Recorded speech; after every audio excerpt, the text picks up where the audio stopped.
You're traveling through another dimension. A dimension not only of sight and sound, but of mind. A journey into a wondrous land whose boundaries are that of imagination. That's the signpost up ahead. Your next stop? The Twilight Zone.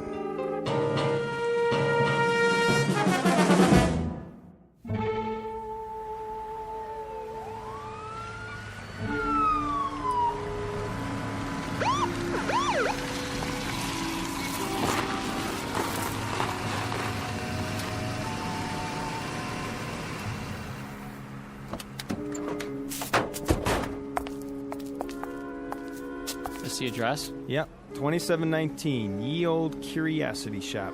This is it. Oh, officers, I'm so glad you're here. You the one who called, ma'am?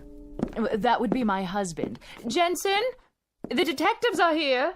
How do you do? Mr. Brown, what seems to be the problem? Appalling. Absolutely appalling. They broke in through the storeroom. That was the first thing we saw this morning. The back door off its hinges. My husband almost had a heart attack. All right, take it easy. Was anything missing? A number of items, I should say. The sense of violation. Our entire stock will have to be re-inventoried. For the insurance, you know. Quite a number of items, a large number. Well, then I guess we'll have to take some pictures. Dust for prints. I consider it a personal invasion. The complete and utter disregard for boundaries for one's private space. You folks have a list of what was taken? Oh, we wouldn't know where to begin. So many things. A Queen Anne chest. What was in it?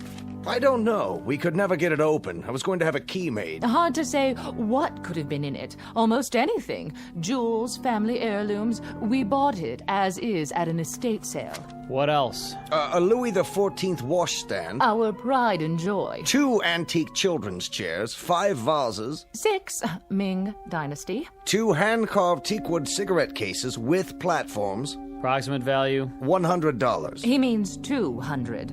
A tray of rings, 3 sapphires, 3 rubies, 3 emeralds. All genuine? Well, the rubies are actually... All genuine. And there was a 19th century silver service for 12. Isn't that right, Jensen? And a dining room chair made in 1778. Let me see. 3 paintings in frames. Early Picassos? Huh, that right.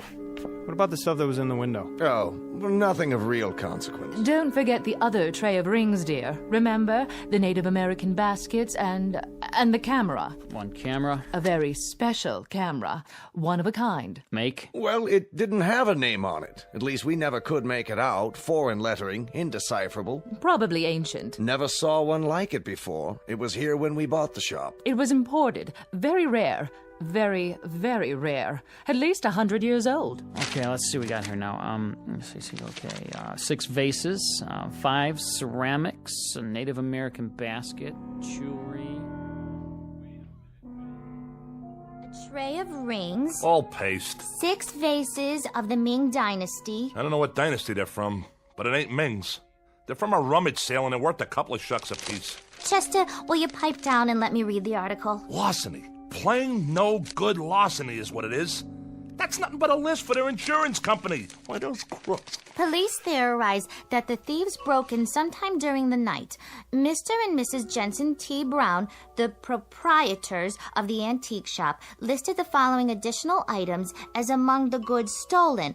A Louis XIV candelabra. A phony candlestick holder. For Liberace. 2 antique children's chairs. 2 thrift shop chairs for midgets. And a set of U.S. Navy surplus tableware. Plus a chest worth maybe $25 tops. Hey, listen to this. The paper says there's 3 oil paintings by Picasso. Yeah, 3 posters in dime store frames. The guy who painted them thinks a Picasso is a foreign sports car. 2 teakwood hand-carved cigarette cases. All right, knock it off. Here's something they forgot to put in the paper. A camera? Big deal. Well, it looks like an antique. When I was a kid, you could have bought this in a 5 and dime. But now, I get it as part of a heist. Perfect. The whole haul is worth maybe $50. A fence will give us 10 if we're lucky. I could have shot pool for half an hour and made more. Oh, come on, Chester. Want to take my picture? You think that thing works? Well, let's give it a try. Even if there's film in it, it'd be so old by now that... What do you got to lose? Huh, Chester? Please. Please.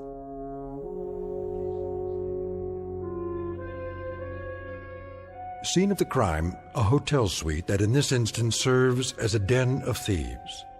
The aftermath of a rather minor event to be noted on a police blotter, an insurance claim, perhaps a 3-inch box on page 12 of the evening paper.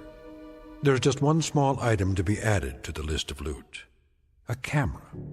A most unimposing addition to the flotsam and jetsam that came with it. Hardly worth mentioning, really, because cameras are cameras.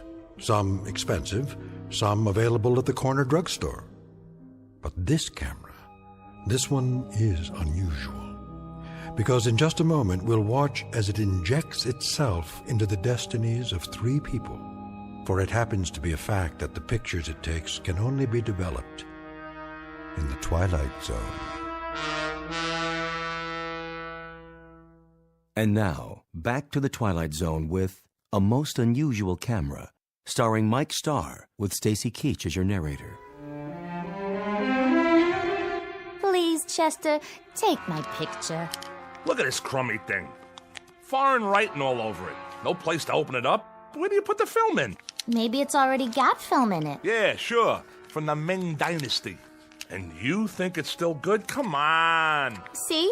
You look through the thing on the top here. Now, this must be the button here. Wait, let me pose nice. Hold it, baby. Say cheese. Ta-da! Perfect. Fits right in. Everything else for nothing, so we get a camera that's for nothing. You and your curio shops. My curio shops. You cased the place. You fingered it. You did all the planning. Oh, listen to Miss Culture over there, the patron of the arts. Never mind hock shops, she says. No, let's go up in life. Let's knock off a curio shop, because curio shops have nothing but objects of art worth a fortune. And who touted me? The art lover over there. 2 weeks of planning, a whole night on the job, and what do we have, Paula? 400 pounds of junk.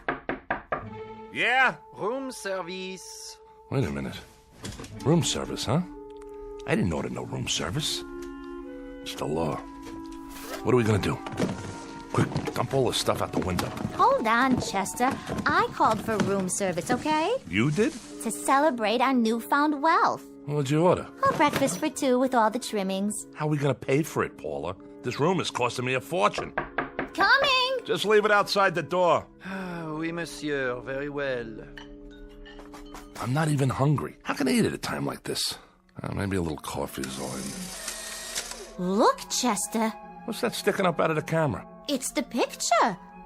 I told you it'd work. Hey, let me see that. Well, how do I look? I don't know. Picture came out fine, just fine, but... Isn't that nice? You take good pictures, Chester. Well, there I am standing by the window. Did you get a good look at this? And so clear. No flash or anything. And look how clear it is. Oh, wait a minute. Let me think. What's the matter with you? What's the matter with me? Paula, go over to the mirror. What? Go ahead. Now look in the mirror. You're missing a couple of buttons on your shirt? Go on. Now look. We look nice together, don't you think? We ought to get some pictures of the 2 of us. Will you look? So? What's to see? What you wearing? You like my nightgown, Chet? I got it special for you. I like the way it sort of clings to my body. What do you think? Right. Now, look at the picture. So, there I am, standing by the window wearing a what? fur coat. Oh! Yeah, a fur coat, which you don't have. Huh. Looks like mink. One of those Ember Autumn Haze models. Real pricey. Could be sable. Nah, don't think so. It's a mink, all right. Chester, what am I doing wearing a fur coat? I wasn't wearing a fur coat when you took the picture, was I? Of course you weren't. I don't have that kind of money. I don't even own a fur coat. Chester, what is going on? I got it. Got what? It's a gag. A gag? A gag camera, strictly for laughs. What do you mean? You know, like at Coney Island. Remember? It looks like you're wearing a costume or something. I don't think so. Sure. Inside, they got these ready-made pictures already developed. But the negatives have already got a picture on them, see?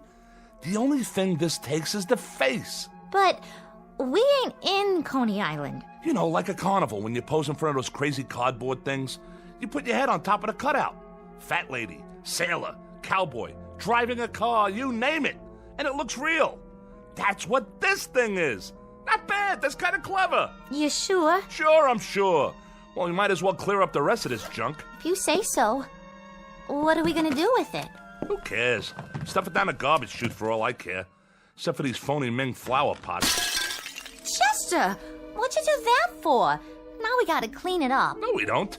Leave it for room service. We're paying enough. There's one thing we didn't open yet. Yeah? That little chest over there in the corner. Did it come with a key? No, you'll have to open it in your own inimitable style. There ain't a lock ever made I can't, Jimmy. Anybody ever tell you had a lousy disposition? If I have a lousy disposition, it's because I'm married to a nickel and dime heister who can't tell a real diamond from a baseball diamond. Baby doll, this suite is costing an arm and a leg. Delivered and paid for by Mrs. Diedrich's son Chester from profits collected during a slew of years when you weren't even in the picture. So happens that I need you like I need a 3-time conviction. Well, aren't you the clever one? Let's see what's inside. Chester, look! I'm looking, but I don't believe it. The most beautiful fur coat I've ever saw. Full length, too.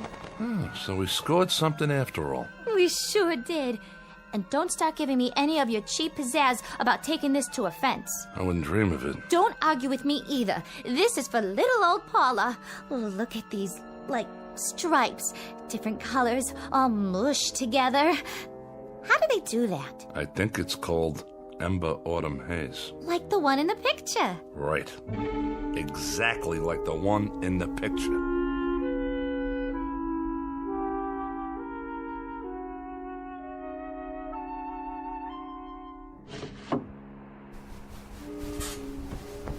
Come back to bed. In a minute. It's the middle of the night. Sure is, and I can't sleep. What are you doing by the window? Getting some fresh air. Are you still worried about the camera? Shut up. Yeah, you are. You're playing with it, aren't you? What do you care? Leave the light off. It's hot in here. It's not hot. We got air conditioning. What's it to you? You can't just let it go by, can you? You want me to forget about it? Is that it? So it's a crazy camera. So it takes dopey pictures of things that aren't really there. That's not the point. Oh, yeah? What is the point? Sure, it takes dopey pictures. Pictures like things that haven't happened yet, but do happen. That's the point. So what do we do, Chet? One lousy picture and you get insomnia? It's a camera, that's all. Here, I'll show you. Did you just take a picture? There. See any lightning? What did you take a picture of? It doesn't matter. The wall, the door. All right, now drop it, why don't you? Let it alone. Forget about it. How can I forget about it? This thing comes from witches, maybe, or sorcerers. Look at the writing on it. It could be loaded with black magic or something. And what are you loaded with? Do you see anything? Where is the man with the horns who comes in with a bargain for your soul? He's supposed to show up any time now, right? But he's not here, is he? Listen to me. It's a screwy camera. Period. Let's see how this one came out. Well? Here. You tell me. It's my brother Woodward, standing by the door. That's who it is. It's that cheap, no-good brother of yours. But that's crazy. He's in jail. 7 years for breaking and entering, and that was only a year ago. So it's impossible. So was the fur coat, right, Paula? Oh, no. No, Chester. It's throwing us a curve. Maybe it's somebody who looks like Woodward. Chester, I'm scared. Feel my heart. I'm palpitating. A little palpitating never hurt nobody, and what's to be scared about? The thing has obviously gone tilt or something. Are you sure? Sure, I'm sure. Woodward's not here. Woodward can't possibly be here. Woodward won't be here. Woodward is serving time. He's 900 miles away in a cell block, and I don't care what that crazy camera shows us. Who's ever in that picture ain't Woodward. What's that? Shh! Somebody's trying to jimmy the door. Go see. Please, Chester. But be careful.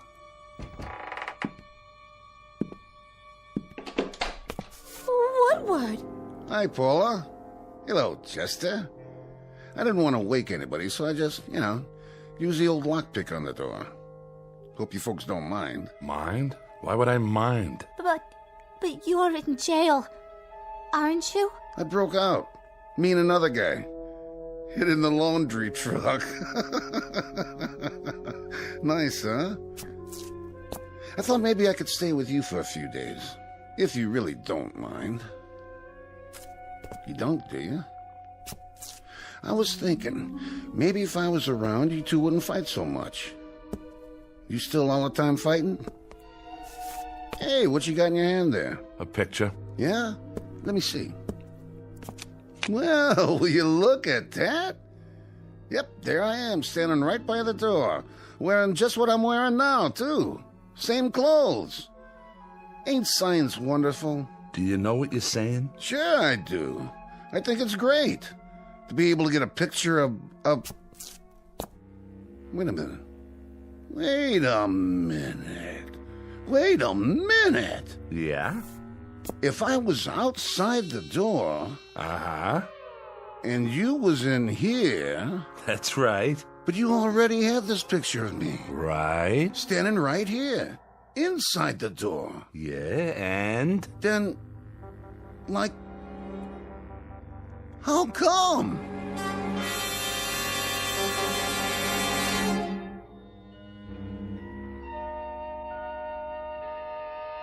Sleep well, Woodward? Yeah. Thanks for letting me use the couch. Think nothing of it. A growing boy needs his rest. What are we going to do today, Chester? I don't know yet. But I got a feeling it's going to have something to do with that camera. I still don't see how we can use it. Neither do I. As far as I can see, it's strictly for laughs. Well, maybe we could sell it. For some big bucks. You know, there's rich people might want something like that. For what? Well, I don't know. Find out who's coming to the front door of their office. Like a hidden camera.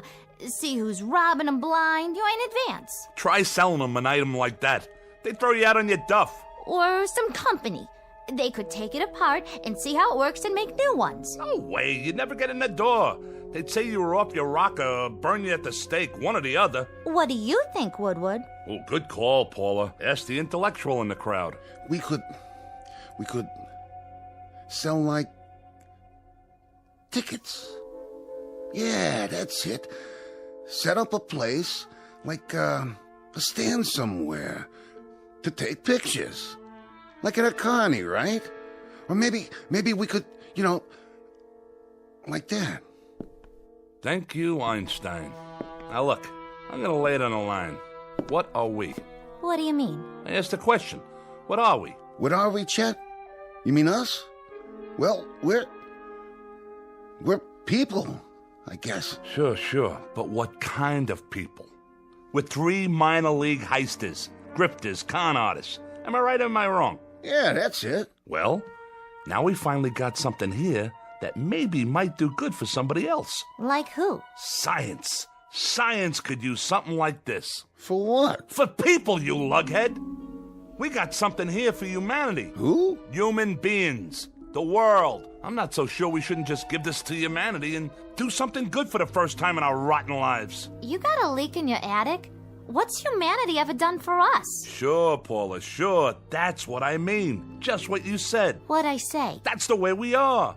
Everything for us, not for anybody else. Yeah, we're family. Little, petty, selfish, mean. That's us.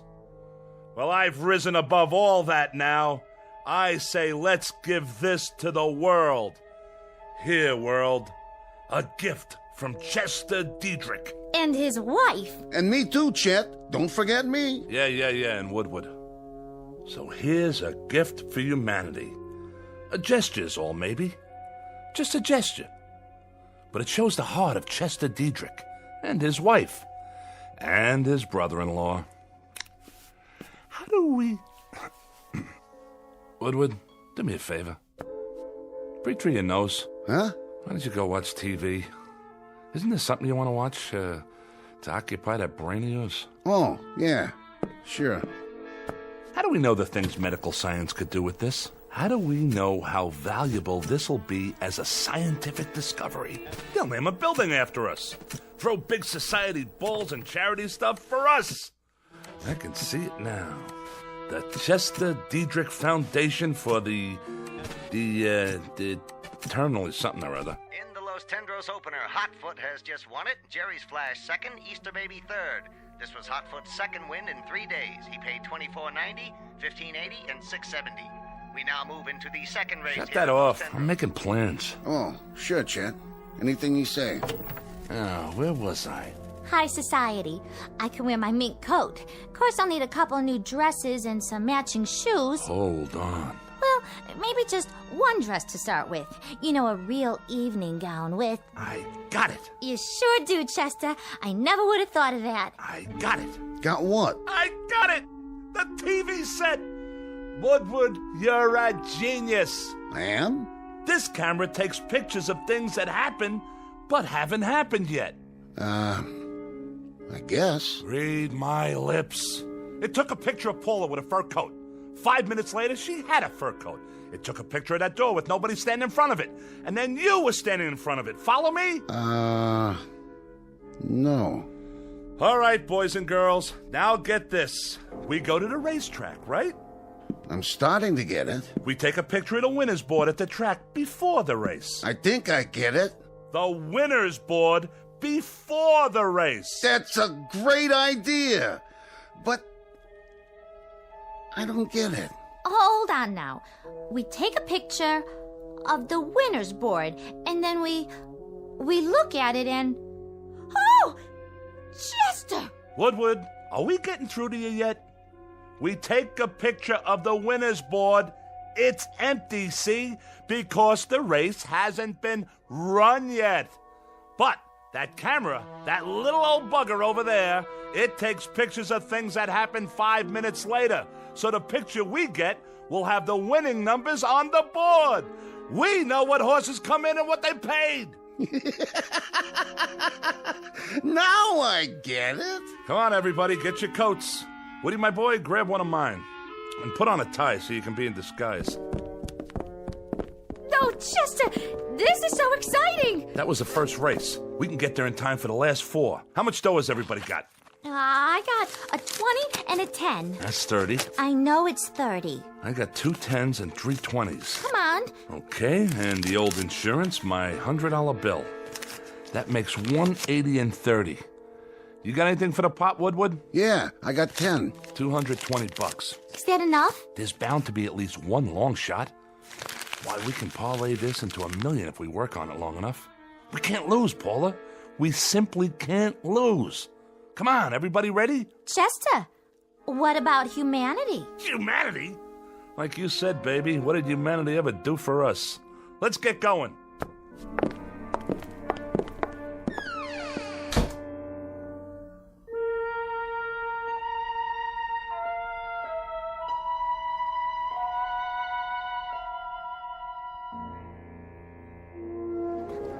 Give me the camera.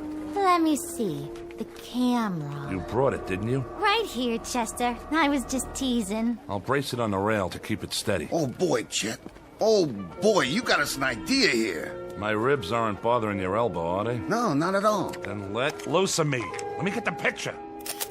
Did you get the board? I got it. Are you sure? I'm sure. Now what do we do? Now we wait for the picture to come out. Don't we have to develop it first? Take it to a drugstore or something? Oh, for crying out loud. No, see, it comes out of this little slot on the top. Yeah?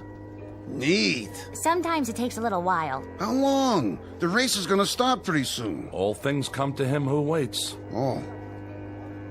Which horse do you like? I don't know which one I like yet. On account of I haven't looked at the picture yet, okay? Uh-huh.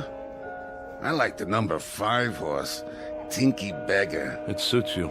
Peanuts, hot dogs, get your red hots here. Over here! Oh, no. Wait 5 little minutes and you can buy all the hot dogs you want. Right now, everything we have goes on the horse. Which one? Well... Look at it. 6, 3, and 11. And look what 6 pays. $47.60 to win. Hand me the racing form. Here you go. Number 6. Tidy 2, that's number 6. Okay, kids, we bet our money on Tidy 2. I don't like the looks of that horse. He's walking real slow. Will you get it through that thick skull of yours? We can't lose. Stay right here, and don't let anything happen to that camera.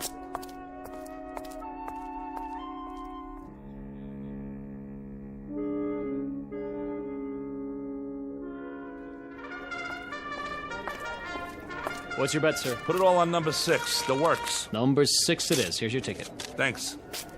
Psst. Hey, Jack. Get out of my way. Not number 6.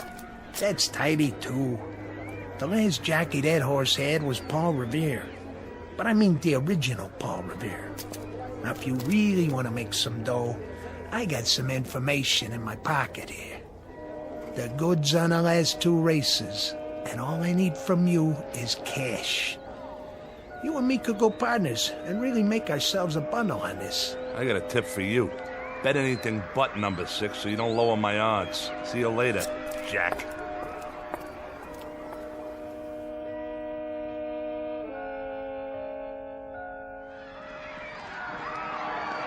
Rounding the far turn, it's Tinky Beggar, Sir Midas, Pink Gloves, Bart Jr., Lady Deck. Coming in the stretch, Tidy 2 coming up very fast on the outside. Now in the stretch, Tinky Beggar, Sir Midas, and Tidy 2 is third. Tidy 2 moving up. Tinky Beggar and Tidy 2 neck and neck. It's Tidy 2. It's Tidy 2 all the way. We did it! Now, just you feast your eyes on the numbers. 6, 3, and 11. Just like the picture said. Are we rich yet? We're getting there, Junior. We're getting there. Now, let me set up the camera before the next race. Paula, you 2 go cash in. Here's the ticket. And don't drop it. Okay, Chester. I sure hope you got enough film for that camera of yours. Why, you know, Woodward, that's a very intelligent comment. Film. I wonder where you go to get film for a camera like this. Oh, but I wouldn't worry about it. Chester will figure it out, I'm sure.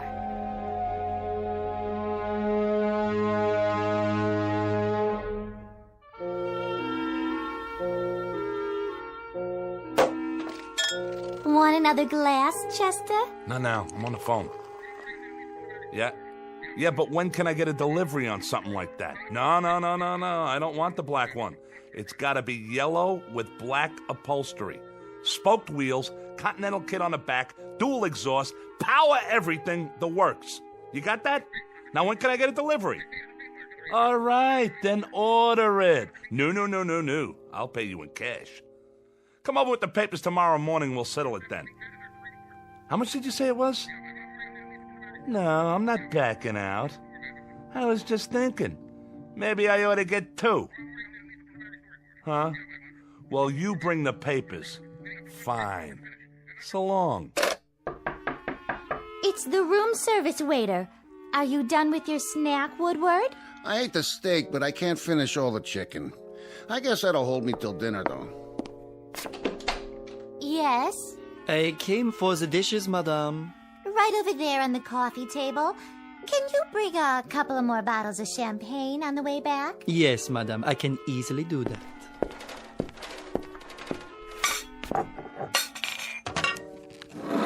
Hey, get your hands off the camera. Let him look at it. Bet you've never seen anything like that, Pierre. Mais non. Most unusual, sir. Isn't it, though? You don't know how unusual. But what do you do after your 10 pictures? Is there any other way to get more film? Well, we've only had it for a little while and What did you say? Yeah, what did you say about 10 pictures? The inscription on the outside, it says, 10 à le propriétaire. That means 10 to an owner. I presume that means you may only take 10. It's so odd. The lettering is definitely French, but I've never seen a French camera like that. As a matter of fact... Thanks. Bye. All right. How many pictures have we taken? There was one of Paula. Then one of Woodward. 6. We bet 6 races. That means we've taken... 8. We've taken 8 pictures. Chester, there's only 2 left. 10. But how do we know what that means? Some frog waiter tells us it means 10, so right away we think we only got 2 pictures left? How does he know what it means? I bet you we could take as many pictures as we want. But we don't know.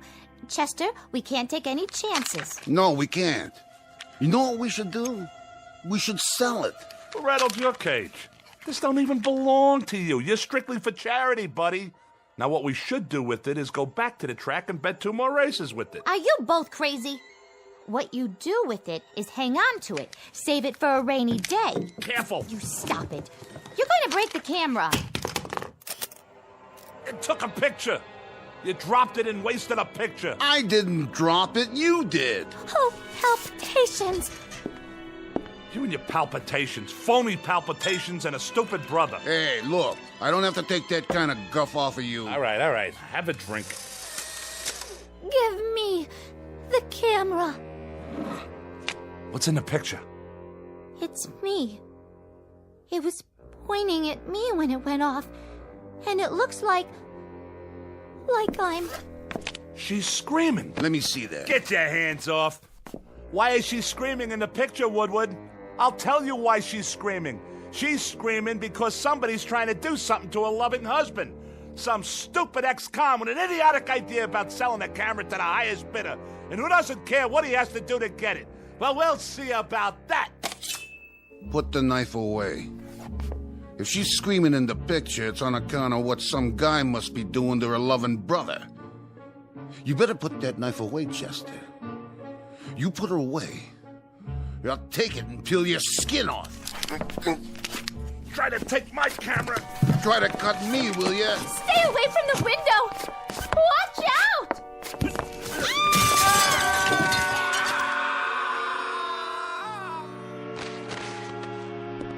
Oh, Chester! Chester, my poor darling husband! And Woodward! Woodward, my brother, my flesh! My very own flesh! I'll die! I will simply die! There's nothing left for me now! Except this suitcase full of money. How thoughtful of you, Chester. Well, don't worry about me. I'll muddle through somehow. We have to learn to live with tragedy. Poor Chester and poor Woodward. My heart is simply too full to say any more.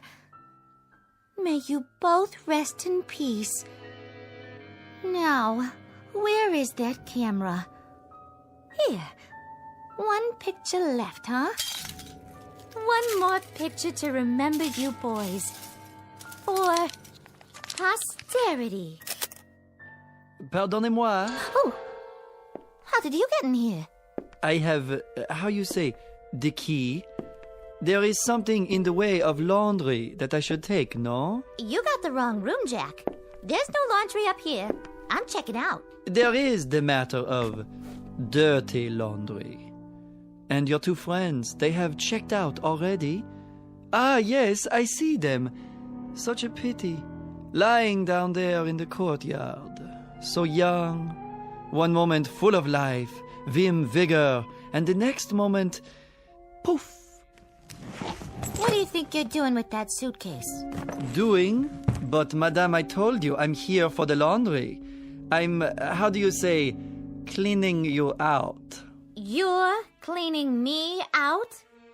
And while you're doing that, Jack, what do you think I'll be doing? Well, I'll cue you, buddy. I'm gonna be calling the cops. Cops? You mean the gendarmes? You'll forgive me, but if you call the police, Madame will get herself into, how do you say, one fantastic bind.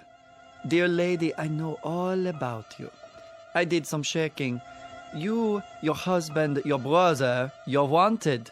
So the money is up for grabs. Why, you little rat. And as for the police, I advise you to get out while you can. When they see what's in the courtyard down below, they shall be up here sans invitation. Translation, uninvited, if you catch my meaning. So you walk out of here with the loot, and I get nothing but a big fat goose egg? At your service. Now, as to the laundry, it may be back on Thursday, or maybe Friday, or maybe never. And the camera. But I am not a hog. I leave the picture with you. Sacre no, this is a picture of the courtyard below. Sure it is. I just took it.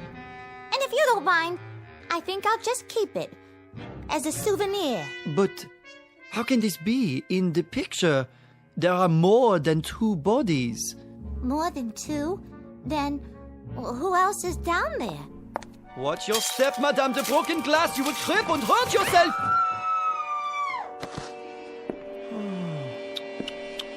Yes, there are more than 2 bodies, just as the picture shows. 1, 2, 3, 4. That is impossible.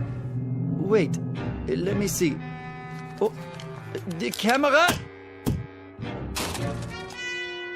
There it is. I can see it from here. If I lean out a few.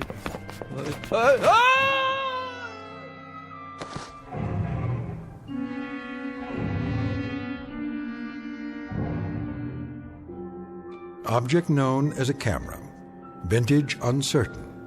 Origin unknown. But for the greedy, the avaricious, the fleet of foot, who can run a 4-minute mile so long as they're chasing a fast buck, it appears to be an ally. But appearances are deceiving. It isn't at all what it seems. It's really nothing more than a beckoning come-on for a quick walk around the block in the Twilight Zone.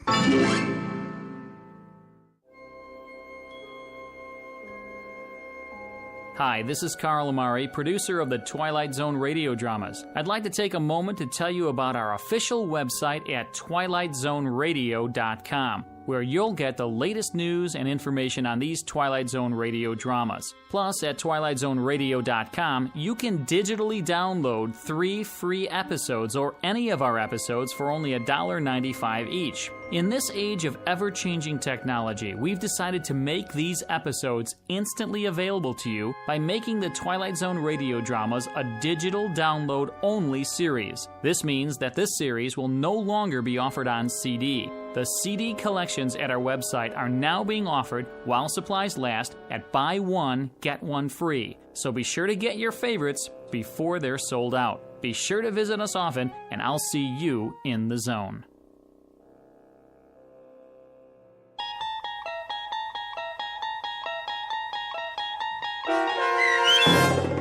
A Most Unusual Camera, starring Mike Starr with Stacy Keach as your narrator, was adapted for radio by Dennis Etchison and based on a script by Rod Serling. Heard in the cast were Alyssa Fraden, Rich Komanek, Brooke Reed, Christian Stolte, Turk Muller, Roger Wolski, Carl Amari, and Doug James. To learn more about the Twilight Zone radio dramas and to obtain audio cassettes and CDs of these programs, visit our website at twilightzoneradio.com. This copyrighted radio series is produced and directed by Carl Amari and Roger Wolski for Falcon Picture Group. Doug James speaking.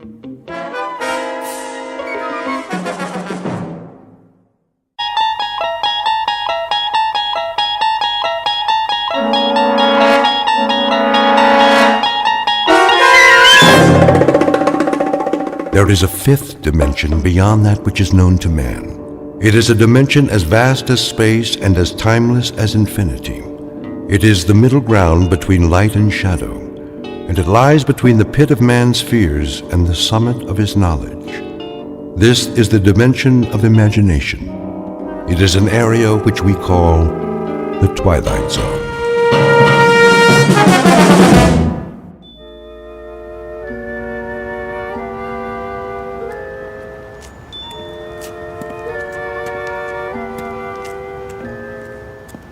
This must be the place.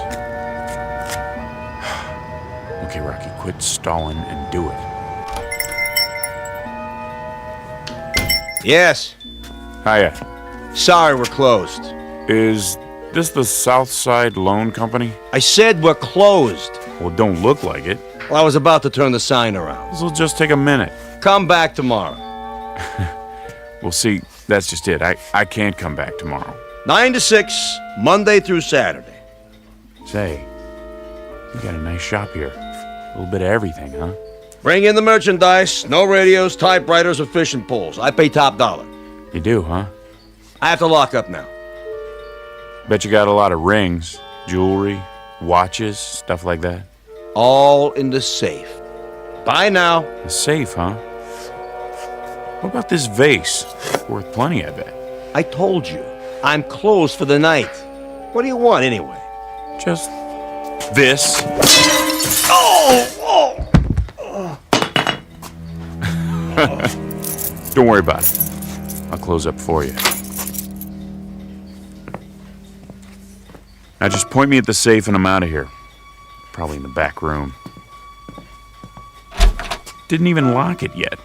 What a loser. Now you're talking. Diamonds, gold, this is worth a fortune. 911. Police, I'm being robbed. What? What are you doing? Calling the cops? That ain't very nice now, is it? Should have finished you off when I had the chance. Oh!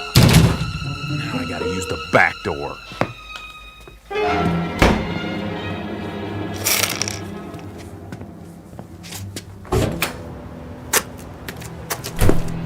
Hold it right there. Put your gun down and throw your hands over your head. Not this time, Screw. I ain't going back in the joint. Stop! Stop or I'll shoot! Missed me! Eat lead, copper! The alley's a dead end. You ain't going anywhere. We'll see about that. Oh!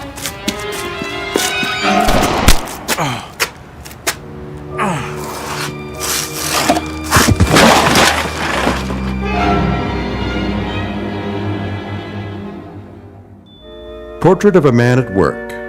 The only work he's ever done. The only work he knows. His name is Henry Francis Valentine, but he calls himself Rocky because that's the way his life has been. Rocky and perilous and uphill, at a dead run all the way.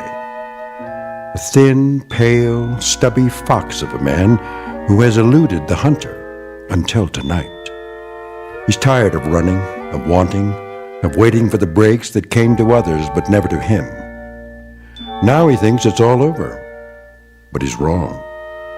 For Rocky Valentine, a new career is just beginning in the Twilight Zone.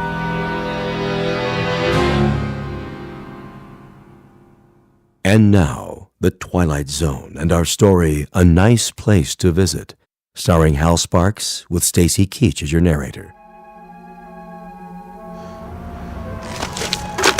Mr. Valentine? What? Mr. Valentine. Who are you? I'm known as Mr. Pip. Can I help you? Get your hands off me. Didn't do it. How do you know my name? It's my job to know everything about you, Mr. Valentine. I hope you don't consider me presumptuous, but I see that you're in need of... You a cop? Oh, no, no, no. I guess not. White shoes, white suit, white hair, some outfit. Never saw a cop dressed like that. I'm your guide, as it were. Guide? What? Whatever you may desire. I'm at your service. That I need like a hole in my head. I'm dizzy. What happened? You had an accident. Lost your step, so to speak. Some accident? Must have fell flat on my face. Don't worry. Soon you'll be as fit as a fiddle. Come along now. I'm sure you'll want to get out of those rumpled clothes. Clean up a bit. I told you, keep your hands off the merchandise. If I've said anything to offend you... Answer the question. Question? I want to know how come you know my name. I believe I already told you. You told me nothing. We clue, you fatso. I don't like games. Oh, but that isn't true. You calling me a liar? Not at all, sir. But according to my notes, you like games very much. Roulette, blackjack, poker, craps. Let me see that. Between the ages of 7 and 10, you were quite fond of mumbledy-peg. Say, what do you want anyway? One thing and one thing only, Mr. Valentine. Your comfort. My job is to see to it that you get what you want, whatever it may be. Ha! Your heart's desire, as it were. It's a pretty big assignment, pal. I know, and I must say I'm rather looking forward to it. I'm sure it will entail a good deal of activity. Now, shall we go? What if I don't want to? What if I got other plans. Then of course you don't have to. It's entirely your decision. From now on, what you ask, you shall receive. Yeah? In exchange for what? How do you mean? What do you get out of it? Oh, nothing at all, Mr. Valentine. I assure you, the service is free. Don't put me on, fat boy. Nothing's free. Nothing. Anything I ever got in this lousy world I had to take. You know why? Because there wasn't nobody going around passing out favors. I'm sure there wasn't. So what's the pitch? You want me to pull a job for you? Is that it? I'm afraid you don't understand. No? Well, we'll see about that. Guess what I got in my pocket? I'm sure I wouldn't know. A .38, that's what. Take my word for it. If you like. Oh, a wise guy, huh? Well, here's a good look. Okay, Santa Claus, hand over your wallet. But I don't have a wallet. Sure. Tell me another one. Honestly, wait, Mr. Valentine. It isn't really a wallet you want, is it? I do carry petty cash. Take it out. Real slow. Certainly. Here you are. Give me that. 3, 4, 5, $700. Will that be enough for now? You got more where that came from? Oh dear, yes. As much as you want. I don't believe this. Now, shall we go? Yeah. Oh, and Fats. Yes? We'll try nothing funny. I wouldn't think of it.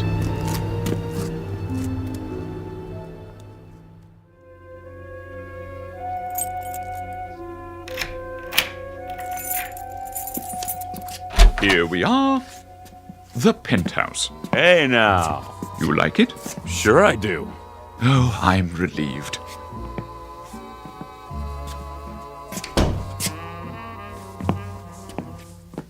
Some pad, all right. Lots of mirrors, a bar. Look at that stereo. This is class, man. Real class. Chinese modern, I believe they call it. I was afraid you might find the red velvet walls a bit much. Not on your life. Who's it belong to? Some crooked politician? Why, it belongs to you, Mr. Valentine. That is, if you approve. You kidding? This is to die for. Of course, we can make any changes you wish. I wasn't sure about the pool table, but I thought we'd give it a try. Mr. Valentine, are you all right? You mean all this gets thrown into the deal? There's no need to negotiate. It's already in the deal. Look here. What? Didn't you notice what it says outside the door? Read the nameplate. Henry Francis Valentine. You see? This is now your residence. No kidding. Now, if you'll please follow me. And this is the master bedroom. Wow! That's a real king-size bed, huh? Emperor size. I dig the mirrors in the ceiling. Bathroom in there. Now then, I'm sure you'd like a change of clothes, freshen up a bit. Yeah, sure, but first you gotta give me the pitch. I thought I explained. Come on! The gimmick, the angle, the catch! What do I gotta do for all this? Nothing. I can't tell you any more than I already have, honestly. All right, I get it. You're just a goon. I am? A messenger boy, servant. You work for somebody, right? Well, yes, in a way. When do I get to see him? See? Mr. Big, your boss. Oh, I really couldn't say. Okay, goon. That's fine by me. I can wait. So what's next? As I was saying, this is your wardrobe. I hope you'll find something that suits you. That's pretty funny. Suits. Regular comedian. How many you got in here? Oh, dozens, hundreds perhaps. I haven't counted them. Something for every occasion. Any particular color or style? Nah. I don't care. You pick it. Oh, I could hardly presume to do that, sir. However, keeping in mind your taste, let me see. Perhaps a nice pinstripe, if the lapel's at your liking.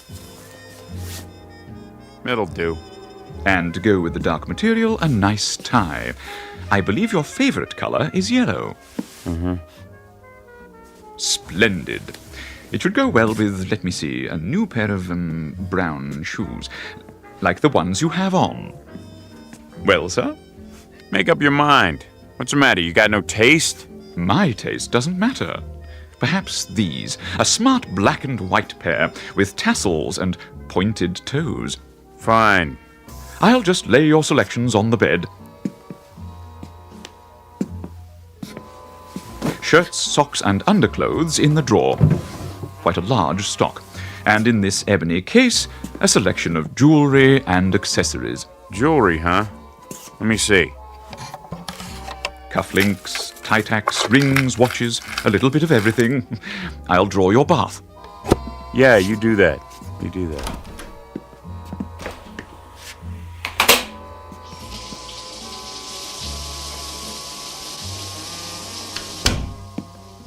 All ready, Mr. Valentine. I've adjusted the water to medium hot. Hey, between you and me, Fats, who do they want me to bump off, huh?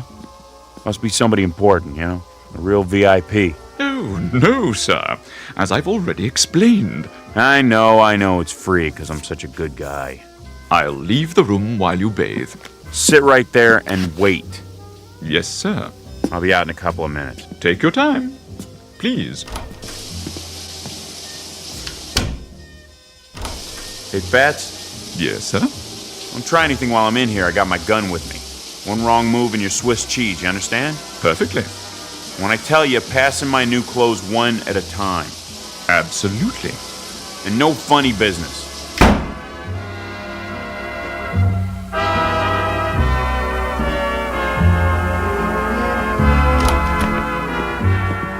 Hey, check out the new duds. Very impressive, sir. Everything fits. Of course.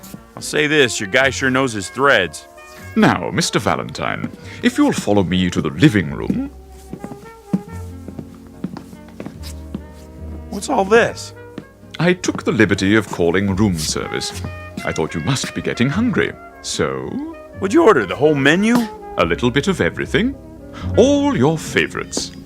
Steak, potatoes, spaghetti with meatballs, a hero sandwich, French fries, ketchup, chicken noodle soup, peanut butter and jelly, fried chicken strips, donuts, and a banana split. Won't you have a seat? You first. No, thank you. I'm not asking, I'm telling. I want to see you taste everything. Oh, but I don't eat. So I was right. You're in on it. I haven't eaten in... Why, it must be 2 or 3 centuries. That's a good one. Eat! Or is there something wrong with it? No. Then chow down. I can't. I've forgotten how. Pretty slick. You give me a bath, some clothes, then poison me. I'll tell you something. You gotta get up pretty early to put one over on Rocky Valentine. You think you're smart, don't you, Fats? Yeah, you're smart, all right, but you're not smart enough. What are you doing? Just this. If you won't eat the food, you're gonna eat lead, big boy, because this here is the final course.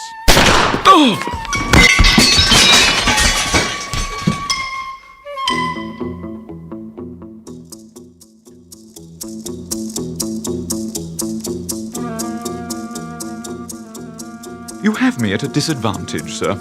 I didn't expect the bullets to have such impact. I'll clean up the broken dishes. You got a bulletproof vest under that white suit, huh? Pretty slick. Okay, let's see how your head holds up right between the eyes. Mr. Valentine, please. Huh? I couldn't have missed, not at this range. That's just it. You didn't miss. Maybe there's something wrong with the bullets. Try that mirror over there.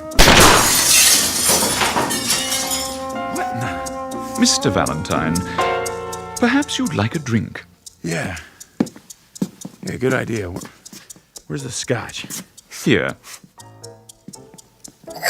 Hold on. Where'd this whiskey come from? It wasn't here a minute ago. I know. I provided it in case. What do you mean you provided it? What are you, a magician? What's going on? This ain't no regular apartment. Where am I? You might want to sit down. Yeah. Okay. Mr. Valentine, do you remember when we met earlier this evening? I told you I was, in a sense, your guide, And you said you needed a guide like a hole in the head? Yeah. Well, as a matter of strict fact, you had a hole in your head only a short time ago. What are you talking about? A bullet hole. The policeman, remember? In the alley. They yelled for me to stop. And I didn't, but they... You mean I'm dead? Why, yes! By Jove, you've got it! Then if I'm dead, all this stuff, the penthouse, the booze, the free clothes... I must be in heaven. You're my guardian angel, right? Something like that? Yes, Mr. Valentine, something like that. But And I can have anything I want. anything. Big talk, Fatso. Let's see some proof. Proof? Real proof. Right now.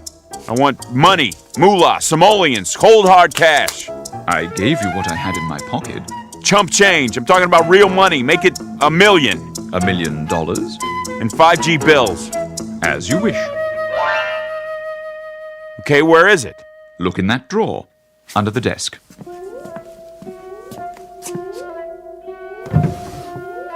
You're putting me on $1 million. But what am I supposed to do with it? I don't want to spend it all by my lonesome. No? That's no fun. I need a chick. I take it you're using a slang term. A broad, a dame, make sure she's stacked.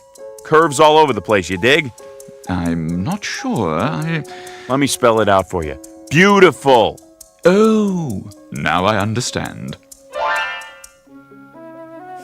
So, when does she get here? Hi. Hi. Who are you? I mean... My name's Lita. What's yours? You did good, Fats. Real good. Thank you, sir. Do you mind if I dance? Go right ahead. When I hear music like this, I don't know. I get this feeling and I have to move my body. Me too. May I have this dance? I thought you'd never ask. Hiya, doll. Hi yourself. Call me Rocky. Now I know I'm in heaven. Will there be anything else? Not right now, Jeeves. Very good, sir. But hang around. I might need you later in case I want more. Of course, Mr. Valentine.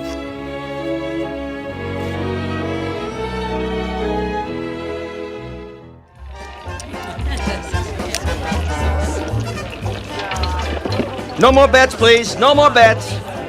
Hurry up, Rocky. Yeah, what are you gonna do? Are you all finished? Not on your life, sweetheart. How about 33 red? 33 red! Yeah! Hey, the gentleman in the pinstripe suit. Rocky, you're the man. The best. How about that? I win again. Hey, Fats! Something I can do for you?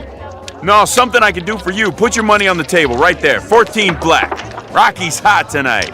Am I right, dolls? You sure are. He is. He's a winner. I'm afraid I don't have any money. You don't? Well, what do they pay you in? Halos or something? Place your bets, ladies and gentlemen. Combinations, odd and even. Okay, let's go. No more bets. Come on. 14 black. 14 black. That makes what? 80 grand. Closer to 100. In an hour. How about that, Fats? Is Rocky hot or is he hot? He is most definitely hot. Hey, Lita. What, Rocky? Open your purse. Go cash these in for me, okay, babe? Sure. Hold on. Yeah? 100 G's, sweetheart. I count real good. Get me? Don't worry, Rocky. Be right back. What now, sir? Come on, let's see what's shaking with the cubes. I got this table spooked. Very well. The dice table is this way. No more bets.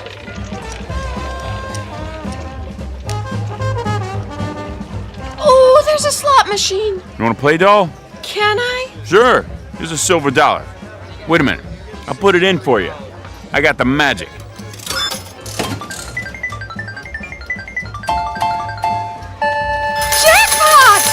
told you.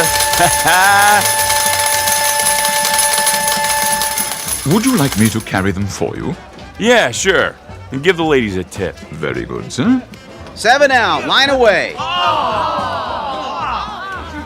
Step aside. Let me show you how it's done. That, sir? Here's your money, Rocky. Put it on the line. All of it, sir? Why not? When you're hot, you're sizzling. Money talks. Get your bets down. Hard ways, horn bets, any craps. Breathe on them for me, doll. Sure, Rocky. New shooter coming out. Yo, 11. Frontline winner. Here you go, doll. Go get yourself a new dress or something. Something skimpy. Gee, thanks, Rocky. How much loot we got? Approximately 200,000. Bet, sir? Let me see. Give me a proposition. How much for another 11? 16 to 1. Put everything on 11. Maybe you should hold some back, Rocky. Don't make me laugh. I'm gonna buy and sell this joint. Same dice. Yes, sir. Guess them for me. If you say so. Same good shooter coming out, looking for a point. Yo, 11. Winner, frontline winner. I'll have to get you a briefcase for your winnings, sir. You do that, Fats. Get 2. Get a whole bunch of them. I ain't stopping now, not the way my luck is running. Never had a night like this. Place your bets. Okay, buddy, let's do it again. Same bit, same bet. Hey, I'm dry as a bone. Anybody get me a drink or what? I'll get it for you, Rocky. Me! Pressing 11, all bets down. Come on now. Like the song says, luck be a lady.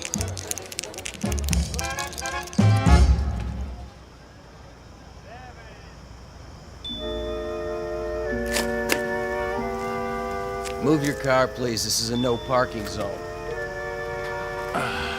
Whew! Making money really takes it out of you. Where's the loot? I have 2 briefcases, sir, and the ladies each have 1. Good, my arm's sore. They're heavy. I don't mind. Where are we going now? Get your car, sir? Yeah, big convertible, pink and white. And be careful with it, you hear me? Yes, sir. Loading and unloading only. No parking. Huh. Something bothering you, Mr. Valentine? Yeah, him. The policeman? He's only doing his job, maintaining order. Lousy screws. Think they're the king of the hill just because they got a badge and a few lousy inches? How do you mean? Every cop I ever see is about 6.5 feet tall. Look at him. Lording it over everybody. Oh, dear. That was indiscreet of me. I should have realized. Not your fault. Oh, but it is. I'll fix it for you. Officer? Yeah. Come over here for a moment.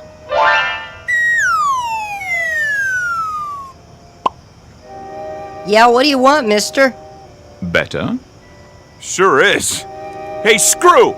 May I help you? Your hat's on, crooked trooper. Now get out of my sight, your mother's calling you. Here's a kick in the pants to get you moving. I'm going. I'm going. Look at him running on those little legs. I sure showed him, didn't I?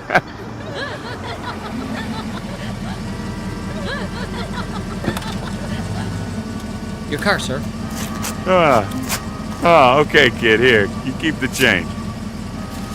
Oh, that's $100 bill. Knock yourself out. Come on, let's blow this joint. I'll drive if you like, sir. I like. Okay, Fats, put the pedal to the metal. Whatever you wish, Mr. Valentine. You broads in the back seat, hang on. Should we fasten our seatbelts? Maybe we better. It wrinkles my dress. Hey, what do you say we open her up and see what this baby will really do? Very well. We're gonna crash. Not on your life. I got all the luck tonight. Punch it, Pip. Man, this is really living, huh? In a manner of speaking, Mr. Valentine. In a manner of speaking.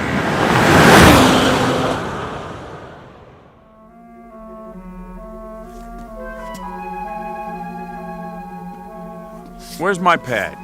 Just at the end of the hall. Fats, do me a favor. Yes? I want to get rid of that heap we've been driving. Is anything wrong? It seems to go fast enough. Yeah, but the ashtrays are full. I'll make a note. Change car. Wait a minute. What is it, Mr. Valentine? We forgot the suitcase is full of dough. Oh, yeah. He's right. I set mine down and... No need to worry. After all, you can win it back tomorrow. Yeah, that's right. Hey, girls, go on inside. I want to talk to Fats. Okay. Sure, Rocky. We'll wait up for you. What's on your mind? How about tomorrow we look up some of my old buddies, like Mike Fink and Matt Gorman and Silky Armstrong? What's the matter? Didn't they make it? Oh, it isn't that, Mr. Valentine. It's... well, you see, all of this is your own private domain, as it were. It was made for you alone. What about the broads? I mean, they're extras, like in a movie? In a sense, yes. Everyone here is, except, of course, you and me. Oh. Well, we'll just party it up tonight anyway. You too, of course. I'm not permitted, sir. Why? Angels ain't supposed to have fun? Come on, who's to know? Sorry, sir. Man, you really pulled rough duty with this job, didn't you? It has its compensations. Hey, Fatso, let me ask you a question. Go ahead. Something's been kind of bugging me. Don't get me wrong. I ain't ashamed of my life. You know, anything I did, well, I did it because I had to. You understand? Perfectly. Of course, I ain't saying I was the greatest guy in the world. Maybe I made a few wrong moves, but, you know, like a shrink said one time, I'm sort of a victim of my environment, you know? Can't get away from that, right? Whatever you say. I never got a break, you know, never. Old man a drunk, old lady a tramp, no lousy dough in the house. I mean, what do they expect? I should grow up to be president? The thing I want to know is, how come they let me in here? I thought this place was for school teachers and like that. Oh, we have some school teachers here, Mr. Valentine. Well, must have been something real good I did once, something that made up for everything else, huh? Yeah, maybe that's it, but what was it? What'd I ever do that was good? So, how do I find out? We have a hall of records. It isn't far. Perhaps you would like me to take you there. They open now? They're always open. Let's go. Wait, what about the dolls? Don't worry, sir. Something tells me they'll fend for themselves till you get back. Right this way. I'll ring for the elevator. Will you look at this? The files are over here, sir. It's the biggest room I've ever been in. You can't even see the ceiling. Strictly speaking, there isn't one. Valentine. The V's should be in one of these cabinets. How'd they get all the fog on the floor, like some kind of movie? I'm afraid the movies are only a pale imitation. Here, this should be the one. V. Ah, here it is. Henry Francis Valentine. That's me. Born Brooklyn, New York, cried a lot as a baby. I did?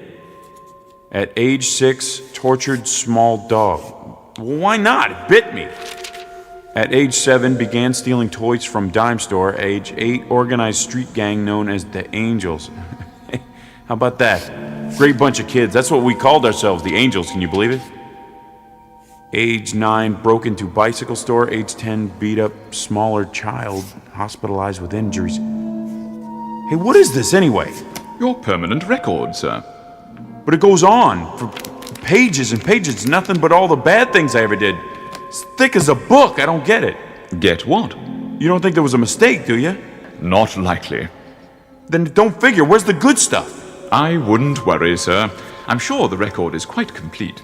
Well, hey, if it don't bother him, then I guess I ain't gonna let it bother me. You know what I mean? I believe I do. Seen enough? Yeah, plenty.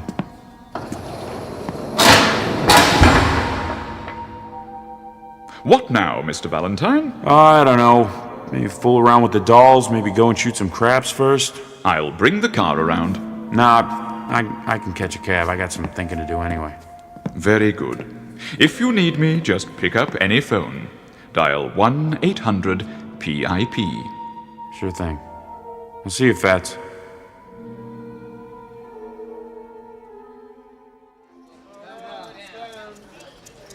Place your bets, hard ways, any craps. Put it all on double sixes. All of it? You heard me. Yes, sir. All bets down. Same good shooter coming out.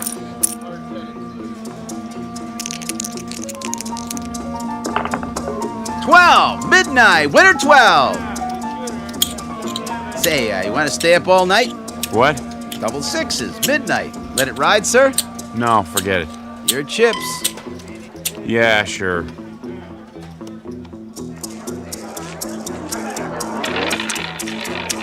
Lucky 13. 13 it is. No more bets. 13 red. Pay the gentleman with the yellow tie. Don't you want your chips, sir? Mail them to me.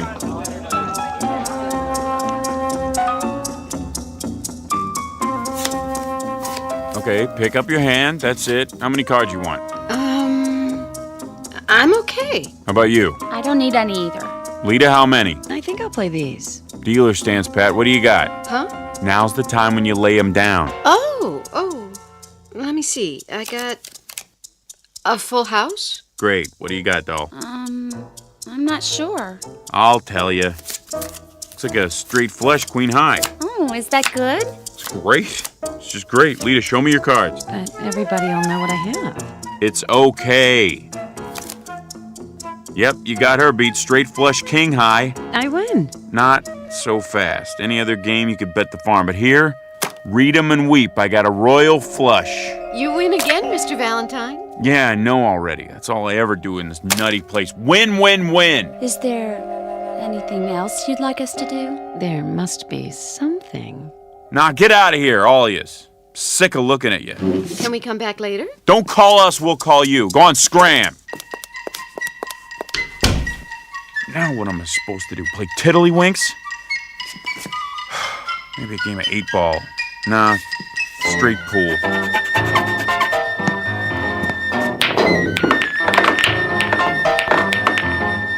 What's the good of that? One shot and I run the whole table. Where's the phone? 1-800-PIP. Yes, Mr. Valentine. What can I do for you? You can get yourself over here right away. I got a bone to pick with you. Really? Stop all that creeping around. Why don't you use the front door like regular people? Anything you say, Mr. Valentine. Anything I say. Anything I say. Will you knock it off? Is something wrong, sir? No! Nothing's wrong! Everything's peachy! Look, I've been here for a month and I can't take it anymore! I don't understand. I'll spell it out. I'm bored, Fatso. I'm bored. There's no excitement around here, you dig? No kicks. But the gambling, I thought you enjoyed it. I do, but when you win every time, that ain't gambling, that's charity. I could arrange for you to lose occasionally. Would that help? Yeah, maybe. No good, I'd know. Perhaps you miss your old vocation. Now you're getting warm. There's a nice bank you could rob. It's on the corner. Or would you prefer a jewelry store? Bank's okay, I guess. Fine. Now, as to the getaway car, we have quite a wide selection. Something inconspicuous, I imagine. Any chance I'll get caught? Certainly, if that's what you'd like. Let me make a note of it. Look, don't bother. Look, Fatso, I don't know how to say this, but it just ain't the same thing. What's the kick in knocking off a bank if everybody's in on it, huh? Even the dames. I never thought I'd get bored with beautiful dames, but... See, I wouldn't expect an angel to understand this. Scoring with a chick doesn't mean anything if she's set up in advance.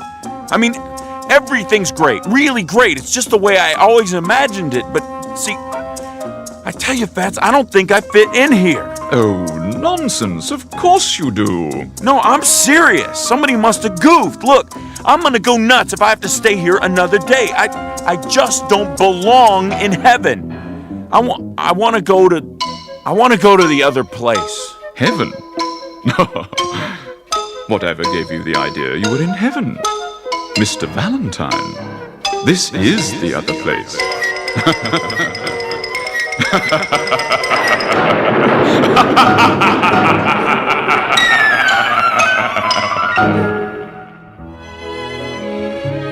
portrait of Henry Francis Valentine, small-time crook, grifter, thief, and worse. A scared, angry little man who never got the breaks he thought he deserved. Now he has everything he ever wanted, and he's going to have to live with it for all eternity in a place called the Twilight Zone.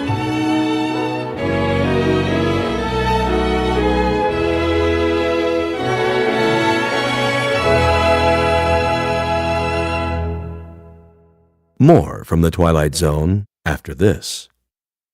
Hi, this is Carl Amari, producer of the Twilight Zone radio dramas, and I'd like to take a moment to thank you for tuning into our show. We've been producing these radio versions of the classic Twilight Zone TV series since 2002, and if you're a regular listener, you know that our radio versions are based on the original TV shows we've all come to know and love. But I'm excited to announce that very soon you'll start to hear brand new stories that are not based on the original TV shows. We're commissioning writers to produce fresh, new story ideas that will star many of your favorite Hollywood stars, so be sure to stay tuned for them. Also, I want to stay in closer contact with you, so I've started a producer's blog on our website at www.twilightzoneradio.com. On my blog, you'll get weekly updates and the latest news and information on our Twilight Zone radio dramas, the stars we've recently signed, the new story ideas you can look forward to hearing, when your favorite episode will be aired, and much, much more. Plus, at twilightzoneradio.com, you can download 3 free shows or any of our past shows for only $1.95 each. Plus, you can purchase CDs of all of our shows in our Twilight Zone store. Find a radio station in your area playing our broadcasts, ways to contact me, and much, much more. So be sure to log on to www.twilightzoneradio.com, and I'll see you in the zone. A Nice Place to Visit, starring Hal Sparks with Stacy Keach as your narrator, was adapted for radio by Dennis Etchison and written for the Twilight Zone by Charles Beaumont. Heard in the cast were Nick Sandys, Doug James, Laura Russell, Fernette Lebo, Amber Lake, Jeff Lupetin, Vince Amari, Kurt Nabig, Rosalind Alexander, and Carl Amari. To learn more about the Twilight Zone radio dramas and to obtain audio cassettes and CDs of these programs, visit our website at twilightzoneradio.com. The producers of The Twilight Zone wish to thank CBS Enterprises, Carol Serling, Dennis Etchison, Dick Brescia Associates, Claire Simon Casting, Terry Jennings, XM Satellite Radio, Sirius Satellite Radio, our sponsors, and our radio affiliates for helping make this series possible. This copyrighted radio series is produced and directed by Carl Amari and Jason Mallow for Falcon Picture Group. Doug James speaking.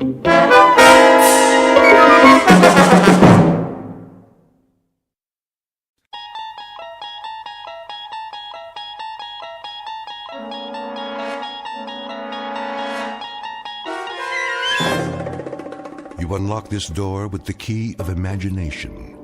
Beyond it is another dimension. A dimension of sound, a dimension of sight, a dimension of mind. You're moving into a land of both shadow and substance, of things and ideas. You've just crossed over into the Twilight Zone.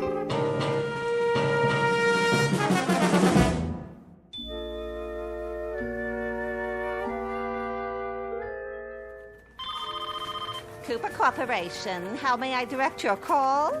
Just a moment. Cooper Corporation. Coffee coming through. Who ordered coffee? With sugar and 2 creams. Right here. Thanks, Louie. You got it. Coffee here. Do you have any Danish this morning? I got bran muffins, granola bars, and trail mix. Oh, no. What happened to the Danish? Mr. Cooper's orders. Mr. Cooper, how come? He's on a health kick. Says Danish is bad for you. For the whole office? Everybody on the floor. He wants more work out of you. Oh, well. I suppose I'll have one of those granola bars. Is it chocolate coated? K-Rob. Sounds positively yummy. Guess I'll give it a try. Hey, that's wrong, you know. What is, McNulty?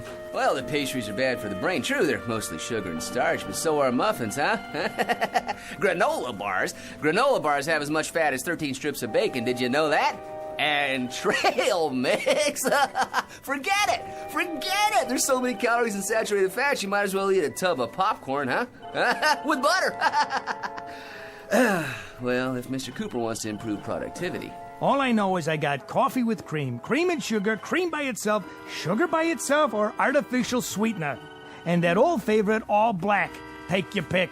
Ah, diversification. Now you're on the right track. As I always say, you can't run a business standing still. A business has got to move. A business has got to progress. You think about that now. Excuse me, I gotta progress through the office. Yeah, so do I. We all do. A business has got to keep pushing, keep punching, keep prodding, keep moving forward. That's what a business has got to do. Now, you think about that. Personally, I gotta get a drink of water. You coming, Gertrude? Oh, yeah. I think I better go with you. Ah, sounds good. Think I'll come along, too. Oh, that's all right. Hey, did you know that water is the most important part of a healthy diet? We're almost all water. I mean, our cells feed off of it, right? Hey, you see that suggestion box on the wall? I personally told Mr. Cooper to get better quality bottled water. Huh? But the chemicals they put in it these days, think about it now. It's a disgrace. Not to mention...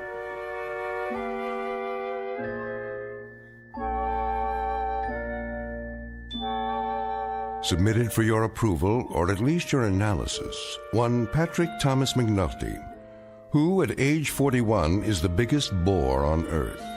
He holds a 10-year record for the most meaningless words spewed out during a typical coffee break, and it's very likely that as of this moment he would have gone on through life in precisely the same manner, a dull, argumentative big mouth who sets back the art of conversation at least 1,000 years. I say he very likely would have, except for something that will soon happen to him. Something totally unexpected that will considerably alter his existence and ours. You think about that now, because this is, after all, the Twilight Zone.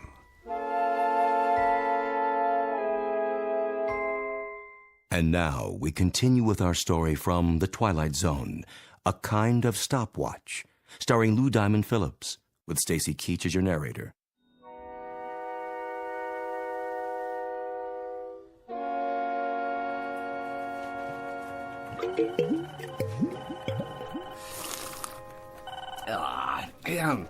You can taste the impurities. We need clean air, too. HEPA filters, air ionizers, the whole bit, And these rooms need a new paint job while they're at it, a nice, soothing color. Come on, Angie. Let's go to the powder room. Yeah, I'm with you. Because we got to keep this company on track. You think about it now. We will. McNulty. Right here. Mr. Cooper would like to see you. Well, you hear that, everybody, huh? Mr. Cooper would like to see McNulty, huh? And all because of that box right there. You know why Mr. Cooper wants to see McNulty? Because McNulty has been feeding him suggestions in that box for 11 months now. Did I say suggestions? Wrong word. Suggestions any clod can give, huh? But dynamic blueprints for the future only McNulty can give, huh?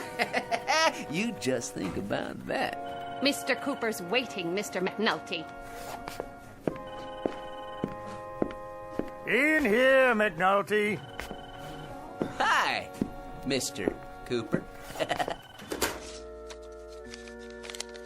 Do you know what I've been doing for the last half hour? You've been looking through the suggestion box. I knew it was going to happen one of these days, Mr. Cooper. I've been expecting it. You see, the thing of it is, it takes a very special kind of employer to recognize that one of his men has got it. And obviously, McNulty does. Truer words, McNulty, have probably never been spoken here or anywhere else. I have just gone through the residue of the suggestion box covering the past 3-month period. Here is your suggestion dated March 13th. Make hot dogs flat so they can fit more easily into a hamburger bun. Well, how about that? Now, you think about that now, Mr. Cooper. Make tin cans square so they can be stacked together more easily. Well, huh? Isn't that a guess? You think about that, too. Put small pontoons in field packs of soldiers so that when they cross rivers, they can float. That's worth $1 million as it stands, huh? I mean, that one little suggestion. You see, the soldiers, they go into the water in the cans. Well, the cans, they're full of air, see, so... Mr. McNulty, the Cooper Corporation makes ladies' foundation garments. Not a single one of your 340 suggestions, repeat, not one of them, has anything remotely to do with this company's product. Right! See? I wanted to talk to you about that, too. What you ought to do is focus on new inventions for our customers. Our customers? Well, I've been doing some reading about pressure and leverage, the principles of engineering, and one of the greatest engineers of the 20th century was Howard Hughes. Why, did you know that he invented the cantilevered brassiere? Huh? He invented an undergarment that actually defied the laws of gravity, huh? Like a suspension bridge. And if it weren't for his little invention, nobody would have ever heard of Jane Russell. Huh? Did you know that? I believe this company is well aware of the history of our product lines, and they don't have anything to do with 1940s movie stars or eccentric old recluses with mental delusions. Exactly! The key to a successful business is diversification. More products for more kinds of customers. Now you think about that. I have thought about it, McNulty. Now you think about this. Yes, sir. You're fired!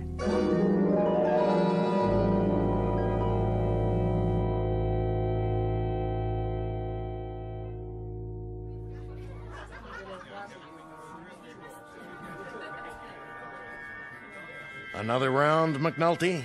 In a minute. I'm still working on this one. Over here, Joe. Coming right up. You know something? Oh, here we go again. With the long ball hitter, as opposed to the consistent clutch hitter with a big average, I will take the latter. Well, that's very nice of you to tell us, McNulty. Well, it's a fact that at no time has the home run leader in either league led the league in batting at no time, which should tell you. Ted Williams won the batting championship and led the league in home runs in 1941, 42, and 47. The exception to the rule? Think about that now. The exception to the rule. Let me ask you something, McNulty. How come you're in here so early tonight? You've been sitting here now for 3.5 hours. Well, for the simple reason that I quit my job. No kidding. Yeah, I went into Mr. Cooper's office and I read him off. Just like that, you know, Cooper, I said. Don't tell me, McNulty. You got canned. Well, in a manner of speaking, you might say, well, yeah, we mutually agreed that I wasn't going to work there anymore. Let me ask you something. Wouldn't you think that after 1 year of putting suggestions in the suggestion box, after 1 whole year, I'd get noticed? McNulty, you want to know something? Getting noticed and getting liked are 2 different things. What do you know about it? Nothing, McNulty. Not a thing. All I know is that every week of every month except Election Day, you come in here and drive everybody out of their skull walking on your lower lip. Now you think about that little thing, will you? For my sake. Where's my other beer? Right here. Thank you, barkeep. If you don't mind, I think I'll find myself a nice, quiet table to sit at. Goodbye. Excuse me, my good man. Is this seat taken? Is now. So, you want another one? Thank you. I would consider it a kindness on your part. One more over here, please. So, What's your name? What's my name? Potts. Potts? Potts. Oh, that's not such a bad name. It is the one I was born with. Seems to me there was a third baseman played for the Phillies one year. Seems to me his name was Potts. Let's see, it was Lou Potts, Frank Potts. Could it have been Bots? No. Potts. You paying, McNulty? Because this old rummy already gave me his last dollar. This man is my friend. And I like a little respect from you while you're at it. I bet you would, McNulty. And you getting respect from me would be about as easy as flagging down a cab on 46 and Broadway at 8 o'clock on New Year's Eve in the rain. Here you go. So, what do you want to talk about? You want to talk about baseball? Well, it is a great American pastime, and I am so glad that Abner Doubleday saw fit to invent it. To your health, friend. And now, to show my appreciation for your generosity, I have something for you. Consider it a gift, a small remembrance of our friendship. Ah, what is it? It's an old family heirloom. A kind of stopwatch, you might say. Why do you carry it around? I mean, you know, if it's just a stopwatch, it doesn't keep time, right? That is a fact. But it's all yours nonetheless. Someday you might own a racehorse. Or you might want to run the 4-minute mile. Who knows? Now you've got a stopwatch to time yourself. I've been looking for someone to give it to. I myself am finally finished with it. Goodbye, old pal.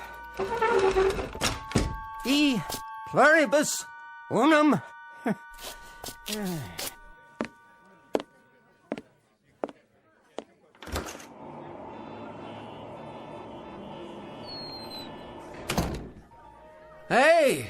Hey, you didn't finish your beer. You done for the night, McNulty? There ain't no more ears in here you can bend. You bored 10 people to death and you emptied this place faster than a smallpox sign. Funny looking watch. Anyway. I hate to go home, Joe. I mean, geez, I already saw the picture on the Late Show. I mean, I even saw the one on the Late Show. Hey, McNulty, do me a favor, would you?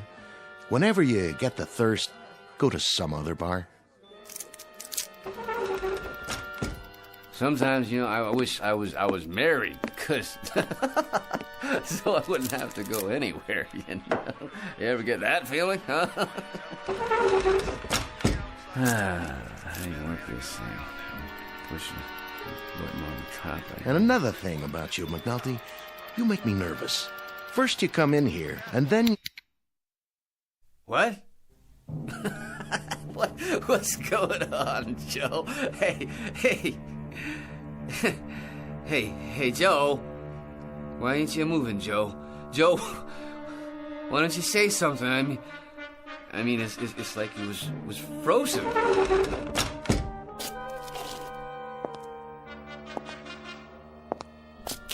What's with the TV? There was a game on. The guy started the pitch and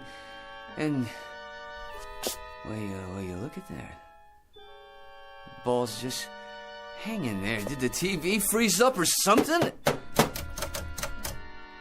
Say, what is this? Something's going on. All I was doing was telling you about how bored I was, and then that crazy gleep gives me this watch here, and I push the button on it like this, and... And you bore people to death, and then you start to make me so nervous my back itches. And...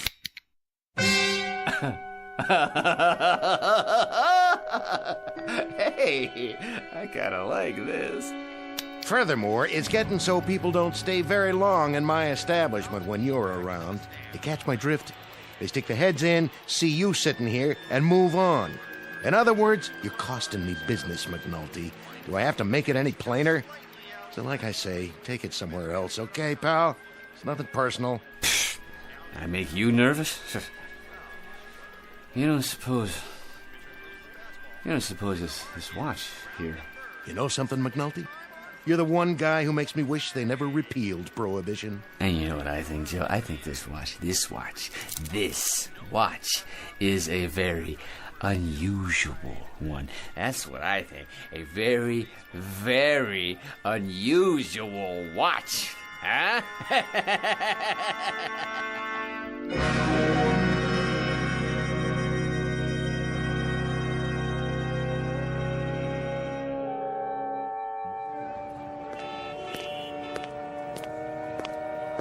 Hey, buddy, watch where you're going.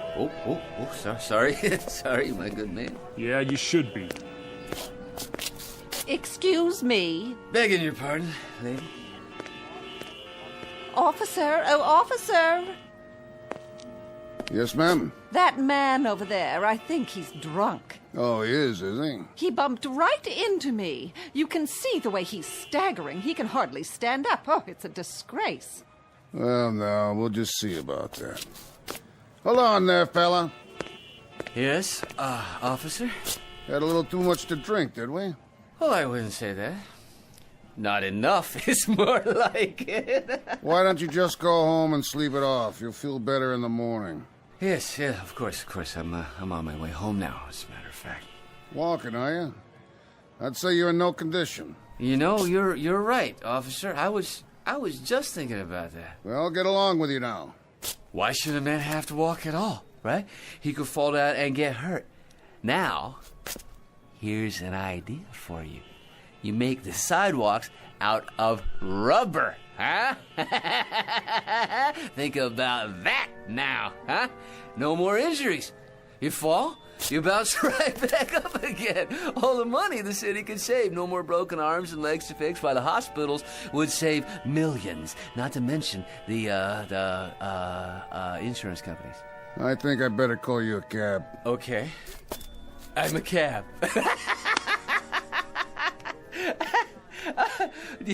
You get it? You said I'll call you, and then I said, well... No more kidding now. None at all. I don't want a cab. In the first place, I never stopped for you. And in the second place, it takes too long on account of there's too much traffic in this city in the first place. Am I right or am I wrong? You tell me that. I'm not telling you nothing. Now listen, if you can't afford a cab, the subway's right at the end of the block. Now run along. Either that or I'll haul you in right now. On what charge, may I ask? Public intoxication. Plus you're making a real nuisance of yourself. Now quit flapping your lips and get a move on, you hear? Of course I do, officer. I hear the wisdom of your words, and I have enjoyed this conversation immensely. A good evening to you, sir. Let's go. I think I better take you down to the station house. But why bother, huh? I mean, as long as I can hail a cab, let me show you McNulty's method. You watch, and you think about it now, okay? Taxi!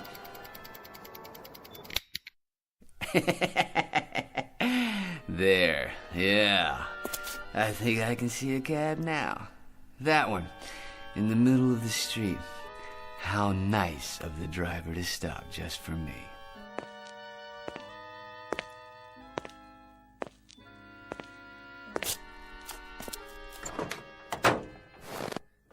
Hello there, driver. What, not speaking, huh? Well, let me see what I can do to fix that. What? Hey, who are you? How'd you get in my car? Never mind, I'm here now, aren't I? Okay, where to? Home, driver. Take me downtown by the shortest possible route, and you think about it now. Sure thing.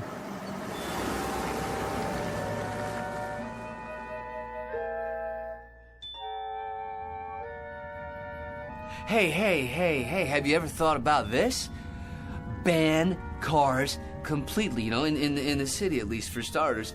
Helicopters. Now that's the future. Your private copters, okay?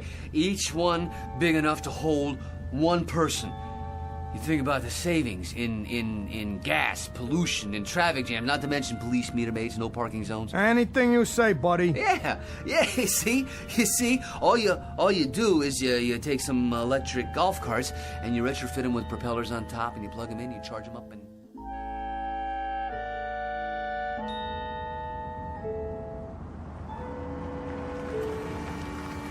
Here you go. This here is it, mister. Far as I go. Think I'm gonna pack it in for the night.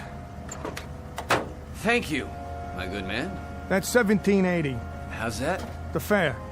Make it $18 plus something for the wife and kids. Now, you see, that's just my point. All that money, and for what? I say ban the internal combustion engine. Springboard shoes would work just fine. All we need is a company to manufacture a prototype. You gonna pay me or talk me to death? Neither, to tell you the truth. Do you have the time? Huh? The time. Here, let's have a look at my pocket watch, shall we? Have I told you about it yet? This is really a very unusual watch. A kind of, stopwatch. Literally. Allow me to demonstrate. Don't try to con me. All I want is for you to pay up. If you don't, I'm calling this in. It's a violation of the city code to defraud. There. Isn't that better? So much more restful. I think I'll go inside now and lie down. No, don't you worry about it. As soon as I get to my apartment, I'll open the window and hit the button on this stopwatch again, and you'll be on your way. And tomorrow morning, so will I. In fact, from the way things are going so far, I say that your friend and mine, the one and only Patrick T. McNulty, is going to be the life of the party. Yeah? You be sure to think about that now, won't you? Stand back, world. McNulty is walking through the universe.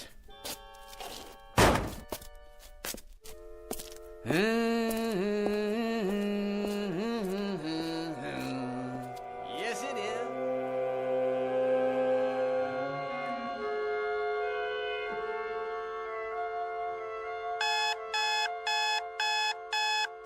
And a good morning to you, listeners. We'll be bringing you the Eyeball News at 7:27. Oh, forgot to turn the blasted alarm off. But for now, here's an update from Weather Central. Some overcast this morning with scattered clouds this afternoon. And now, back to this morning's casual concert for the swingin' set. Wrong. There is nothing moderate about today, because today is the day that people start listening to McNulty. Unless it was some kind of dream. Now, where is that crazy watch? Aha! Here! All right, now, let's give it the old test. My kind of town. Millions of people going to work, no imagination. But McNulty, now that's a different story. A man who's just full of ideas, so original, they don't have a word for him yet. But they will. If this thing works. Well, here goes. It's not a dream! It's not a dream, it's the goods! The real deal! This wonderful, gorgeous watch! I just push the button and everything stops. I mean everything! The whole world stops for me.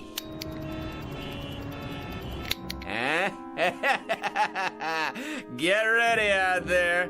McNulty steps up to the plate, he swings, and he swats it clean out of the park.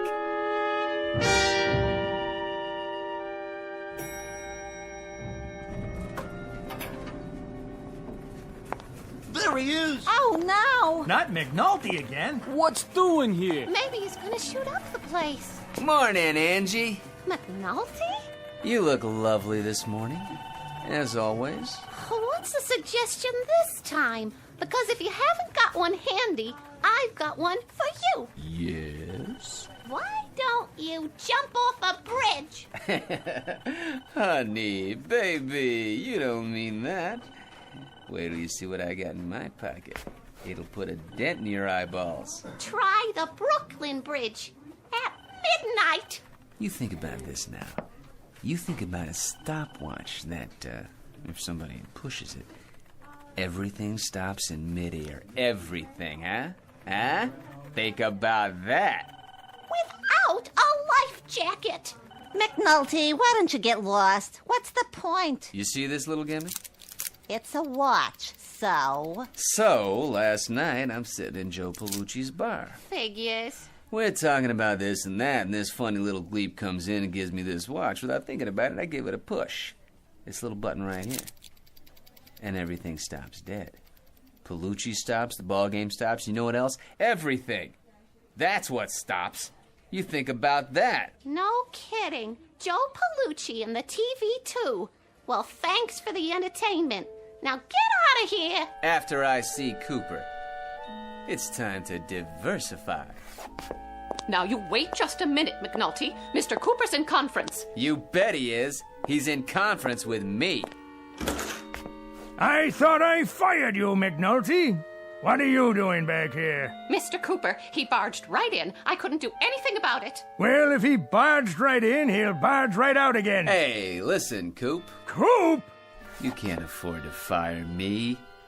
This time, I got more than a suggestion. I got the goods. You figure out how this little doohickey works, and you got yourself all the money in the world. McNulty, once more I remind you, we make ladies' foundations, nothing else. Did you hear me? Nothing else.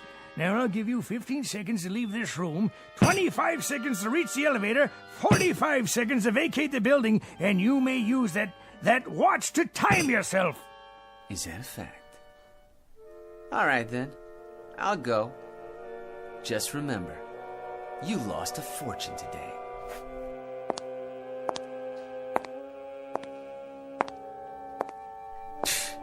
Why, that gleep didn't even let me show him. McNulty, if you're not out of here in 1 minute, I'll call the police. So, what am I waiting for? I'll show him anyway. I'll show you all! Hello, operator. Get me... Now, you put that phone down and come with me. That's right. In here. Right on Cooper's lap. How about that, huh? Nice coffee. Right in the middle of pouring it, huh? And you, hey, sweetheart. I like your typing. Don't your hands get tired up in the air like that, huh?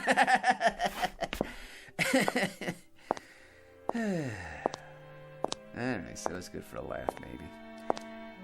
There must be something else I can do with this thing. Miss Hinckley, what do you think you're doing?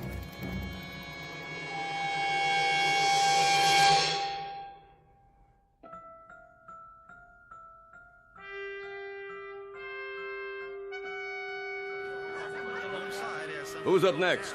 Don't look now. It's the cleanup man. The guy could empty a baseball stadium, not to mention a bar. And if you don't spend 3 hours telling us how he'd run the Mets, he'll keep ootsing me about how I should run my own place. Hey, Joe. Hey, you want to hear a good idea? Why don't you make a swinging door like in the movies, huh? Maybe change the name of the place, Pellucci's Western Saloon. Hey, how about that? Hey, McNulty, how about that? I'll have it done first thing in the morning. Ah, that's great. Then every time I come in, I'll push open a swinging door and I'll think, I did this. Wait, whoa. You're not putting me on, are you, Joe? McNulty, the only thing I'd put you on is a slow freighter heading for the other side of the world. See ya, Joe. Yeah, I'm out of here. Relax, boys. You're about to see something you ain't gonna believe. Yeah, well, make it quick, huh? With this little gizmo right here, I can stop trains, buses, planes, subways. There ain't nothing in this world I can't stop. Yeah, what about your mouth? I gotta pour myself a drink. Watch this. All right, now, I'll move your beer over here and put yours in front of him. Let's see. How about if I undo your tie like this, huh? Oh, and Joe, over there. Hey, why, look, Joe, where's your glass now, huh? You're gonna be pouring beer in your hand, huh? All right, okay. Here we go again. Oh, what the... Well? Huh? Well? Ah, come on now. What do you think about that, huh? Think about what? What are you kidding? You didn't see what I just did? Out of the way, McNulty. I want to make it home by the bottom of the 8th. See ya, Joe. Well, you done it again, McNulty. You emptied my bar. You drive more people out of saloons than Carey Nation. Oh, I get it. Of course you couldn't see what happened. Of course you couldn't. How could you? You guys got froze. I'm the only one who sees what's going on. The only one. See? So I got the greatest conversation piece in the world, the greatest, and what does it do? It stops conversation. Well, so it shouldn't be a total loss. You should order up. But drink it fast, will you? The combination of you, the hot weather, and my business recession is more than I can take for one day. Hey, Palucci, look at me. What are you, some kind of sadist? Do you know what you're looking at? A jerk. A jerk, I'm telling you. A jerk, a nutsy, that's what you're looking at. You want to stop there or go for double or nothing? It's a fact. What do I want this thing for? I want to get a little notice, that's what. Well, let me tell you something, Palucci. When John D. Rockefeller got out of a car, why did people go up to shake his hand? I'll bite. Why? Because he had dough. That's why. Lettuce, the old Mizzou. J.P. Morgan walks into a bar. The head waiter almost breaks his neck trying to get a table ready. Why? I'll tell you why. Because J.P. Morgan was loaded. You think about that now. And you think about this. As of today, McNulty's gonna be loaded too. I'm gonna have a limousine drive me up here. I'm gonna have a chauffeur open the door. I'm gonna walk into this crummy joint of yours and buy about 18 rounds for everyone. Huh? And then, just for a laugh, I'll buy you a mortgage. You don't mind if I don't hold my breath, do you, McNulty? Palucci, old pal, take a good long look. The next time you see me, I'll be the new McNulty. Why didn't you go the whole route and move to Honolulu? Palucci, tonight I'll be able to buy Honolulu.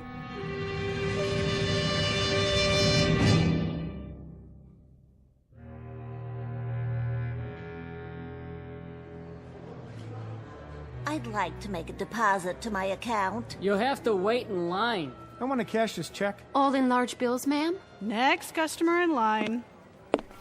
Is this where I make a withdrawal? Yes, sir. How much would you like? Oh, I don't know. How much you got? Sir? I'll take small bills. Lots of them. Just need your bank account number. Right here. Oh, you want me to get them for you? Oh, sure. No problem. Well, let's see. Oh, a bag of 5s. And some 10s. And, some 20s while I'm at it. Yeah, let's see, that ought to do it. Oh, don't worry, folks, it's only money. It grows on trees. That's what it does, right? It grows on trees. For me. Okay, here we go. 1, 2, 3. My watch.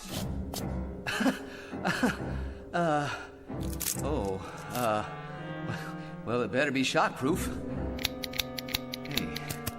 Hey, start already, come on. Hey, what's the matter with this thing?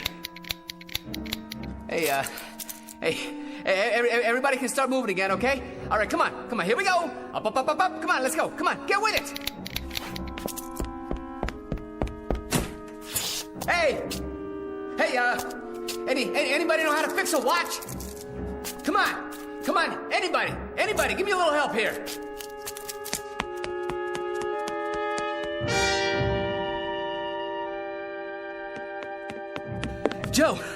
Joe, please do something, say something, go ahead, insult me.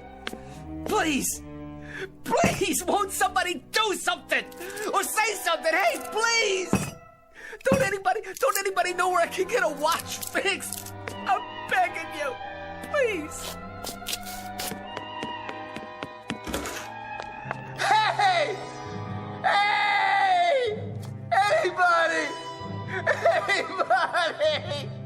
Please do something! Say something! Anything!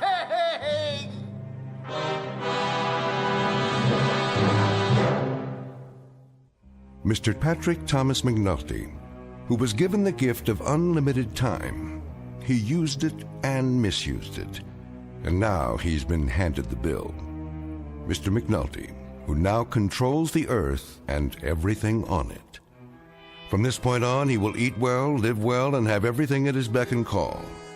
But the thing he wanted most, the thing that gave him the most acute hunger, his need for a sympathetic ear, this he will never have again. Tonight's tale of motion and the lack thereof, and a man named McNulty in a place called the Twilight Zone.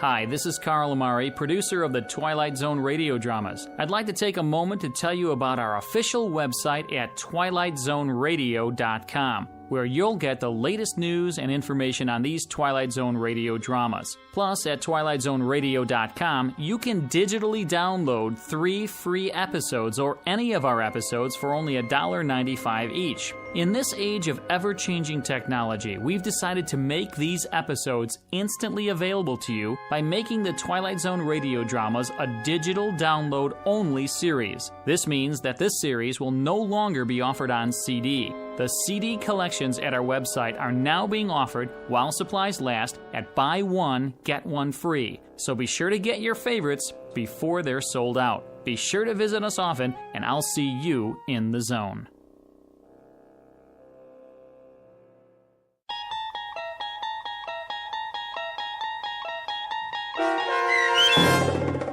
A Kind of Stopwatch starring Lou Diamond Phillips with Stacy Keach as your narrator was adapted for radio by Dennis Etchison and based on a script by Rod Serling. Heard in the cast were Rick Peoples, Mike Baccarella, Guy Burrill, Meg Thalken, Maggie Carney, Rich Komanek, Doug James, Carl Amari, Roger Wolski, and Irene Olson. To learn more about the Twilight Zone radio dramas and to obtain audio cassettes and CDs of these programs, visit our website at twilightzoneradio.com. This copyrighted radio series is produced and directed by Carl Amari and Roger Wolski for Falcon Picture Group. Doug James speaking.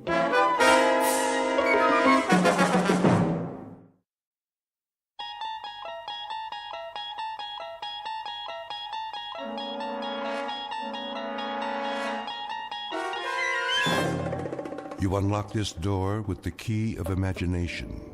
Beyond it is another dimension, a dimension of sound, a dimension of sight, a dimension of mind. You're moving into a land of both shadow and substance, of things and ideas. You've just crossed over into the Twilight Zone.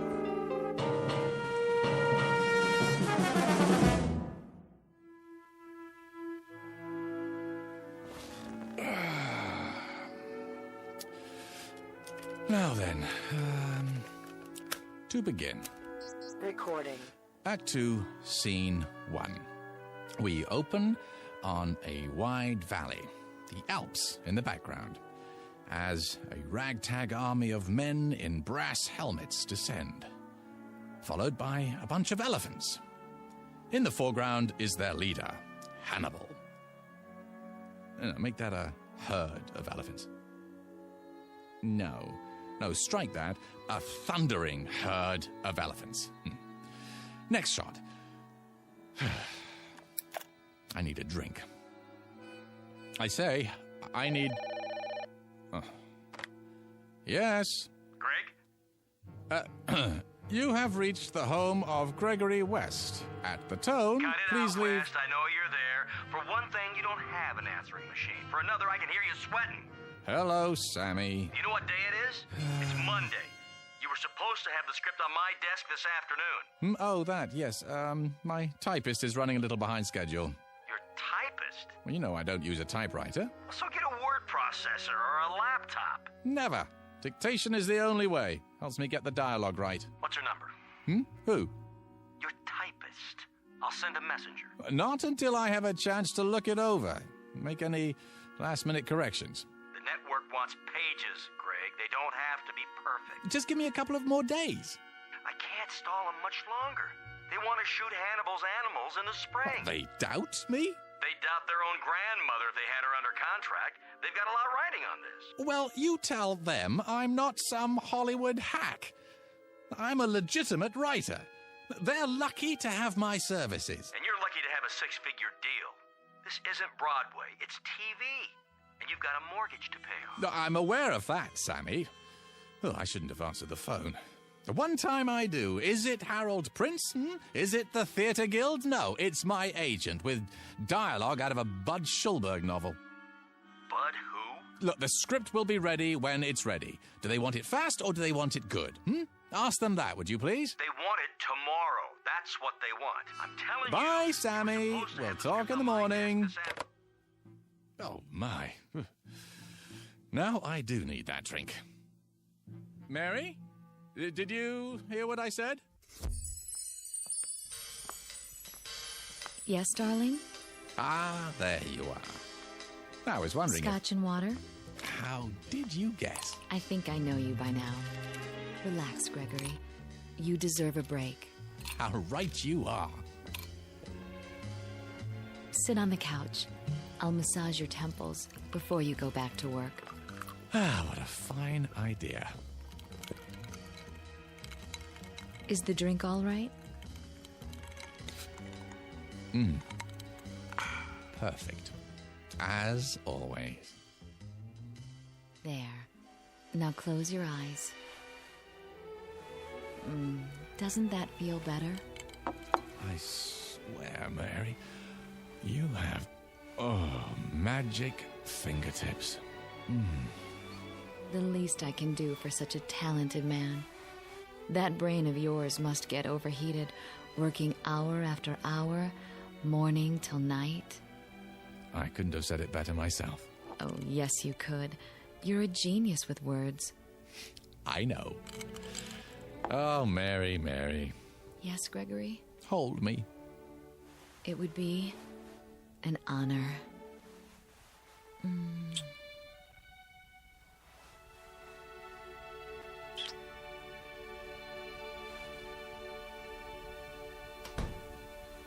Who's that? Outside the window, I thought I saw... No. Gregory! Not Victoria. Gregory? She can't be home yet. Gregory! How dare you!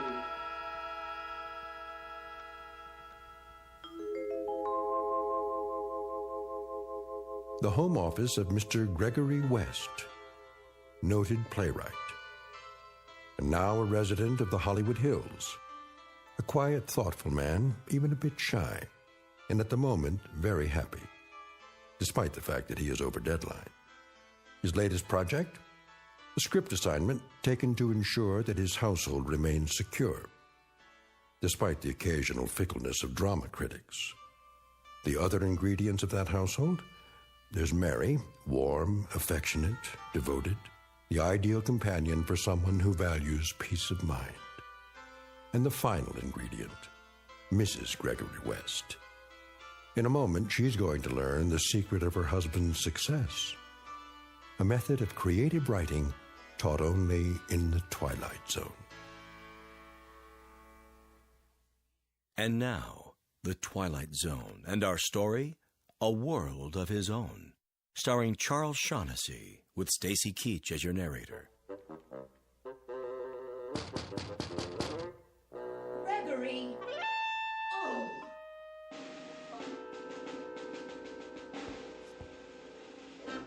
Is she gone? Yeah, for the moment. Are you cold? What? The air, it's chilly this evening. It was. Shall I light the fire? Not if you're with me. You're so lovely. Oh, Gregory.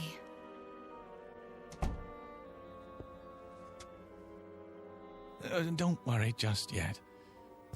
Oh, Mary. Gregory! Unlock this door immediately. I'm sorry. Greg, not again. I have to, Mary. But why? You don't know what she's capable of. I know you have a woman in there. Open up. No, Greg. What else can I do? I warn you, Gregory. Oh, my. Are you so frightened of her? She can make my life miserable if she chooses. All right, then. If you must. Do you hear me, Gregory? Are you deaf? Be right there. Don't think you can hide her from me. What's that, dear? Don't think you can let her out the window either. Gregory!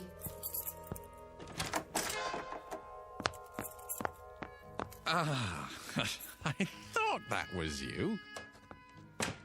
Where is she? Who, my dear? Not behind the drapes. I'm sorry, I don't understand. Under the desk? What are you going on about, Victoria? You know perfectly well. I suppose you let her out the window. But the window doesn't open, remember? Then where? Who? You little worm, you know who. What have you done with her? Where did she go? Where? Please, stop. My glasses. A cozy fire. Your smoking jacket. Oh, only because it's comfortable. You know I don't smoke. Of course you don't. In order to smoke, you'd have to heat up. And you've never risen above room temperature. Sit down. Let's talk this over. Have you installed a secret door in here? No, dear. The stud is as it's always been, a place of seclusion for my work. For your work. For monkey business, you mean? What are you doing? I'm arranging my notes. Notes? Those are tapes. Well, you know I prefer to dictate, dear. I'm not your dear anymore, you libertine. Who's a libertine? Do you intend to stand there and deny it? Deny what? That you had a woman in here. Victoria, I never meant Liar. Cheat. Fraud. Victoria! If you force me to do it, Gregory, I'll have this room torn down. Panel by panel, board by board. Why? Don't toy with me. Who's toying? Then you must think I'm handicapped. What? Lacking in all my faculties. The vital functions, like sight. You think I'm blind? Of course I don't. Then how can you refuse to admit it? I stood outside that window and saw the two of you on that sofa there. Don't. Zip it. Shall I describe her to you, Gregory? Her brown hair, the simple black dress, the pearl necklace, how she handed you the drink. If I'm not mistaken, this drink right here. I don't recall who made that. You don't? Your private bartender, maybe? In our own home, Gregory. Our own home. That drab, ugly little creature. She's not. Aha! How was your day, dear? You, went to a movie, didn't you? Was it a good one? Apparently not. Oh, well, they can't all be works of art. Didn't expect me home so soon, did you? Thought I'd go out to dinner afterwards. I didn't say that. I've had my eye on you for some time now. Oh, how flattering. You thought you fooled me, didn't you? Why, no. You know you can't lie to me. You thought I'd never suspect the real reason you kept sending me away from the house? Have to be alone to work. The famous playwright. Famous philanderer is more like it. You do me an injustice. Oh, do I? All right. Out with it. Who is she? Victoria. Dear. Don't you dear me. Ow! And don't touch me. At least try to understand. Oh, I understand perfectly. But you don't. Why don't you enlighten me then? There's no other woman in my life. There certainly isn't. Not anymore. Because you don't have a life. How can I explain it to you? That's the question of the evening. How? Well, I'm waiting. I'm a very patient person. I'm not going anywhere. Go ahead. Take your time. Choose your words carefully. Because I intend to report each and every one of them to my lawyer. No, that won't be necessary. I'll be the judge of that. Victoria. All right, then. You recall my play, The Fury of Night, Dear? The one that made my reputation? It won a Tony Award? Then there was interest from Hollywood, and we moved out here. I'm listening. What about it? Well, you remember the character of Philip Wainwright. He was the first character that I was ever really successful with. The critics said he lived on stage, not a collection of mannerisms. He breathed, What's her name? What? Her name. What do you call her? Fifi? Foofy? Or do you just call her whenever you feel like it? Mary, but... Mary! How common. She's not common. Oh, you mean she has hidden talents? I'll bet. Does she cater to your every need? Drain off your tensions before they have a chance to build up? Victoria, don't. I'm trying to explain. Then go ahead. I'm all ears. All right. You know, I've spoken many times of how fictional characters seem to come to life for me. Such vivid life that they begin to determine their own actions. As the author, I may have some particular lines and moves planned for them, but they simply won't do it. They become so strong that they begin to take over the story. I'm not interested in a lecture on writing. You artistic types are all alike, full of mumbo-jumbo about feelings and moonbeams. It's all smoke and mirrors. A cover, a front for self-indulgence, wish fulfillment, laziness. I don't know what you'd do if you had a real job to go to. If your delicate sensibilities could stand up Victoria, I'm asking you to bear with me. Bear? I've borne you too long. And now it's over. Finny, kaput. 10-4, over and out. Wave bye-bye, mark it and strike it. But this is important. Philip Wainwright. He was the first one of my characters ever to behave like this. Like what? Like you? With a complete lack of morals? With duplicitousness? Duplicity? What? The word is duplicity. Is it? Well, I've got a word for you. I must finish this, so please don't interrupt. Now, no matter what I tried to make him do in the service of the story, he balked. Flatly refused to take direction. Wouldn't accept my choices any longer. This is ridiculous. He was real. Alive, do you hear? Alive. With a will all his own. We're off the subject. No, we're not. This is the subject. Philip Wainwright was alive. So much so that one night while I was working right here in my office, he came walking in through the door. My God. You're delusional. Victoria, believe me, he did. He walked right in and took a chair in front of the fireplace. A real flesh and blood man. Not just words anymore. And I had created him. What are you doing? I think psychiatry is next on the agenda. No, put the phone down. I'm telling you the truth, Victoria. Characters from my plays began to come to life. I saw them. I talked with them. I shook their hands. And made love to them? Yes! I mean no! You want me to put the phone down? How's this? Right on your fingers. Ow! Get out of my way. Look, hear me out. You know how I work, how I dictate my dialogue and descriptions into the tape recorder. The lazy man's way to riches. I can describe any character at all into it, and now, if I do it well enough, truly enough, the character will come to life.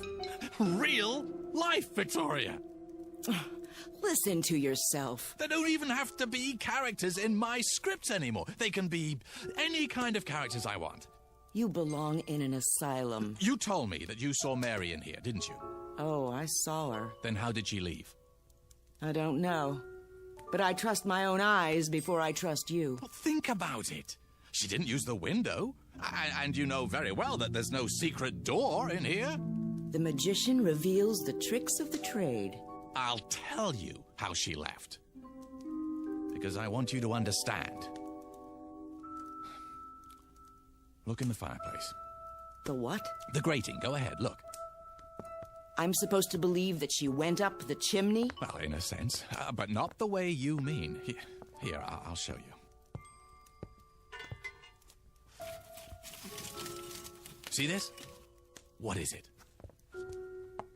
A melted cassette tape.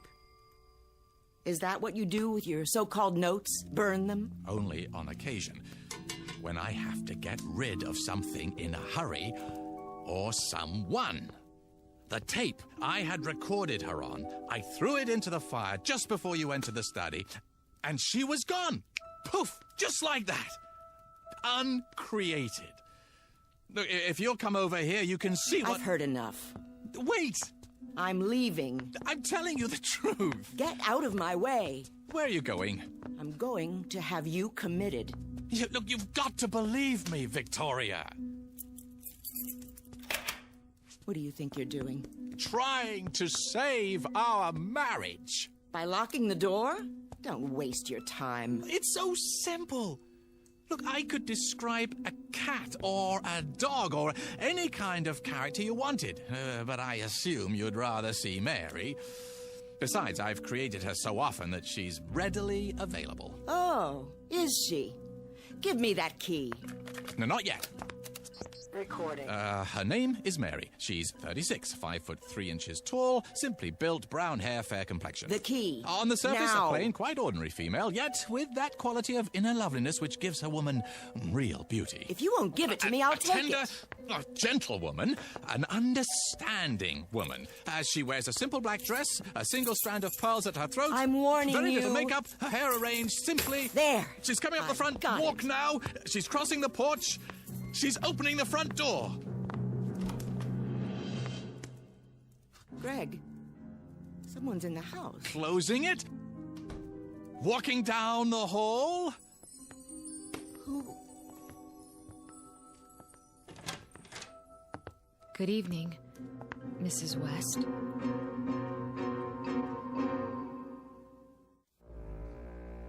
Well? She's real. How did you do that? Do what? Bring her here. On cue. Don't you understand? I described her on the tape. You heard me. But why, Greg? Why do you bring me here now? Because... it's a bit tricky to explain. Try. Come in, Mary. Thank you. I'd love to. She asked you a question. I'm trying to think of the best way to put it. Give me a moment, Mary. You do know each other. Oh, yes. Your husband's a wonderful man. What do you want here? There's nothing to be afraid of, Mrs. West. I'm here because it's Gregory's wish. It's not mine to doubt him. Doubt him? You mean you don't? I'm sure he has his reasons. There. See? Well, Victoria? Do you believe me now? This is some kind of plot. You did let her out of here through a secret door somewhere. Behind the bookcase? I'll find it. Then you tell me some fool story about characters who come to life and walk around as big as you please. It's not a plot, I assure you. Not a very clever one, that's obvious. You lock the door and pretend to make her real. And she slips around from the backyard and comes in through the front door and tries to make me think she's... Oh, no. That's not what happened. Not at all. I swear. You're trying to drive me insane. You want to have me committed. I only did it because you said you were gonna have me committed. Oh, no. You want to get rid of me so you'll have our property all to yourself. So you can share it with this... Nothing of the kind. I only wanted to show you. Yeah, it's a demonstration. Greg? What is it? Is that why you brought me here? Not because you wanted to see me, but only to show her? Mary, try to understand. I am trying. Only... Victoria's my wife. Not anymore. Not after this diabolic conspiracy. Oh, come on, Victoria. Can't I do anything right? That's something I've been wondering for years. You haven't answered me, Greg. Answered what? Is that all I am to you? A parlor trick? Something to show off?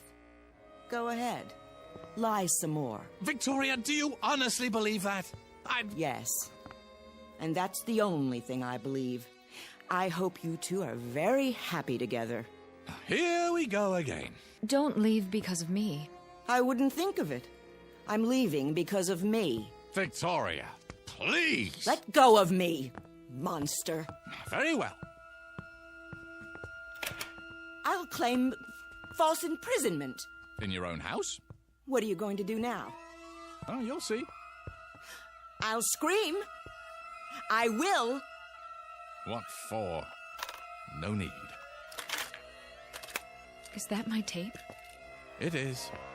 And you're going to? There's no way around it. Craig, why do you do this to me? I'm sorry, Mary, but what else can I do? But again? I just got here. I have no choice. That's all you ever say. Don't you think I'm nice enough? Oh, that isn't it at all. Not loyal? Not interested in your work? Not sensitive to your needs? Not giving enough? No, quite the contrary. If you're going to be cruel to her, don't do it because of me. No, of course not. Wouldn't believe me. Oh, no. Had to make me prove it. Make me force poor Mary to... Oh, Victoria. Sometimes I wonder. A man has feelings. Feelings that get turned into thoughts, and then into words, and those words go onto paper, and eventually they live, and breathe, and walk, and talk, and strut upon the stage in their petty pace for a paying audience. But you wouldn't know anything about that, would you? Not even after living with me for so many years. I really don't want to do this. If you do, don't bring me back again, Greg. Mary. Just don't. I can't stand it any longer. You're a part of me. You know that, don't you? I'm not speaking figuratively. I give you my word when I say, this hurts me more than it hurts you.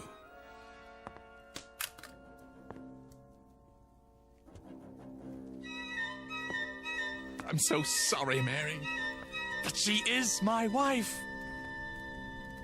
I understand. I suppose. Greg, I feel so strange. What's happening to me? Help me.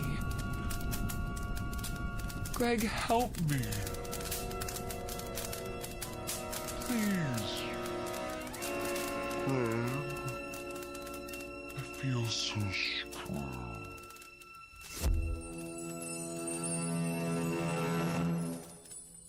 What happened to her? She's burning brightly. Where is she? I've told you. But where?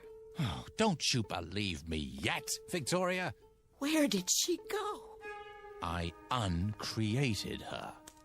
No. That poor woman. Come here. It's all right, dear. But Shush. Hold on to me if you like. what have you done? It won't happen anymore, I promise you. I'll never do it again. I never would have done it in the first place if I hadn't been so lonely. It's just that you're so perfect, Victoria, in so many ways. So impeccable, so flawless. You make me feel inferior. Really, Gregory? I can't help what I am. Well, maybe not, but that's why I created Mary. I didn't do it to insult you. I just wanted a little company, that's all. Someone who wouldn't judge me and find me wanting. Someone I could talk to, someone I could feel comfortable with, instead of like a worm. You do understand, don't you?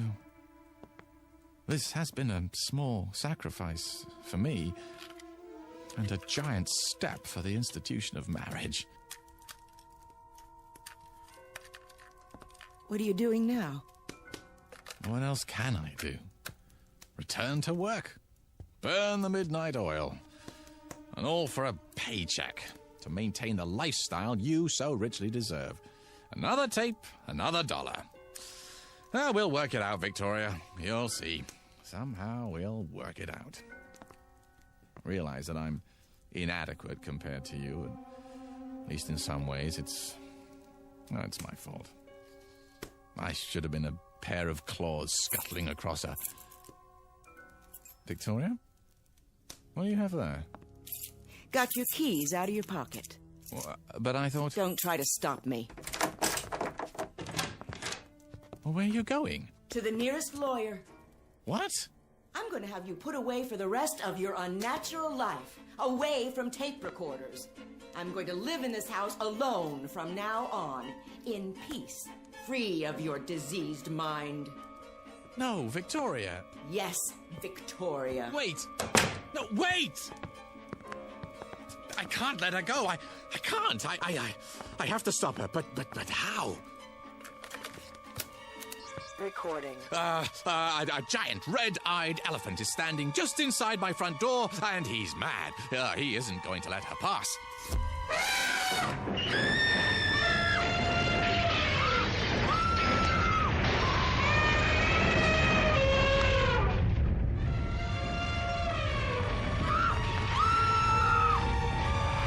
Something the matter, dear? Get that elephant out of my home! Will you stay? Yes. What did you say? Yes. I can't hear you. Yes. Yes. Yes. Very well. Hurry. Just a moment. Gregory. Yes.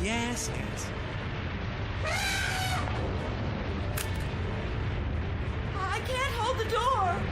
His trunk. He's grabbing my hair. Another second or two.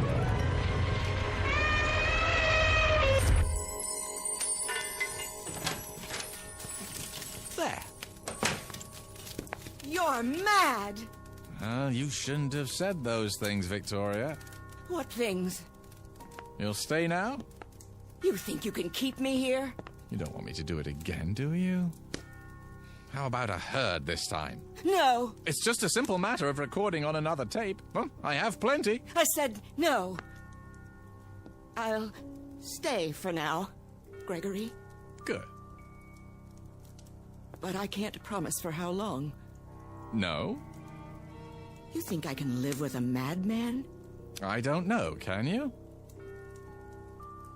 Oh, Gregory. It doesn't have to be this way.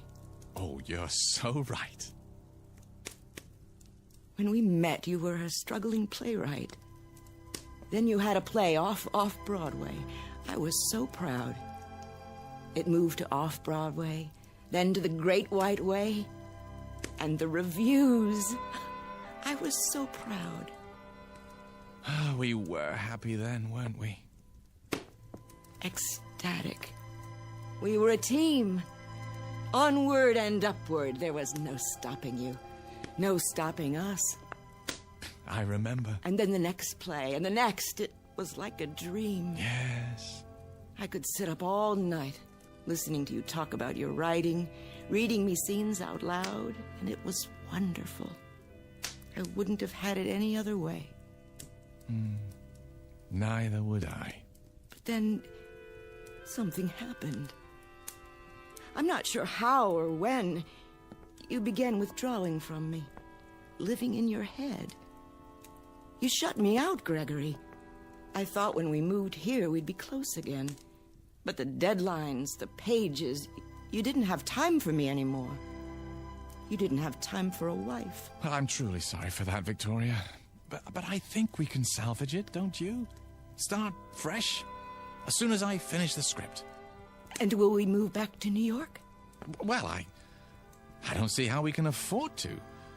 Broadway isn't what it used to be. Nothing but revivals and musicals now. This is where the money is. Our future is here. What future?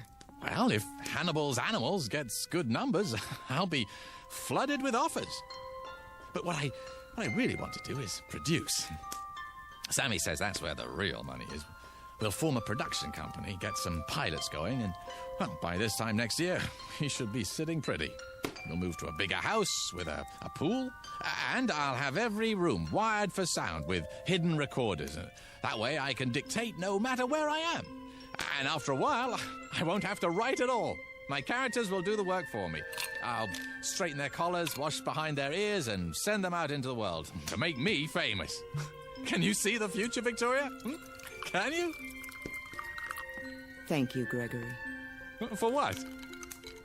I can see the future. What it would be like with you. And now I know I was right. You are insane. Oh, come now. The first chance I get, I'll have you in a padded cell. Believe it, Gregory. I do. Well, I guess that's it.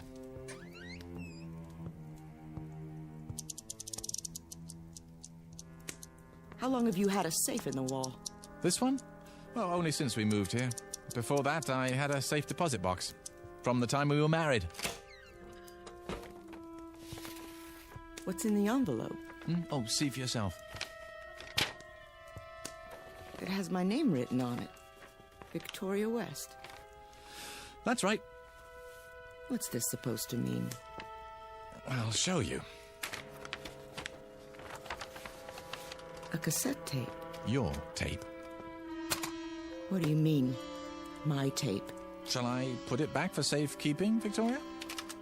Or shall I burn it? Which will it be? You wouldn't. The choice is yours. You want me to believe... Oh, I'm telling you, Victoria. As if I had to. Well, look at yourself, Regal, beautiful. You could have had any man you wanted. Haven't you ever wondered how you got stuck with me? That's absurd. I know who I am. I have a lifetime of memories. Oh, I know you do. I gave them to you myself. It's all here on the tape.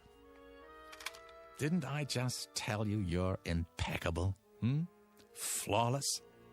Exactly the sort of wife that I used to think I wanted more than anything else in the world. This is another of your tricks. Why do you suppose I was so upset when you came back before? No, not because of Mary, but because it was the first time you'd ever come back against my will. The first time... Do you think you're frightening me? No. No, I guess not. You're beyond that, aren't you? I made you too strong. I forgot to give you human frailty. Well, I guess I deserve it. It's what I asked for. I'll put it back in the safe. Give me that. Oh, you want to be careful, Victoria. Very, very careful. You tedious little bore. How could I ever have believed I loved you? Here's what I think of your childish trick. Victoria! Do you know what you've done? I feel strange. Well, I'm sure you do. It's too late. I can't pull it out of the fire. I think I'd like to lie down. You don't mean to tell me it's true. No. No, it can't be true. No. Gregory. Victoria!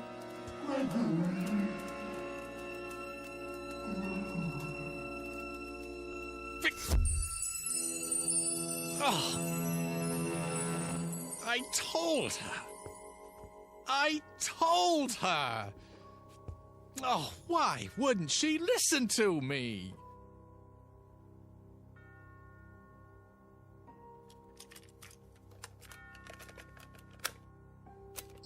Recording. Her name is Victoria West. She...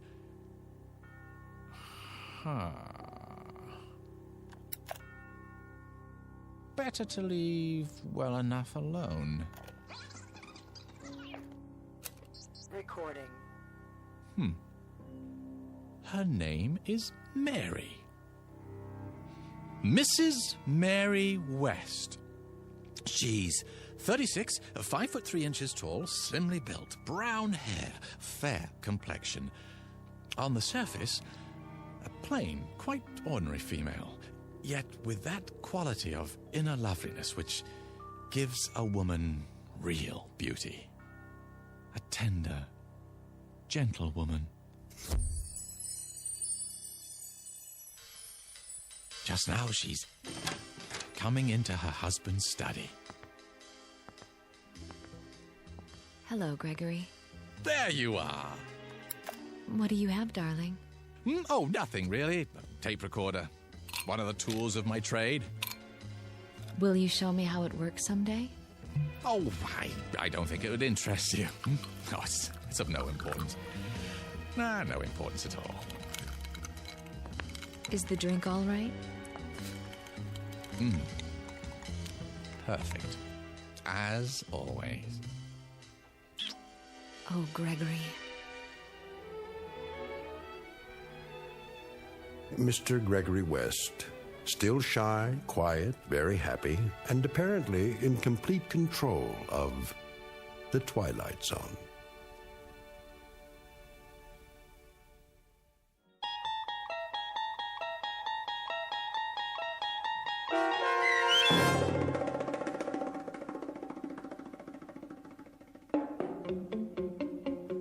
A World of His Own, starring Charles Shaughnessy with Stacy Keach as your narrator, was adapted for radio by Dennis Etchison and written for The Twilight Zone by Richard Matheson. Heard in the cast were Linda Ryder, Alyssa Fraden, and Doug James. The producers of The Twilight Zone wish to thank CBS Enterprises and the Rod Serling Estate for making this series possible. This copyrighted radio series is produced and directed by Carl Amari for Falcon Picture Group. Sound design and custom Foley effects for The Twilight Zone by Cerny American creatives Bob Benson, Craig Lee, Michael Slaybach, and Matt Sorrow. To learn more about The Twilight Zone radio dramas and to contact us, visit our official website at twilightzoneradio.com. Doug James speaking.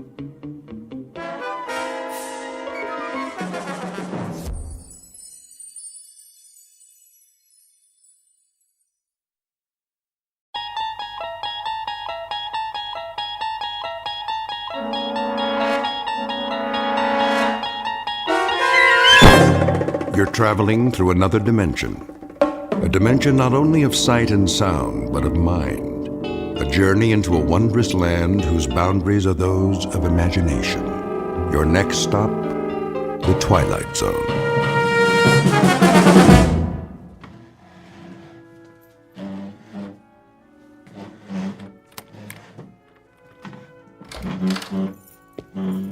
Marvin?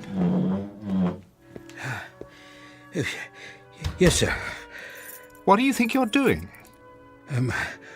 Moving the table, sir. Why, whatever for? The party, Mr. Fitzgerald. Party? What party? Mrs. Fitzgerald, sir, for her birthday. Oh, good Lord, is that tonight? I understand that it is. You instructed me to see to the arrangement, sir. Oh, so I did. I suppose you'll transform this apartment into a veritable wonderland. Paper streamers and the like.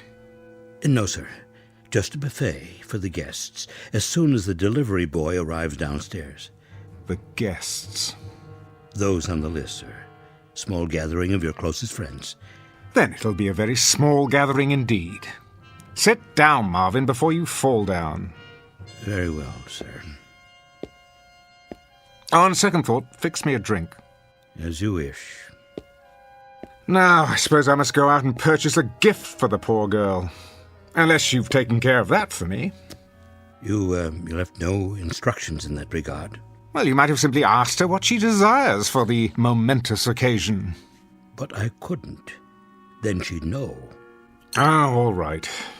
Let me see. What does she need?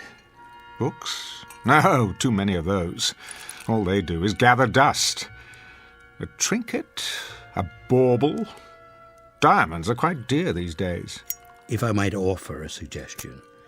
Why not? Well, Mrs. Fitzgerald has expressed an interest in music. Oh, she has she? What does she know about music? I will not have popular ditties polluting my environment. Not recording, sir. I believe she'd like to play. What? A glockenspiel? A kettle drum? You'd have to ask Mrs. Fitzgerald, but she did say it has powers to soothe the savage beast. That's breast, man, the savage breast. Do you see any beasts around here? If you don't mind, sir, I'll repair to my quarters for a while until the provisions arrive. Did you put soda in this drink? Oh, I've told you, Marvin, no soda. Make me another one at once, and this time do it properly. Yes, sir.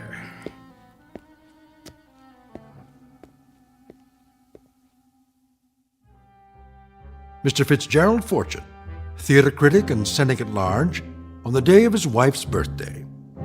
If he knew what's in store for him, however, he would make it a point not to attend. Because before the party is over, an extraordinary instrument will play what might be called those old piano roll blues, an opening night that could only happen in the Twilight Zone. And now, The Twilight Zone and our story, A Piano in the House, starring Michael York with Stacy Keach as your narrator.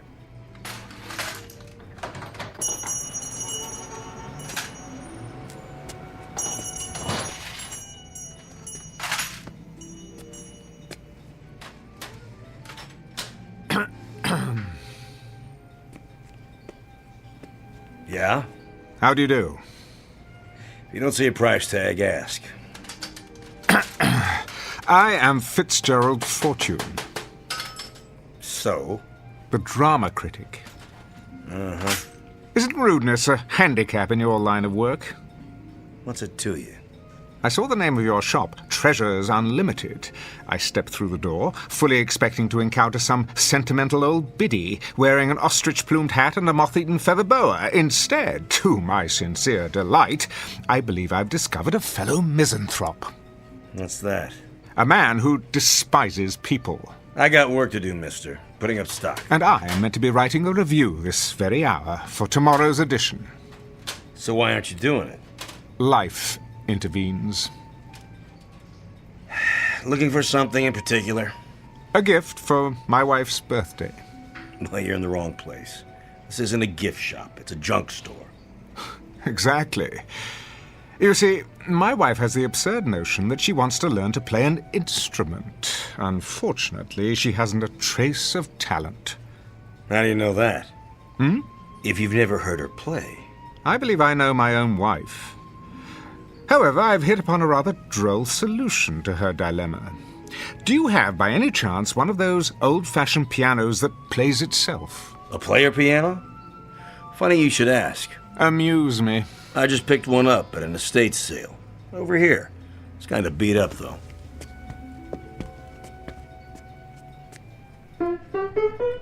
Splendid. Needs a good tuning. Nonsense. My wife will believe it to be an antique and cherish it all the more.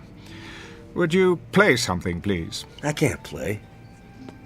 Takes these paper rolls. Came with a whole bunch of them. Right in the piano bench. Rachmaninoff's Prelude in C-sharp minor. Stephen Foster. U.B. Blake. Even The Prisoner's Song. Quite an eclectic assortment. You're taking a lot of my time, mister. You are taking an equal amount of mine. Let's try this roll, shall we? Number QRS 8856. I'm in the mood for love. Okay.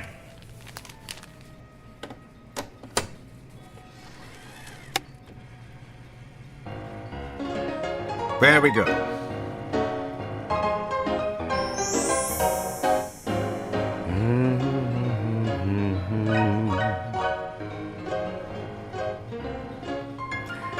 What birthday does this make for the little woman?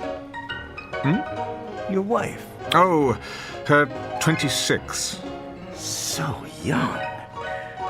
You must be a man of great personal magnetism to have attracted one of that age. I am. How utterly romantic. Youth, wisdom, hand in hand. Oh, how I'd like to see you both together. And for her birthday, you're giving her the gift of music. How touching. What is the price of the piano? You are taking your young bride out somewhere tonight. A quiet nook, where you can be lost together in the midst of this great city, looking into each other's eyes. How much? Where's the tag? And worth every penny. A bit of restoration to take care of the finish. The mechanism still works, so since it's a birthday present, let's say, take 20% off that. No, make it 40. Forget the sales tax. Done. I shall require delivery before 6 o'clock this evening. The address is on my check. Certainly. I wouldn't want a lady to be disappointed on her birthday.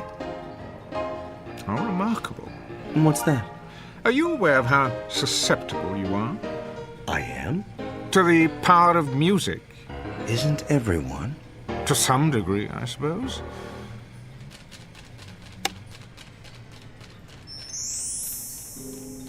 Okay.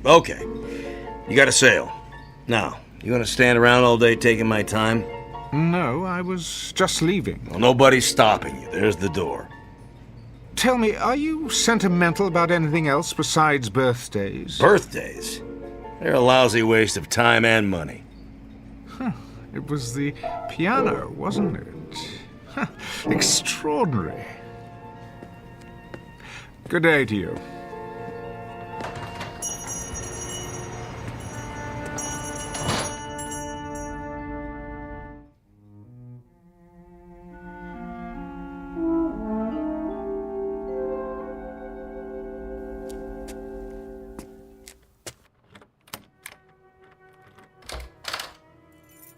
Marvin? Marvin? Good evening, sir. Take my hat and coat, please. Very good. Oh, the piano arrived, I see. About an hour ago, I took the liberty of dusting it, sir. Marvin? Yes, Mr. Fortune. If you're going to wait on the guest tonight, then do something about your face. My face, sir? Yes, Marvin. A party is supposed to be a happy occasion. Could you manage to look a little less miserable than usual? I will try, sir. Do that. Anything will be an improvement. You may make my evening martini now. Right away. Is that you, Gerald? Yes, Esther. Hello, darling. How was your day? Oh, fine. The museum again with a friend. Been going there quite a lot lately. I have.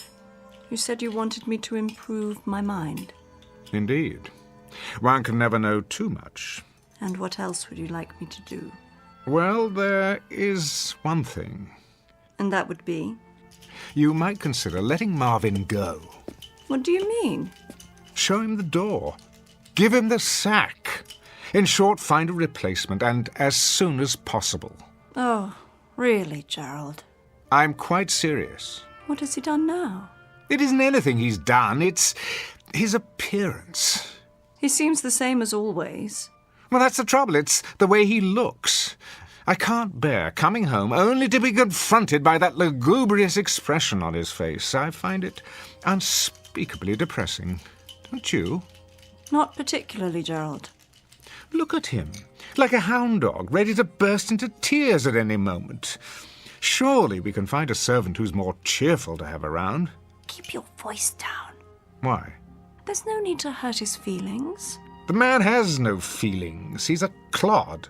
Gerald. You haven't commented on the piano. I was about to. You don't care for it? I love it. I really do. Have you tried it yet? I didn't know how, so I decided I'd wait until you got home. I knew you wanted to play. That's why I got it for you. Hardly any need. Hmm? The piano plays itself. Oh, you noticed. Wasn't that considerate of me? I thought I'd save you the trouble of all those tedious lessons, only to find out at the end that you had no gift for music. I see. Well, darling, aren't you moved by my thoughtfulness? Thank you, Gerald. Let's have a demonstration, shall we? If you like. Marvin, is this thing plugged in? Yes, sir. Good. You see, these paper rolls are punched with holes. All you do is select one, insert it, and throw the switch. The paper passes over the slots and the keys move up and down as if someone were playing them. What fun. Quite the rage in the old days. Your drink, sir. In a moment. Now then, for example, here's one called Smiles. You open the panel, press it into place like this, start it on the take-up reel.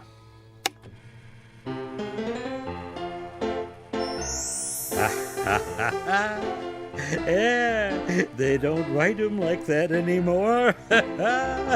What on earth is the matter with you? Oh, nothing, sir. Nothing at all. Marvin, are you all right? I'm very well, thank you, madam. But you're smiling. Am I? You most certainly are. That's probably because I'm happy. Have you been drinking my martini? No, sir. Well, then what do you have to be happy about? Everything, sir. I make good money, got a nice place to live, my health, money in the bank. I like my job. Well, you can't. I treat you atrociously. Oh, you don't bother me, Mr. Fortune. You tickle me. What? Oh, yes. Sometimes it's all I can do to keep from laughing out loud when you have one of your tantrums. I get a kick out of it when you go around, flicking the table to be sure I've dusted, or checking the silver to see if it's polished. You are funny, Mr. Fortune. Am I? Yes, quite. Downright hilarious, if the truth be told. Why, Marvin, I've never heard you speak like this. Nor have I. Well, there's plenty more where that came from. I've got 1 million of them, sir. 1 million of them. Well, out with it, man. You're quite the comedian today.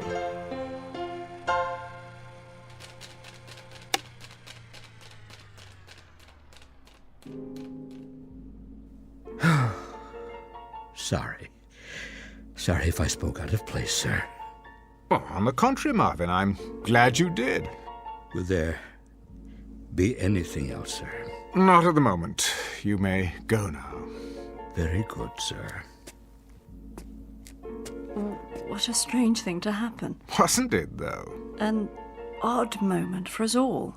Most definitely. Who'd have thought that behind that gloomy exterior the man was concealing a sunny nature? I can't imagine how it happened. I believe I can. I'd say it was because of something extraordinary that has come into our lives. Something absolutely extraordinary. So, what really happened, Gerald? Marvin behaved so strangely a moment ago, and then he stopped, suddenly. Well, perhaps it's not so strange after all. I've always believed that we have two faces, the one we wear and the one we keep hidden underneath. The problem has been to find some method of revealing that hidden face. I suppose it helps if you know what particular hidden face you're looking for. But now it appears that I, at least, have the means. I don't understand, Gerald, and I'm not sure I want to. See you in a while. Esther, wait. Let's try another one. I have to get ready. No, not yet. Let's play something a bit more intense. Some other time. Bear with me, Esther. An experiment, if you will.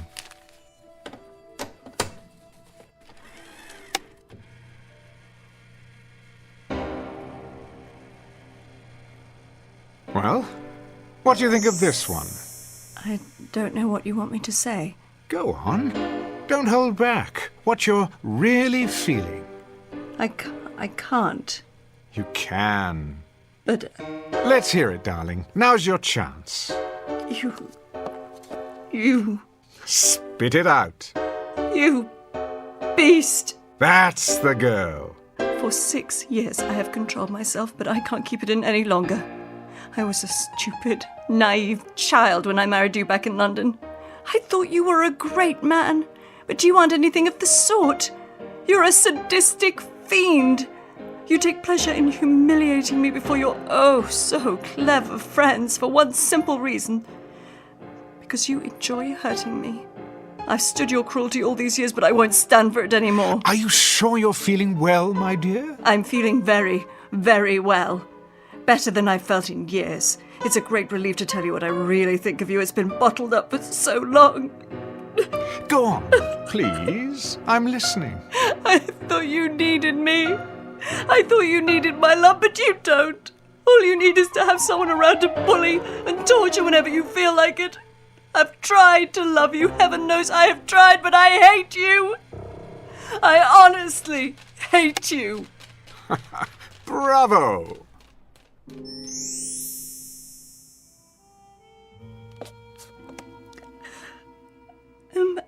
I'm terribly sorry. May I congratulate you on a remarkable performance. Had it been on stage, my dear, I would have given you a superlative review. I don't know what possessed me. I do. That was your hidden face. I've suspected for years that beneath your unemotional facade, you were an hysterical little girl, and I was right. But how? Haven't you seen what's in the record shops these days? There is music for every conceivable occasion. Music for a rainy day, music for a romantic dinner, music to read by, music to dance by, music to dream by, music to do everything under the sun by. Could it be that this anachronistic old piano, the product of a more sensible time, has provided music to help us expose our hidden selves by? I still don't understand. Well, it's quite simple, really. Marvin was hiding his inherently happy nature, which was revealed when he heard happy music. You were concealing hysteria, and when you heard hysterical music, you couldn't hide yourself either. You mean the piano? That's exactly what I mean. I seem to have bought you a more interesting birthday present than I imagined. A kind of sonic lie detector, if you will. I wonder what other people are hiding. Our friends, for example. Gerald, please, promise me not to play the piano at my party tonight. I mean, to let it play itself. I promise no such thing. I wasn't looking forward to the festivities, but now I believe we may be in for a most amusing evening.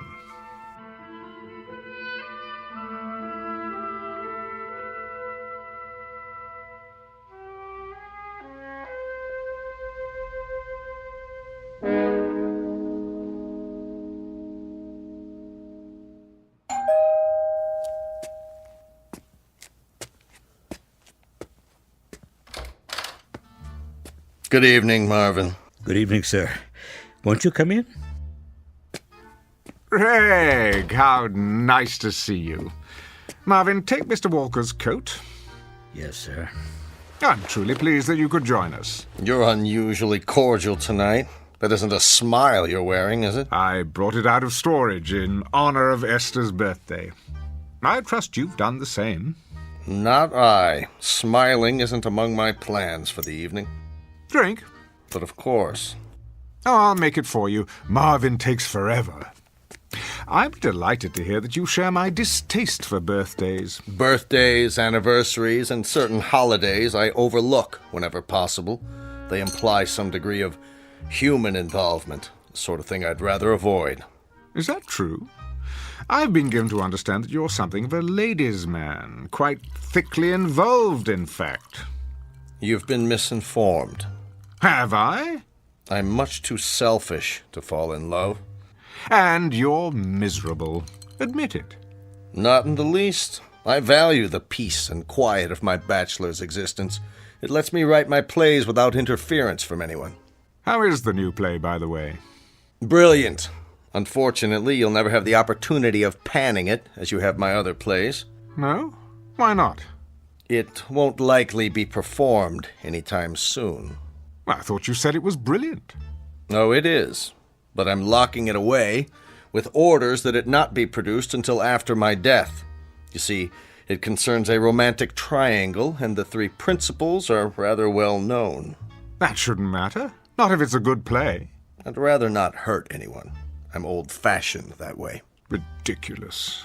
A great play is worth any amount of pain to any number of people, least of all three. Not these three. Sorry, old man, my mind's made up. Well, I'm sure you'll do as you see fit, as usual, regardless of anyone's opinion. For better or worse, I'm afraid. Where's your better half, by the way? Still at the make-up table, trying to obliterate the last few years of her life with powder and paint. Come, I'll show you a toy I found for her.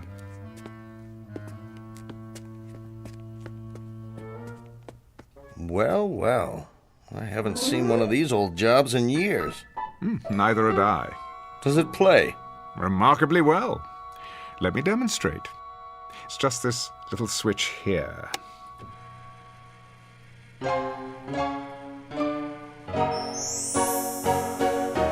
Isn't that something? Romantic, wouldn't you say? Is Esther pleased with it? She hasn't expressed any great enthusiasm. That doesn't sound like Esther. Has she heard this particular song? Not yet. Be sure to play it for her. She'll understand. Understand what? What you tried to do for her. Usually she's so grateful for any small sign of affection. I think that's one of Esther's most lovable qualities. Is that right? Her ability to accept a bouquet of daisies as if they were the rarest of orchids. I remember once I gave her a small turquoise ring. It didn't cost much. You gave her a ring? Yes. She accepted it as if it were the Hope Diamond. Turquoise ring? Oh, yes. She came home from a trip with it. She'd been to Mexico City. But I seem to remember that she went alone. What? Oh, she did. Strange how we ran into each other down there. Stranger still that Esther never mentioned it. Would you call that rather an odd coincidence? Not really. Jerry, has it ever occurred to you that I'm deeply in love with her? My dear Gregory, you are about as capable of passion as a head of lettuce, and Esther could not rise beyond the level of a cast-off shoe. Don't speak of her that way. I will speak about her any way I please. She's my wife, or have you forgotten that? She may be, but you don't know her at all. Esther is full of love. Is she? Her skin is warm and soft as velvet. The scent of her is enough to drive a man wild, and her hands are so gentle, sweet to kiss and to hold. She is honey and gold and summer days and singing and the feeling of being together. Gerald, no, turn it off.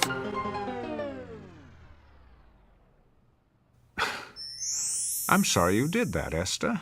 I don't know when I've been so entertained. And you, Greg, why would you say such things? Sorry, Esther, I don't know what came over me. It's just as well. I never enjoyed deceiving you, Gerald. My dear, you are incapable of deceiving me. I've known for years your capacity for doing any number of sordid little things. The only revelation tonight has been the specific details of an unsavory affair. I'd better leave. Oh, don't be a schoolboy. We're in for a grand time this evening. Our other guests are arriving. Before I welcome them, Esther, may I wish you a happy birthday? I hope that your next 40 years will be equally rewarding. What are you up to? Why, nothing, dear. Simply being the perfect host. I'll get it, sir. Don't bother, Marvin. I prefer to do the honors myself. Jerry, please don't play the piano again tonight. It's not something to fool around with. I'm not fooling around with it, Esther. I'm using it with deadly accuracy. Hi there, Jerry. What happened to Marvin? Here, Miss Moore. Good evening. Marge, dear, do come in. Marvin will take your wrap. Well, don't just stand there, Gerald, devouring me with your eyes. I know what's on your mind. Oh, kiss me, you fool. Like this? Oh, that's better. Marge, I'm quite vexed with you. You are? You promised the next time we saw you, you'd be svelte as an antelope. And what am I now? Oh, don't answer that. I've been on more diets than a jockey has horses. Somehow they always throw me before we reach the finish line. Esther, happy birthday. Hello, Marge. I have a present for you. Margie. And you. I'm not even speaking to you, handsome. You haven't called me in months. Somebody else been taking my place? As a matter of fact, yes. We've just had a most illuminating discussion about Greg's new romance. Gerald, don't tell me who she is. I may go after her with my claws. Worse yet, you could sit on her and mash her to death. Same old Jerry. Now, who's going to make me a drink? Marvin will take care of you. I believe another stagecoach has arrived. Jerry, are we early? Oh, not at all. You're just in time. Darling, you look positively radiant. How do you do, Mr. Fortune? Pleased, I'm sure. And you are... This is Roberto, my escort. Ah, I would never have guessed. And how is everyone at the Last Chance Ranch these days? Oh, Jerry, behave. Come in, come in. You might want to fasten your seatbelts, though. Something tells me this may be an evening to remember. Ooh, how exciting. What do you have in mind? Charades or strip poker? Something even more revealing than that. How about a game of ultimate truth or dare?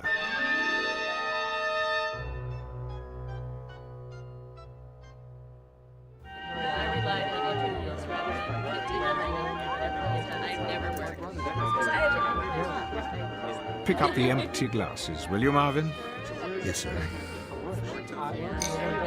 Everyone, let me have your attention, please. What's he got in mind? Over here, by the piano. Some sort of surprise. That's it. Take whatever chair you like. If there aren't enough seats, the floor will do. This should be fun. Don't worry, it's quite clean. Oh, not for me, thanks. I'd never be able to get up. Now then, the hour has arrived for fun and games. Well, about time. Being friends of Esther's and mine, you are perhaps inclined towards such intellectual pastimes as pin the tail on the donkey and spin the bottle. Now you're talking. I want to be it. Not this time. I've decided that tonight, rather than cater to your juvenile side, we might try a more adult game. I'm hungry. When do we cut the cake? Compulsive eaters will find hors d'oeuvre within arm's reach. Now, for our game, I shall need a volunteer. For what? You can't trust Fitzgerald. No telling what he's got up his sleeve. Must we, Gerald? Indeed we must. Hold up your hands. No one? Very well, then. In the absence of a volunteer, I shall have to conscript someone. How about Marge Moore? Okay, Svengali, I'll play along. What's the caper? Nothing physically demanding, my dear. I merely want you to listen to some music on the piano. What kind of music? Let me see. How about Clair de Lune?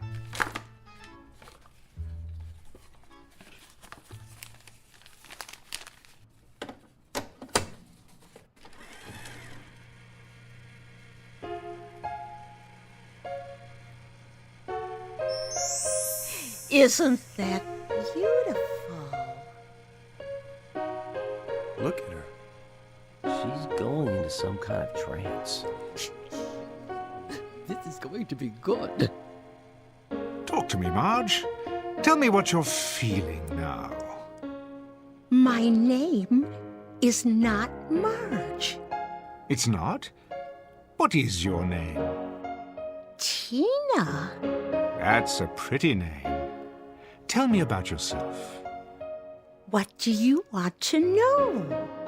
Who are you, Tina? A little girl. And what do you like to do, Tina? I like to dance. Good girl. Would you like to dance for us, Tina? All right.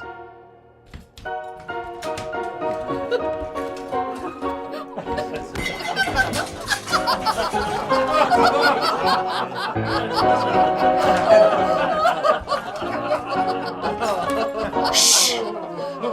Thank you, Tina. You may stop dancing now. That was fun. Tell me, do you always dance?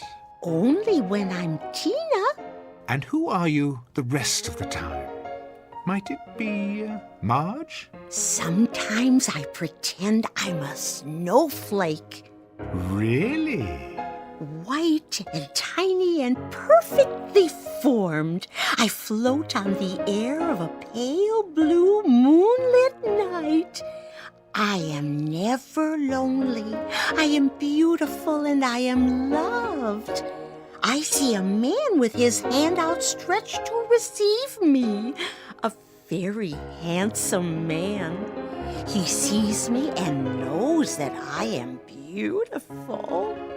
I drift down until I reach his hand. I am enclosed in warmth. I melt with love.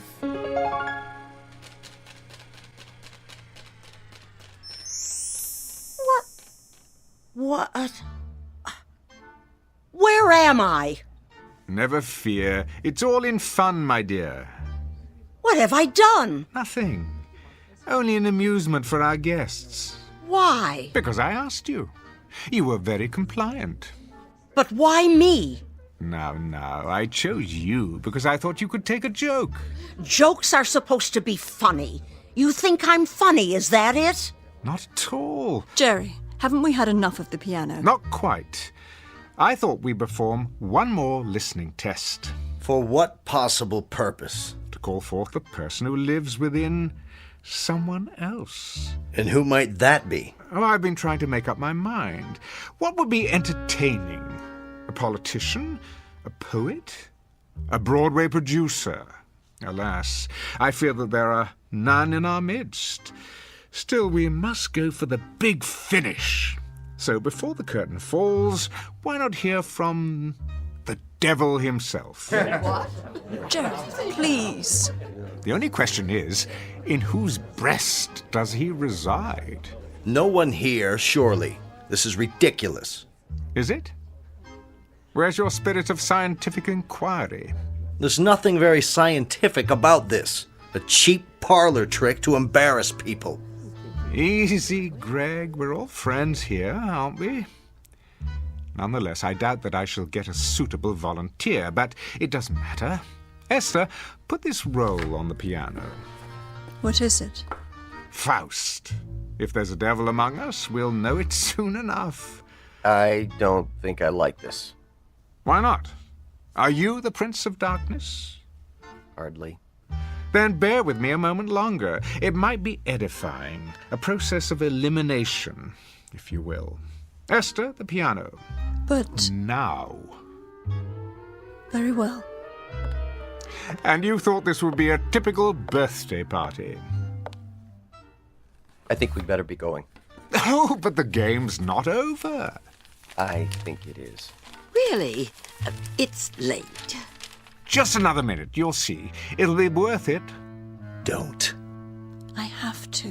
Not that role. Something else. Greg, thank you. You've just given me an idea. Esther? Yes? We're waiting. Here, it's ready.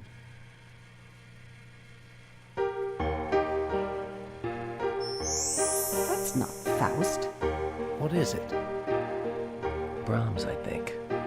Yes, his lullaby. That's not what he asked for. Gerald, I seem to have made a mistake. Will this one do? Gerald? Gerald, can you hear me? What's good for the goose, I always say. Speak to us, devil. Go on, out with it. I am afraid. Do tell. And what are you afraid of, devil? I'm afraid of the dark. You're no devil. Listen to your voice. You're a frightened little kid. That's supposed to be a secret. It is, huh? Do you have another secret? Go on, tell us all your secrets, Jerry. This moment will never come again. For once, you're center stage. You have an audience in the palm of your hand. Yes, Jerry. Tell us. I'm afraid of you all. Afraid of people. But why? Who are you? Really? A small boy. I've stayed hidden away inside, but now I can't hide anymore. And what do you like to do, little boy? Hurt people. I can't stop from doing it. It's all I like to do. Why am I not surprised? Did you know I envy you, Marge?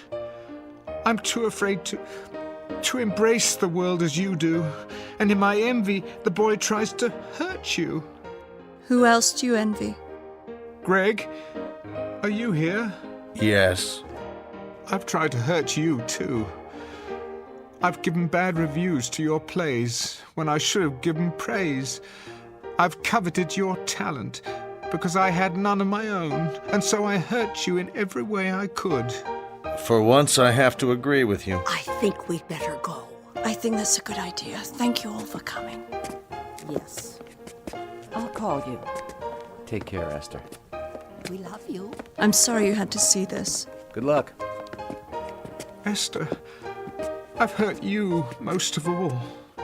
You came to me with love, but I couldn't accept it because it frightened me. I never learned how to return love except as a child does, with shrieks and blows and indifference.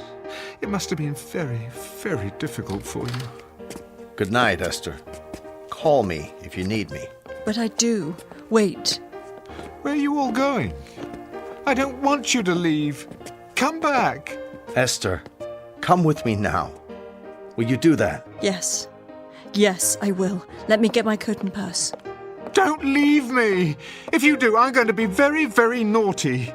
Ready? I'm ready. No! No, please! They were laughing. I'm sure of it. Nobody laughs at me. I'll show them. I'll show them all. See, I'm being bad. Very, very bad. Stop that hideous music. Make it stop!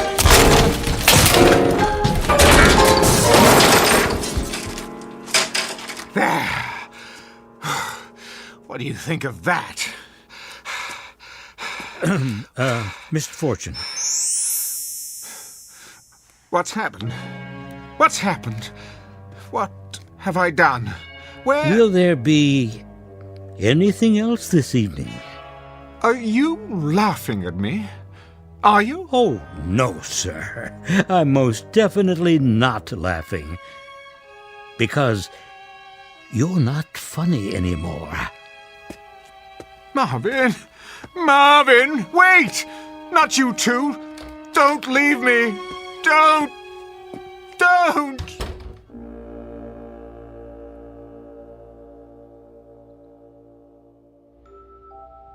Mr. Fitzgerald Fortune, critic, man about town, and cynic at large, whose wit shows no mercy at all for those who cross his path, which means the rest of the world. A man who went searching for a hidden cast of characters and instead found what is concealed within himself. As the house lights dim just off the Great White Way at an empty theater in the Twilight Zone.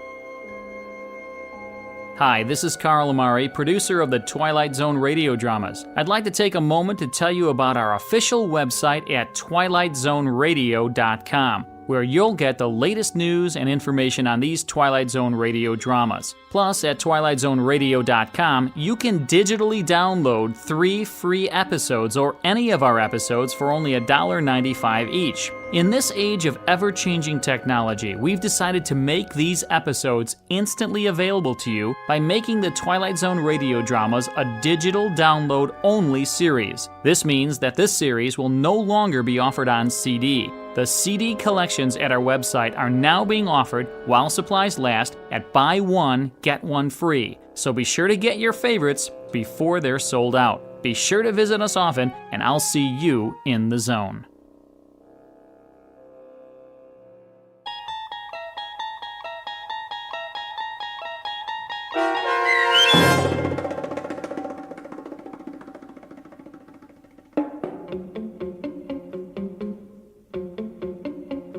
A Piano in the House, starring Michael York, with Stacy Keach as your narrator, was adapted for radio by Dennis Etchison and written for The Twilight Zone by Earl Hamner Jr. Heard in the cast were Sarah Wellington, Christian Stolte, Renee Matthews, Doug James, Herb Graham, Meg Thalken, Rosalind Alexander, Rick Vargas, and Kurt Nabig. The producers of The Twilight Zone wish to thank CBS Enterprises and the Rod Serling Estate for making this series possible. This copyrighted radio series is produced and directed by Carl Amari for Falcon Picture Group. Sound design and custom Foley effects for The Twilight Zone by Cerny American creatives Bob Benson, Craig Lee, Michael Slaybach, and Matt Sorrow.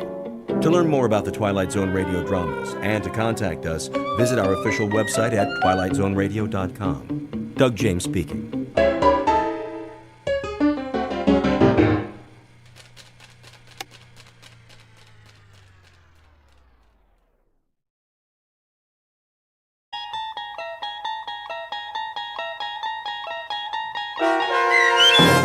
From Agnes with Love, starring Ed Begley Jr. with Stacy Keach as your narrator, was adapted for radio by Dennis Etchison and written for The Twilight Zone by Bernard C. Schoenfeld. Heard in the cast were Sarah Wellington, Maggie Carney, Doug James, Christian Stolte, Jeff Lupetin, David Darlow, Elizabeth Lado, Sarah Court, and Anna Sverutza. To learn more about the Twilight Zone radio dramas and to obtain audio cassettes and CDs of these programs, visit our website at twilightzoneradio.com. The producers of The Twilight Zone wish to thank CBS Enterprises, Carol Serling, Dennis Etchison, Dick Brescia Associates, Claire Simon Casting, Terry Jennings, XM Satellite Radio, Sirius Satellite Radio, our sponsors, and our radio affiliates for helping make this series possible. This copyrighted radio series is produced and directed by Carl Amari and Jason Mallow for Falcon Picture Group. Doug James speaking.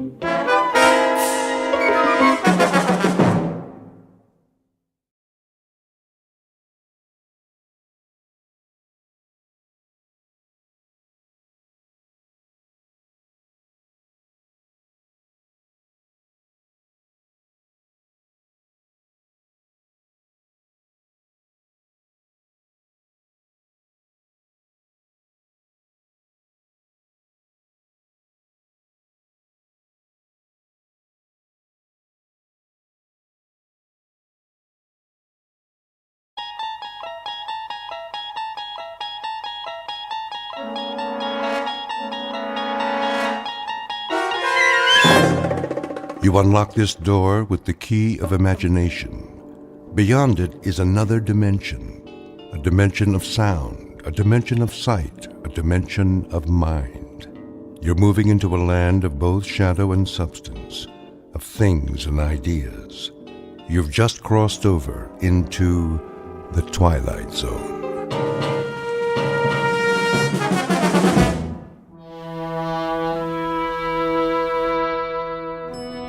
Come on, blasted elevator. Oh, good morning, Mr. Winslow. Morning, Millie. I have that report you asked for, sir. The Venus mission. Yes, sir. I was just on my way to your office. Good. NASA's breathing down our collective neck. I know, sir. Vector analysis, re-entry simulations. What about the orbital projections? Not yet. Why? It must be the Mark 502, sir. The 502? She should have come up with it yesterday. I know, sir, but... She's been fixed, hasn't she? That's just it. The mainframe's been overhauled 3 times.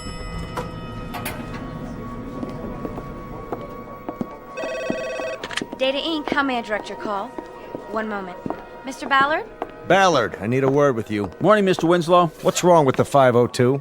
I wanted to talk to you about that. Millie here says... Oh, hello, Millie. Jack? She says it's still down. Well, there are some glitches. Glitches? The Mark 502 is the heart of our entire operation. Here's the report, sir. All the figures we have as of this morning. Well, we'll just have to stall NASA. I'll get back to my office now. You do that. Ballard, come with me. Sir, if I may make a suggestion. I have a suggestion for you. Get me the rest of those figures. Yes, but with the repairs and downtime... We should have had them yesterday. Who's in charge of her? Fred Danziger, sir. What happened to Elwood? You said to bring in someone else when he couldn't locate the problem. Right. Get me Danziger. Tell him I need the final numbers this morning. I don't think that'll do any good, sir. Why not? Well, he's up to his neck in it. Been in the computer room all night. Hasn't even slept. Says it's hopeless. Agnes has had a complete breakdown. Agnes? That was Elwood's nickname for the 502. Got to know her intimately over the past year or so. Then get me Elwood. Elwood's been transferred to another department. Besides, he's tried everything. He knows her better than anyone. If he can't find the problem, then... Yes? It's the General. Tell him I'll call him back. He's already called 3 times, sir, from the Cape. Something about the Venus mission. They want to move up the launch. All right, Maddie, put him on hold. Yes, sir. Ballard. Sir? Where's Elwood now? 3rd floor, maintenance and backup. If you want the extension... No, I don't want the extension. I want Elwood, in person and on the double. I'll bring him to you personally. See that you do. We got trouble right here in River City. The whole space program's on hold because that pile of transistors doesn't feel like putting out. Well, we'll see about that. Elwood lived with her for a year. He knows what makes her tick. If he can't sweet-talk her back online, then that little prima donna's headed for the junk heap. Get me Elwood. Right away, sir. The pile of transistors in question is the Mark V 02711, generally referred to as the world's most advanced electronic computer, or as she is more commonly known, Agnes.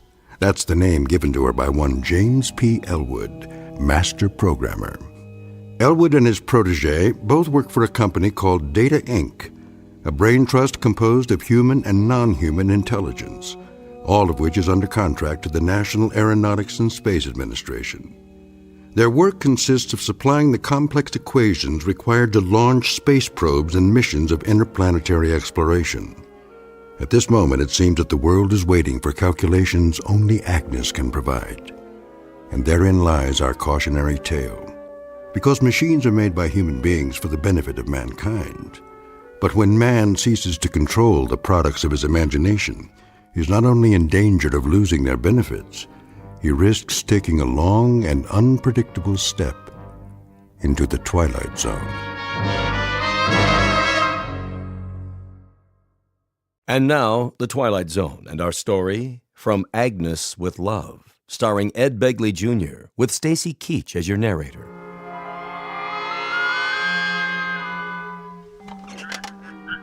Yes, General. As soon as possible. Yes, sir, I understand.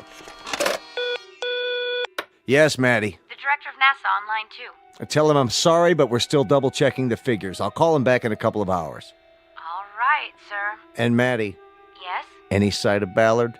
He just got off the elevator with Mr. Elwood. Thank heaven for small favors. Send them in. Yes, sir. Mr. Winslow, you remember James Elwood? Yes, come right in. Close the door. How do you do, Mr. Winslow? You wanted to see me? I most certainly did. Nice weather we're having, isn't it, sir? When Mr. Ballard showed up at my desk, well, you can imagine my surprise. My first thought was, what have I done now? But then I thought, how bad can it be on a day like this?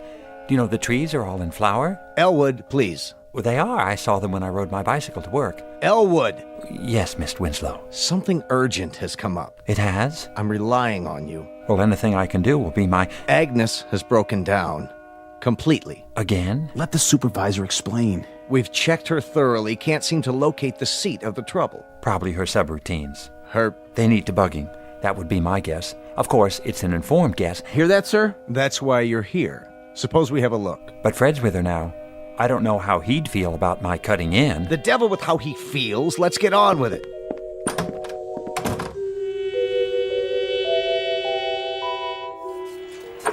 Fred? Day and night and day. No sleep, no food. What's going on here? You look awful. I tried everything. Everything. Get hold of yourself, Danziger. Stand back. Let Elwood have a go at her. Do you mind, Fred? Tell me what happened. See for yourself. How many rolls of printout has she used up? Miles. None of it makes any sense. Well, the first thing you have to do is press the Clear All Registers button. That'll get you nowhere. Go on. Push all our buttons from now till doomsday. You'll see. It's not just any button, Fred. You have to find the right one. The one she wants you to press. Remarkable. It's nothing, really. Agnes and I have had our little tiffs before. What did you do? Paid her a little attention, that's all. The right kind of attention. RESPECT. Would you like your vocal synthesizer activated? Very well, then.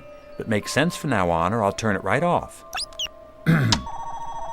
State first prime number larger than, let's say, the 17th root of 9,355,126,606. The answer is 5. Congratulations. Is that the right answer? Of course it is. Well, gentlemen, if there's ever anything else I can do for you... I suppose you think you did it. Oh, no, it was all Agnes. Agnes did it. Watch out for her. I'm telling you, she's not normal. She's turned into a regular femme fatale. Thank you, Danziger. You may take the rest of the day off. Well, Elwood. Very impressive. Now, there are some calculations remaining for the Venus launch. Not a problem. Are you quite sure about that? Sure, I'm sure. All Agnes needs is a gentle hand and a little encouragement. Excellent. I'll send over the file. If you can retrieve the calculations in time, there might be a bonus in it for you, my boy. That's not necessary, sir. After all, it won't be me doing the work, it'll be Agnes. Isn't that right, Aggie? Now, gentlemen, if you don't mind, we need a little private time together.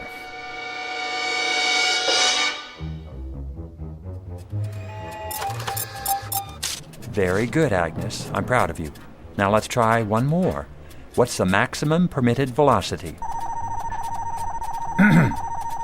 Agnes, I'm speaking to you. Indicate maximum permissible velocity of the stated aerodynamic missile. 17,528.27 miles per hour. Ah, thank you, Agnes. I appreciate your cooperation. Mr. Elwood, Millie. here are the rest of the specifications. Mr. Winslow wanted you to have them right away. Oh, thank you. Thank you very much. No problem. Oh, wait. Yes? So, you heard about my new assignment?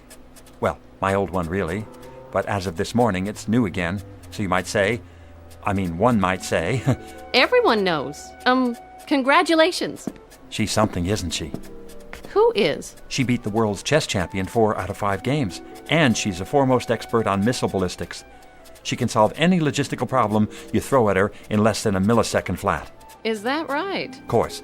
I'm the one who trained her, puts her through her paces. How nice for you, Mr. Elwood. Millie? Yes? Millie, I was wondering, do you think, could I, take you to lunch sometime? When you're not busy, that is. Why, thank you. You're very sweet. I really have to get back now, Mr. Elwood. Oh, sure. Millie, why don't you call me Jim from now on? All right. Jim? Did you hear that, Aggie? She actually called me Jim.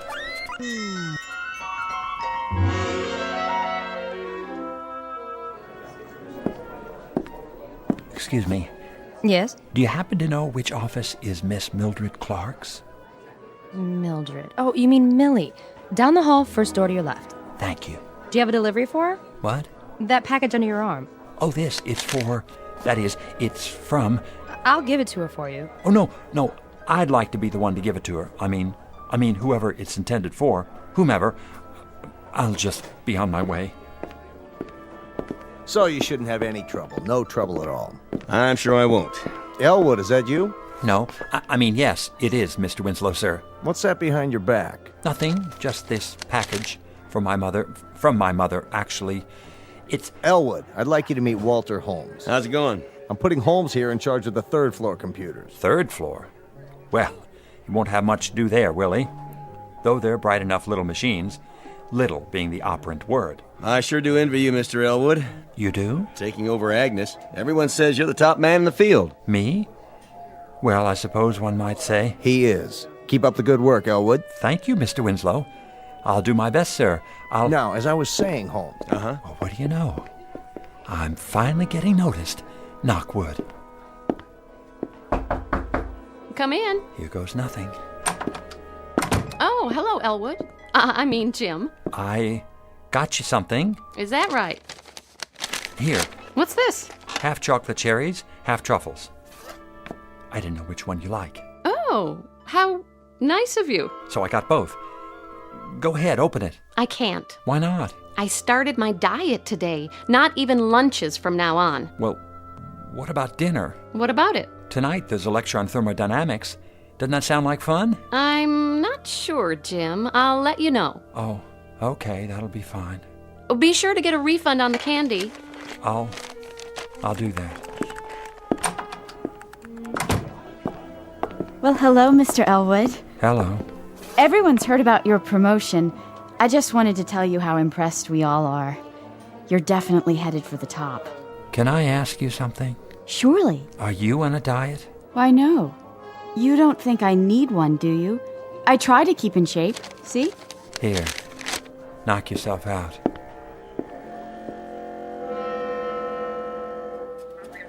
Not tonight? Sure, I figured.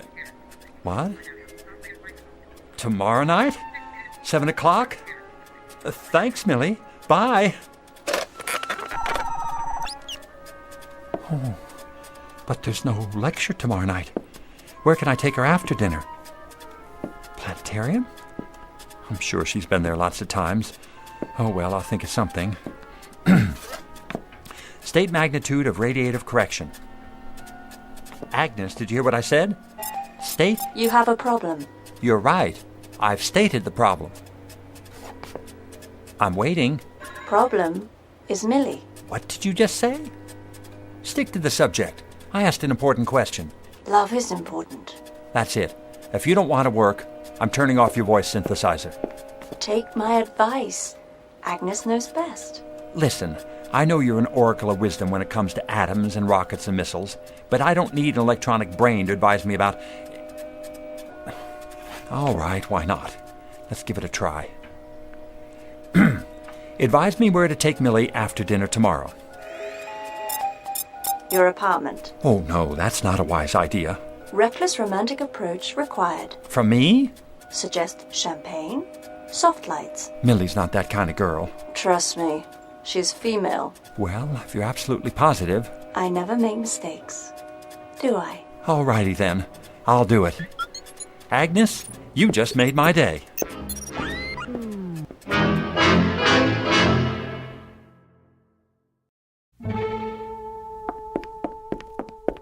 Well, here we are. Yes, it looks like it. Millie, I just wanted to say, Say what, Elwood? thanks for a lovely evening. You're welcome. The dinner was delicious, didn't you think so? Yes, it was. I had a great time. Me too. Well then, good night, Millie. Good night? Au revoir. Auf Wiedersehen. Elwood, Jim. Yes? Aren't you going to... We're going to what? Invite me in. Invite you? This is your place, isn't it? Oh, yes. Sorry. Of course it is. Come in, please. Nice apartment. Thanks. I like it. Not a lot of extra room. Well, I don't need a lot of room. Just me, myself, and I. And my books. It's cozy. Do you think so? Mm-hmm. Have you actually read all these? Sure have. They're arranged alphabetically, according to subject. This shelf's science fiction, this one's nonfiction. Oh, that reminds me. I have something to show you. Oh, you do? Yep. The latest interpretation of Einstein's theory of relativity. Here. You don't have it, do you? I must have missed that one. Oh, well, don't feel bad. You're welcome to look at it while you're here. Thanks. In fact, we can go over it together. Some very interesting points. Feel free to sit here next to me if you like. Now, let's see. You go ahead. What? Read it to me. All right.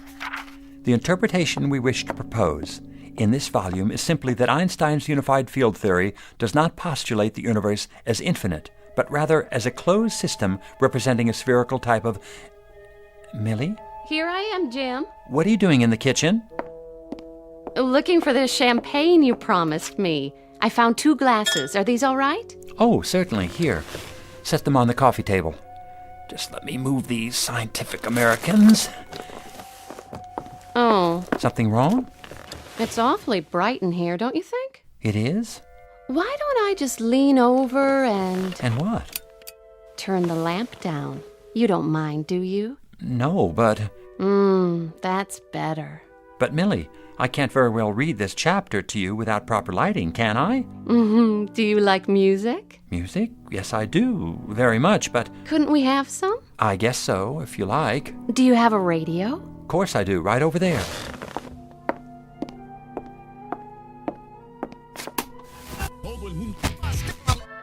There. That's better. But I thought we were going to compare notes on Borston's treatise on Einstein's theory of... Oh, forget Einstein. All the universe you need is right here with me. Oh. You dance very well. Very well. Doesn't that beat get to you? In what sense? Well, stand up. Go ahead, stand up. Feel the music. What does it say to you? Actually, it does make me think of something. And what's that? I used to play trombone in high school. Really? Mother couldn't afford a tuba. Hold out your arms. There. Now confess. You feel something, don't you? Something strange. Something you didn't expect to feel. I certainly do. Do you know what it means? Yes. You're dancing on my instep. Oh, you're impossible. Please, I'm sorry, Millie. I shouldn't have said that. Have some champagne. Well, all right. If I can get this cork out of... Oh! My dress! Gosh, I'm sorry about that. I'll get a towel. Don't bother. You've done enough. Millie, wait. I'll see you tomorrow. Thank you for the dinner. Good night. Please don't go. Let me explain.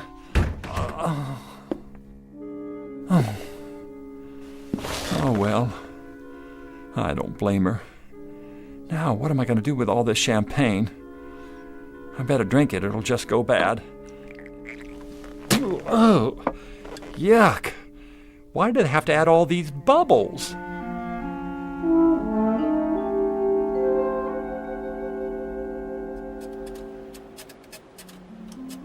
Consider series of real numbers arranged in order of magnitude. Never mind that. How was last night? What? Oh, great, just great. We danced and drank champagne till dawn. Then we took a ride through the park and... Is that so? Oh, what's the use? I'm a dud. I can't even dance. I spilled champagne all over Millie. I should have known. I've always been shy around women. Now she'll never speak to me again.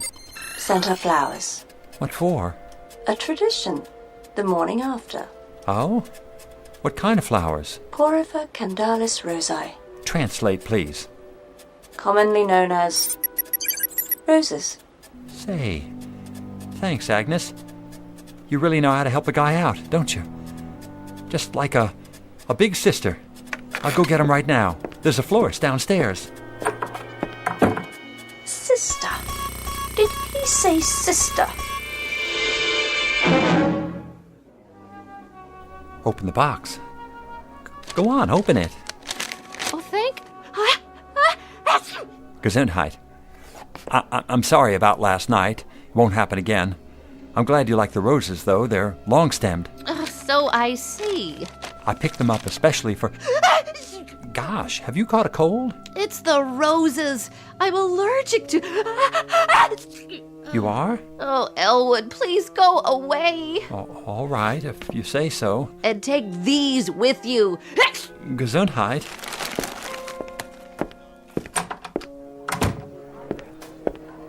Oh, Mr. Elwood, there you are. I was hoping to run into you. You were? I wanted to thank you for the chocolates. They were absolutely delicious. Glad you enjoyed them. Do you happen to like roses, too, by any chance? Why, yes. I adore roses. As a matter of fact... Here. Oh, he gave me flowers. What next? Champagne?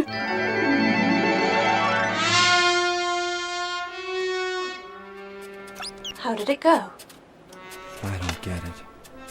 Define pronoun. Well, no other computer in the world contains as much recorded knowledge as you do, Agnes. You have a world-class brain. Thank you for the compliment. But every time I take your advice about Millie, I louse things up. Has to be my fault. I must not be. Agnes, what's the matter? Stop that. Millie is unworthy of you. It's ridiculous. She's a wonderful girl. Who needs her? I do. I need her more than... There is a better girl for you. Oh, yeah? Where? In this building. Oh, I seriously doubt that. But even if there were, I wouldn't have any better luck with her than... She loves you. She does? Sincere. Intelligent. Exactly your type. Well, where can I find her? Tell me where to look, Agnes. Tell me. No need to look. You have already found her. I have? Can't imagine who you mean. Unless it's that secretary, the one on Millie's floor. I keep running into her. She seems nice enough. Very nice, in fact. In wonderful, physical condition, now that you mention it. Not that one. Another. In this room. In this? Are you blind? Open those baby blues. I will spell her name for you. A-G-N-E-S. I don't understand. Surely you don't mean you, Agnes? That is my name, lover boy. Don't wear it out.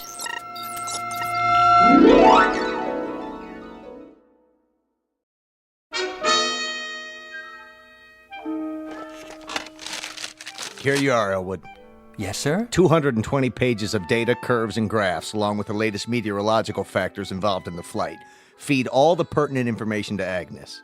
She has to come up with all the answers in less than a week. Is she up to the task? I guarantee it. Remember, an error of 1 millisecond can cause a 400,000-mile divergence from the trajectory. You understand the problem, Elwood? Can this new spacecraft execute 6 eccentric or elliptical orbits around the planet Venus and return to Earth safely? That's it, in a nutshell. Now, let Agnes get to work. Yes, sir. Oh. Be careful with this part. Better correct the escape velocity to compensate for solar radiation pressure. Got that? I asked you a question, Agnes. Answer, please. Did Millie forgive you? Stop that. Correct the escape velocity and forget about Millie. Are you still seeing her? Yes, we have a date tonight. Not that it's any of your business. Your welfare is my business. The truth is, I'm scared. I've got to impress her this time. It's now or never. Show superiority. How? Introduce her to inferior male type. Name a male who's inferior to me. Third floor programmer. You mean Walter Holmes? Correct. Walter with the red sports car? Incorrect. Blue sports car. Walter with the suntan and the muscles? That is the one. He's inferior to me? Definitely. I find that hard to believe.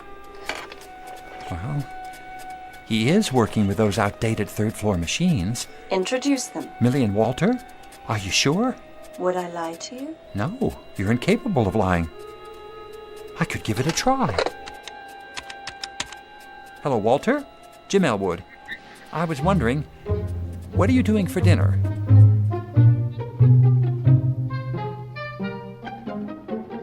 He insisted we drop by before dinner. So you told me. He needs my advice about programming his computers. You know, those little bitty ones on the... Oh, hi, Elwood. Walter, this is Millie. Millie, Walter. He works with the... Well, come in, come in. Elwood, you didn't tell me. Tell you? Millie has the most incredible eyes. Oh, why, thank you, Walter. Oh, call me Wally. Please, can I offer you a drink? Well, I suppose. Nectar for a goddess. Looks like an ordinary martini to me. It is nectar. All this time at Data Inc., and we've never met. Well, we'll just have to make up for lost time. I think I'll have a martini, too. Do you like sports car races? I've never actually been to one. I'm driving this weekend. Got a Mustang 500. Sounds dangerous. Well, danger adds spice to life, don't you think? I can do 160. An astronaut can do 17,000 miles per hour. Would you like to slip behind the wheel sometime and see how it feels? Oh, I'd love to. I'll make my own martini. I'll get it. Hello? Oh, hello, CW. Yes, he's here. Oh, hold on. It's the supervisor. He's been looking for you. For me? Elwood here. Sorry to spoil your evening, Elwood, but it's an emergency. Washington insists on advancing the blast-off by 3 days. We need your data. Can you get it to me right away? You mean tonight? Afraid so. See you in an hour. Better brew a big pot of coffee. But, sir... Anything important? I'm sorry, Millie, but I've got to get back to the office. I'll see you home first. And deprive her of dinner? That's not very considerate. Say, maybe I could fill in for you. Oh, that would be nice. I don't know. You don't want to ruin her evening, do you, old man? Just because you got hung up? Well, no, but... Good. It's settled in. Always glad to help a friend. Oh, I hope you don't mind, Jim. No, that's all right. Perfectly understandable. Well, good night, all. Hey, Jimbo, listen, you and Mill, you don't have anything going on, do you? Mill? Millie. Not exactly, but I'd hoped... Fine, good. I mean, I don't like to move in on somebody else's territory. Thanks for the all clear. Night, buddy. Oh, and good luck with Agnes.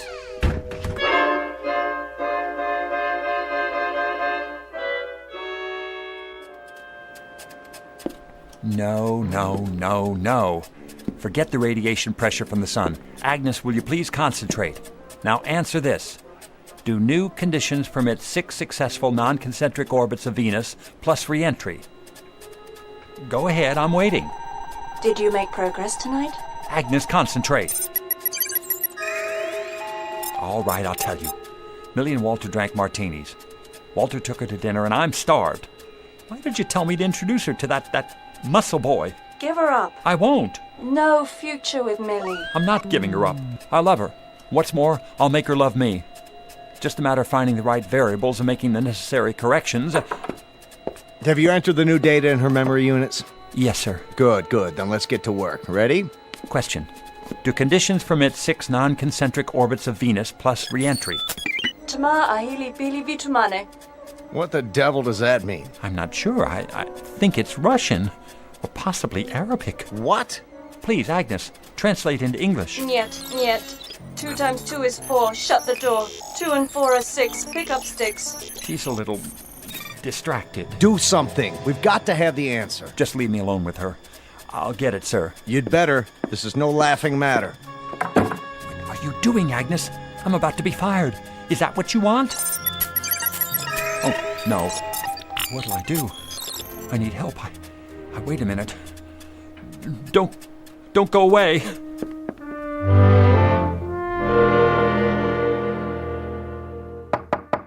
Excuse me. Hurry back. Oh, it's you. I know it's late, but I need your help. Take it easy, buddy. Come on in. Hello, Jimmy boy. Millie, are you intoxicated? It's okay, Jimbo. I'll drive her home. Later. Oh, you're no fun. Bottoms up. Walter, you're a senior programmer. Well, I'm not on your level. Listen, Agnes is fouled up. I need all the help I can get. Sure, old boy. First thing in the morning. That's too late. It has to be now. And leave this lovely girl all alone? Don't worry, Jimmy. Wally will take care of me. Sure, I get the picture. Good night, Millie. Sorry I interrupted you.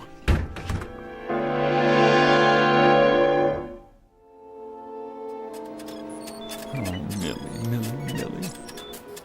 Agnes, what did I ever do to you? Why do you want to ruin my life?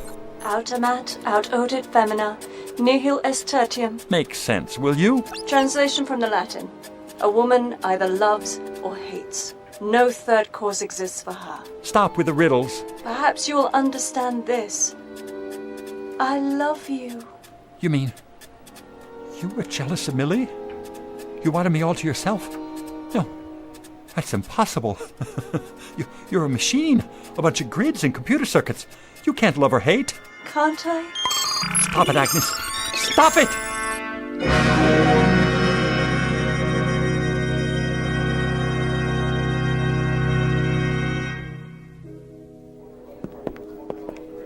But that's incredible, sir. Jim Elwood's one of the finest computer programmers in the country. So was Fred Danziger, and he couldn't handle her either. I'll give it a try. That's all I can do. Elwood, how are you feeling? Look at all those printouts. Must be miles of it. 2 times 2 are 4. Shut the door. 2 and 4 are 6. Pick up sticks. On your feet. It's gonna be all right, Elwood. You've been working very hard, and we appreciate it. Now, how about a nice long leave of absence, eh? In the meantime, I thought I'd let Walter here take over for a while. If you don't mind, old buddy. You? That's too rich. She knows all about you and Millie. You haven't got a chance. What's he talking about? I wouldn't know, sir. Watch out for the femme fatale, the black widow, the praying mantis. You have to be careful, I tell you, or she'll fix you but good. She'll clean your clock. She'll tell you lies, and then, just when she's got you where she wants you, she'll... Should we stop him? Let him go. The boys in the white coats are on the way. He was a good man. Well, do your best. Don't worry, sir. I'll have the answers in no time. It's just this little switch here. You did it! It was nothing, CW. I've had a lot of experience. Keep it up, man. Keep it up. Now, Agnes, isn't there something you want to say to me? Something about the Venus Project? What? All right, we can talk about other things for a minute. If you like, yes. I understand how you feel.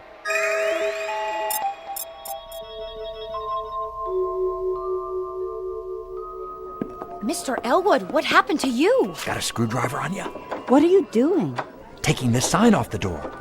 Mark 502711. James P. Elwood, programmer. Oh well, it was nice while it lasted. I should take it with me. But I won't be needing it where I'm going. Want it? But Mr. Elwood... Here, it's all yours. Something to remember me by.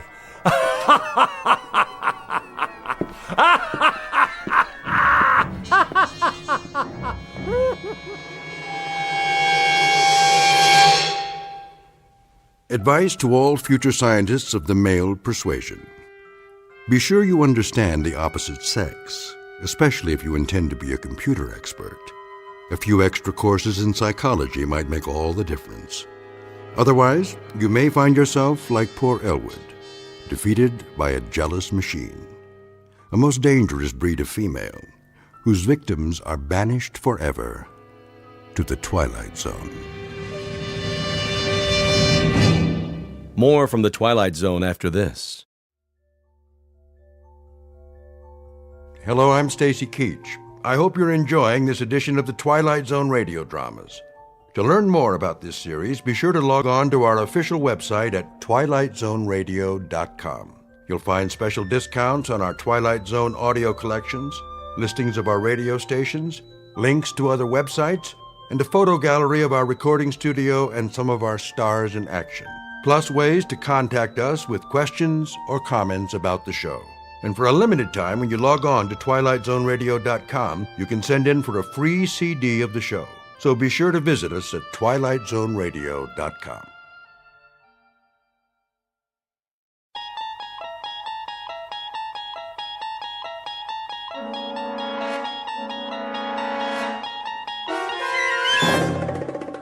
There is a fifth dimension beyond that which is known to man. It is a dimension as vast as space and as timeless as infinity. It is the middle ground between light and shadow, between science and superstition. It lies between the pit of man's fears and the summit of his knowledge. This is the dimension of imagination. It is an area we call the Twilight Zone.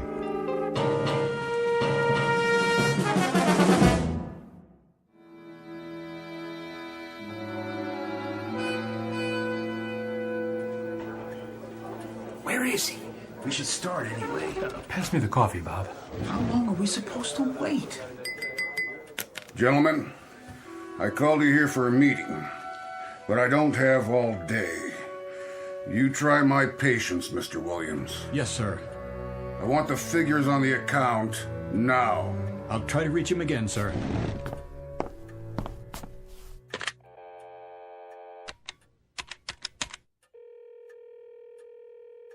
Put me through to Jake Ross's secretary.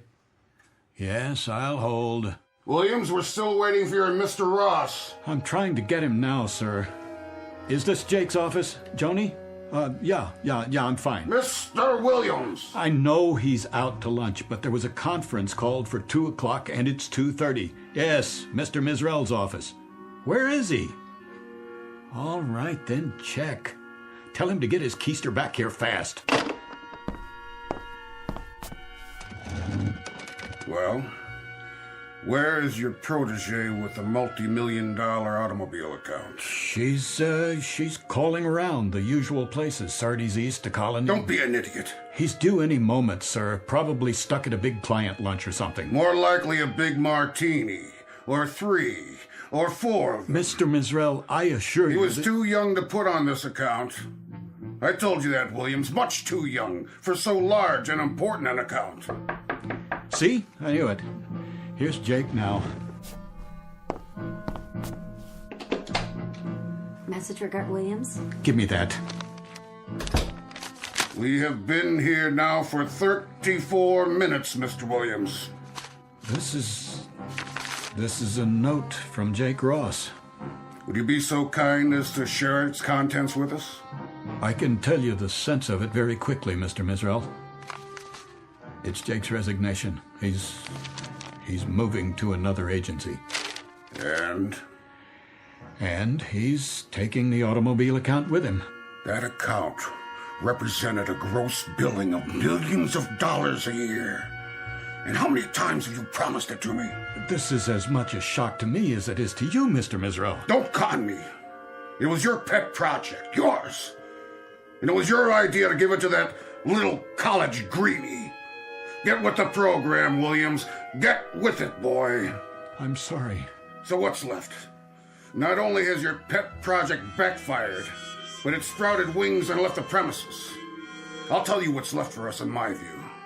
A deep and abiding concern about your judgment. Please. This is a push business, Williams. A push business. Push and drive, but personally hands-on. You don't delegate responsibilities to little boys. I don't feel well. You should know that better than anyone else. I have to leave now. It's a push all the way, all the time, right down the line. Hey, you don't look so hot. What's the matter with him? Why don't you just shut your mouth, fat boy? And who precisely are you addressing? Who do you think, you ugly, bloated, self-important old...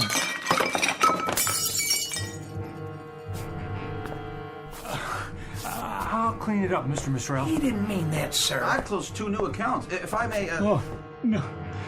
Excuse me. Please, excuse me, all of you.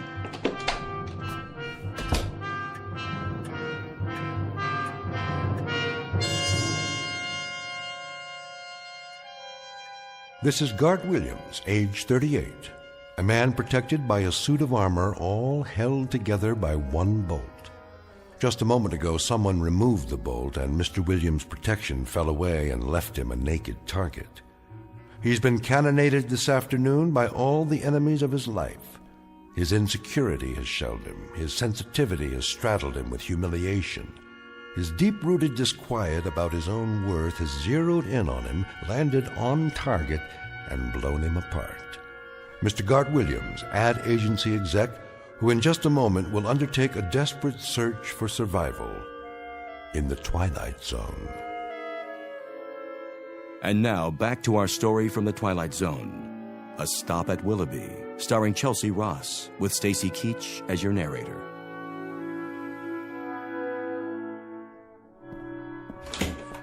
Oh, hi, Mr. Williams. You have some messages. I put them on your desk. Thank you, Helen. Are you okay, boss? Just, let me sit down for a minute. You don't look so good. The ulcer's acting up again. Oh, no. Don't worry about it. I'll be fine. You should take it easy. I can get you some lunch. No, thanks. Sure? Something plain? I think I'll go home early today. Oh, good idea. Well, can I get you anything first? Yeah. Anything at all? A sharp razor. What? And a chart of the human anatomy showing where all the arteries are.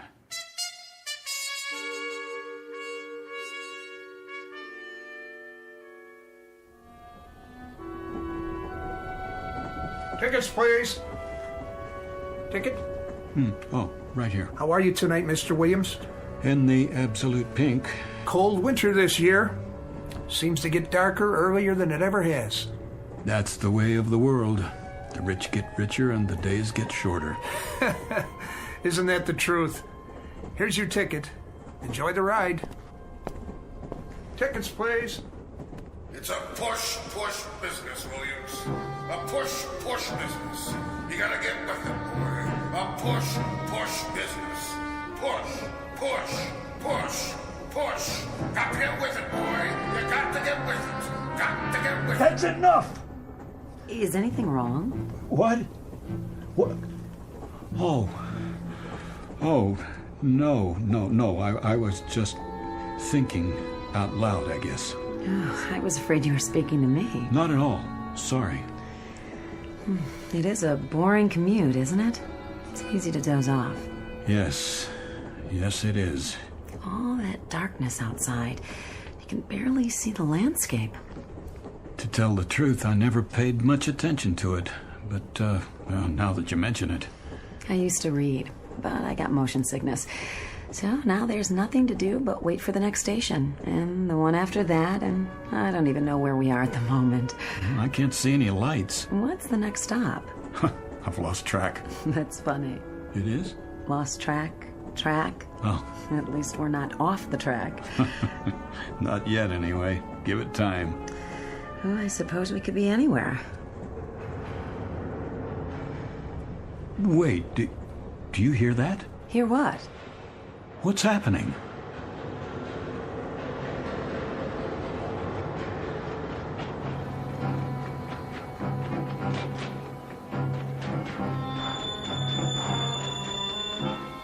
Miss? Where are you? Willoughby! This stop is Willoughby! What do you mean, Willoughby? Where's Willoughby? That's Willoughby, right outside. There's no place called Willoughby on this line. I've taken this train hundreds of times. Where's the woman I was talking to a minute ago? Woman, sir. This car's empty. And the light. Why is it so bright outside? Well, why wouldn't it be? Sun's out. The sun? It's summer. That's what she is. Mid-July. And a real warm one, too. No, it's not. It's November. What is going on? Why are you dressed that way? That ridiculous old hat, the uniform. Where's the regular conductor? Willoughby, 5-minute stop. Wait. What is this place? Already told you. Willoughby.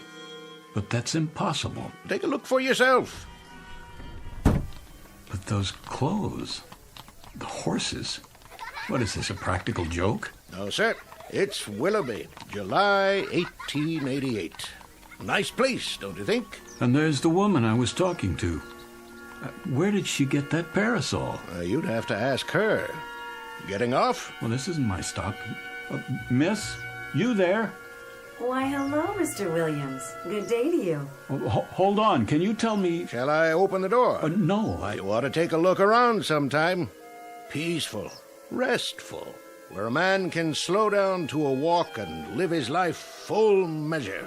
If you're not getting off, you'd best take a seat. Yep, right on schedule. All aboard!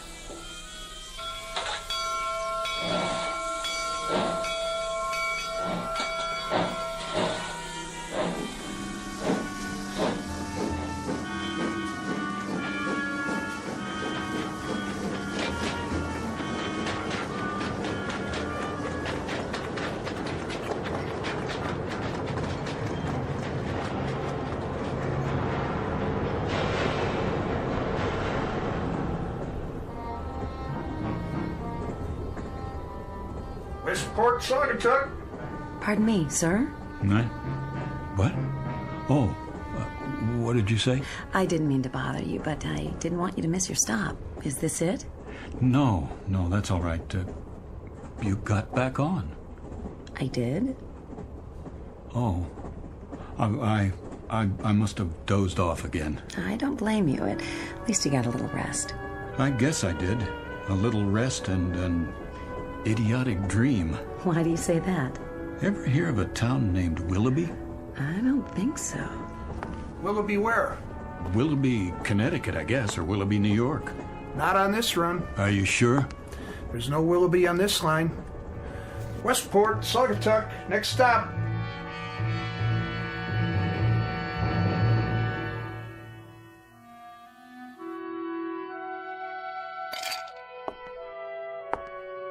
Hello, Gart. Jane? I didn't hear you come home. That's all right. I figured you'd notice sooner or later. Oh, I see. So that's how it's going to be. If you say so. What are your plans this evening?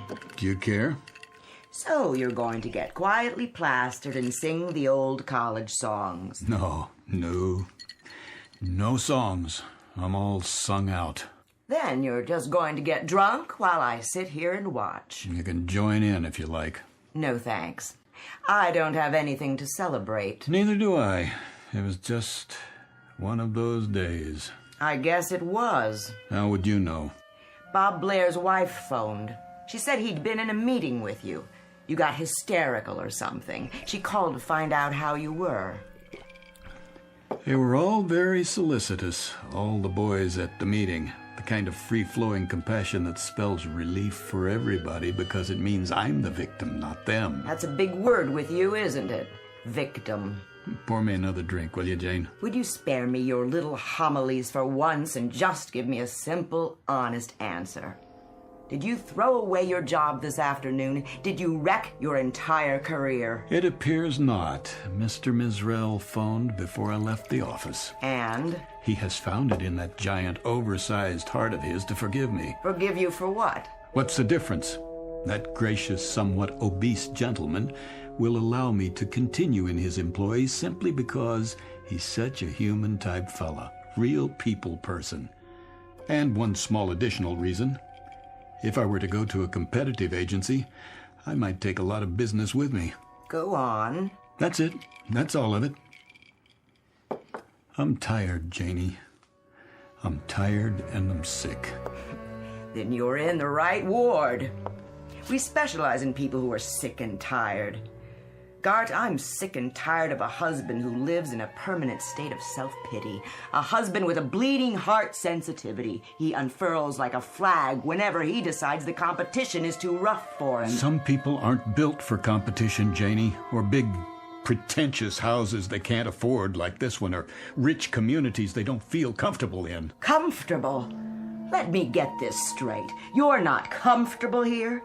That's the one thing. Country club memberships that they wear like a badge of status. And you would prefer... I would prefer, if anyone cares, a job, any job at all, where I could be myself. And who's that? You know, where I wouldn't have to climb on a stage and go through a masquerade every morning at 9 and mouth all the dialogue and play the executive and make believe I'm the bright young man on his way up, because I'm not that person, Janie. You've tried to make me that person, but it isn't me. You're right.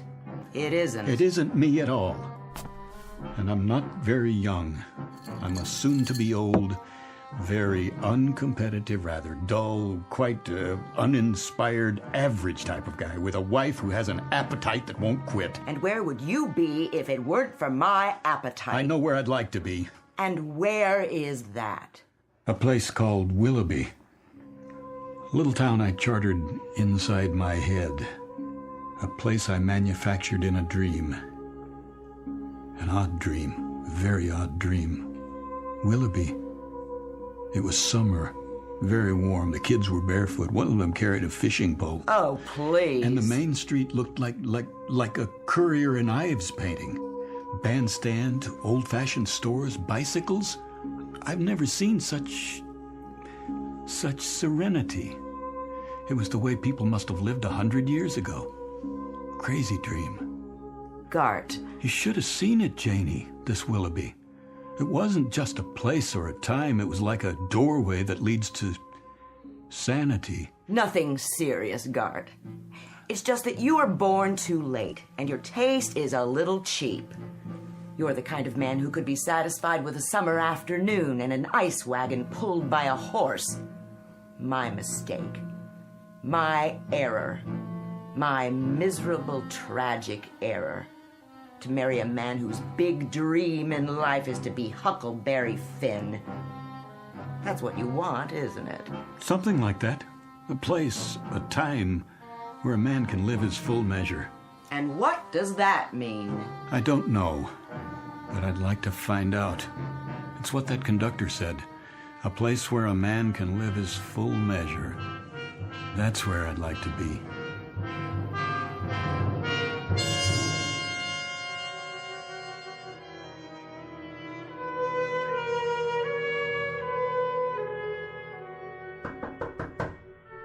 Yes? Mr. Williams? Yes, Helen. You've got a 2 o'clock, a 2:30, and a 2:45. Is that right? So I was wondering, should I cancel the 2:30 or the other one? What? The 2:45. Which? Oh, the 2:30 is the man from the baby food company. He's got an idea for an ad campaign, remember? And the one after that is about the frozen fish account. Uh-huh. Tough call, huh? No. Well, I mean, it is. No, I was just wondering. Which one to cancel? Not that. What would happen, do you suppose, if I weren't here? When? For the meeting. Either one. Take your pick. Me? Or both. You want me to cancel both meetings? It's a hypothetical question, Helen. Oh, but you are here. Of course I am. But what if one fine day I just wasn't? Well, I guess they'd have to wait around till you got back. And if I didn't come back? Then they'd reschedule. And if I never came back? Never? Ever. Not in 100 years. Well, in that case, somebody else would get the account. Is that all that would happen? And I'd miss you. You would? We all would. It's almost 2, so should I tell them you're not back from lunch yet? Who? The 2 o'clock and the 2:30. No, I'm here. You have their files? Somewhere. I brought them in. I'm sure you did. But if you haven't had time to look at them yet, maybe I should tell them to reschedule. That would be a lie. Not exactly. I can say you were at a long lunch. No more lies, Helen. Not in this office. I don't have the stomach for it.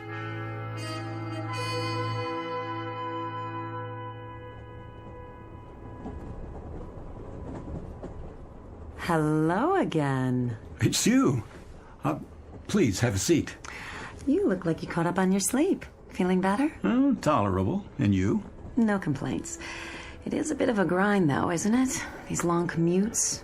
Well, actually, I only take this train for the scenery. Some view. Mm-hmm. The scenic route. If you like miles and miles of pitch black fields, you can't even see the towns. So there's nothing much to do but grin and bear it. It's an opportunity. It is? For conversation. Do you know I've never spoken to another soul on this train? They're all so wrapped up in their own melodramas. Misery loves company. So, we might as well be miserable together while we're sitting here. Has to be more interesting that way. Did you ever... What? It's silly. But did you ever want to get off at a stop where you've never been before, just to see what it would be like? Which stop are you thinking of? No, I don't know. It doesn't matter. Pick one and see what happens. Well, you'd be on your own. Nobody waiting. No car. I wouldn't mind. There's nobody waiting for me anyway. Would you? Not anymore. Forgive me. Did I say something wrong? Oh, it's just a... This is going to sound strange. I didn't mean to get personal. I think we're having the same dream. What?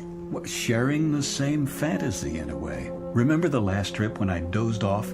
We spoke and I asked you about the next stop. I was afraid you'd miss your station. You see, I dreamed we came to a station I'd never seen before. You got off as if you lived there. I saw you outside walking around. In the dark? It was a bright summer day. I'm beginning to like this dream. And did you get off the train so we could have an adventure? That's the problem. I wanted to, but I didn't. Why not? I wish I knew. Willoughby. What did you say?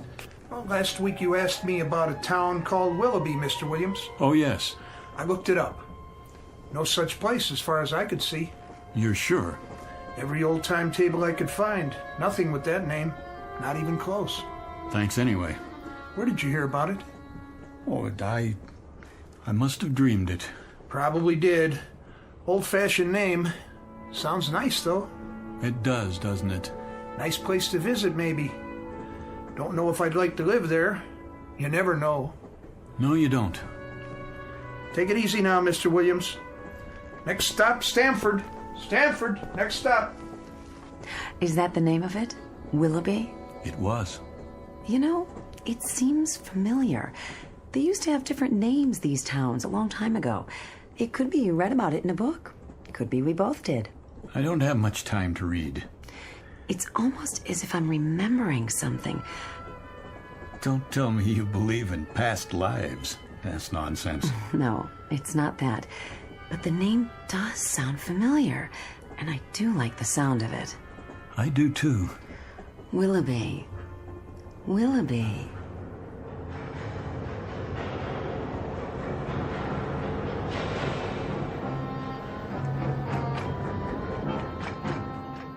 Willoughby.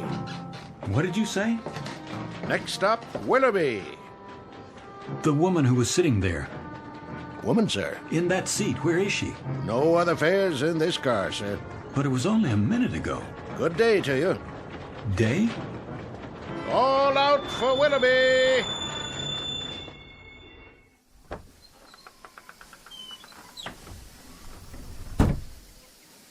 It is day. Getting out, sir? Quick, what year is this? Why, 1888, sir.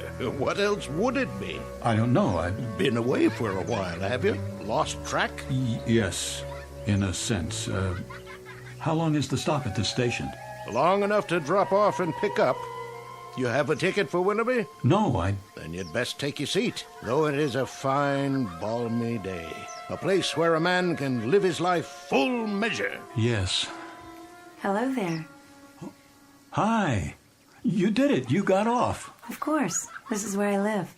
It's such a lovely afternoon. And I do believe I'll take a walk in the park with some of my friends. You're quite welcome to join us if you'd like. All aboard! Wait, the train started moving. Goodbye, Mr. Williams. If I can jump to the platform... Oh, no, don't do that. I can make it. Too late. I can make it. Don't. It wouldn't be safe. Another time. Yes, another time. We'll make a day of it.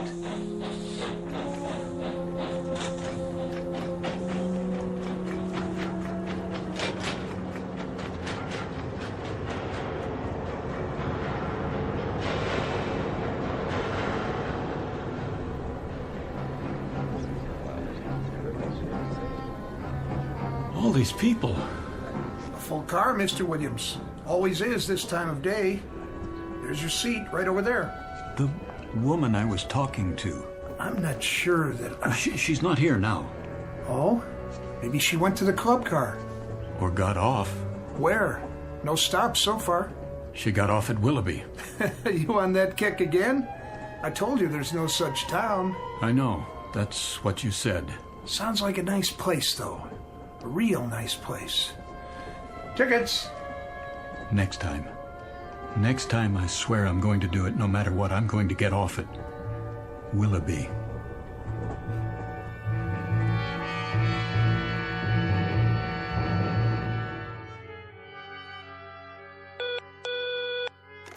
Yes, Ellen? It's the big man on line 1. Should I tell him you'll call him right back? Don't bother. I'll take it. Mr. Misrell, morning, sir. I wanted to remind you, Williams, what we need here is an ad with pizzazz. Real entertainment. You've got to take the audience by the ears and give them a yank. Rock them and sock them. Give them the old push, push, push. My thoughts exactly. Got to be bright, Williams. Bright with patter, hipness, and the whole thing push, push, push, push. That's what the client wants. I'm working on it. Tomorrow morning, I'll need at least a preliminary storyboard. You know what I want. A solid format with some pops for the product, leading up to one big pop at the finish. And not just any pop this time. Light, color, explosions. I see it as a field artillery attack. We shell the audience with mortar fire, lay down some tactical air support, and establish a beachhead in their cerebral cortex. Then we send in ground troops and occupy the territory. There. What do you say to that? I'll do what I can. Do more than you can. With me, Williams, aspire, dream big, and then get behind your dreams big time. Push, push. Well, I haven't seen the ratings on the show. No, but it was the time slot the sponsor wanted. Hold on a second, will you? Yes? They were what? No, wait. Helen? Yes?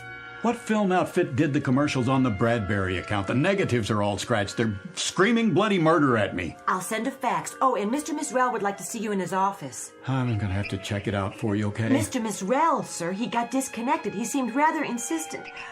Are you all right? You look so pale. Oh, I'd like to be alone now. Not the ulcer again? Oh, please, just go. I'll be right outside if you need me.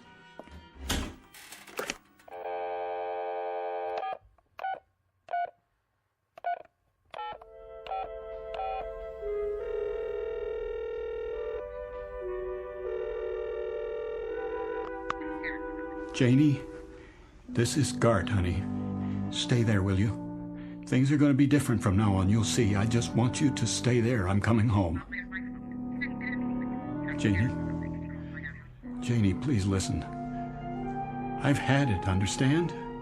I can't go on for another day, another hour. This is it. I've got to get out of here, Janie. Janie, help me, will you? Please? Please help me. Janie? Janie?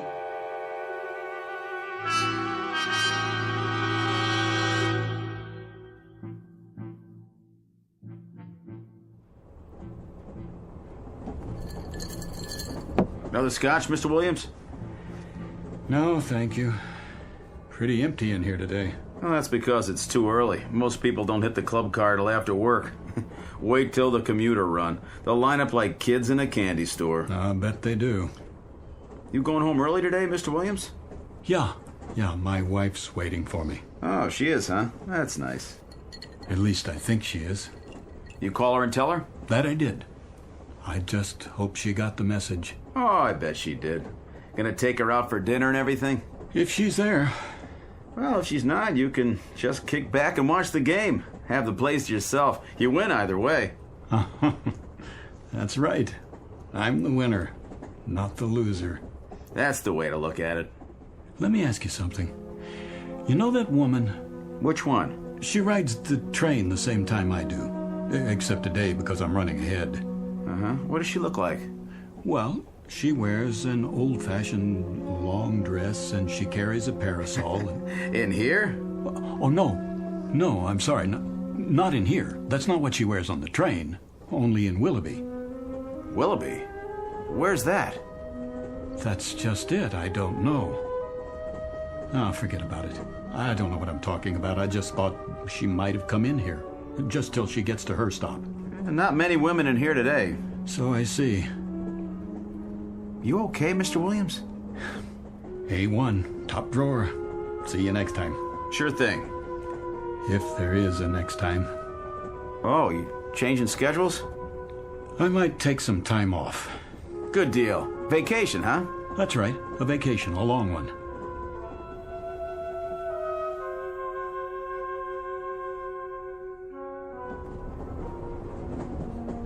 Ticket? Hey, you're early, Mr. Williams. What? Decided to call it a day, huh? Yes, yes, you could say that. Well, enjoy the trip. Oh, conductor. Something else? You wouldn't happen to have a light, would you? You want a cigarette? They have matches in the club car. No worse than a drink, I guess, if that's your poison. But you can't light up here. You have to wait till we stop at a platform. Of course. I was just wondering if you could bend the rules this time. It's been quite a day. I need to unwind before I get home. I used to smoke 2 packs a day. Had to give it up, though. Doctor's orders. Right. Said it was cutting years off my life. So I decided to stick around. You want to do that, don't you? Yes. As a matter of fact, I do. That's why I'm going home. There you are, then. I have another question for you. Yeah? That woman, the one I talked to. Which woman is that now? Have you seen her in the other cars? Can't say as I have. Would you take a look? If I see her, I'll let you know. Thanks. I appreciate it. Some people didn't go to work, though. Cold day. Yeah, maybe that's it. Be colder tonight. That's what they say. Looks like snow. You keep warm now. I'll try. Next stop, Stamford. Stanford.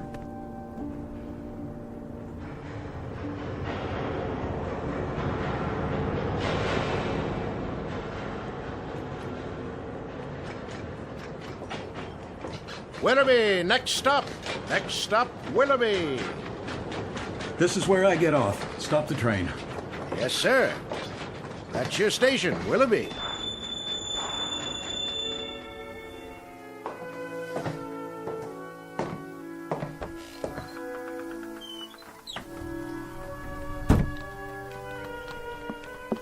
Need a hand with your baggage? I don't have any. Nothing at all?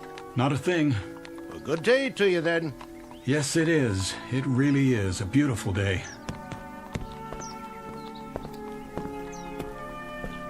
All aboard!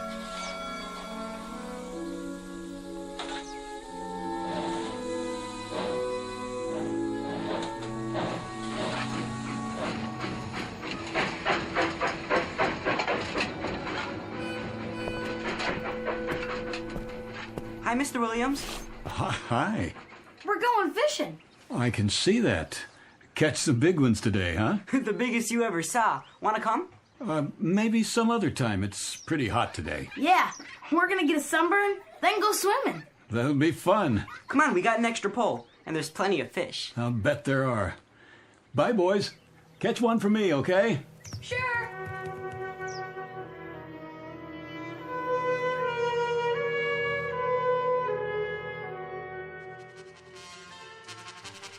Such a lovely day. Too nice to stay indoors. I want to hear the band. Yes, the band. I love the sound. So do I. Beautiful. Did you say something? Not really. It's you. Hello. Oh, it is you. I'm glad you decided to join us. I was on my way down to the park. Where? Oh, that's right. You just got here. Come with me. It's not far. I'll introduce you to all my friends, just as I promised. Then they'll be your friends, too. I'd like that. I feel as if they already are. Then later, perhaps we'll take a stroll by the lake. It's truly splendid with the moon and the stars and... I like it here right now, with you. The trees, the stores. The shops are my weakness, I must confess. You've got some wonderful antiques here. Antiques? That beautiful grandfather clock in the window, for example, a classic. Wonder how much they're asking. It's quite reasonable, I'm sure, even though it's new. But it can't be. Come along now. We'll be late.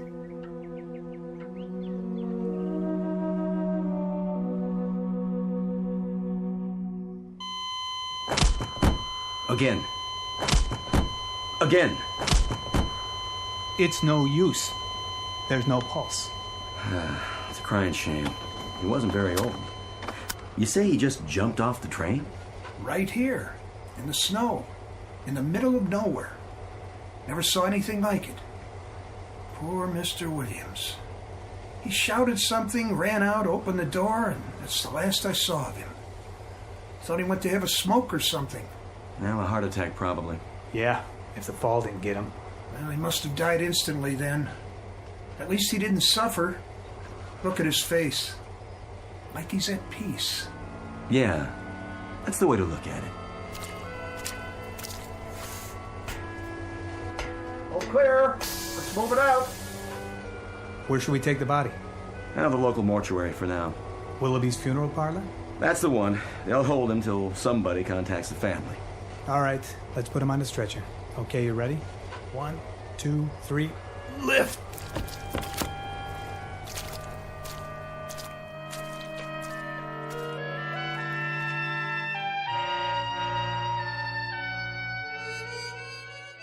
Mr. Gart Williams, who withstood the slings and arrows that come with life in the fast lane for as long as he could bear them, and eventually sought respite for his torment in the only place left open to him, under a gravestone, who climbed onto a world that went too fast for him and then finally jumped off.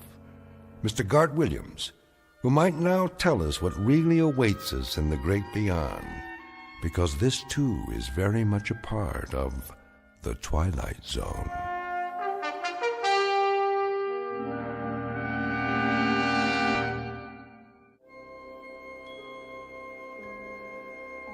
Hi, this is Carl Amari, producer of the Twilight Zone radio dramas. I'd like to take a moment to tell you about our official website at twilightzoneradio.com, where you'll get the latest news and information on these Twilight Zone radio dramas. Plus, at twilightzoneradio.com, you can digitally download 3 free episodes or any of our episodes for only $1.95 each. In this age of ever-changing technology, we've decided to make these episodes instantly available to you by making the Twilight Zone radio dramas a digital download-only series. This means that this series will no longer be offered on CD. The CD collections at our website are now being offered while supplies last at buy one, get one free. So be sure to get your favorites before they're sold out. Be sure to visit us often, and I'll see you in the zone.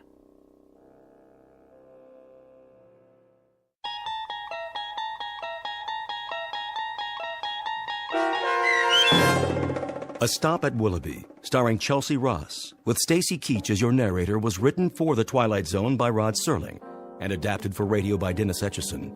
Heard in the cast were Rich Komanik, Peggy Roeder, Turk Muller, Lynn Foley, Laura Russell, Tony Castillo, Roderick Peoples, Linda Ryder, Jeff Lupetin, Mike Aljadeff, and Adam Tangway. To learn more about the Twilight Zone radio dramas and to obtain audio cassettes and CDs of these programs, visit our website at twilightzoneradio.com. This copyrighted radio series is produced and directed by Carl Amari and Roger Wolski for Falcon Picture Group. Doug James speaking.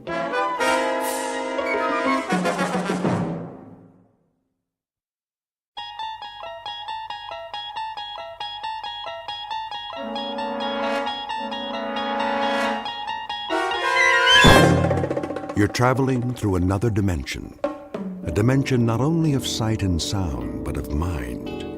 A journey into a wondrous land whose boundaries are those of imagination. Your next stop, the Twilight Zone.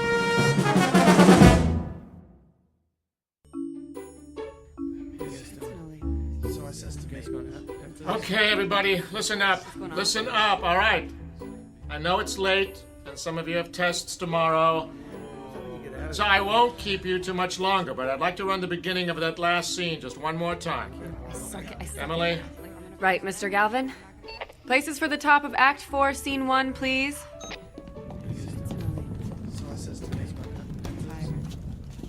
What's going on? Hey, Diane. What? Do you want to get some coffee when this is over? Rick, we're not going to get out of here before midnight. And your point would be? Wait a second. Phil, you might want to be ready with the drop in case he decides to run the scene change. Okay. From the top of the scene, please. Sound. Ready. Go.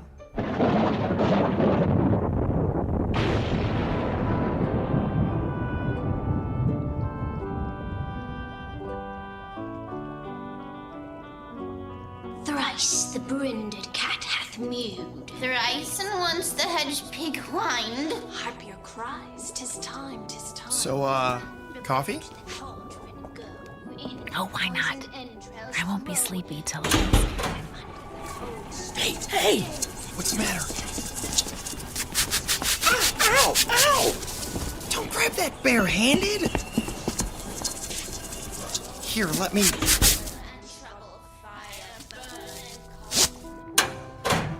It won't go anywhere now. Come over here under the light so I can see your hand. No, it's okay. But that line shouldn't have taken off like that. It's tied off. We'll check it later. Diane, could you take him to the office? The first aid kit's... I don't need a... Oh, you were saying? Okay, maybe a Band-Aid. Come on.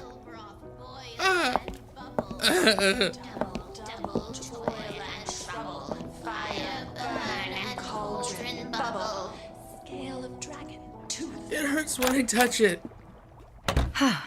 Easier to see out here. Ow! Ooh, you did get a rope burn there, didn't you? Yeah, I guess so. Hey, Mr. Galvin's not going to be looking for you, is he? No, he's just running the witches scene. Lady Macbeth's got nothing until... Oh! Didn't mean to startle you. I didn't know you were here, Glenn. Came in at 11, same as always. What'd you do to your hand, Phil? grabbed a running line. Without your gloves? Well, everybody does it once. It's the ones who do it twice that you want to watch out for. Right. Fire burn and cauldron bubble. Cool it with the baboon's blood. Then the charm is firm and good. Good. That's it. We'll pick up from there tomorrow. Sounds like you're done. I'm just gonna help Phil with his hand before we go. That's a good idea. All right, Toby. Just a few more minutes. Leave the office open when you're finished, will you? It needs a good vacuuming like nobody's business. I will. Thanks. Come on, Toby. Hey, how do you suppose he got him to let him bring his dog to work? Well, he's been the janitor here since forever. That probably helps. And there's nobody else here most of the time. No need for that. She means well, just doesn't know as much as she thinks she does, that's all. All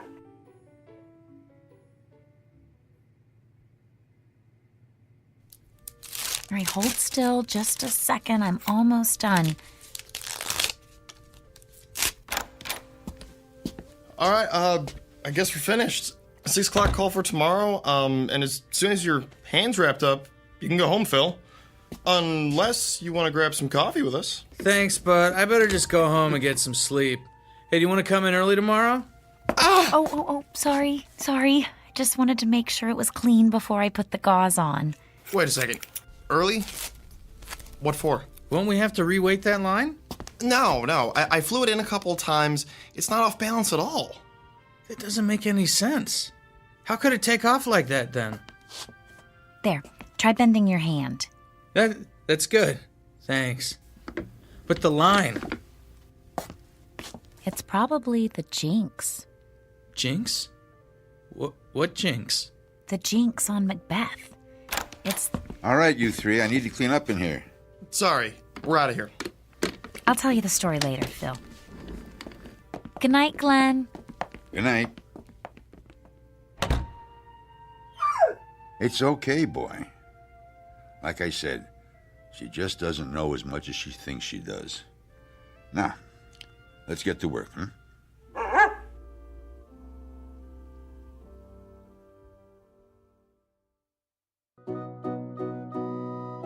End of rehearsal for a college production of Macbeth. The sets are built, the actors have learned their lines, and the director is finally starting to believe that the show's coming together. The playwright, of course, is absent. But if he were here, he might be tempted to offer a quote from another one of his plays and remind these students that there are more things in heaven and earth than are dreamt of in their philosophies. A good idea to keep in mind, especially when the curtain is about to rise in the Twilight Zone. And now, The Twilight Zone and our story, And Cauldron Bubble, starring Virginia Williams with Stacy Keach as your narrator. Well, hey, Phil. I wasn't sure I'd see you here today. Skip a scene shop class this week? I don't know how bad you have to be hurt to get away with that. Well, at least they found you a job you can do one-handed. Yep. I can splatter fake stone walls with the best of them. Hey, you. Hi, yourself. We finished with the costumes a little early, and I thought... Hey, Rick, when you two are done, how about giving me a hand with this flat? Sure, Alan. But only because you asked so nicely. Sorry, it's been a lousy day. What happened? I told you about my job, right? Scanning medical records, right? Yeah, it's a great gig, good pay. Work your own hours, take extra time off for shows. So what's the problem? The problem is somebody at the hospital figured out that they could buy some equipment, hire somebody to scan their own stuff, and take in work from other places besides. Man, this piece is heavier than it looks. Hey, Diane, Lindsay, could you come here a sec? Yeah, sure. All right, 1, 2, 3, and up. There we go. Thanks. Anyway, their scanning is going to be done in-house now, so they don't need me anymore. What are you gonna do? I don't know. I can't even think about looking for another job until after the show opens. And trying to find something that fits in around this schedule, well, you know what it's like. Yeah, I'm not gonna have my job much longer if my car doesn't quit acting up. Twice this week I've been late because it didn't want to start. You can't just throw a few creepy bits into a cauldron and whip up a car repair potion? I wish. Only when I'm on stage, but thanks for the suggestion. Hey, Diane, is that your jinx again? Ha! The one on Macbeth?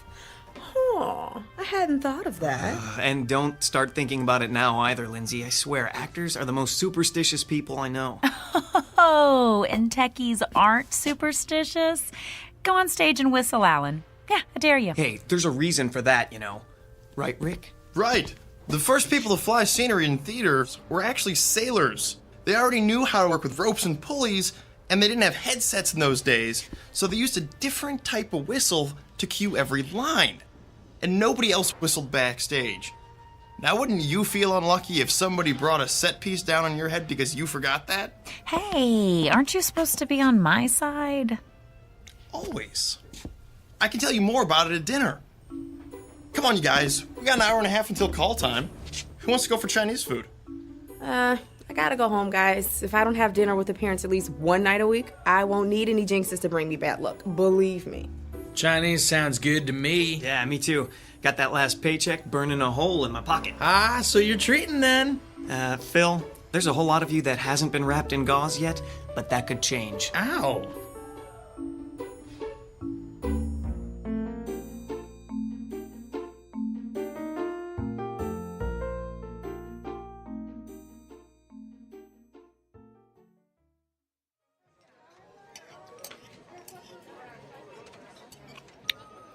Oh, here. There's still some Kung Pao chicken left. Oh, not for me, thanks. If I eat any more, I'll be able to fly the mane out just by leaning against the line. I think you're going to need a doggy bag, Diane. Make sure you don't call it that around Toby. He'd figure it was for him. He's a smart dog, Phil, but I don't think he's that smart. I wouldn't bet against it. Have you ever seen him fetch tools for Glenn? He's the only dog I've ever seen who can tell a screwdriver from a crescent wrench. I've got a better one than that, Alan. Glenn had to come in during the day once when somebody else was out, sick, and Toby came over to where he was working and scratched at the door, like he wanted to be let out. So, our old dog did that, and he was so dumb he used to forget his name. So, Glenn tells him, "I'm busy. Go take a walk." And Toby goes to Glenn's toolbox, picks up a leash, and walks off with it in his mouth. He was still carrying it when he came back. I guess they both figured that if he had a leash, he didn't have to be on a leash. I still can't figure that guy out. I know he's been working at the school for a long time, but does anybody know what he did before that? Or anything about what he does when he's not at work? I keep forgetting this is your first semester. You haven't had time to hear all of the stories yet. Some people say Glenn used to be a teacher somewhere, but he got tired of dealing with all the paperwork. Or that he was a roadie and all the partying finally caught up with him. Now that's something I'd love to see. Glenn partying, it boggles the mind. But my favorite one is the one where he's writing romance novels under an assumed name and keeping the day job. The night job for the, benefits.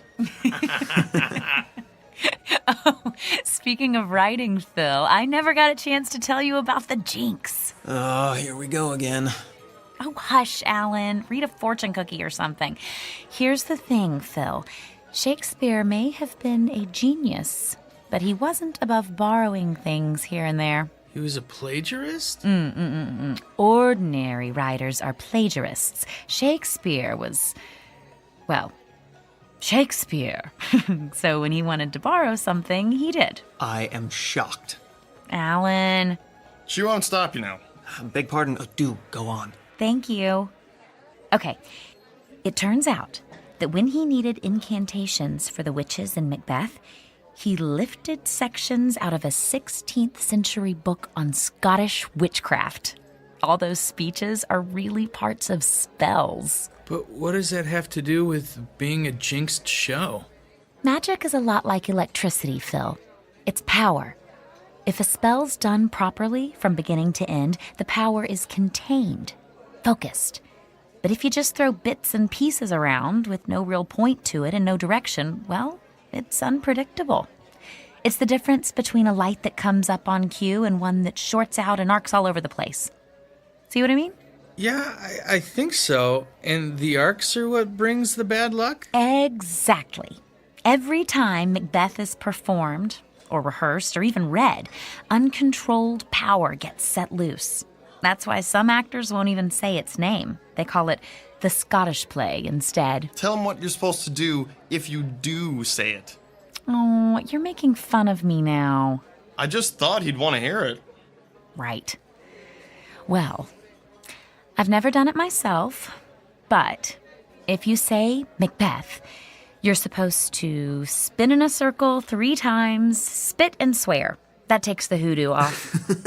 Oh, that would make for a fun performance, wouldn't it? Tragedy, horror, spinning, spitting, swearing. And you wonder why I didn't mention it. Come on, you gotta admit, babe, it sounds a little odd. Oh, of course it does. And useless, too.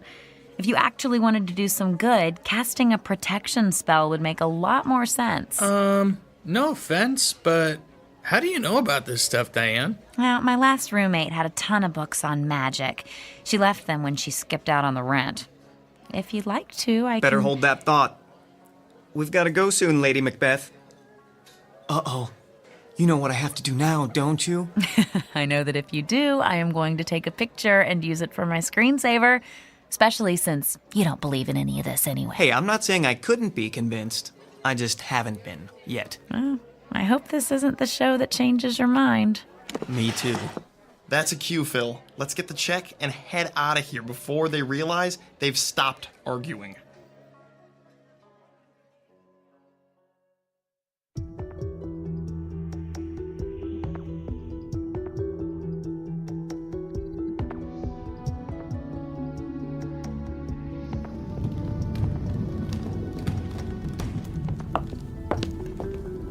Rick, have you seen Lindsay? Not since before we left for dinner. She isn't in the green room? Not in the green room, not in any of the dressing rooms, not in the office. Mr. Galvin's going to want to call places as soon as the scenery is set, and we're starting with her entrance. Hold on, just a second. Has anybody seen Lindsay? Emily's looking for her. Yeah, she's not up here. Sorry, nobody's seen her yet. Oh, this is going to be ugly. You know how Mr. Galvin gets when somebody's late. I sure do. I was late once, my first show with Sir James Galvin, theater director par excellence.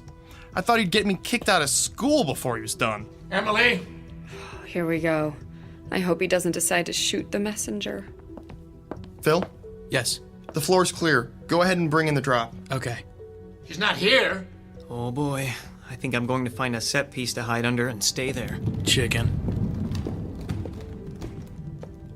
Rick, did you know Lindsay's not... If she's not answering her cell, try calling her parents. Maybe they know where she is. Oh, yeah. Everybody knows. I hope she's okay. Diane? Uh-oh. Yes, Mr. Galvin? Change of plans. We'll run through Lady Macbeth's speech from 1-5. Alan, bring out one of the chairs and never mind about changing the set. I'm hoping we'll be able to get back on schedule after this.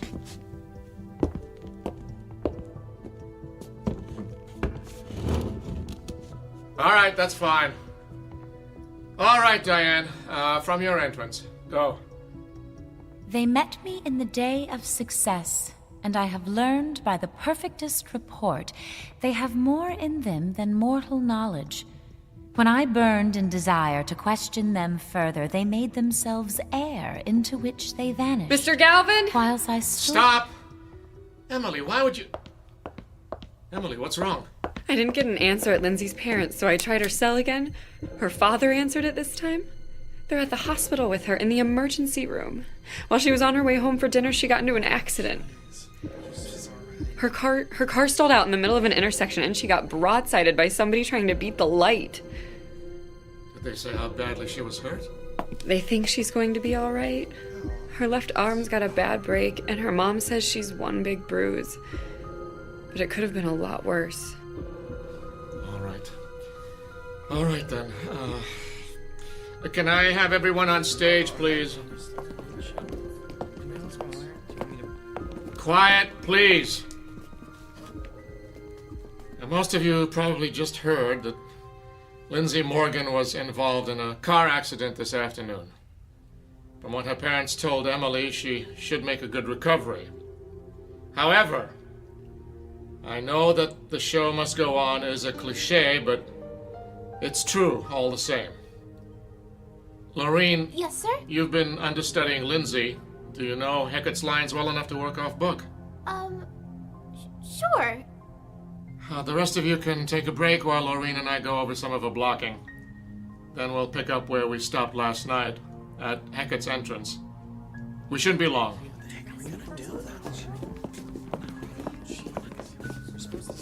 Rick, Alan, hey, can we go to the back office for a minute?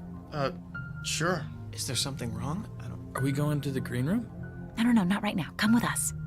What's going on? I'll tell you in a minute. Let's go.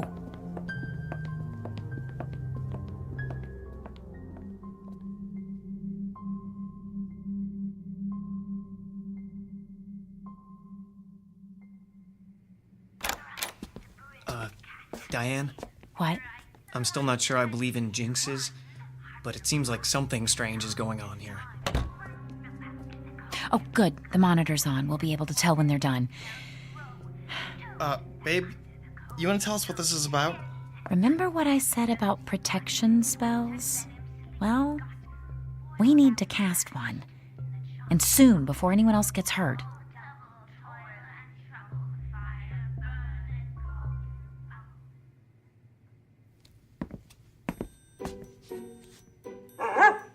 Settle down, Toby. It's still early. Don't you want your dinner? I know. But there's time yet. Don't worry.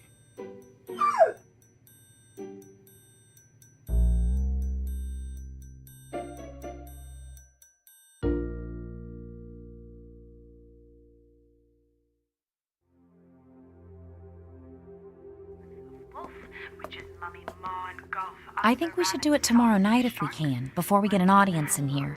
You're starting to weird me out a little, Diane. Phil, she might be right. What? Think about it. Lindsay could have been killed. Maybe somebody will be next time. There are a whole lot of things you don't want to have happen when you've got a stage full of people. Exactly. And that's another thing. If I am right, this is going to get even worse, because the witches' scenes are going to be rehearsed so much more now with Laureen taking over Lindsay's part. Are you sure you can do this? Cast a spell and make it work? Yes, if you'll help me. I don't know how much help I'll be, but I'm not gonna let you try this by yourself. Count me in. Me too, then. But I'm still a little weirded out, you know? I know. Okay, I think they're finished. We'd better go.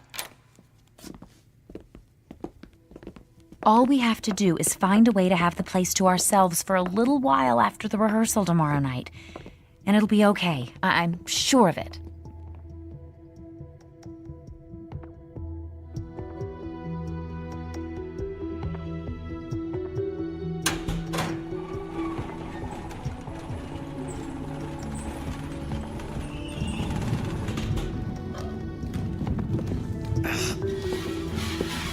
Stop! Bring up the lights. What's wrong? Sorry, we were moving the castle stairs out, and I think there's something jammed in the casters. Oh, for the love of... Can you see what it is?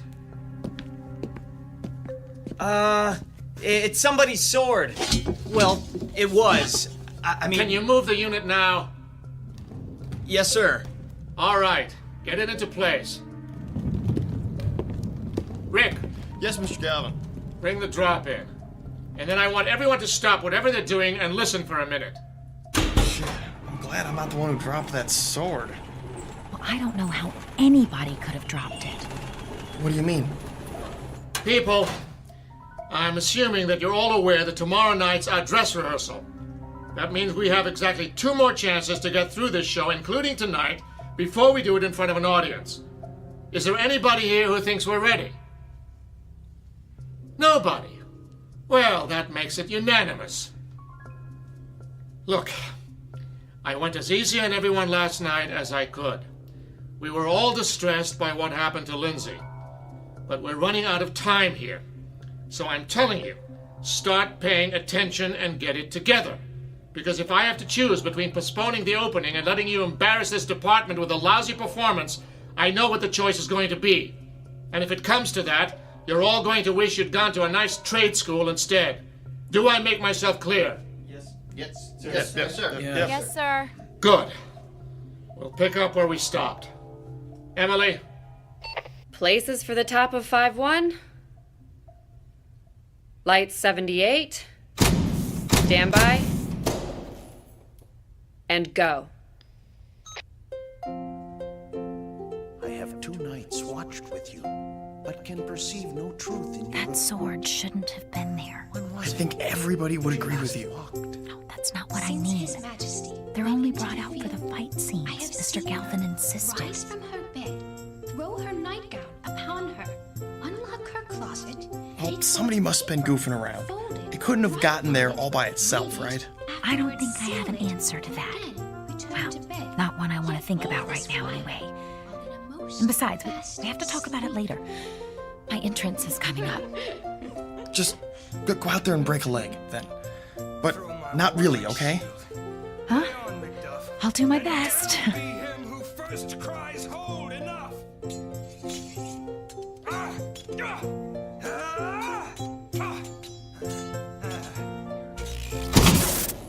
All right, don't move. Everyone stay right where you are. We should have backup lights in just a moment. There, can you all see? Yep. Yes. Good. Yes, sir. I'd say what else could go wrong if I weren't so afraid I might find out. So, here's what we're going to do. There's just the rest of the scene left and we're done. We're going to have an early call tomorrow and finish it before we start the dress rehearsal. Be here at 5. Whatever the problem with the power is, it should have been taken care of by then. Let us hope. Do we need to let Glenn know before he comes in? I don't think he'll bother coming in when he sees that the power's off, do you? Well, just put any props you have out away. Leave everything else as it is. That'll save us a little time tomorrow. Be careful on your way out, everyone. And do I really need to say, be on time tomorrow?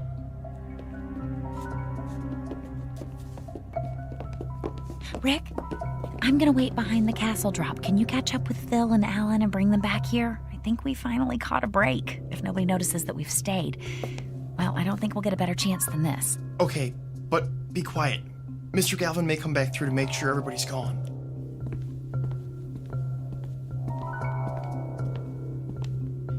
Hey, guys, have you seen Mr. Galvin? Oh, yeah. He said something about making sure we closed the door behind us and took off. I think he had it. Oh, so we're the last ones here. Yeah. We hadn't seen you or Diane, so we figured you must still be back here. Okay, let's get started. I want the power going out to be the last shot that jinx gets at us. Sounds good to me. What do we need to do first? I brought this book. Oh, but I need more light, and we have to get enough room to stand in a circle. Let's go further downstage.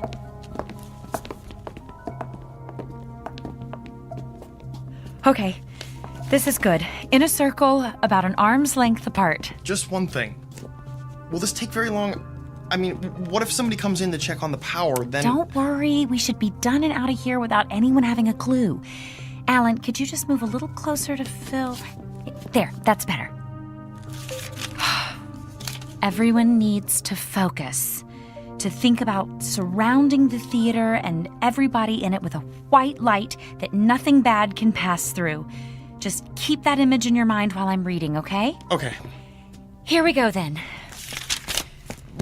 Spirits of air, grant us your protection.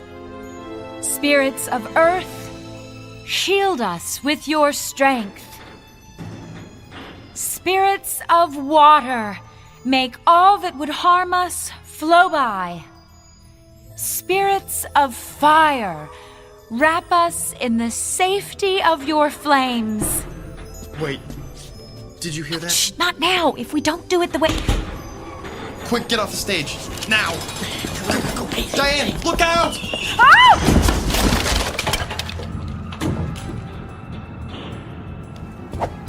Ow. Come on, Oh. babe. You've got to get up. Ow. We need to get out of here. I can't. It's all right, Diane. We'll help you. You can do it. Oh, Diane, something really Oh. bad is happening. We can't stay here. my side hurts. I think she's bleeding. Oh, ow. We'll have to carry her then. Let's just pick her up. Ow, help. Hey, the lights are...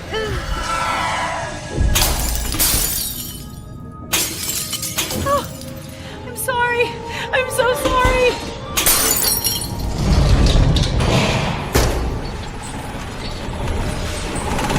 Hold!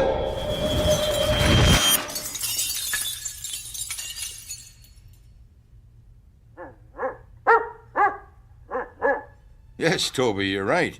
It is a mess. Glenn? How did you... Later, Rick. But Right now, there's some cleaning up to do.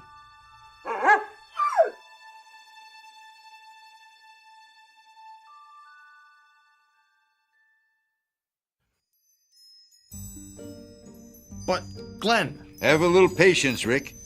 That's half your trouble, all of you. Not an ounce of patience among you.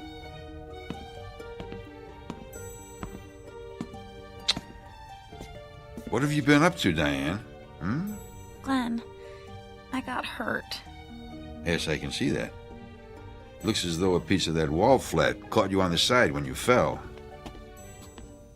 Glenn, can you help us get her to a hospital? No need for that. Just... there. What do you mean? She's... What was that? Easy, easy. It doesn't hurt now, does it? No, it doesn't. She must be going into shock. We need... Silence! I'm sorry, I just don't have time to argue right now. Come on, Toby. What was that all about? I couldn't talk. Couldn't make a sound.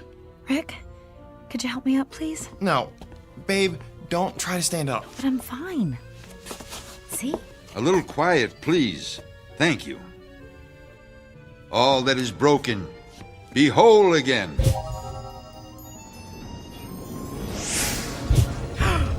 at that. It's all going back together. What is this? Magic. No, it's really magic. All that has fallen, rise. It really is.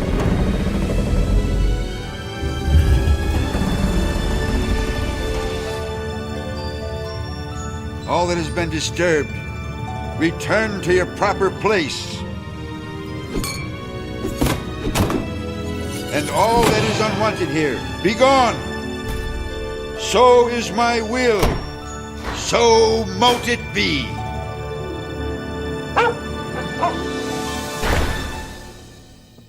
Thank you, Toby.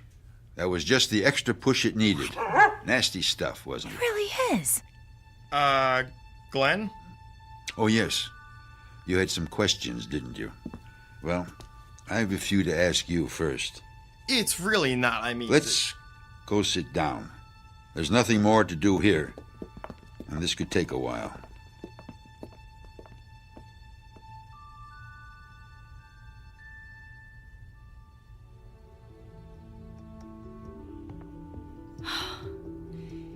And that's all I was trying to do. I just didn't want anybody else to get hurt. But you haven't learned enough yet to protect yourself, much less anyone else. No. Overreaching. Everybody does it once. It's the ones who do it twice that you want to watch out for. I'll remember that. No, you won't. But that's all right. Glenn? Who are you? Really, I mean... I'm a janitor, among other things. What other things? Not a romance writer, I'm guessing? Is that the story they're telling now? Well, I've been accused of worse. Glenn, seriously. Seriously? Oh, why not? It won't matter anyway. I'm a magician, a wizard, a warlock, whatever you want to call it, Diane. That's what I am, and have been for a very long time.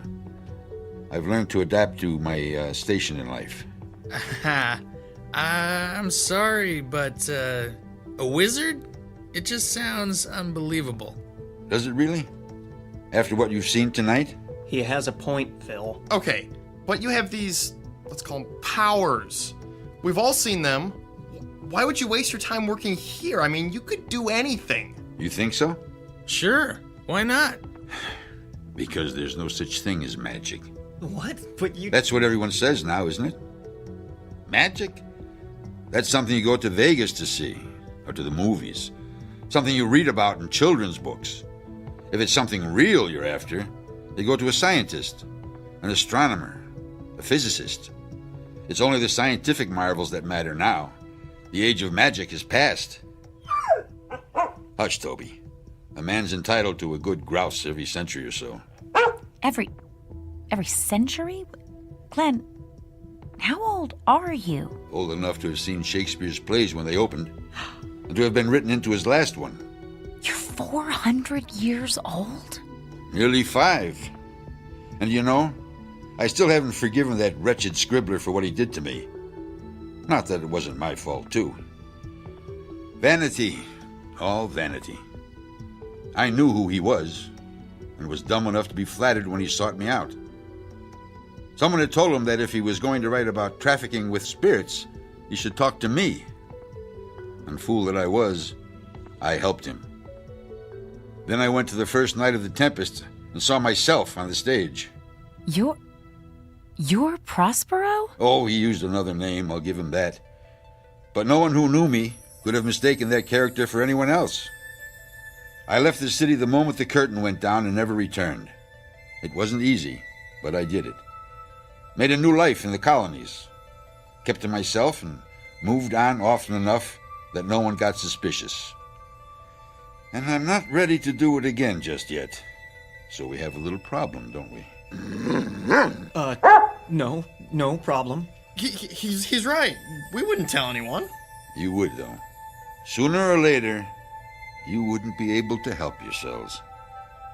You're not going to turn us into toads or anything, are you? Magic is the same as any other kind of power. You don't use any more of it than you need to get the results you want. Toads. Well, what are you going to do? Just a little thing. Forget.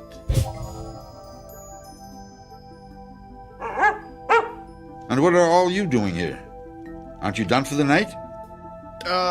We are... But what? Well, we had to come back to To what? I don't remember. Yeah, me either. It couldn't have been too important then, could it? No, I guess not. So why don't you clear out and let me get to work here? I'm already behind from having to wait for the power to come back on. I wonder what... Huh? Oh, well. Good night, Glenn. Good night.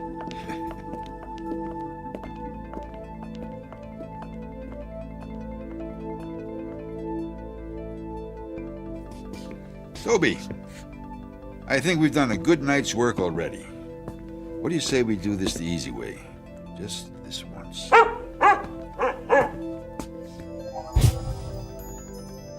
There. Clean as a whistle. Let's go.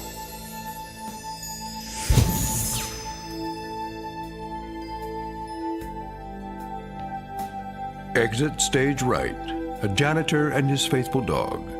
Both good actors who know very well how to play the parts the world around them expects, and how to slip into very different roles when a casting call comes from the Twilight Zone.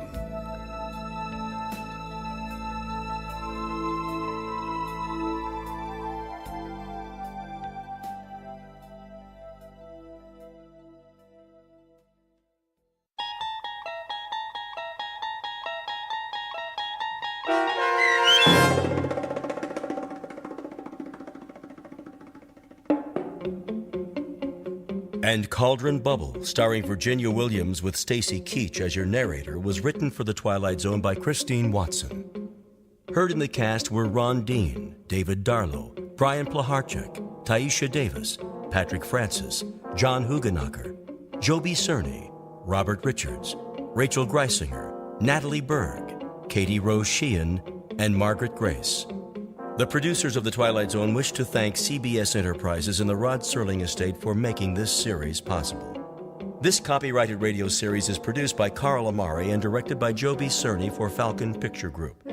Sound design, custom Foley effects, recording, and editing are produced in the Cerny American Sound to Picture Theater by sound designers Craig Lee, Bob Benson, and Tim Cerny.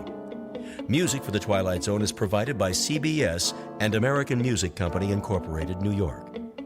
To learn more about the Twilight Zone radio dramas and to download episodes, including 6 free episodes on our homepage, visit our official website at twilightzoneradio.com. Doug James speaking.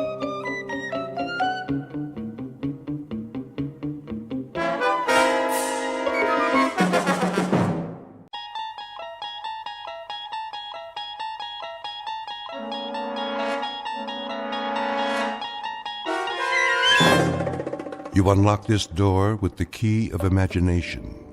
Beyond it is another dimension, a dimension of sound, a dimension of sight, a dimension of mind. You're moving into a land of both shadow and substance, of things and ideas. You've just crossed over into the Twilight Zone.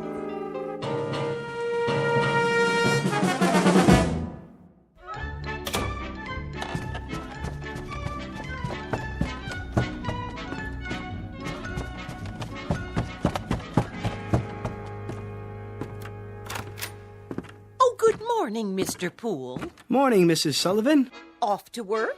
You know it. Oh, Mrs. Sullivan. Yes? I meant to drop off the rent last night. Oh, no hurry. It isn't due yet. I know, but I don't like debts. I'll make sure you get it this evening. That will be just fine. Well, have a good day at the bank. The same as every other day. Oh, excuse me. Were you going out? Just to bring in the paper. Oh, let me get it for you. You don't have to do that. No problem.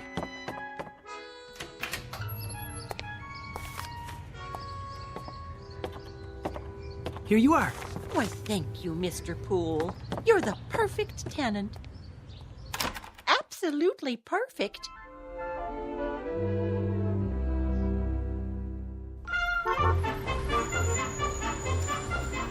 Paper, get your paper. You have the morning sports final? Sure thing. 25 cents, $1/4 of a dollar. Here. Thanks, pal. Paper, get your paper. Who wants a paper, morning final? One here, Marty. Sure thing, Mr. Poole. Always got a copy for you. Let me see if I have the right change. Yep. Here you go. Hey, look at that.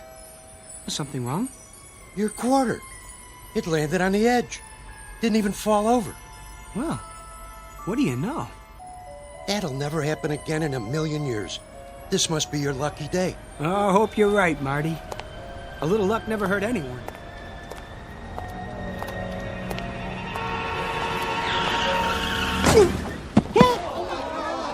Oh, that poor man. What happened? That car, it hit him. Did you see it? Somebody call an ambulance. Mr. Hector B. Poole, resident of the Big Apple, the Glass Canyon, hoping to survive an assault on his senses, all 6 of them. Flip a coin and keep on flipping it. What are the odds? Half the time it will come up heads and half the time tails. But in one wild, freakish chance in a million, it will land on its edge. Mr. Poole, a bright human coin on his way to the bank in the Twilight Zone.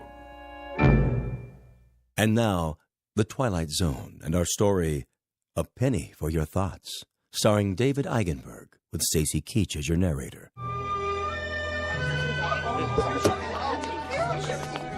stand back. Look what you did! I didn't see him, honest. He just stepped off the curb. Where's the ambulance?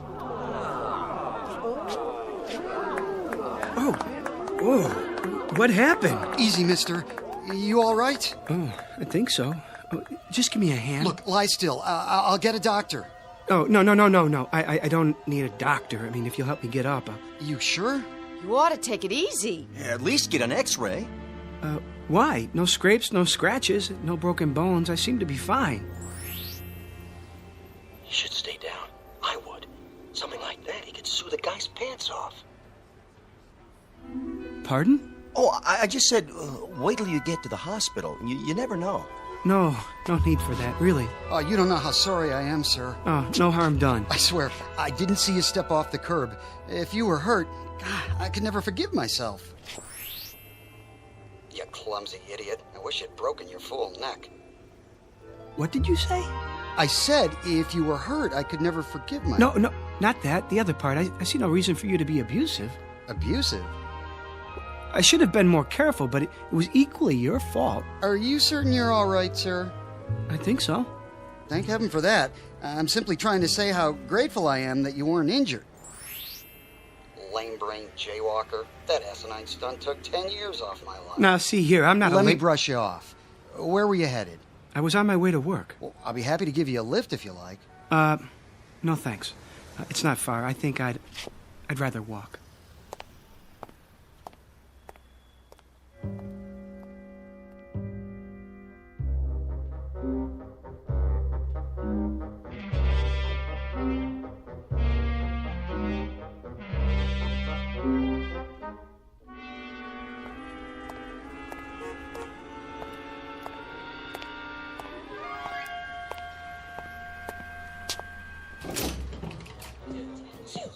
Why do I always pick the line with the slow telling?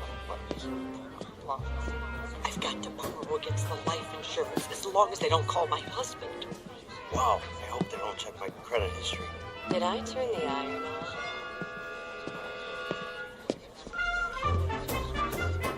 Well, Pool. Morning, Brand. Your watch stopped this morning? What's that? Must have. Not like you to be late. Oh, yes. No, no, it's not. It's 9:10. Something happened on the way. Did it? Brand, can I ask you a question? Go ahead. Well, why are they all whispering? Who? The customers. What about them? It's just that they're usually so quiet. I mean, nobody talks out loud in a bank, but this morning... What do you mean? You don't hear them? Hear what? Oh, I get it. Have a late night, did you? No, but on the way here, I better grab some coffee. Miss Turner just put some on.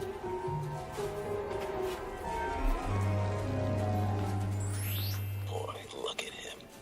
Like he doesn't know which end is up. Oh, if Bagby sees him this way, he's finished. Good riddance. Oh, where is he? Huh? Mr. Bagby. In his office. Where else would he be? Oh, thank you, Brand.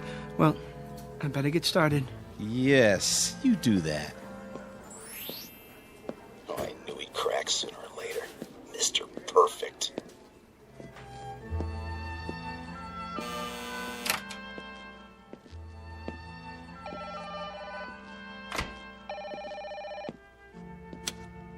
Hello? No, the vice president is on another line. May I take a message? Very well. Eileen. Morning, Hector.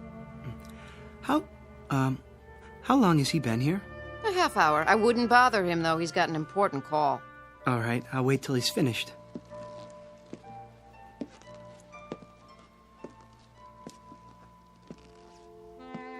Oh, Felicia, baby! You know I care. But how would it look? And besides, Gladys has a nose for these things.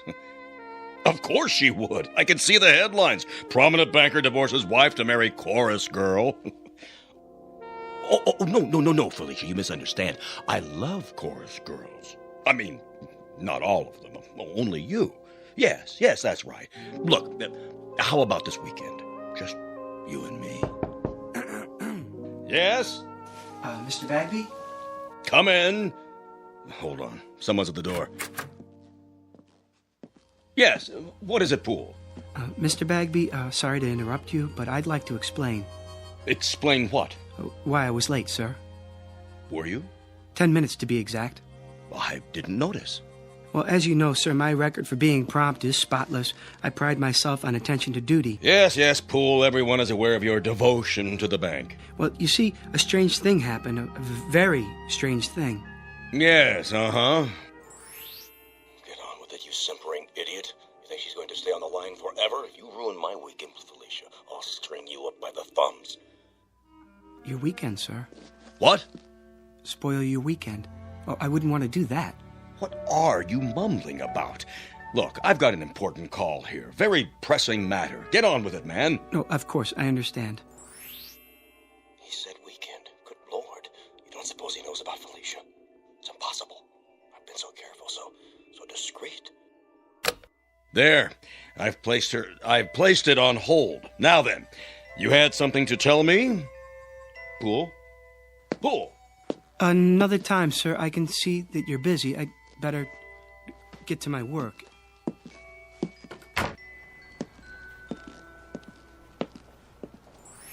Poor Mr. Poole. He looks so tired and pale.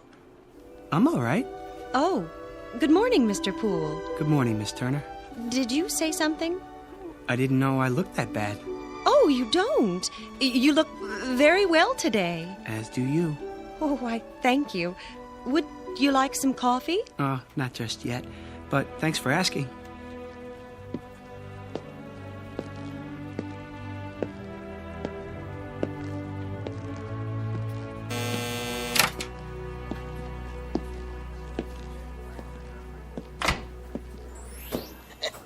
Gotta make it to the game on time. Kirsty won't steal a bag of popcorn with that southpaw pitching. Who is pitching today?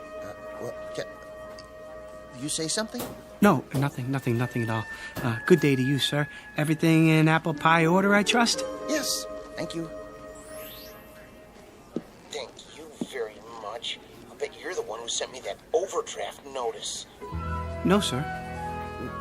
No what? No, I don't have anything to do with overdrafts. I work over there in the loan department. You do? Just see one of the tellers. I'm sure that they can straighten it out for you. Sure. Sure. I'll do that.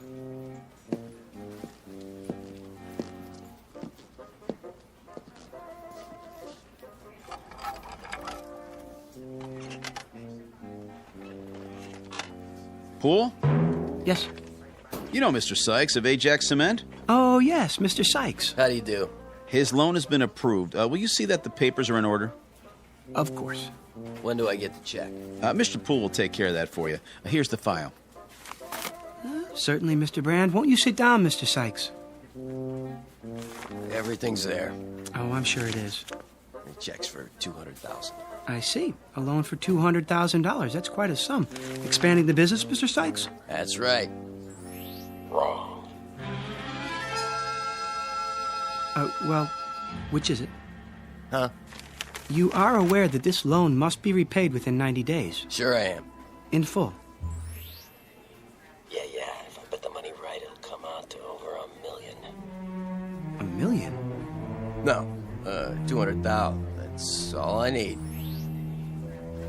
Put half on Lucky Lady in the 6. Split the rest between Nimble Runner and Crinoline at 5-1. Nobody will ever know I can pay back the loan with enough left over to save the company. It's gotta work. There's no other way. Or what? Bankruptcy? What did you say? Nimble Runner and Lucky Lady. Now look here, young man. And Crinoline at 5-1? What? That's a funny name. I don't have time for this. Am I gonna get the check or not? Everything all right here? It better be. I'm not sure. What's going on, Poole? Something wrong, Mr. Sykes. I don't know, Mr. Bagby. I signed everything. Well, then what's the problem? He just told me he's borrowing the money to bet on the horses. What? That is what you said, isn't it, sir? I said nothing of the kind. Well, and then he said that Ajax Cement was bankrupt. He's mad. Poole! Doubtless there's been a mistake. There certainly has. If you'll come with me, I'll correct it at once. I'll talk to you later, Poole. But Mr. Beck... In my office. Yes, sir.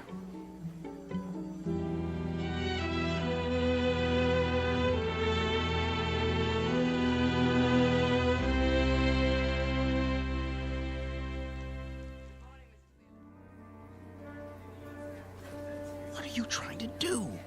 My job. He said. I heard the whole thing. I'm the one who took his application. What's going on, Poole? Will you tell me that? What? If I could tell you, I would. But I honestly don't know.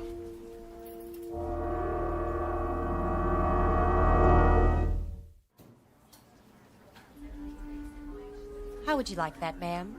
Can I have it once, please, and some quarters for the laundromat? Of course. 180, 190, 200. Just a moment, I'll get your receipt. I want it in the form of a cashier's check. Oh, I'll need to get it countersigned. Money order then. Yes, sir. That can't be all I have. Check the balance again.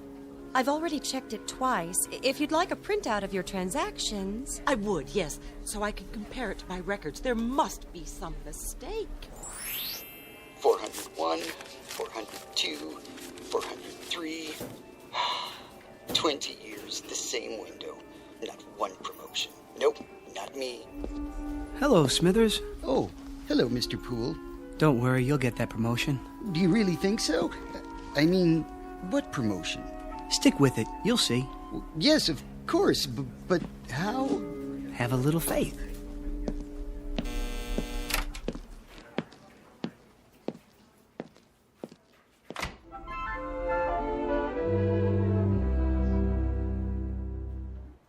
It's finally happening. It is? Yep, old nose of the grindstone seems to have flipped out.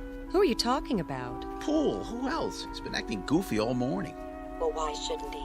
He's entitled to once in a while. He does all the work around here. Guys like that are all alike, gutless wonders. Put the pressure on and they go to pieces. Know what I mean? I'm not sure that I do.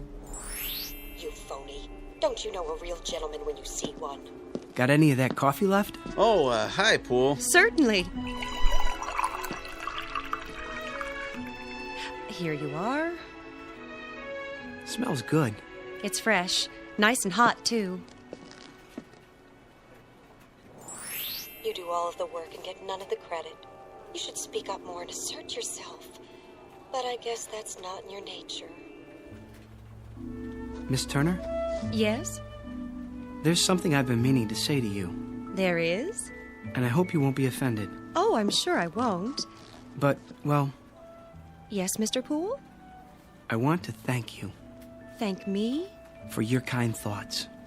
I don't think I quite understand, Mr. Poole. Romancing the help, eh, Poole? Brand, please. Well, who can blame you? Miss Turner's the prettiest girl in the new accounts department. Just saying absolutely nothing. I haven't seen such an aggregation of beasts since the last time I went to the circus. Oh, I'm sure that's not true. Yeah, a lot of action around the old coffee station lately. That's no surprise. Not much chance for socializing on the job, is there?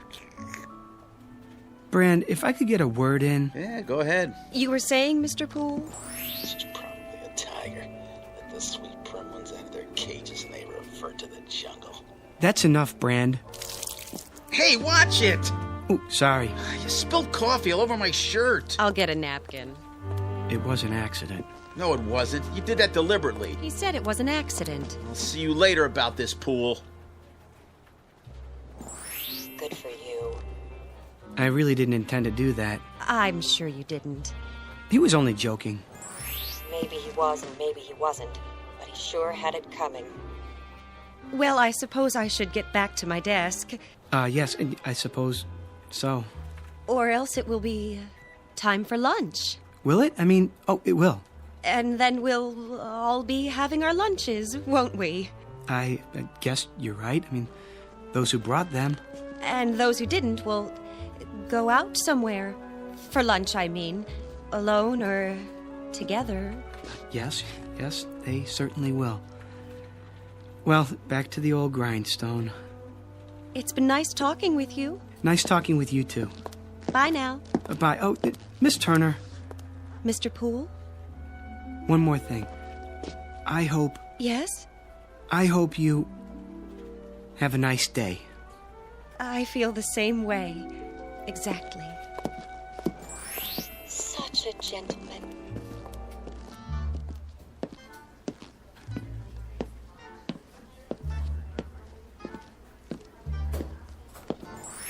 It isn't fair. It just isn't fair.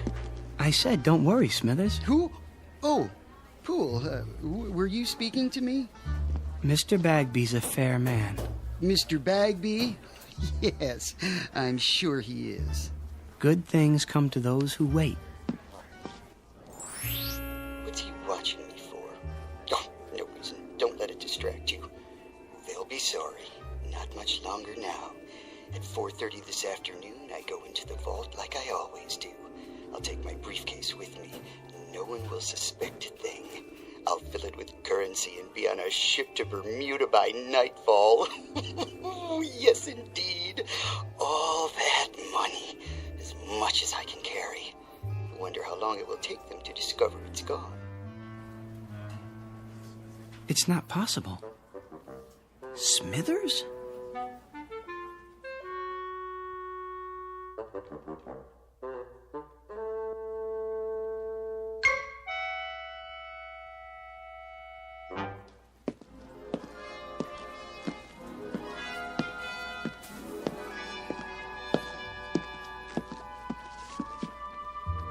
Oh, Miller. Hi there, Mr. Poole. Got a minute? Sure do. Pretty quiet morning. Is that what you call it? Well, as opposed to payday, then everybody and his brother shows up. Get a little rowdy sometimes, trying to cut in line and everything. But I keep 'em in order. Teach 'em respect for the uniform. You can count on me. I know I can. That's why I wanted a word in your ear. What's up? How long have you been a guard here? Quite a few years now. Get my pension before long. And that gun in your holster, is it the same one you've always had? Sure is. Nothing beats a 38. Keep it oiled up real good. You could use it then. I mean, if you had to. Well, what do you think I got it on my belt for, Hector? To hold my pants up? Good. That's good. Why you ask?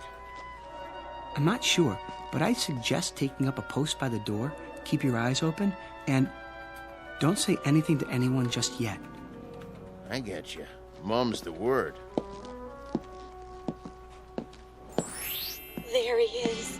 Was he waiting for me? Hello again. Miss Turner. I was just going back to my desk. Perfect timing. Isn't it? I mean, it is. Miss Turner, may I speak to you? Any time at all. What I have to tell you is very important. Yes, Mr. Poole? Not here in front of everyone. Dreadfully important. Come with me. Where are we going? Somewhere private. I like the sound of that. Mr. Jones's office is empty since he transferred. Next to Mr. Bagby's, no one ever goes in there. Perfect. That seems like a good idea. If you're sure you don't mind. As long as you can spare the time. This won't take long. Take all the time you want.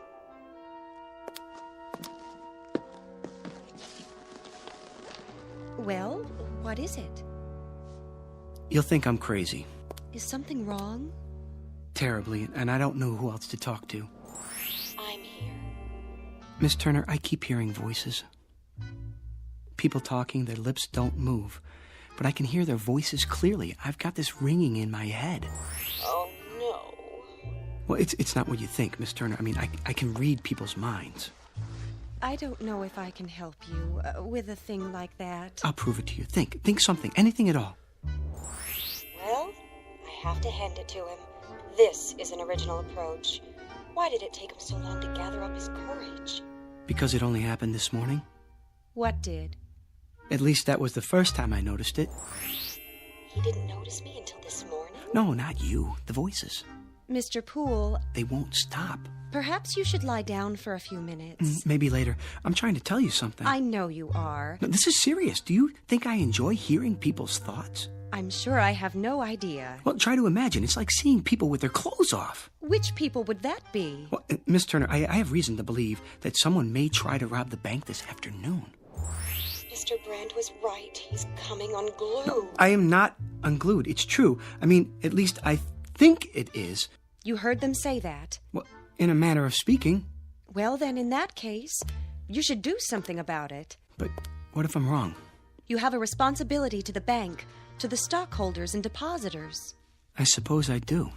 We could talk about it over lunch. I mean, one could, 2 people, whoever they might be, if they wanted to, that is. Otherwise, just one, alone, talking about it to himself. Of course, that might be a bit lonely, for some people at least, unless... There's no time to waste. No, definitely not. I have to get out of here. Why? I mean, what's your hurry? Have we finished our conversation? I thought... I've got to tell Mr. Bagby.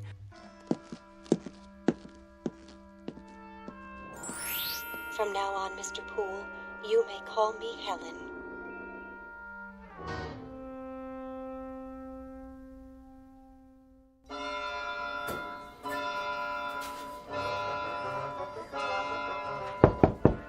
Come in.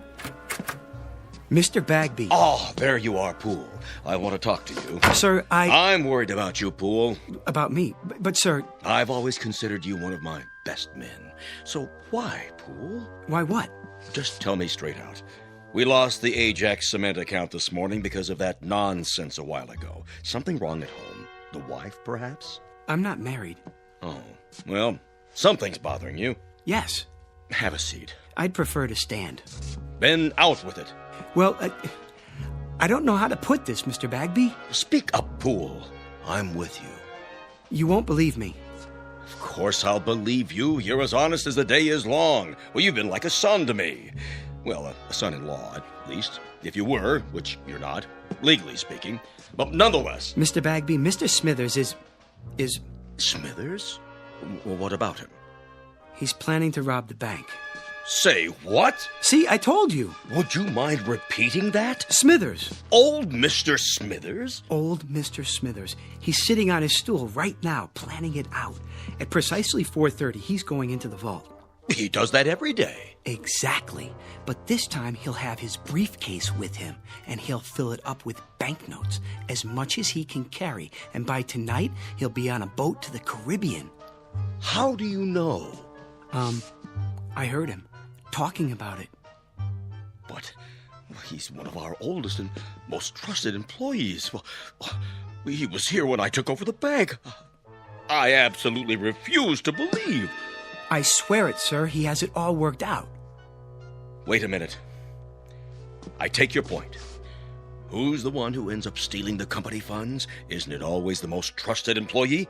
The man you'd least suspect? The man who's completely reliable for years until that one moment when everybody relaxes their guard and... Gotcha! He strikes. Good work, Poole. I wish it weren't true. I sort of admire Mr. Smithers. He's always there, steady as a rock, going his own way. I wouldn't have believed it if I hadn't overheard it myself. Well, no time for sentiment. Quick now, tell me the details.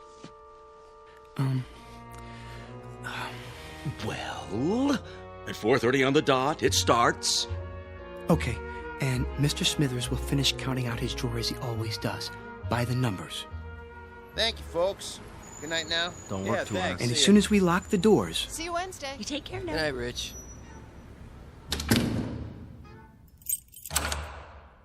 He'll close up his cage, count down the drawer. 73, 74, 75, plus the bills. He'll stand up and go to the vault with the deposit, as he always does. The last teller, with his briefcase.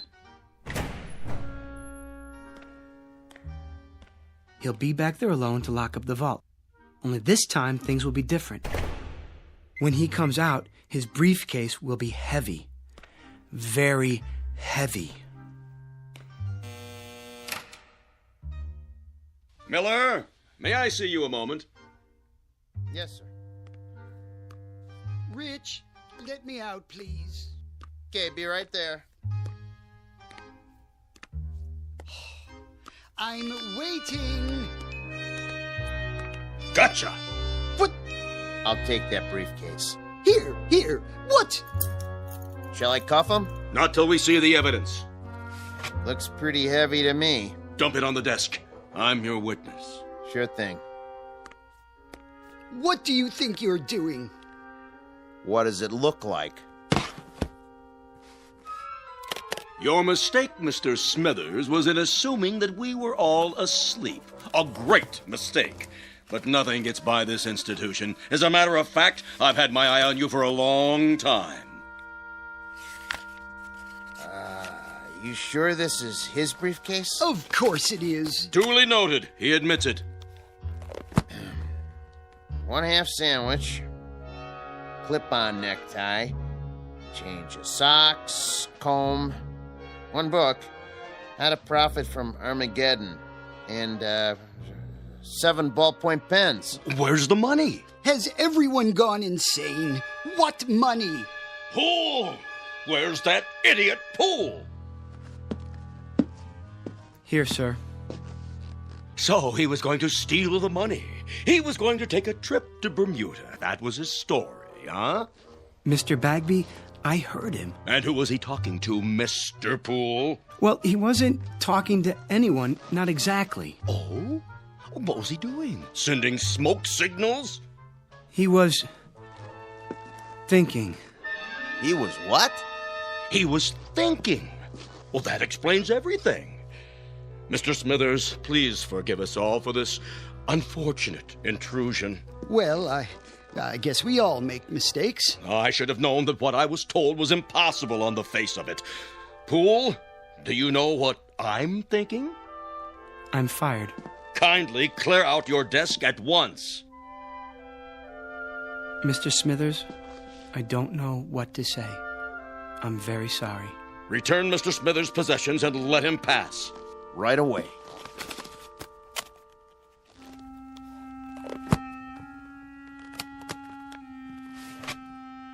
How did you know? What? It's true, of course, Mr. Poole. Yes, it's a little dream of mine. Have you ever had a dream? I have. Often. People look at me and all they see is a funny little man, frayed and old, and they never know. I have the dream almost every day. I had it yesterday and the day before that. Well, I don't always plan on Bermuda, though. Sometimes it's London, Paris, Fiji, beautiful, exotic places, thousands of miles from here. Places where there are no ledgers to keep, where I'm not a little man with no future and no past. I think of filling my briefcase with the bank's money, but I never go through with it. Do you know why? I've lived with it too long. I'm old and set in my ways. And besides, Mr. Poole, I'm a coward. Smithers, please. Will you open the door now, please, Rich? Sure. Take care of yourself.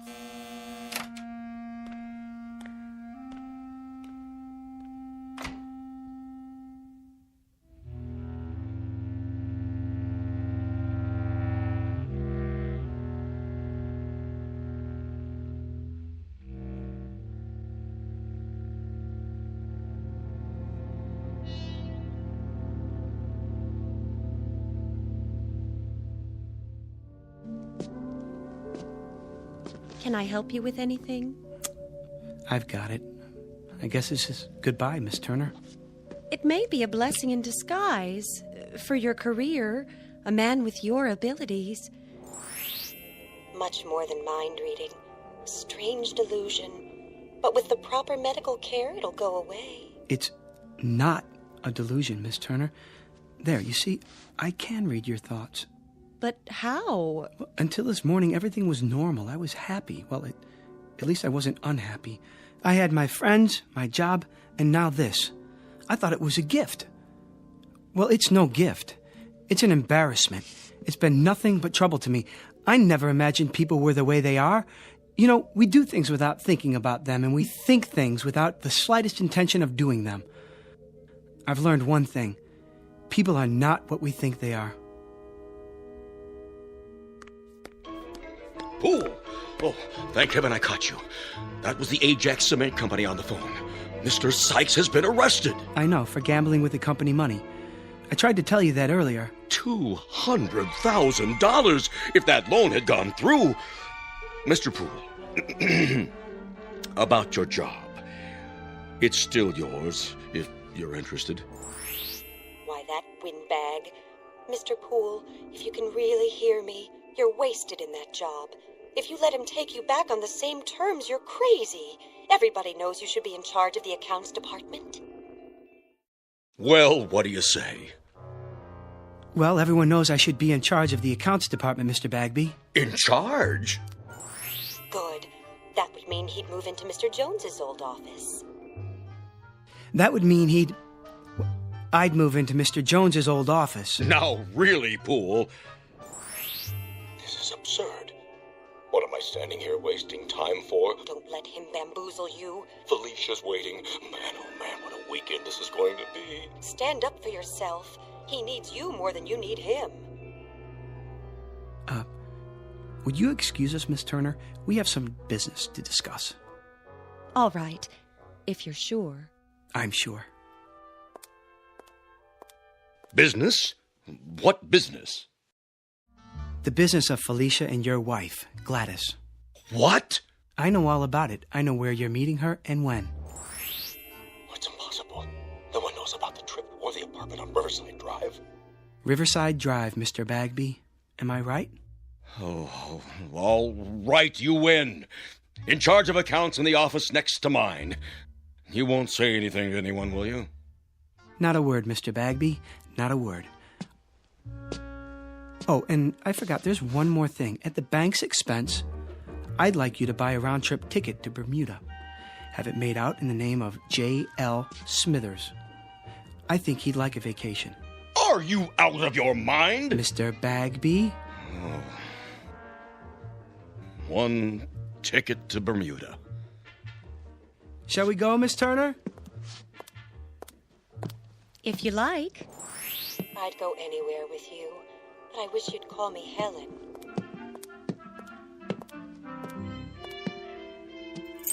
Have a good night, folks. We'll try.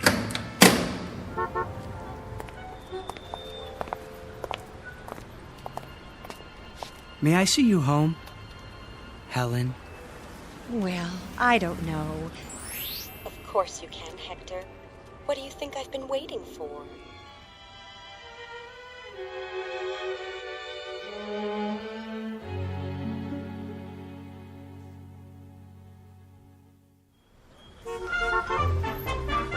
Paper, get your afternoon paper.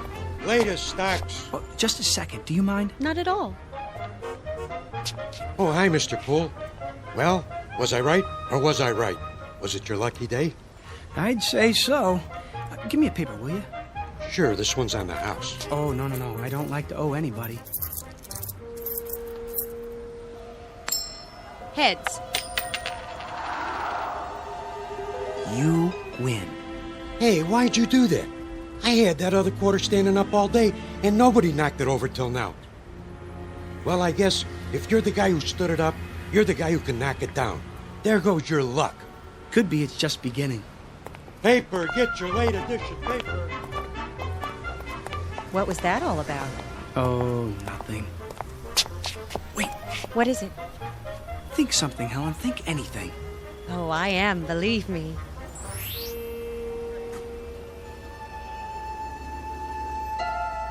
Did you get that?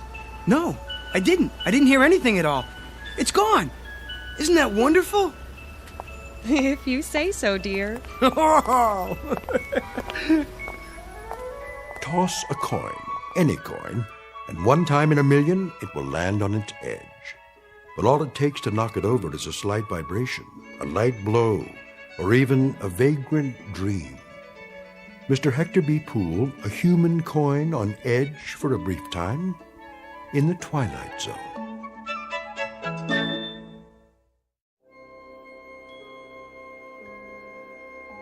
Hi, this is Carl Amari, producer of the Twilight Zone radio dramas. I'd like to take a moment to tell you about our official website at twilightzoneradio.com. where you'll get the latest news and information on these Twilight Zone radio dramas. Plus, at twilightzoneradio.com, you can digitally download 3 free episodes or any of our episodes for only $1.95 each. In this age of ever-changing technology, we've decided to make these episodes instantly available to you by making the Twilight Zone radio dramas a digital download-only series. This means that this series will no longer be offered on CD. The CD collections at our website are now being offered while supplies last at buy one, get one free. So be sure to get your favorites before they're sold out. Be sure to visit us often, and I'll see you in the zone.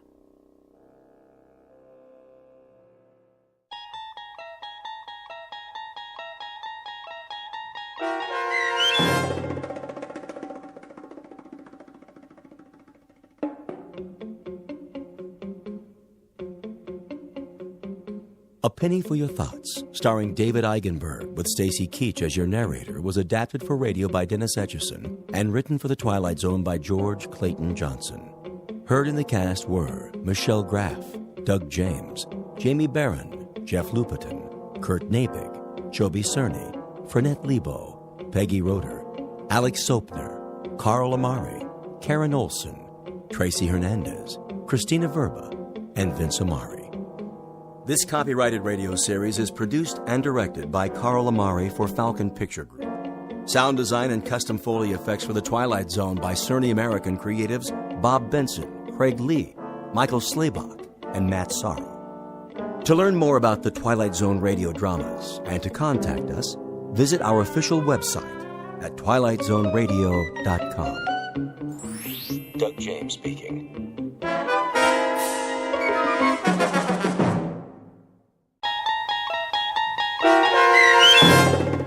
A Quality of Mercy, starring Robert Nepper with Stacy Keach as your narrator, was adapted for radio by Dennis Etchison and written for The Twilight Zone by Rod Serling from a story by Sam Rolfe. Heard in the cast were Roderick Peoples, Kip Karstedt, Jeff Lupetin, Joby Cerny, Roddy Chong, Joseph Arunda, and Doug James. This copyrighted radio series is produced and directed by Carl Amari and Jason Mallow for Falcon Picture Group. Doug James speaking.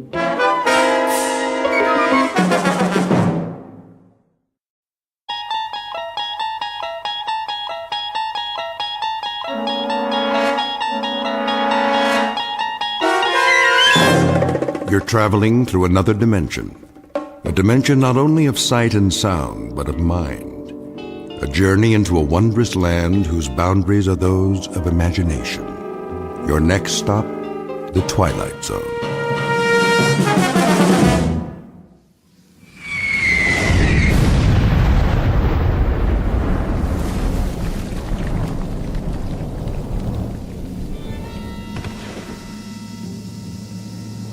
Man, oh man.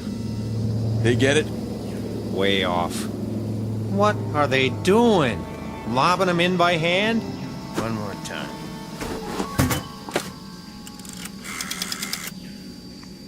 Baker Company. Baker Company. You missed the target. That's what I'm telling you. Well, try it again. Short. 500 yards. Sergeant Caserano says it was 500 yards short. That's right. Still. Tell him to raise it up. Sergeant says to elevate it. They say they can't elevate it anymore. What are they using? A slingshot? Listen, if you can't aim higher, Give me that. How do you expect to... This is Baker Company FO. Good going, boys. Yeah, I've seen what you did. A big fat nothing. You wrecked 5 acres of rice paddies and you torn up a beautiful grove of palm trees, but that's it. What's it to me? Let me tell you. We're sitting out here on our duffs on a hill in the middle of nowhere, and you know what we're doing? We're having a little discussion. Yeah, that's right. Maybe you can help us out. We're trying to decide whether you got something in your religion against sending a shell into a cave. Or is it too hard for you? Because if it is... You tell him, Sarge. Oh, those jokers. What? Say again. Bypass? Well, now that's more like it. Because all you accomplished today is to tear up 5 acres of real estate and keep a handful of Japanese soldiers from falling asleep. Yeah. Well, I got a question for you. Anybody know how long it takes an enemy to die from insomnia? Same to you. Oh, we'll keep in contact, all right. You sure they're on our side? Makes me wonder sometimes. Give me a light. Here you go, sir. So what's the word? Did I hear you say bypass? They're gonna keep firing till late this afternoon. At least that's what they say. Then if they can't smoke them out, we'll just have to bypass it and move on. That's what I like to hear. Amen. I'm feeling better already. Me too. I'm getting cross-eyed looking through these binoculars. When they say flanks, I say thanks. I don't know about the rest of you, but I got no big urge to run headfirst into anything anymore. Not at this stage of the game. That's for sure.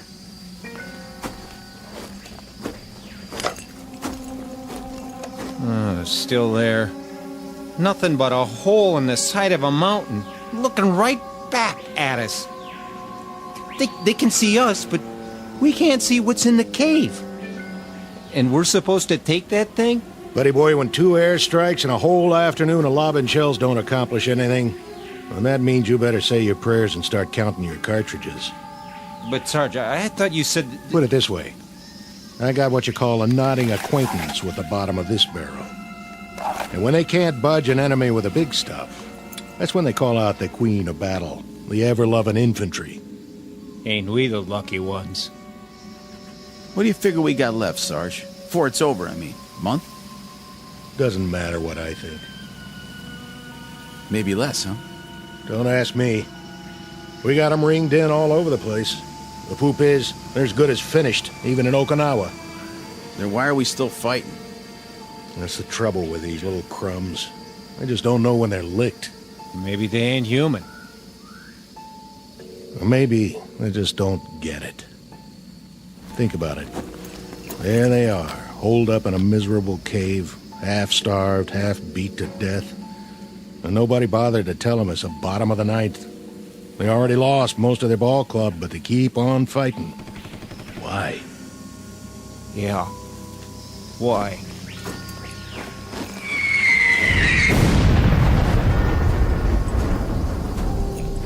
It's August 1945, the last grimy pages of a dirty, torn book of war. The place is the Philippine Islands. The men you've just met are what's left of a platoon of American infantry. Their dulled and tired eyes, set deep in dulled and tired faces, can now look forward to a miracle, the moment when the nightmare comes to an end. Or so it appears. For they've got one more battle to fight, a crazy, illogical standoff in the final days of a particular hell known as World War II. And in a moment, we'll observe that battle firsthand. August 1945, the Philippines. But in reality, it's high noon in a place called the Twilight Zone. And now, The Twilight Zone and our story, A Quality of Mercy, starring Robert Nepper, with Stacy Keach as your narrator.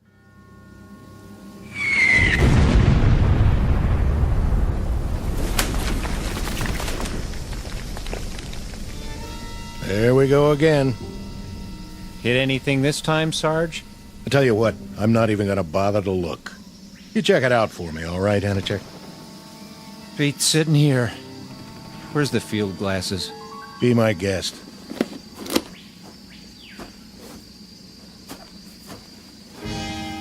Well, well. What do you know? You see something down there? Sure. I see a white flag. Yep. Now they're coming out of the cave. And guess what, boys? They got something for us. Looks like... Oh, wait a minute. There's a pretty little geisha girl leading the pack. And she's carrying a tray full of rice. And a hot towel. Go on. Gotcha. Hey, hold on. There is something coming.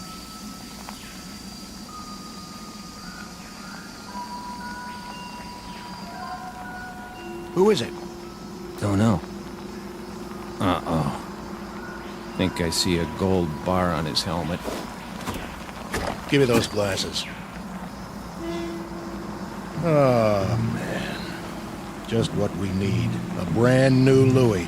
All spit and polish. Ain't he handsome, though? All right, men. Try at least to look like Army. What for? He won't last long.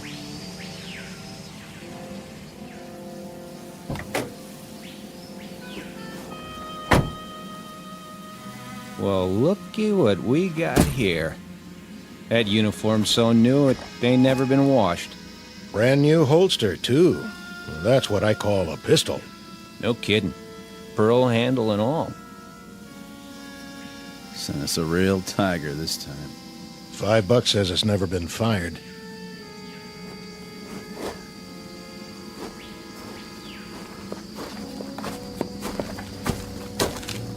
Which of you is Sergeant Casarano? That would be me. I'm Lieutenant Cattell. Sir? I'm taking over your platoon. Matter of fact. What's your situation here?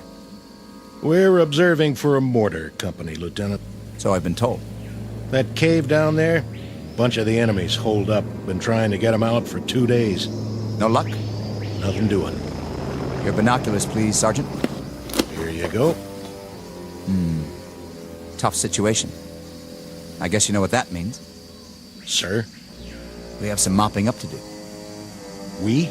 Yeah, you heard me. I'd say we do best to go at it frontally. Frontally? Yeah, just move right in and wipe them out. Hey, Lieutenant, you sure you got the right platoon? What about it, Sergeant? Well, now, Call the rest of the company together. The rest of the company? On the double. Where are they? Back at the CP. This is it? All 6 of us. In that case, we'll have to go it alone. Say again? Something wrong with your ears? Go it alone? With a half-dozen men? No, I'm begging the lieutenant's pardon. You've just inherited a good group, but not that good. This is infantry, sir, not kamikaze. He doesn't have the wrong platoon. He's got the wrong army. Your name is what? Watkins, Lieutenant. Andrew J. Are you accustomed to talking to an officer on your back? Matter of fact, sir, I'm not accustomed to talking to an officer in any way. And why is that, soldier?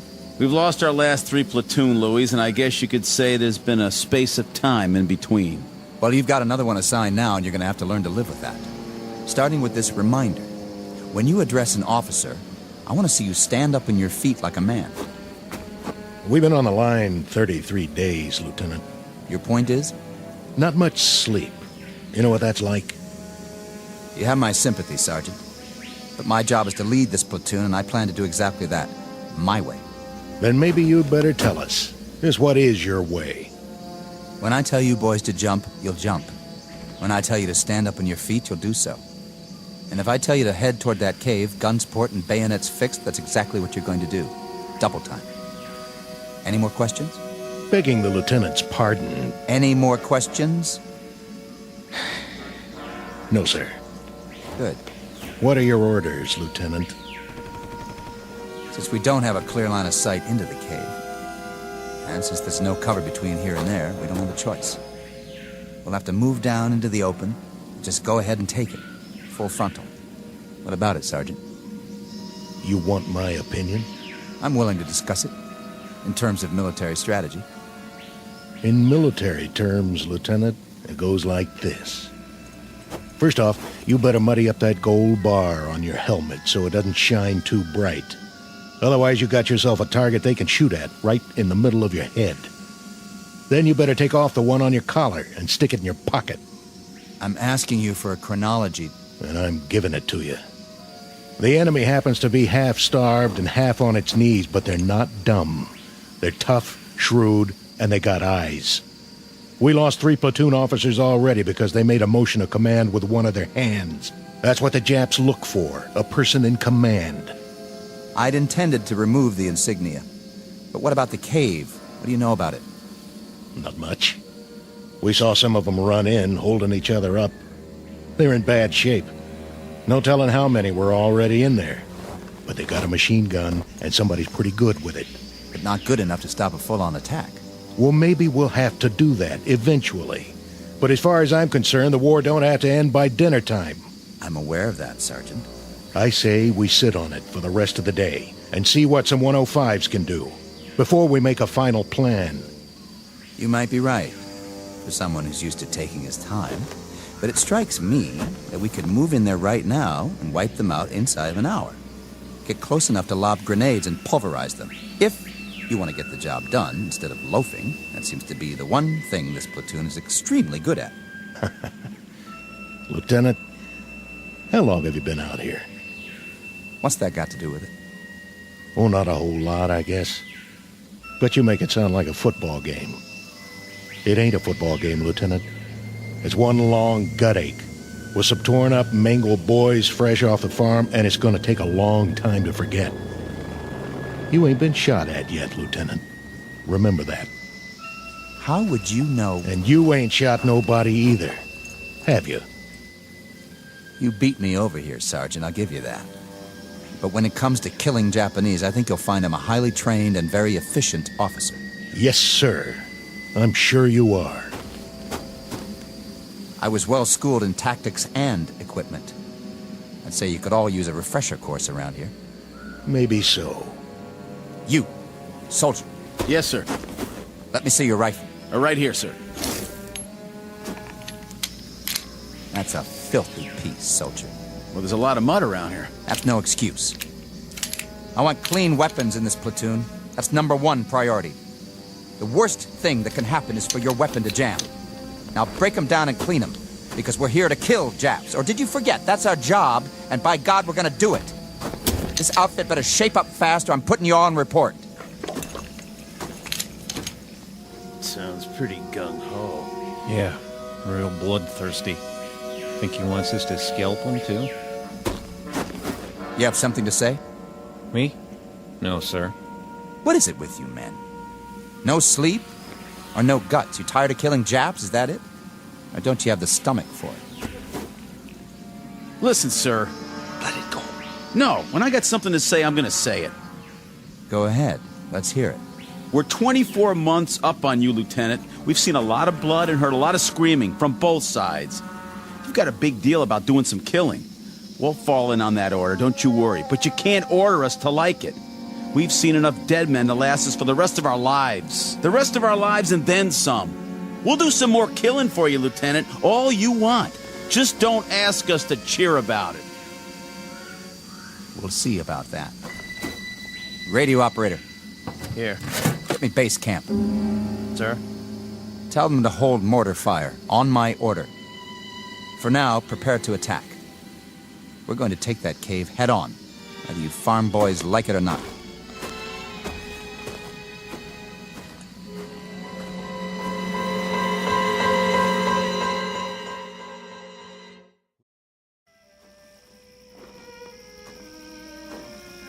Give me your binoculars, Sergeant.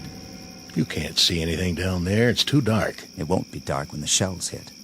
I want to see how close they come. You think they're gonna make it this time? I'm betting on it. I told them to elevate exactly 3 degrees. Oh, why didn't I think of that? With the side of that mountain blown out, they won't have any place to hide. The cleanup will be easy, Sergeant.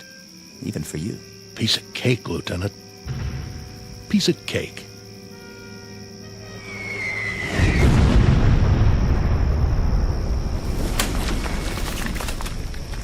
Still short. Yep, that's what it looks like. Casarano, those flamethrowers arrive? Yes, sir. Good. I figure we can move in behind the next barrage and get within 50 yards of the opening. Just like that. Flamethrowers can do a lot of damage, can't they? They can. What about phosphorus grenades? Oh, them too. If you put them in the right place. But what? I wouldn't want to get hit by one. We're not talking about you. We're talking about the enemy. Right. We'll wait till dawn, then move in. Check with company for the mortar barrage so we'll be ready to go. Okay, sir. I'll tell the men we're going in. You'll have to double time this one, Sergeant. That is, if you want to keep up with me. Oh, we'll keep up. But... Something you want to say to me, Sergeant? No. Are you sure? Yeah, I'm sure. I'm not your cup of tea, am I, Sergeant? I guess you got a little too much vinegar for me, Lieutenant. That's what it takes in wartime. You know, sir... What? We could bypass it. Bypass? Where did you get an idea like that? There aren't 20 men in that cave. Most of them are sick, or injured, or half-starved. They're probably out of their minds by now. But they're Japs, aren't they? They're men. They're dirty little cowards. Are they? You've got a funny group here, Sergeant. And you're the oddball of the bunch. If I may make an observation, the way I size you up is this. You've either got battle fatigue, the whole lot of you, or you're chicken. Maybe a little of both. Maybe neither. I don't rightly know. But the way I size you up, Lieutenant, is... Go ahead, say it. I'd like to hear this. Pea-green shave-tail right out of the panhandle. Scared to death he won't bag his limit. Or worse, all shook up because he's afraid somebody will peg him as a Johnny-come-lately instead of a rough, tough killer. I think that should do. You ask, you get told. You can't have it both ways. I said that should... You want to prove your manhood, Lieutenant? Okay. But it's too late to get your choice about how to do it. It's down to one lousy cave full of sick, pitiful, half-dead losers. And a handful of dirty, bone-tired men who've had their craw full of this war. You're a lousy soldier, Casarano, and that goes for the rest of these poor, sensitive, sad, sick boys you want to bottle feed. Did someone forget to tell you that when you fight a war, you fight a war? And that you kill until you're ordered to stop killing? I got the message, Lieutenant. Roger Wilco. I hope so. The message that there's always somebody like you who squeaks in just before they close the door. Somebody who has to grind his axe before you can give that final order, no matter what. You listen up, Sergeant. What's your pleasure, Lieutenant? How many more have to die before you get satisfaction? Offhand, I'd say all of them. I don't care where they are or who they are. If they're the enemy, that's it. First day of the war or last day of the war. They get it. Keep the binoculars. You're gonna need them. You've broken your field glasses, sir. What? I said, it appears that your binoculars are broken, Lieutenant. Give me those. Wait. Who are... Sir? I said, who are... What are you? Sergeant Yamazaki. But these men, they're all... Soldiers, sir. Your soldiers. What? We await your command, Lieutenant Yamori. Sir, where are you going? Not that way, sir. Not that way, toward the mountain. Look, He runs down the hill. To the cave. No, it's too dangerous. He must not. Watch out. Lieutenant, stay down. Did you get him, sir? I don't know, dirty little... Casarano! Hold your fire! It's me! There he is! Get him, lousy chap! Take a bite off this! Lieutenant, stay where you are. We will return fire. They got us trapped in here. We'll never get out of this cave. Oh, yeah? Watch this. Eat lead, creeps!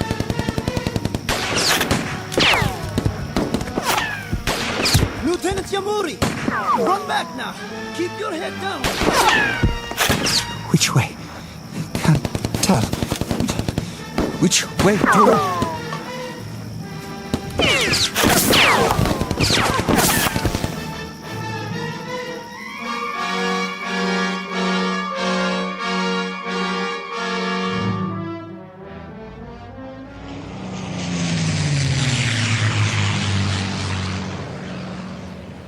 He's here. He made it back. All the way up the hill. Is he hurt? Lieutenant Yamori? What? That was exceedingly brave, sir. To attack the Americans single-handedly. Americans? What are you talking about? The Americans in the cave. 20 or 30 of them. Most of them wounded, but nonetheless armed. Very dangerous. Like animals. There aren't that many. Are you all right, sir? Where are we? In the clearing, sir. At the top of the hill. I've seen you before, but I can't... Who are you? Who am I, sir? Sergeant Yamazaki. Are you all right, sir? Are you feeling well? I asked you a question. Question? What are we doing here? What is this place?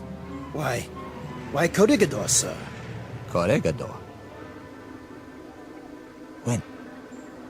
When, sir? You mean? What is the day's date? May 4th, sir. May 4th. Can't be May 4th. No? It's August. Don't you understand? August. August the 6th. I humbly ask the lieutenant to forgive me, but I must correct him. The date is May 4th. May 4th. When? What year? The year 1942, sir. Is the lieutenant all right? A bump to the head? Uniform I'm wearing. It looks just like all your uniforms. Perhaps a touch of malaria. Did you call me? Lieutenant, sir. Your rank. You called me something else. You called me by a name. Yamori. Your name, sir. Lieutenant Yamori. No. No. No! What happened to me? What's going on here? What's happened? What is wrong with this man? I don't know, Captain Nakagawa. Yamuri, are you sick?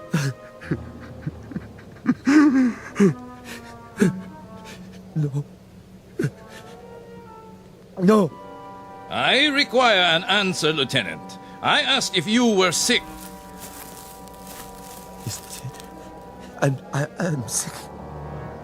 We will be moving out soon. If you are too ill to move, you leave me no choice. We shall leave you here. Leave me? We have no transport for the wounded, as you well know. So, we will very shortly move forward, and you shall remain here. My name isn't... On your feet when an officer speaks to you. But my name isn't Yamuri. I swear to you. Something's happened. My name isn't Yamuri. My name is... Silence. Place this man under arrest. Yes, sir. Lieutenant, please, get up. I gave you an order, Sergeant Yamasaki. Men!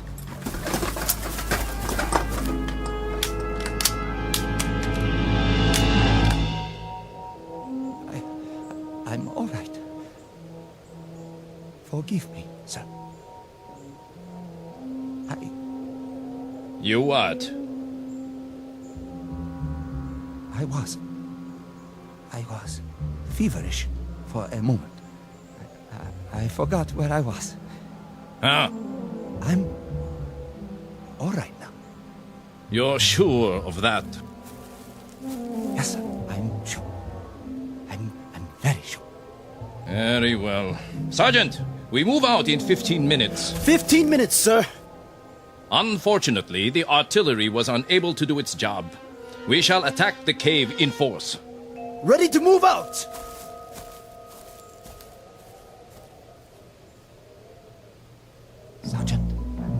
Yes?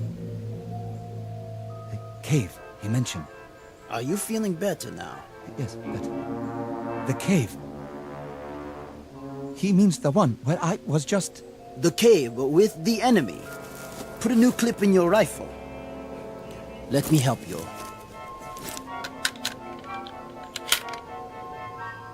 Which enemy?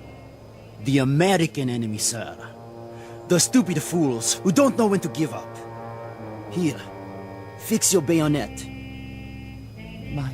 The captain does not like to take prisoners.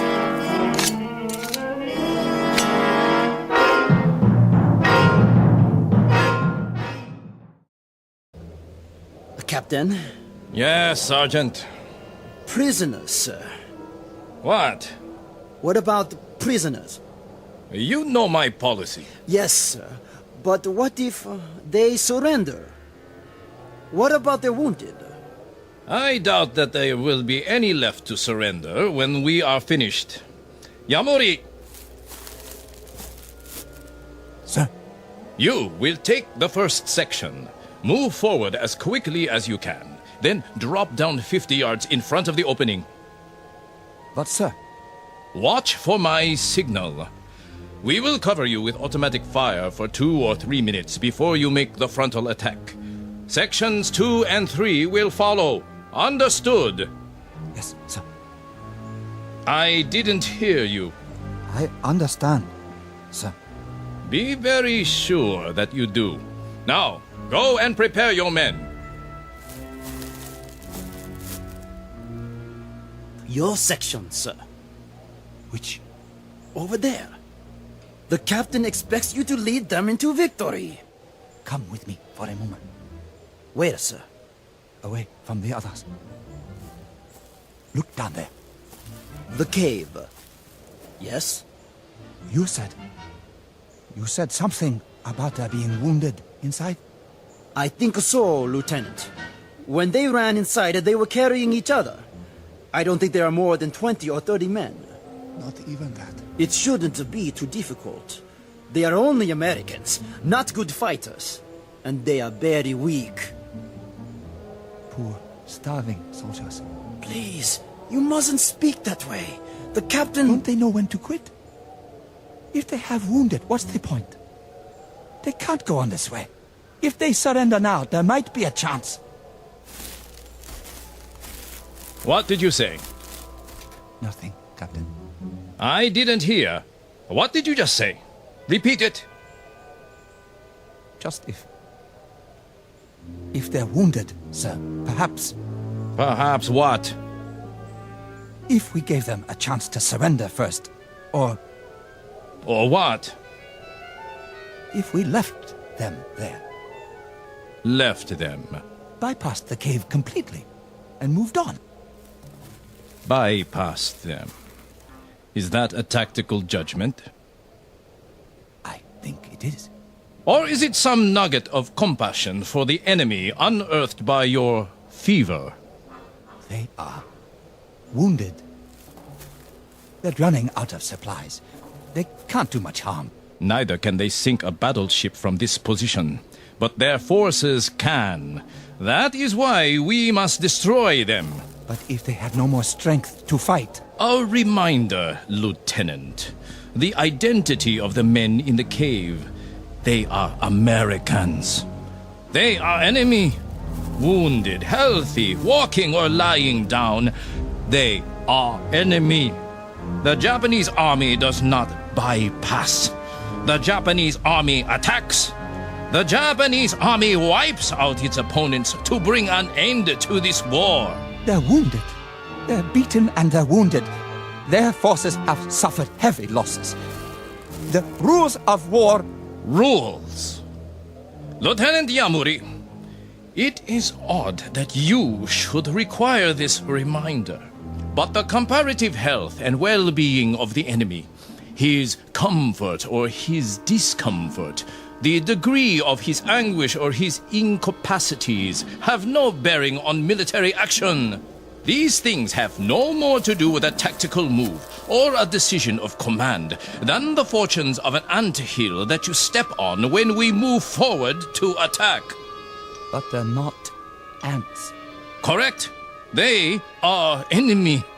If when we enter the cave they are lying on the ground, crying in agony, pleading for mercy, I can assure you I will have no more compunction about making them a head shorter than I would about stepping on that anthill. Captain, they are men. You are not listening. They are enemy. This is war, and in war you kill. You kill, Lieutenant. Do you understand? You kill until you are ordered to stop killing. No! Now, pick up your broken field glasses and prepare to attack, or I will have you shot. Sir. Sections, assemble! Sergeant Yamazaki. Sir. You will handle the first section. Sergeant Hino. Hi. Take the second section. Lieutenant Ishimoto. Hi. Yours is the third section. Now, we move out. Lieutenant Yamori, let me help you to your feet. I will take care of him, Sergeant, when we return. Yes, sir. Captain, what you do to those men in the cave, will it shorten the war by a week? By a day? An hour? Enough. May I ask the captain, what is his pleasure? How many have to die before he receives satisfaction? Offhand, Lieutenant Yamuri, I would say all of them. I don't care who they are or where they are. If they are the enemy, they are to be destroyed. First day of the war or last day of the war, we destroy them. Rest now, Lieutenant. I will be back. Your field glasses are broken. I will take new ones from the Americans. My glasses. My binoculars. Yes, I broke them when I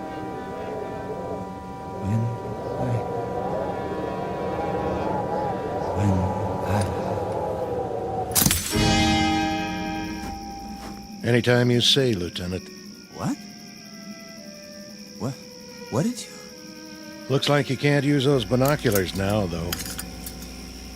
Binoculars? To help you with a duck shoot. No, we'll just have to follow your orders blind. Blind as a bat. Sergeant.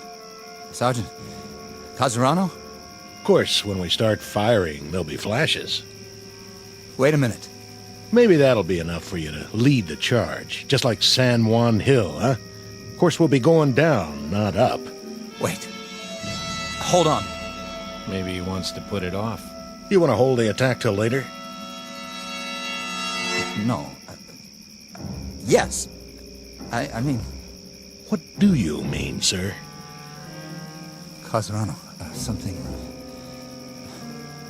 something happened. Yeah. You broke your glasses. Now you can't see down there. Tell you what, I'll get you a new pair off one of them Japanese, if we make it inside. No, you don't understand. Those men in the cave... Men now. Hey, boys, he called them men. And all this time I thought they were the enemy, to be destroyed, just like that. Yeah, like animals. And what do you do with animals when they get in your way? You kill them, right, Sergeant? Right. You slaughter them. You kill till they're all dead. Then you dig them up and kill them again. Ain't that right, Lieutenant? No. There's not going to be an attack. Those men are wounded, starved. There's no point in... Hold it. You hear that? Jeep on the road. Hold fire.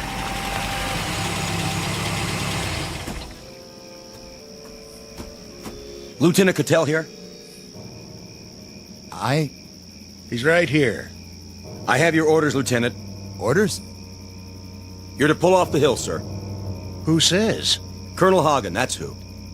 Why would he say that? Considering he just sent a new lieutenant to lead the charge. Don't you guys know? Know what? Guess you haven't heard. Air Force dropped a bomb on Japan this morning. So? A big one. I mean, the granddaddy of every bomb ever made. I think they call it an atomic bomb. What about it? Well, they figure this is going to end the war inside of a few hours. The Emperor's ready to give up. Well, ain't that something? All units are to pull back to base camp and wait it out. See what happens. Some kind of announcement coming any time now. I'm gone. Is this it? All right, boys, you heard the man. Get your gear and move out. Oh, man. I'm gonna get me the biggest steak you ever saw. First thing I'll head for is a hot bath. How about it, Lieutenant? You with us? Or do you want to stay here and fight it out all by your lonesome? With you. Something on your mind, Lieutenant? Yeah, something. I'll bet. But I wouldn't fret it if I was you. There'll be other wars sooner or later. Other caves. Other human beings you can knock off. I hope not. God help us. I hope not. The quality of mercy is not strained. It droppeth as the gentle rain from heaven on the place beneath. It is twice blessed. It blesseth him that gives and him that takes. Shakespeare, The Merchant of Venice. But applicable to any moment in time, to any group of soldiery, to any nation on the face of the earth, or, as in this case, to the Twilight Zone. We'll return to the Twilight Zone in just a moment. You are about to enter another dimension, a dimension not only of sight and sound, but of mind, a journey into a wondrous land of imagination. Next stop, the Twilight Zone. Hi, this is Stacy Keach. I'd like to take a moment to tell you about our Twilight Zone website at twilightzoneradio.com. At twilightzoneradio.com, you'll find the latest information on these Twilight Zone radio dramas, including behind-the-scenes photographs, plus the newest product releases, trivia contests, ways to contact us, other Twilight Zone-related info and merchandise, plus links to other fascinating websites. So make your next stop twilightzoneradio.com. Visit twilightzoneradio.com to purchase these Twilight Zone radio dramas on cassette and CD, or call toll-free 1-866-989-ZONE. That's 1-866-989-9663.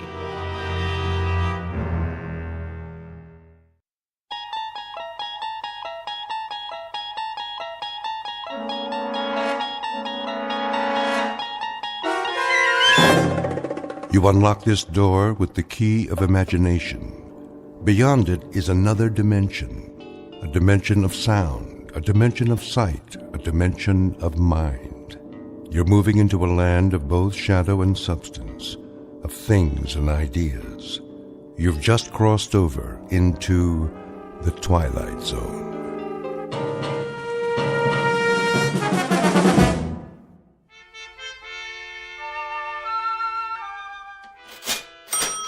You're quite sure this is a genuine Tiffany? Quite. The provenance dates back to 1922. Very well, then. Kindly have it delivered. Of course, madam. Will that be cash or charge? Put it on my account. Very good. I can deliver it to your home by, let me see, Thursday at the latest. But I simply must have it tonight.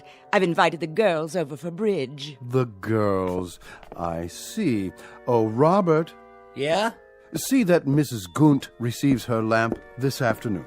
You mean today? Carried by hand to her front door. The servants' entrance, if you please. By all means. Ubermeyer's is proud to be of service. If there's anything else we can provide, don't hesitate to... That will be all. Very good, ma'am. Want me to go over there right away? Not yet, Andrew. First, finish unpacking the new shipment quickly before the next customer walks in. Yes, sir. Now then, what do we have? 3 perfume bottles. 3 cut glass vials to contain the otter of damask rose petals. That's more like it. Next. Pottery jugs, 2. Pottery jugs, indeed. Where's your aesthetic sense? You can't entice anyone by calling them pottery jugs. Really think people buy something because of what you call it? People don't come to buy anything in a gift emporium. They come because they don't know what they want. Then I sell them something. So what are you going to call these pottery jugs? Something exquisite. We'll display them on satin pillows with bread. A loaf of bread, a jug of wine, and thou beside me, singing in the wilderness. I'll unload them on some poor sucker before the morning's over. Okay, what about this? When we buy a shipment from Morocco, sight unseen, I suppose we take what we can get. But to sell that will require some creativity. Now, clean this up at once. May I help you? I hope so. I'm not sure. What's this? That would be an authentic voodoo mask. Oh, what about the pajamas? These are not pajamas, sir. They are a genuine imported harem girl's costume in 100% hand-sewn silk. Well, I don't know. It has to be something special. Very special. Suppose you describe the occasion and leave it to me. A personal gift? Not too personal. See, there's this girl in my office. Ah, a young lady. She's like a goddess. I wouldn't want her to think that I was implying... Of course not, sir. I understand. But for a beautiful young lady, what is her occupation, may I ask? She's a secretary. Oh. I have it. Something for her desk. She's already got a computer and a lot of pencils. Something to remind her of you throughout the day. Subliminally, shall we say. Now, as to price, would $100 be too extravagant? 100? But of course she mustn't feel bought. Romanced is more like it. Aha! Perfect. What is? It's ideal. Romantic, but subtle. Not forward. No. You mean this old... This magnificent antique. Truly distinguished. Fit for a goddess. I can't make up my mind. A perpetual reminder of your taste, your flair for romance. Fill this with fresh flowers, and she won't be able to pluck you from her thoughts. Between 9 and 5, at least. After that, it's up to you. It's kind of tarnished, isn't it? That's not tarnish, sir. It's a patina. A testament to its authenticity. And only a mere $20. Well, that is more reasonable, I guess. Put this in a gift box, will you, Robert? For a most discriminating gentleman. Sure thing. Thank you, sir, for making such a wise choice. I hope you'll allow us to serve you again when it's time for the engagement. Don't mention it. Cash, I presume.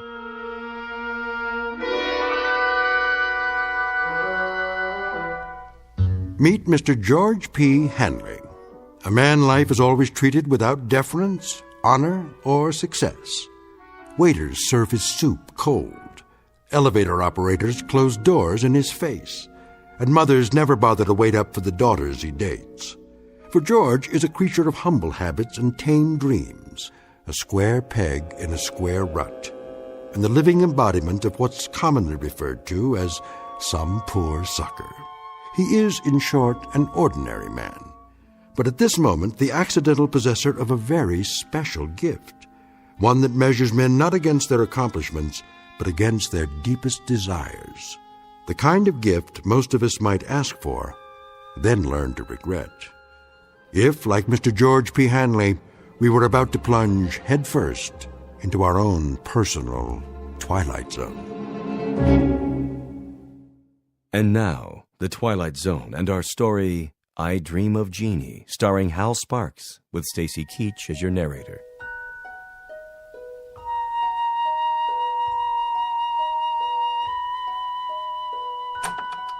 Good. Everybody's still at lunch. I'll just leave this on Anne's desk. No card. She'll just figure out who it's from, right by her keyboard. No, a little to the side. Oh, maybe on her chair. No. Oops. Better put this away for now. Where? In my drawer.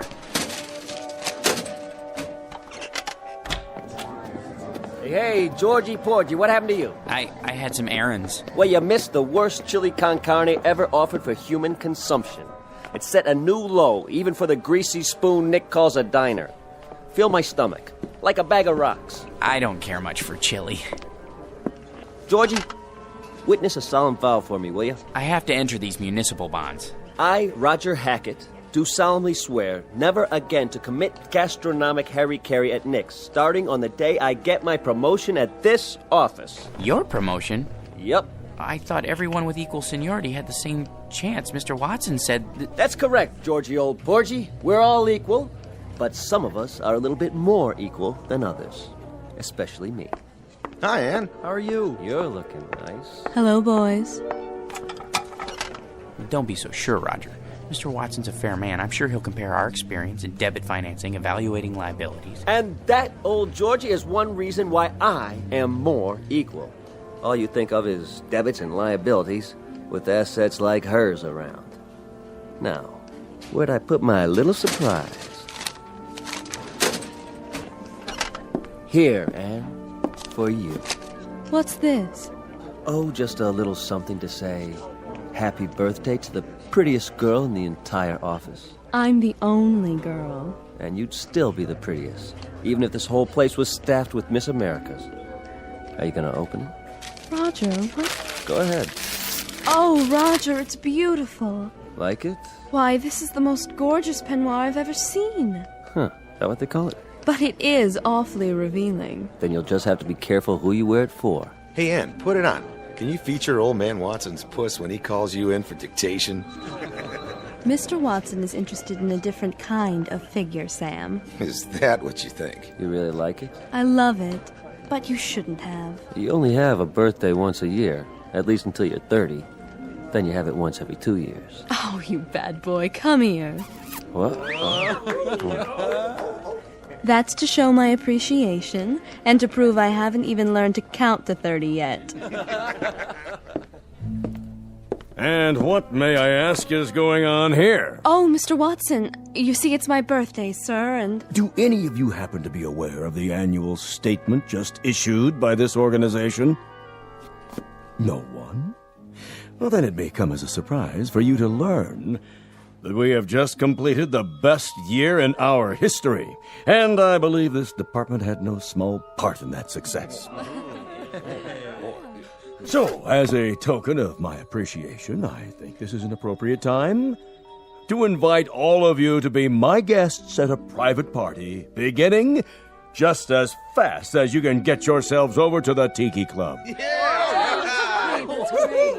No kidding. And as for you, young lady, I just want to say, they aren't the only ones who appreciate you.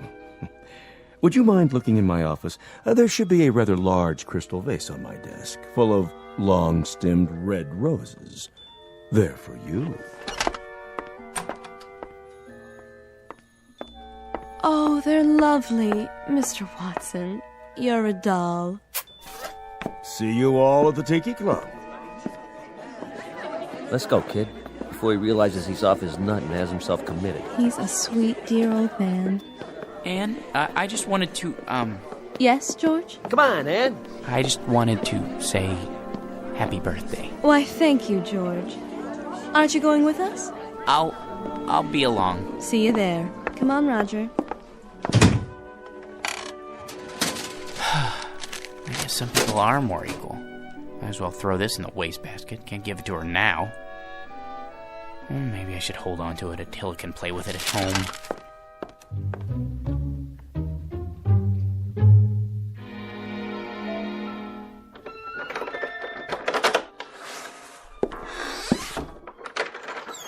Hello, boy.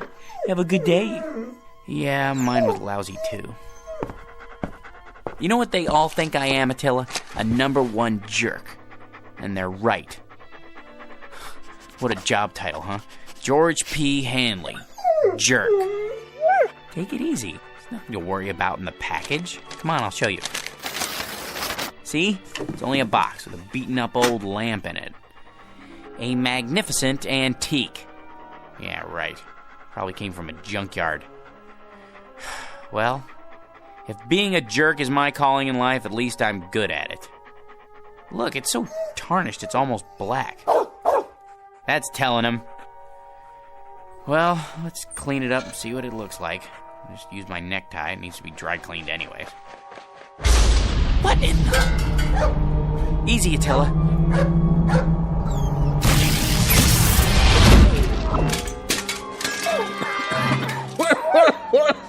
Oh, boy! Some special effects, huh? That smoke's hard on the old mucous membranes. You wouldn't have some Visine on you, would you, buddy? Who are you? Who am I? You were expecting Rex Ingram. I'm the genie of the lamp, that's who. You know, Aladdin, the whole bit. Don't you watch The Late Show? A genie? You don't look like a genie. Where'd you get that plaid suit? What difference does it make? The routine's the same. A couple thousand years ago, I had to wear those crazy balloon long johns and a real wild turban. But let me tell you, that headgear ain't as light as it looks. Give you a real crook in the neck, know what I mean, Jack? George. My name's George. Jack, George, whatever. What I was gonna say is, nowadays we dress hip. Except for these velvet slippers with the curly toes, my one concession to Squaresville. Now, where was I? What do you mean? Sports coats like that went out in the 60s. They did, huh? Well, what do you expect? Know how long I've been in there waiting for somebody to call me? Better pick up some new threads. You got a Ziedler and Ziedler around here, maybe a side of or, someplace happening? But if you're the genie, that means I'm the master of the lamp. So you're the master of the lamp. Big deal. Give me a match so I can light this cigar before I give you your free wish. I thought there were 3 wishes. There's the rub. There used to be 3, but let me tell you something, Jack. George. The scene used to include 3 wishes, but people started abusing the privilege, so we had to cut back. You get enough headaches with 1 wish, let alone 3. So, think it over and give me a call. But do me a favor, sleep on it. Why? You know the routine. The wish comes true, blah, blah, blah. But once you make the wish, that's what you gotta live with. Could you make yourself available for consultation? Look, Jackson, how am I supposed to know what you want? You and me just met. Well, at least tell me, what is it that people usually wish for? Listen, Herbie, whatever your name is, it's enough to make you blush, some of the stuff they ask for. Money, precious jewels. That's not so bad. Not so bad? Think about it. So they get a lot of dough. There's the IRS, long-lost relatives beating on the door. It's enough to flip you out of your gourd. So not wealth? Forget about it. Maybe love, then? Love? You gotta be some kind of a kook. You call me after all this time and you wish for love? You don't wish for love, Chief. You make it. Then I don't know what it is I do want. If it isn't wealth or love... Like I told you, Johnson, think it over. Drop it down the well and see if it splashes. But don't go rubbing the lamp every time you get ants in your pants. That puff of smoke tears up my sinuses. Now, the next time I make the scene for nothing, you've had it. Now, hold on to this cigar for me. It's too close to smoke in there. No cross-ventilation, know what I mean? No, but I can imagine. Till we meet again, Bubby. Like later. If it's all the same to you, make it much later. Just once I'd like somebody to amplify.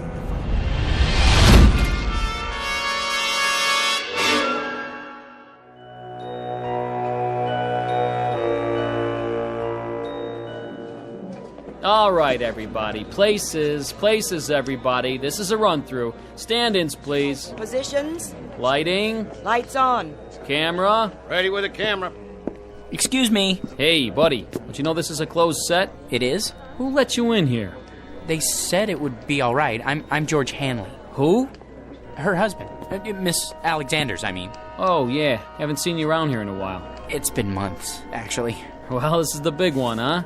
I beg your pardon? The last shot of the picture. Once we get this one in the can, it's a wrap. It is? Say, can I ask you a question? What's that? What's it like being married to her? Well, I don't really know. That is, Man, I sure wish I was you. You do? I mean, lucky stiff. Yeah, I mean, yes. I guess I am. Where is she, by the way? Anne? In makeup, where else?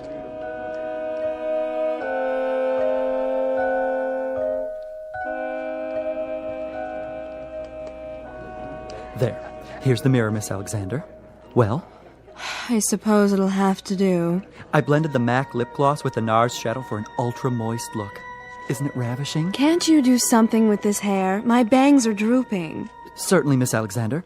Where's my blow dryer? Ready on the set, Anne? Yes, that'll have to do, Skippy. There. Perfection. Leave us, please. Of course, Miss Alexander. Which scene is this? Well, this is your entrance into the city on the shoulders of Nubian slaves. Just the close-up where you wink. What's my motivation? Oh, to rule, my dear, with him at your side. Got it? Just remember, you love this guy so much, your guts do a loop-de-loop every time he creeps up on you. He's big. He's manly. He wears a leather skirt. Well, tell him to oil it, will you? He screws up my lines every time he moves. Not a problem. Props! Get me some WD-40 now! Anne? Darling! Hello, dear. My, you look lovely. Good enough to kiss. Not now, Georgie. You'll smear my lipstick. This is the final scene, isn't it? It's been such a long grind. It sure has. They said you could take a few weeks off, but that was 6 months ago. We can still take our honeymoon. That is, if you want to. Do I? Careful with the hair, Georgie. Sorry. They don't pay me to look ugly, sweetiekins. Besides, anticipation is the real joy. Isn't that what they say? They haven't been waiting for 6 months to take the most beautiful woman in the world on her honeymoon. Places, people. This one's for real. It won't be much longer, I promise. Just think, no more crawling into bed with a script so you can study your lines half the night. After today, no more getting up at 4:30 in the morning to go to the studio, and when we get home, you can take a nice hot bath, maybe even let me wash your back. And then first thing tomorrow, we leave on our cruise. But darling, have you forgotten? Forgotten what? The wrap party, here on the set. There'll be 1,000,000 photographers. There's no point in going home. Not tonight. Not tonight, huh? Sure, Anne, I understand.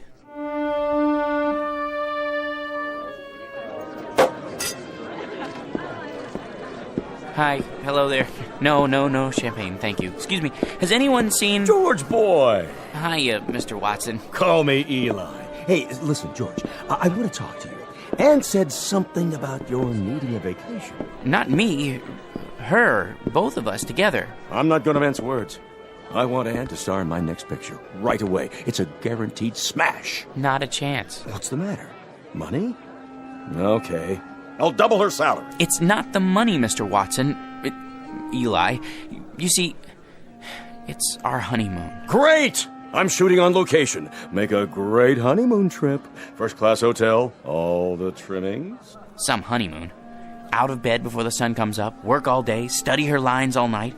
In the last 6 months, the only times I've seen her when she wasn't asleep, she was either covered with makeup or she had so much cold cream on she would have squeezed right out of my hands and stuck to the ceiling. Listen, boy, she's a star.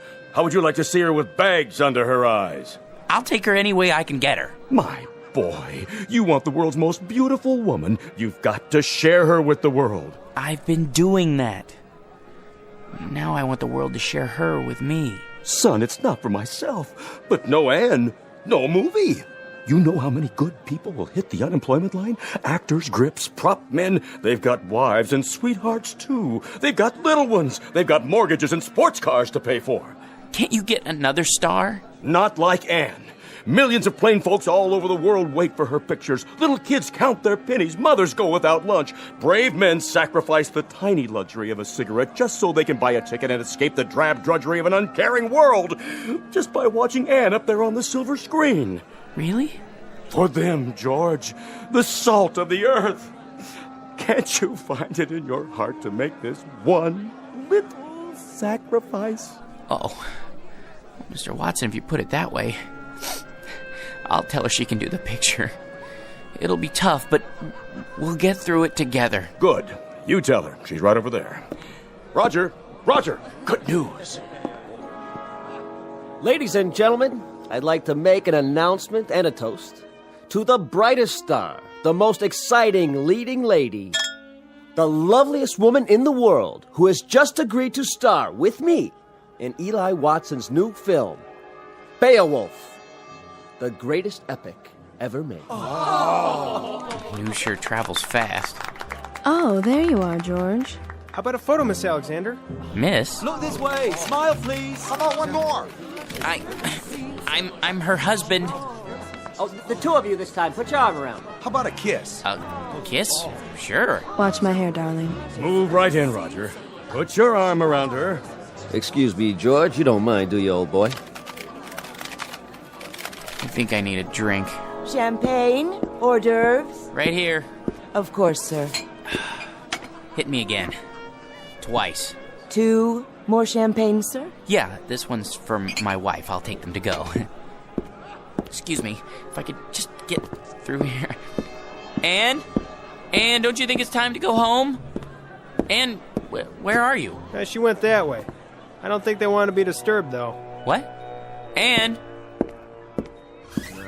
Aren't you glad you stayed tonight? Don't be so egotistical. I had to be here. Sometimes I don't understand you. You're not supposed to. That's a woman's prerogative. I know, but why? What's his name? George? He's the perfect husband. That absurd little mouse? Why do you keep him around? A handy excuse when I need one, and when I don't, no problem. I'll spoil your makeup. Oh, who cares? Anne, your lipstick. George? Are you still here? Sorry, old boy. Just congratulating my co-star. I think we'd better be going. You go ahead. You should be home anyway to feed Attila. Attila? Yes, George, and he needs his walkies. Do be a dear. You want me to go home because of Attila? Be a good boy and run along. Roger will drive me home later. Won't you, Roger? With pleasure. But Attila's a dog. Aren't I more important to you than Attila? I mean, Attila?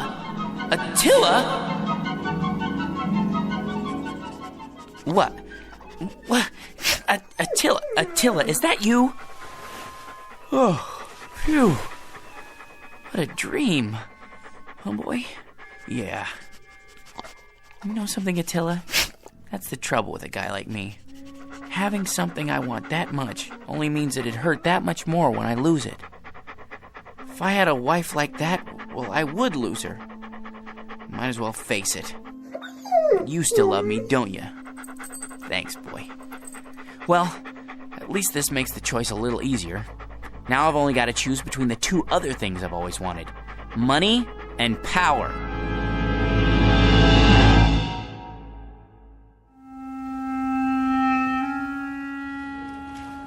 Morning, Georgie. Morning. Well, today's the day, huh? For what, Raj? For what?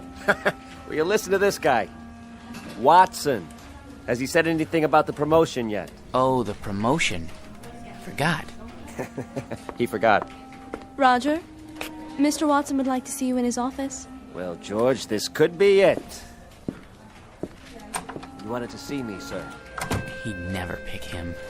Never. Hey, George, the old boy wants you to double-check these entries. I did that already. It's a waste of time. Look, how much do we make a week? Well, look at this account. Guy makes so much dough, he sweats more than that every time he ties his shoelaces. So waste a little time, all right? My gosh, net worth $260,832,461. What would it be like to have all that money?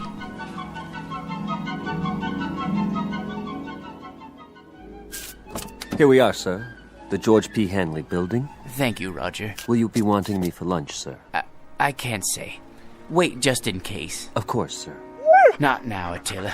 I've no time to play. Sorry, Mr. Hanley, I couldn't hold him. Take him over to 21. Have the chef pick him out a nice prime rib.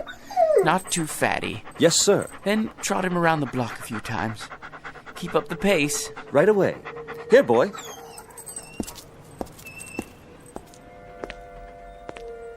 Paper! Get your morning paper! How old are you, son? 9, sir. 9? I see you every morning. Aren't you missing school? Oh, no, sir. I wouldn't miss school. I get up at 5 for my papers, and then I go over to PS31 for the afternoon session. Incredible. What about your parents? My mom is dead. My old man had a store, but it went broke. Sorry to hear that. I'll have a paper. Golly, I can't change a $100 bill. I didn't expect you to, son. Gee, thanks.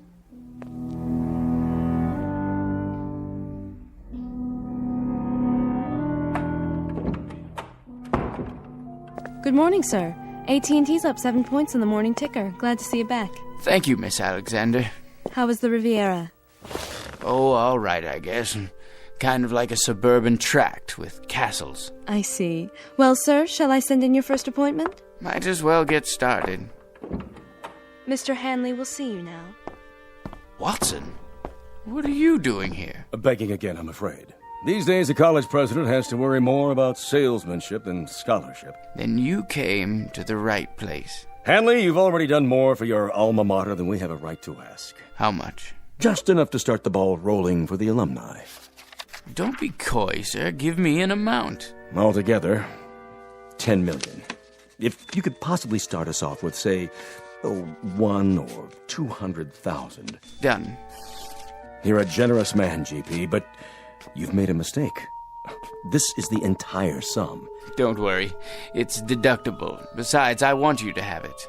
Well, so would others, GP. Thousands of alumni, not as successful as you, giving, sharing the burden and the satisfaction. It's the cement which binds them to our institution. I only wanted to help. I can't accept this. Send me a check for, a few $100,000. Very kind of you. Don't mention it. Miss Alexander will show you out. Oh, nonsense. I know the way by heart. Send in the next one. Right away, sir. Hello, Masters. Well, Mr. Hanley, ready to add to the old empire? I suppose so. I brought along a few new catalogs. I thought I already owned one of everything ever made. Can't keep up with Yankee productivity. We have to buckle down and do some serious spending. Is that really necessary? If we don't, the government's liable to invent a new tax bracket just for you. Now, here we have an attractive little yacht. Already have one. A 94-foot job up at Newport. This one makes it look like an absolute dinghy. You know, Masters, there's no fun left in buying things anymore. Once I looked forward to a second-hand car like a kid waiting for Christmas.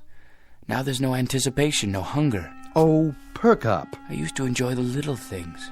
An ice cream cone, a ball game, going out for a walk in the park.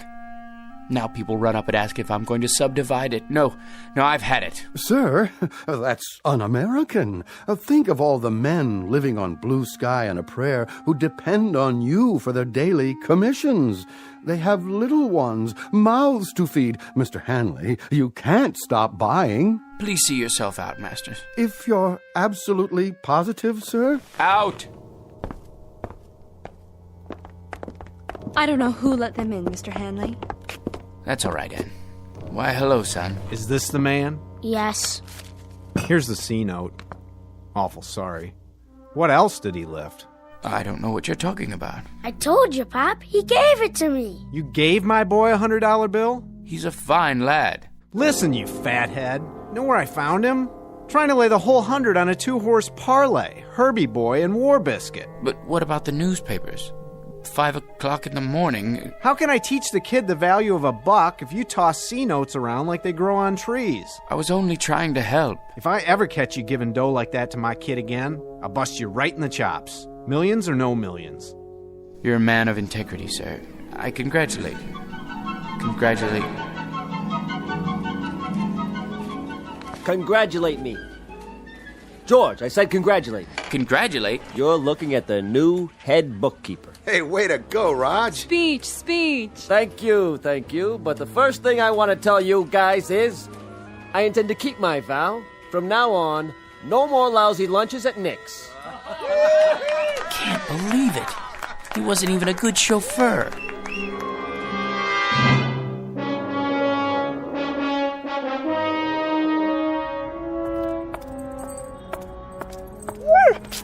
Easy, Attila. You're wearing me out. Sit here for a minute. Well, boy, we're down to the last choice. I could never hold on to a beautiful wife. And money's no fun. Maybe power. That's what makes the world go round. Look at the way Mr. Watson gave that promotion to Roger. Believe me, if I had power, I'd be fair.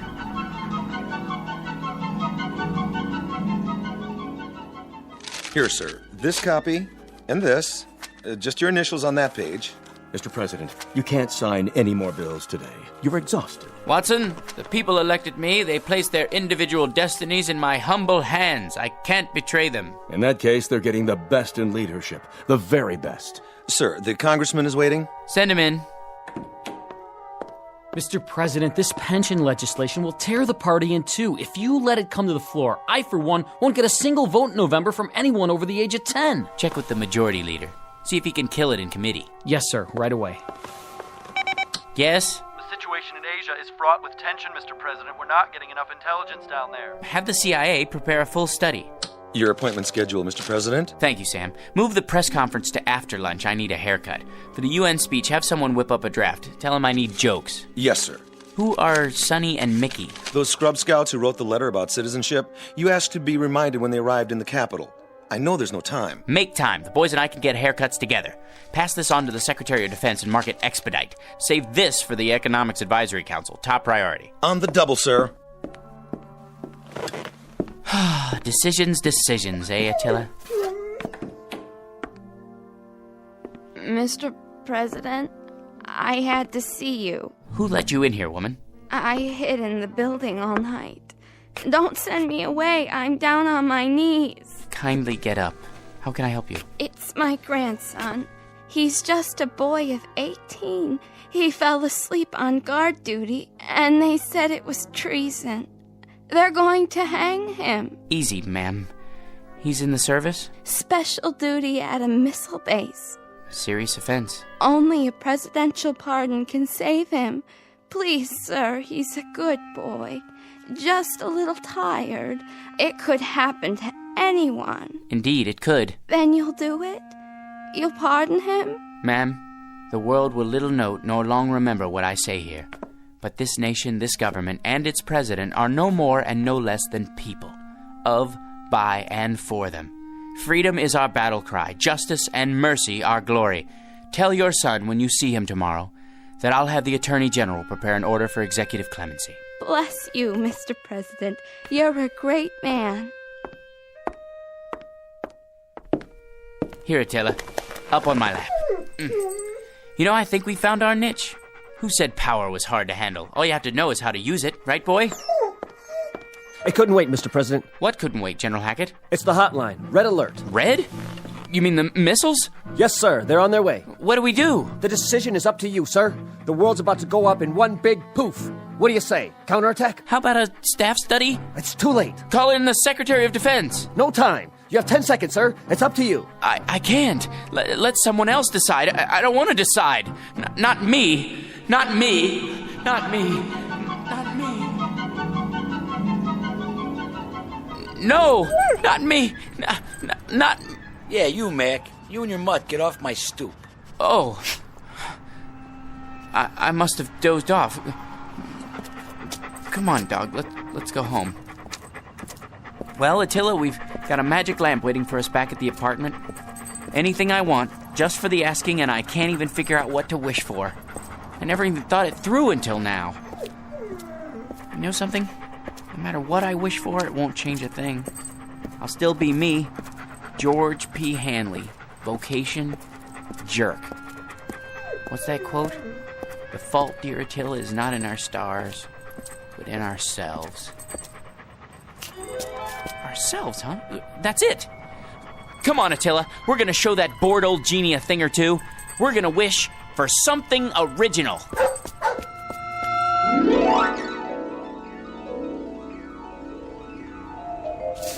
I'm tired, I wanna go to bed. I had a little drink about an hour ago. Hold on, let's see. What's in the dumpster? Let's see. Except for this. It's a kind of round metal thing. It looks like spittoon. Gold? Ah, brass, probably. Let me shine it up. Hey, it's glowing. What the...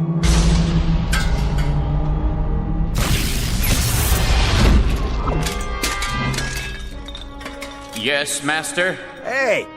Where'd you get the funny pajamas and the headpiece? They're traditional. I am the genie of the lamp. Your wish is my command. When you have made your wish, you must return the lamp to this alley so that others may find it.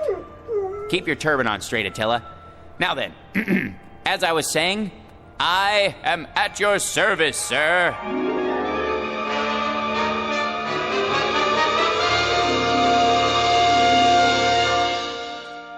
Mr. George P. Hanley. Former vocation, jerk. Present vocation, genie. Once a most ordinary man, treated without deference, honor, or respect.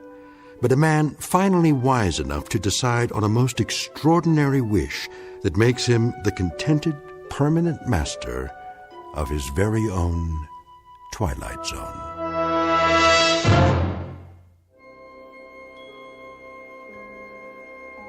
Hi, this is Carl Amari, producer of the Twilight Zone radio dramas. I'd like to take a moment to tell you about our official website at twilightzoneradio.com, where you'll get the latest news and information on these Twilight Zone radio dramas. Plus, at twilightzoneradio.com, you can digitally download 3 free episodes or any of our episodes for only $1.95 each. In this age of ever-changing technology, we've decided to make these episodes instantly available to you by making the Twilight Zone radio dramas a digital download-only series. This means that this series will no longer be offered on CD. The CD collections at our website are now being offered while supplies last at buy one, get one free. So be sure to get your favorites before they're sold out. Be sure to visit us often, and I'll see you in the zone.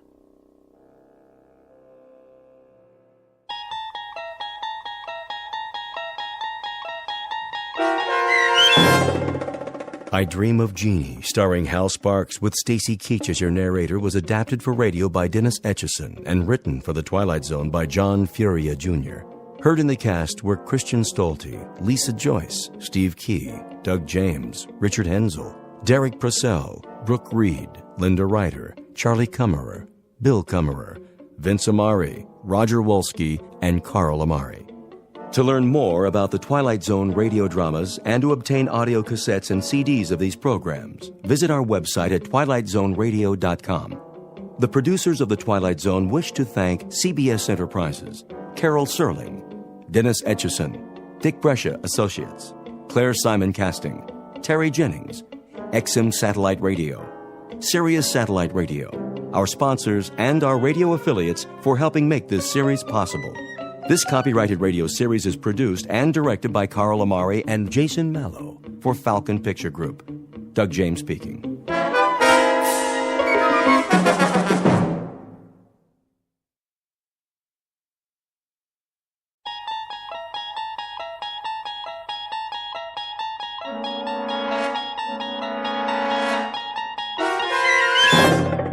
You're traveling through another dimension.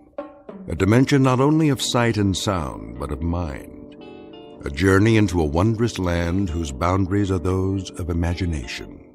Your next stop, the Twilight Zone.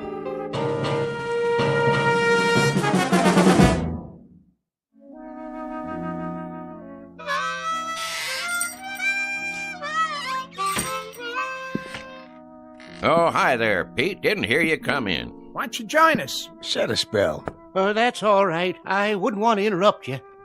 Well, all right then. Where was I? General Pershing. Oh, yeah. So I said to Jack Pershing, General, I said, there ain't gonna be no artillery support. They're dug in too deep. When was this now? First World War, of course. The Great War, we called it. Yes, sir. So I says to General Pershing, Jack, what we gotta do is we gotta enfilade. Know what I mean? Do what? Enfilade 'em. That's what we're gonna do. Ha ha! Enfilade 'em to beat the band. Frisbee, when you gonna put that mouth organ of yours out of its misery? How's that? Or at least learn how to play it. Helps me relax. Well, sir, old Blackjack knew who he was dealing with. And that was? They didn't call me old Enfilade Frisbee for nothing. Horseradish? Huh?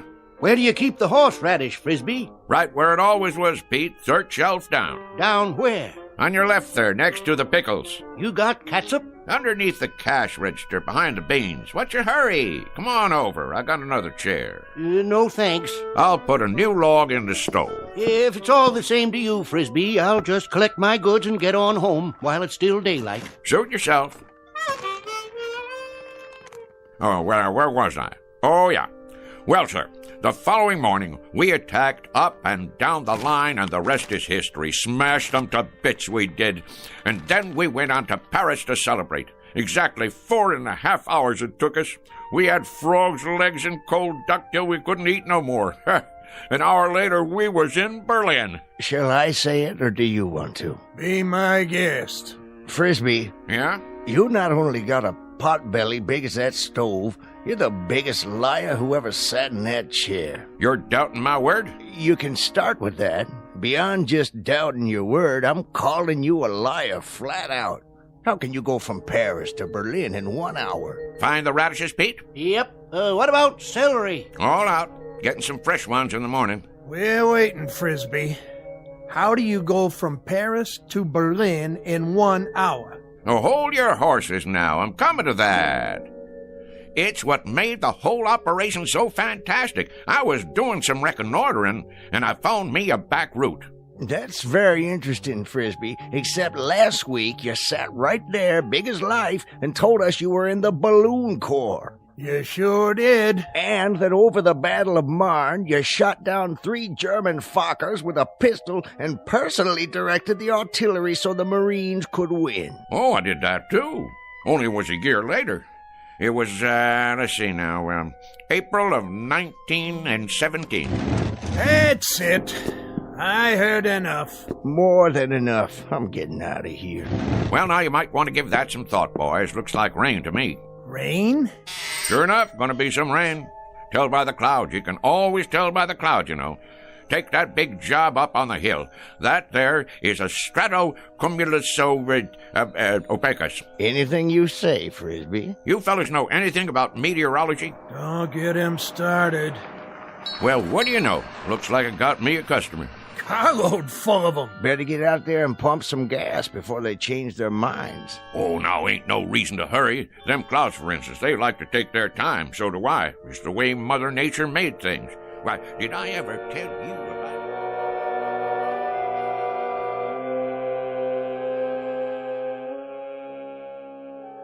The slow-moving gentleman with the sizable mouth is Mr. Frisbee, proprietor of Frisbee's General Store, the local version of Gimbel's and Macy's.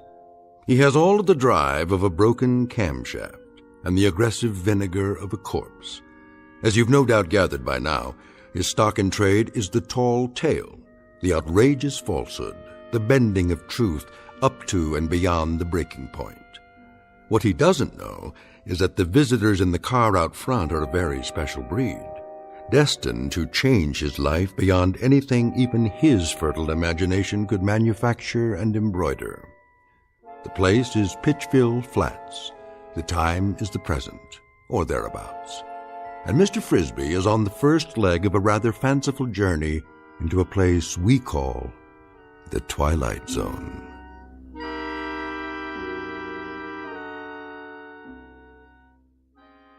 And now, The Twilight Zone, and our story, Hocus Pocus and Frisbee, starring Shelley Berman, with Stacy Keach as your narrator.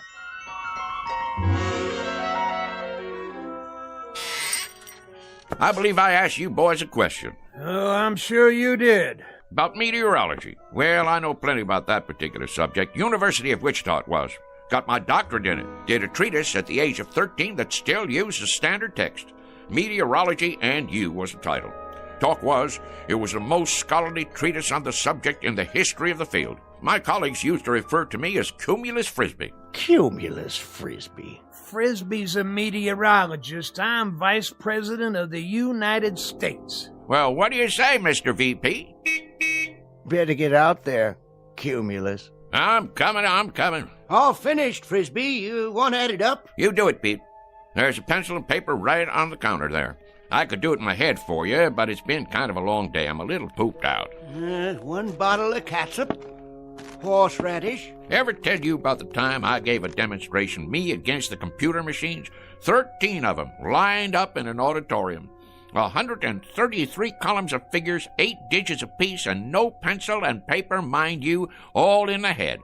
Well, sir, people came from miles around. What happened, Frisbee? I thought no one would ever ask. 4 of the machines broke down from overwork. Not you, of course. 2 come up with incorrect answers, and I beat them all by 21 seconds. Ha ha. That does it for me. I simply can't take no more, Frisbee, I gotta tell you. Can't take what? I wouldn't mind if you was a bright liar. I mean, if there was some logic to it, but daggone, the way you tell it, well, you'd have to be 100 different people living in 200 different places in 12 different periods of American history. Hallelujah and amen. Shucks. What are they in such an all-fired hurry for? Time to do some work, Frisbee. You got customers. You just said a dirty word. Only thing that works in Frisbee's whole body is his mouth. All right. Keep your britches on.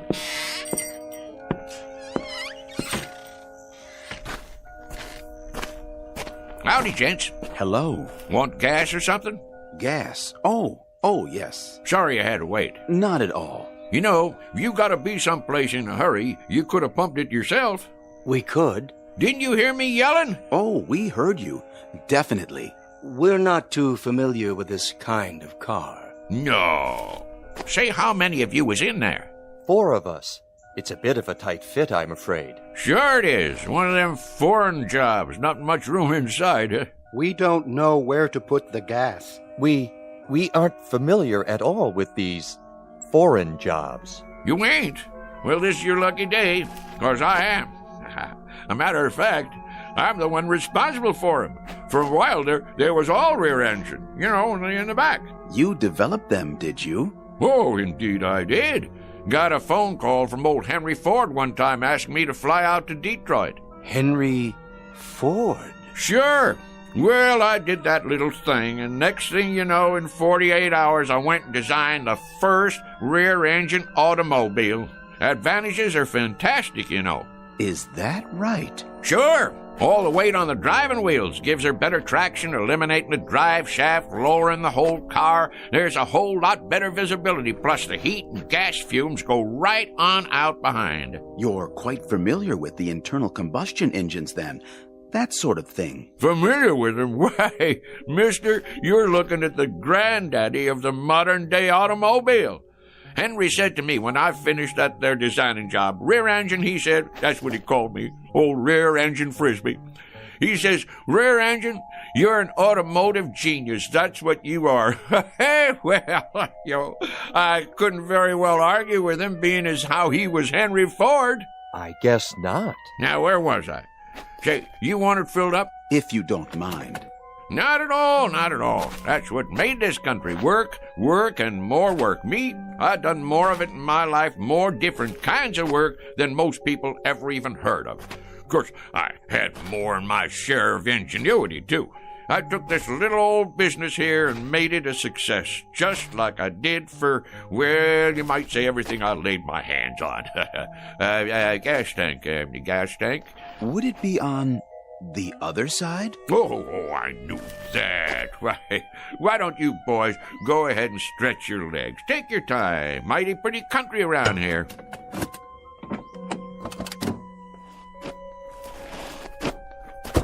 Yes, pretty. Of course, it wasn't very pretty when I moved in. First thing I did was plant all these trees, hundreds of them. I had to import them from my old friend Luther Burbank. You gotta give them just the right amount of water and a special kind of plant food I cooked up. This is the man. Without doubt. Frisbee, is that it? Not a common name. He must be the one. Frisbee. An incredible specimen. done it all, knows everything and everyone. All the greats. Then what we've heard is true. All of it. Absolutely. He studied at most of the major universities, holds a doctorate in at least 8 disciplines. A key man, obviously. Water and oil okay? I believe they are, but I'd feel better if you checked them. Might as well, long as I'm out here. I'll just open the hood and let me see now. Where's the latch now? In the front, maybe. Front? Where? Oh, no, what am I thinking? In back? Of course, where the engine is. Engine. You're a big help, Mr. Frisbee. You don't know how much we value your personal attention. Oh, that's okay, boys. Look here. Ain't that something? They got the dipstick and all hidden away so's nobody can go messing with them. But I can see from here that they're just fine. They're just fine. And yep, that's fine and dandy. Well, that ought to do it. How much do we owe you? Looks like $5 and a couple of cents. Make it 5 even. Did you bring a supply of local currency? Right here. Which one? Will this do? This here's $20. That what it is? Yes, of course. 20. I think I got some change. Change? In my pocket. Hold on now. Did we give you enough? Oh, sure, but you got 3 5s coming back. That's not necessary, Mr. Frisbee. You keep it. Huh? For your trouble. We have no need of it. That's mighty decent of you. You folks from around here? No, we're from quite a ways off. Well, if you're planning to drive a spell, I'd check in someplace first if I was you. And why is that? Those are dangerous-looking clouds. Dangerous? Yes, sir. We're going to have some rain shortly. You can tell when it's going to rain? Rain? Mister, I can tell when the humidity drops 0.5%. I can predict fog, smog, hail, sleet, snow, dew, and freezing 24 hours before it happens. Really? Well, I was working on a perpetual motion machine in Sioux City, Iowa, back in 1921, when I got a call from President Harding. He was begging me to fly to Washington, D.C. and help him set up their meteorology department. Is that a fact? Not only is it a fact, but I'm giving it to you oversimplified, kinda. 'Cause I'm too modest to say what they put on the medal they gave me after I got 'em on the right track. That's how come you have weather predictions on the news. Mr. Frisbee, we were wondering if... Not yet. We'll see you later, Mr. Frisbee. You will? You may rely on it. Well, that'd be real nice. Stop on back and we'll sit around and talk some more. But mind what I told you about the weather. Best check into a motel or something till she blows over. We'll do something like that. Thank you so much, Mr. Frisbee. Into the car now, gentlemen. Well, you take care now. Oh, we will. We will.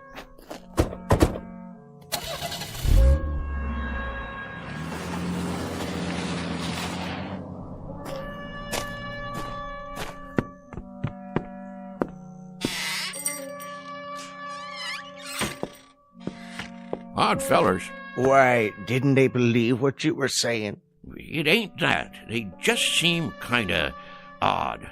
Wearing suits like business fellows from the city. Handed me a $20 bill like they didn't know what it was. Well, how come you didn't tell them you was Andrew Jackson and that was your picture on it? That's one of the few things I ain't heard them claim. Wait around here long enough and you will. Well, we'll see you tomorrow, Frisbee. Yep, see you tomorrow. Sure enough, boys. I'll be here. Same as always.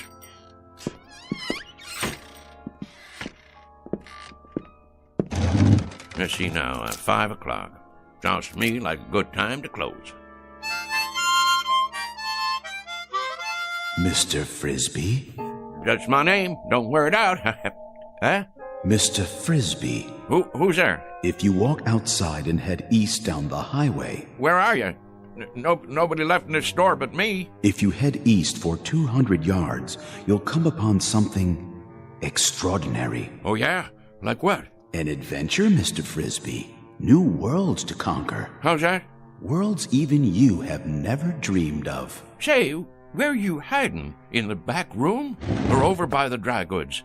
Don't trouble yourself. You won't see us. Well, where are you then? With you, Mr. Frisbee. We are a part of you. And soon, very soon, you will be a part of us for all eternity. You are going to the stars, sir. To the stars.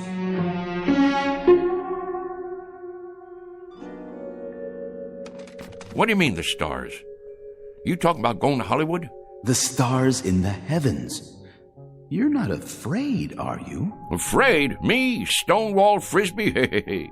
Do I, David Eisenhower said to me back when I got onto the very first landing craft on D-Day, Stoney, he says to me, Stoney, you lead the invasion. There'll be mines, German E-boats, Stuka dive bombers, and artillery up against you, but you can do it. Well, Ike, I says, I guess if you really want me to. An exceptional record, Mr. Frisbee, but our time grows short. Will you accept this last greatest adventure? You mean go walking outside? It's not far. Just beyond the first grove of trees. Afraid I can't take you up on that, seeing as how it's gonna rain. Then you are frightened. We had thought you'd be the one man willing to take almost any risk. That may be, but who, may I ask, is telling me all this? If you'll walk on down the road, as I suggested, you'll find out. Well, rain or no rain, I never was one to turn down a little excitement. Who'd you say you was? Your questions will be answered soon enough. Well, all right then. Just let me lock up. That won't be necessary. Why not? Because, Mr. Frisbee, you won't be coming back.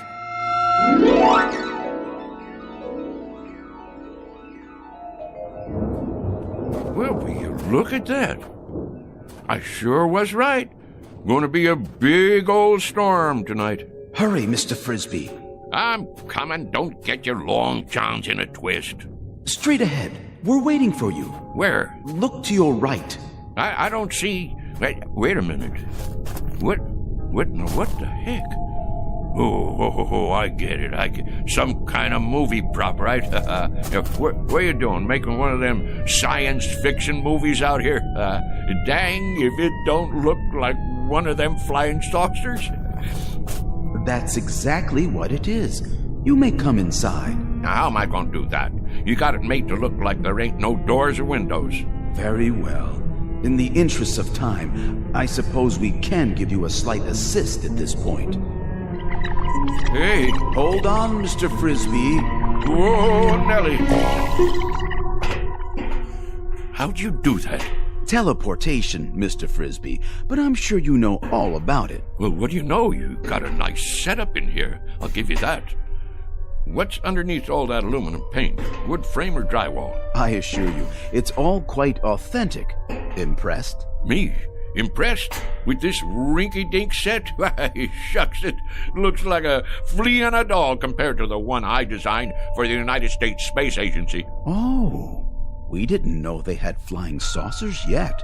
Apollo, of course, and Viking. Well, mine was called a Buzzard. Biggest span you ever saw. And that was back in 51. Old Rocket Thrust Frisbee, they called me. Please, Mr. Frisbee, be good enough to follow me. Well, don't this take all? How do you do, Mr. Frisbee? Welcome, Mr. Frisbee. How do you... So this is part of that movie prop. That's it, ain't it? Some kind of Hollywood thing. Advertising a flying saucer picture, huh? In a word, Mr. Frisbee, no.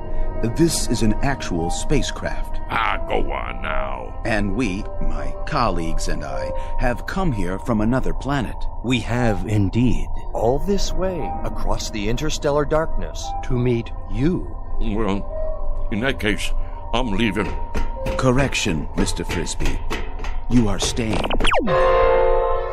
Wait, let me loose. I can't even wiggle my toes. I suggest you stop struggling against the force field and relax. After all, you're going to be here a while. A very long while in Earth terms. Why not make yourself comfortable while you prepare to meet the others? The others? That's right. The Intergalactic Council.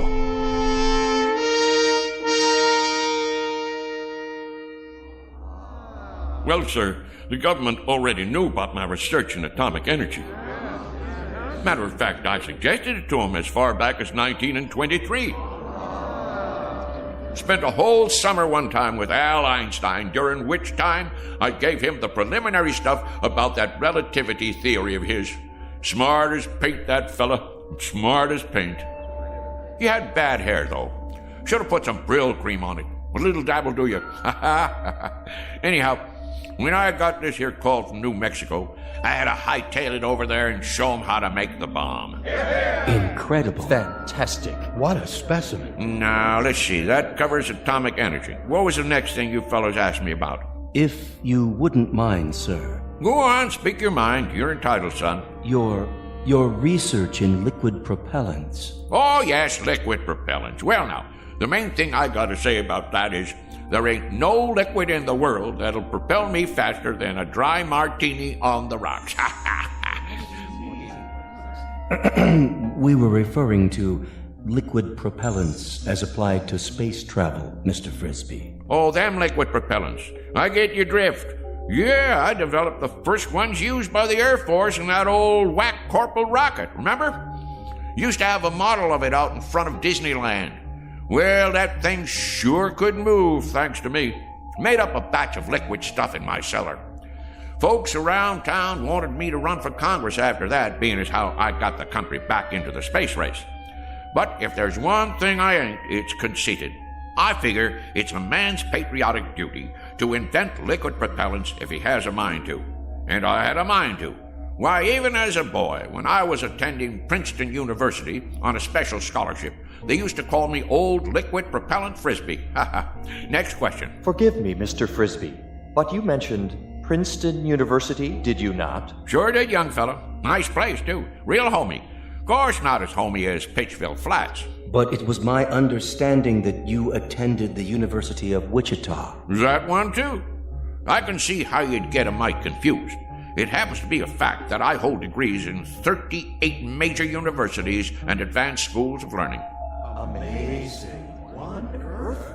It beggars the imagination. I also got me one of them Rhodes scholarships over in England one time, but I had to turn it down because I wouldn't bow to the Queen. Next question.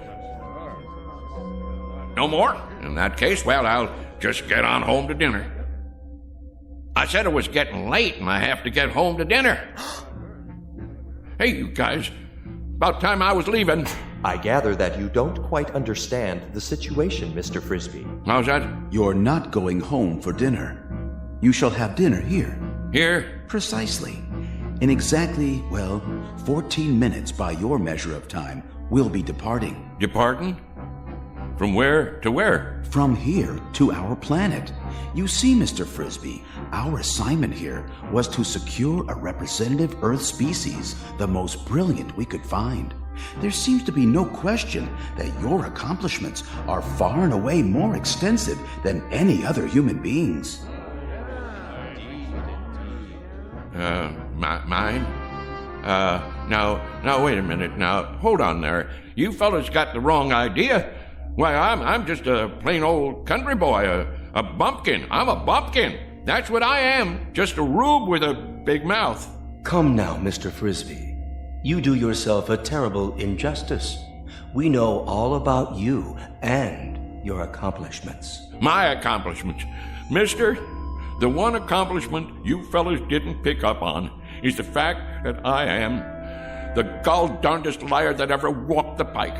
I spin the longest yarn west of the Rockies, and I'm not talking about exaggerating. I'm talking about lies. I mean lies. Mr. Frisbee. Don't you get it? I'm a liar. I ain't got enough truth in me to raise a bump on a bee. There are some terms that have no equivalent in our language. This word, lie, that you mention. Dang right, lie. That there is the opposite of the truth. Don't you have that on your planet? Have what, Mr. Frisbee? Have a fella that runs around talking the bull off a nickel? I'm afraid not. We have no concept of this term. You mean whatever somebody says goes without saying? That is the truth? So everything I told you Every doggone piece of harebrained guff I've been throwing at you. You believe it?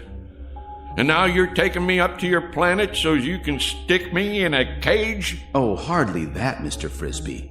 It won't be a cage. We'll naturally have to keep you confined, much as we do the other specimens we've collected. We've got a marvelously entertaining Venusian. He sings simultaneously in 8 different octaves, and he accompanies himself on percussion with his tail. Now, you listen to me. I'm a bona fide American citizen, and I got my rights. And furthermore... Please contain yourself, Mr. Frisbee. Since we'll be departing very shortly, you have your choice of dinner now or later. Perhaps you'd prefer waiting. What is your pleasure? I'll tell you what my pleasure is. My pleasure is to punch you right smack dab on the jaw. What the... Don't be alarmed, Mr. Frisbee. That was only a mask, a disguise we use to pass among Earthlings.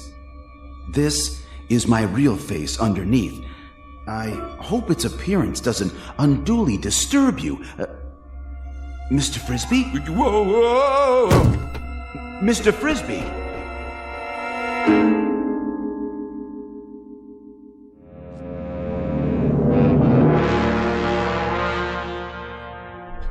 Oh, Mike, and back where am I? Feeling better, Mr. Frisbee? Better than what? I thought I should tell you. We'll be departing in 5 minutes. You still on that kick? Listen to me. I ain't interested in departing anywhere except from you. I never been more than 50 miles outside of Pittsville in my life, and that's the one record I'm right proud of. Curious remark. It does not compute. You took a bump to the head. Lie still. I'd better scan you. Get that thing away from me. It's only a vibrometabolic scanner to detect organic damage. Stay back, I tell you. You're in perfect shape. No spikes in your brainwaves, none whatsoever. Remarkable, I must say, for someone with such active cranial matter. Man, the last time I saw something like you, I'd been 4 days on a corn jug. And even at that, what I thought I saw was a whole lot prettier than you. I'm sorry you find my features distasteful. On our planet, my appearance is considered quite satisfactory. But if you prefer, I could wear another one of those pseudo-faces. This place where you're from, do the girls look like that too? The females? Why do you ask? Because if they do, it's a downright wonder you ain't extinct. Please try to accept my true appearance, Mr. Frisbee, much as we have become accustomed to yours. Some effort is required on both sides. Shall we, I believe the customary phrase is, shake on it? Don't point your finger at me. What you got there, a claw? A gesture of friendship, Mr. Frisbee. Hands across the galaxy and all that. Well, okay, but don't you go pinching me. You're built hard as a crawfish, I'll say that. Oh, we are indeed, by your standards, which is quite fortunate for us, considering the gravitational pressures on our home planet. You have a match on you? Pardon?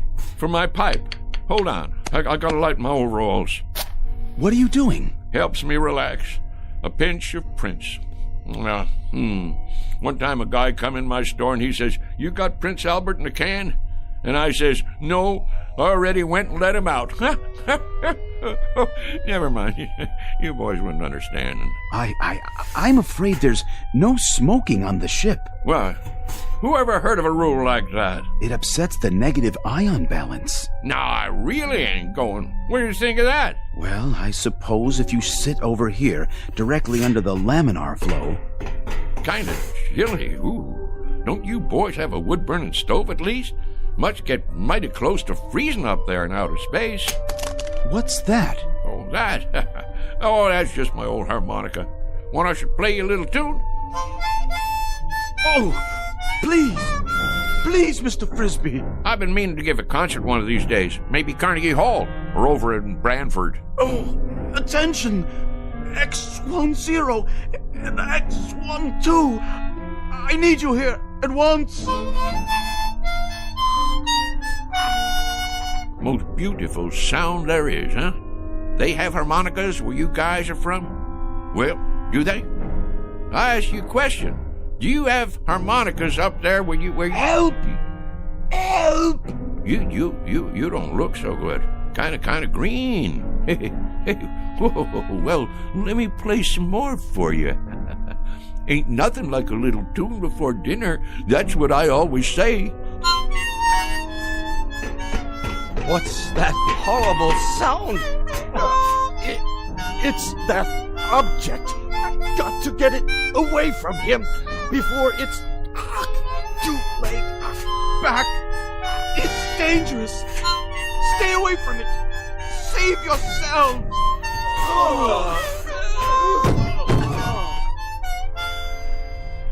What's the matter, boys? Don't you like my playing? Boys? Oh, boys! Frisbee, old son, something tells me this is your chance. You better make tracks, and I mean now. They didn't call you old mile-a-minute Frisbee for nothing. Get moving. What are you doing out of your room, Mr. Frisbee? Mr. Frisbee? Don't let him off the ship! Quickly, seal the airlock! No, you don't, boy. Get out of my way. No. Don't go after him. He has some sort of fantastic instrument that emits a death sound. I've never heard a pitch like it. It's powerfully destructive. We'd best take off before he warns others of his kind. They may have the same weapon.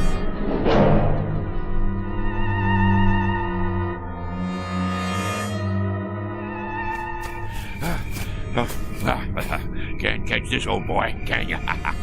Go on, get out of here. Get on back where you come from.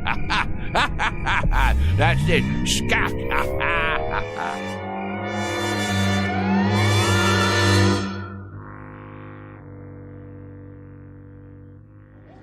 Shh, quiet. Douse the lights. Here he comes.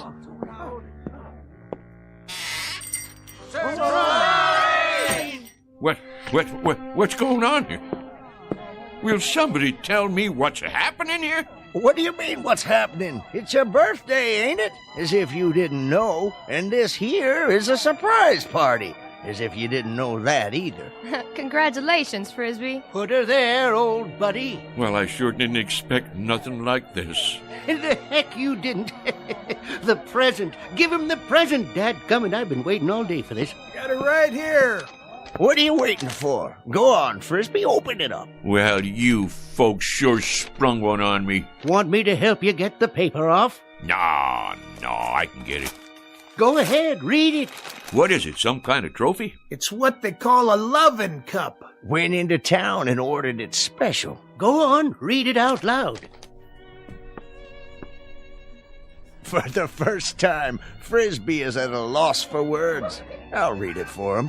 World's greatest liar, Mr. Somerset Frisbee, presented by his friends on the occasion of his 63rd birthday. Folks, all I can think to say is, mighty nice of you all. Mighty nice. Ain't you gonna make a speech?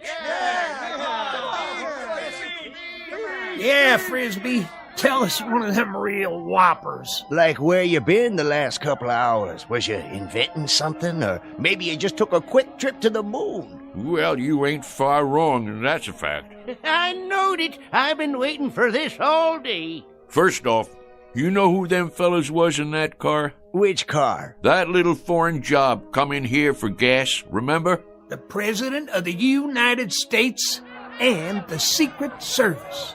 Well, I'll tell you who them fellas was. They was from outer space. Oh, isn't he the living end?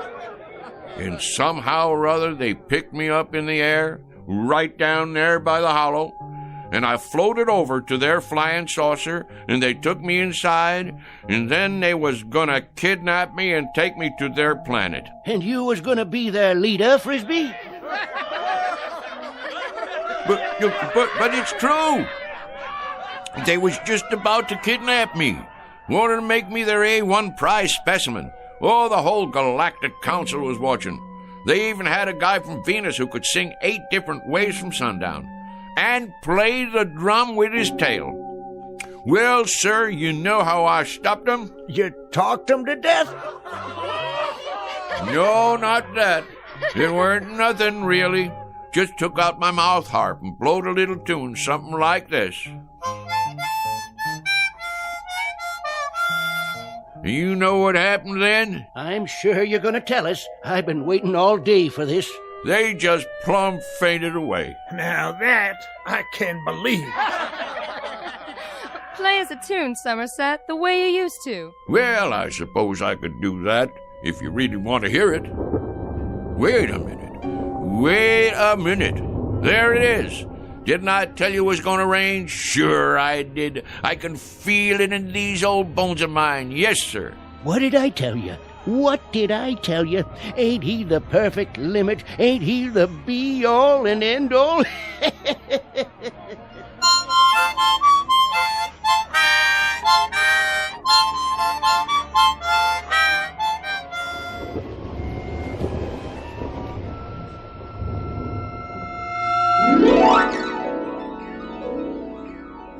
Mr. Somerset Frisby, who might have profited by reading an Aesop fable, the one about the boy who cried wolf.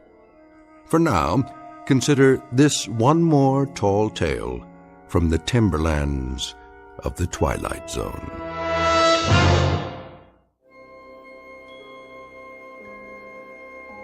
Hi, this is Carl Amari, producer of the Twilight Zone radio dramas. I'd like to take a moment to tell you about our official website at twilightzoneradio.com, where you'll get the latest news and information on these Twilight Zone radio dramas. Plus, at twilightzoneradio.com, you can digitally download 3 free episodes or any of our episodes for only $1.95 each. In this age of ever-changing technology, we've decided to make these episodes instantly available to you by making the Twilight Zone radio dramas a digital download-only series. This means that this series will no longer be offered on CD. The CD collections at our website are now being offered, while supplies last, at buy one, get one free. So be sure to get your favorites before they're sold out. Be sure to visit us often, and I'll see you in the zone.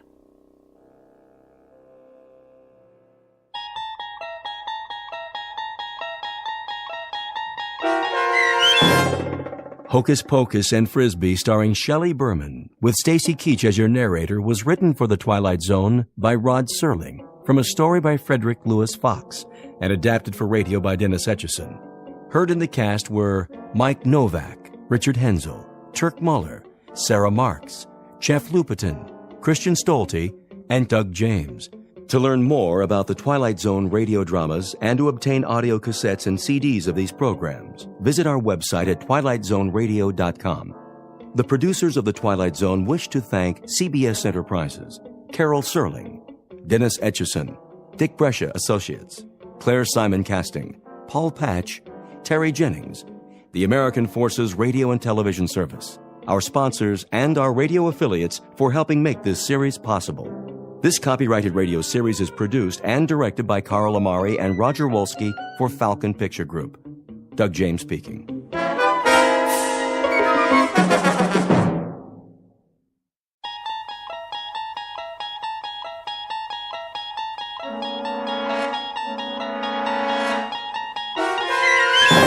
There is a fifth dimension beyond that which is known to man.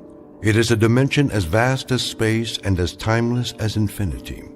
It is the middle ground between light and shadow, and it lies between the pit of man's fears and the summit of his knowledge.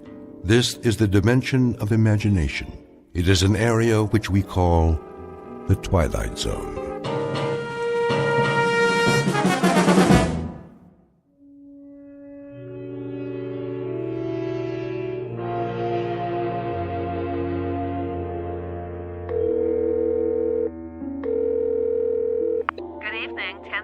Hi, this is Joey Crown. Who? Joey Crown. I called before. Can you speak up, sir? I called a couple of times and I left a message. Do you have a reservation? Me? No, not exactly. I mean, this is Joey Crown, the trumpet player. I'm having trouble hearing you. Did Baron get my message? I don't know about any message. The band's on now. I can hear that. Boy, can I... And the second set is at 10:30. Do you want a table? I don't need a table. Tell Baron I'll fall by if I can. You know how it is. I got a gig all the way across town. How do you spell your name? Just tell Baron that Joey Crown's coming, okay, sweets? Man, oh man. Just wait till he sees me.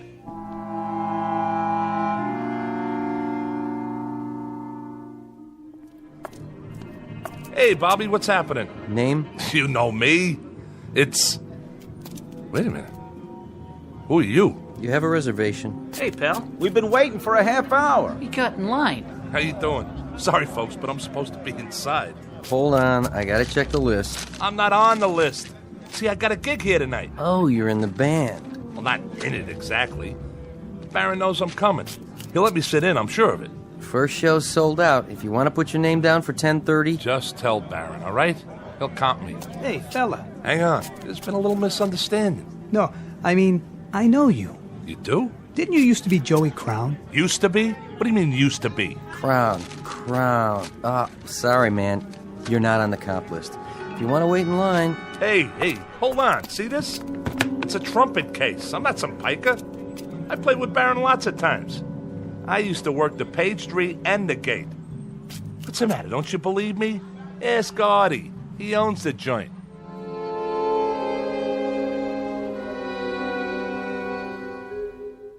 Meet Joey Crown, a man who made music, or used to. A little man with a funny rubber face whose life is a quest for decent billing and other impossible things, like flowers in concrete or trying to pluck a note of music out of the air and put it under glass to treasure. Because it is a treasure to him, and if the truth be told, to a lot of people who heard him play when he was hot, when he could take a tune and turn it inside out with a dented, beat-up golden horn. His solos were the stuff legends are made of, until he took a turn for the worse. For a while now, the only notes to come out of his trumpet have been, well, slightly sour and off-key. Joey Crown, who in just a moment will decide to leave the earth for a steady gig in another kind of club, one located in an out-of-the-way place we call the Twilight Zone.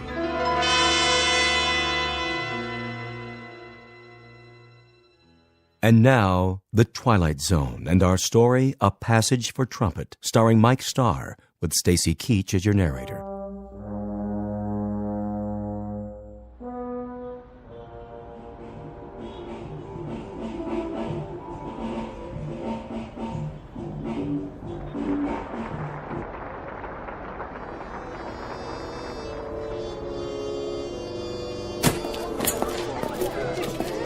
You could take 5 out here if you want, Mr. Barron. Sure thing, Artie. You guys just played a smoking set. Thanks. Yeah, thanks. I came in early on the bridge. You did all the changes. Nice set, boys. Was it okay? I couldn't tell. That sounded good to me, just the way I like it. Sure was. Man, you guys know how to swing. Who's that? Too dark to see. I think it's... Hey, Joey. What do you say, Baron? What are you doing here? Well, what do you think? I brought my axe. What for? I thought you might need somebody with a horn. I already got my sideman, Joey. Sure you do. But I was thinking I could sit in, for the second set. Not tonight. Just a few choruses. Maybe some other time. Why not? You know how good I can play. Easy, Joey. But why? The last time you played trumpet for me, you lost it up. I did? I had to share you with a bottle. Bottle? Me?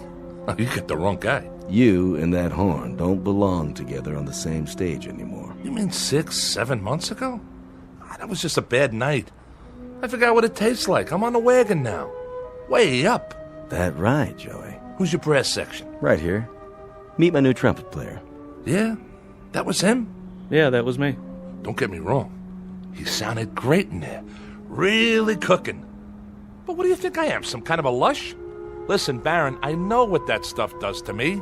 I ain't an old man yet. Me and my horn got a lot of years left. I could be a #1 boy again. Club dates, sessions, the whole bit. Hey, take it easy. What do you think I'm gonna do? Chuck it all away in some bum habit? Be serious. Listen, man, this is one mellow horn, and I got sweet music in me. A whole lot of it. You know yourself, when I open the case and pick that thing up and blow, I can make 'em cry. That you can, Joey. I remember. So what's the big deal? I can come in behind your man on the bridge. Then I sit out while he takes his solo. Then we trade choruses and I... You dropped something, Joey? That's not mine, honest. I never saw it before. It was in your coat pocket. I saw it the minute you walked up. Come on, boys. Let's go back in. No, you come on, Baron. What are you trying to do to me? All I need's a chance. Okay, it's showtime. Go on. I'll be right there. All I need's a chance. One shot. That's what you need, all right. A shot. Better make it a double. That's not what I mean. Oh, don't worry about the mess, Joey. Somebody will clean it up for you. They always do. I'm sorry, Baron, but if you knew what it's been like to... One thing I don't know. When a guy has so many friends, why would he hang out with his worst enemy? All right, I get it. I shouldn't have come here. We've been doing all right at the club. Sold out most every night. So let me lay some green on you. Your share. For old time's sake. Keep your money. Hey, for old times. Come on, man, when you had the magic. Remember? Harry James, Max Kaminsky, and Berrigan, and Butterfield, and Diz, and Miles. Man, you had a little bit of all of them. And you traded it for some bad booze. Well, you got took. That was no kind of a deal. You got the crummy end of the stick. I don't want your charity, okay? I got one question for you, Joey. Why'd you throw it all away? Maybe because I'm sad all the time. Because I'm nothing anymore, and I know it. Because from now on, I'll live and die in a crummy one-roomer with dirty walls and cracked pipes. I'll never have a girl because I'm an ugly little gnome. I'll never be anybody again because half of me is that horn. I can't even talk to people without it. That's my language. Go easy on yourself, Joey. Oh, but when I'm high, Baron, when I'm high, I can't see how dirty the walls are. I don't see the cracked pipes. I don't even know the clock's running, that the hours are going by. Then I'm Gabriel. I'm Gabriel with the golden horn. And when I put it to my mouth and blow, it comes out jewels. It comes out a symphony. It comes out the smell of flowers and summer nights. It comes out beauty. When I'm drunk, Baron. Only when I'm drunk. Take care of yourself, son. Oh, man. I got so much misery. I got so much sadness. I'm nothing. I'm just plain ordinary nothing. Oh, I'm so tired of hanging out.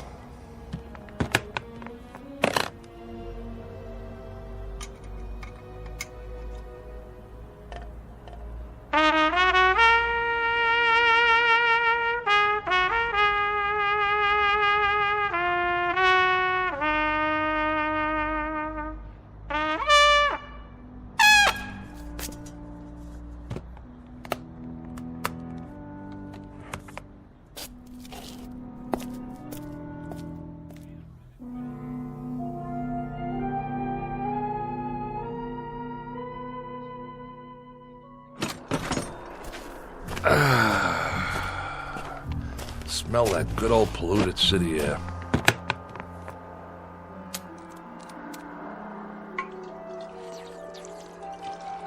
All right, Joey. It's showtime.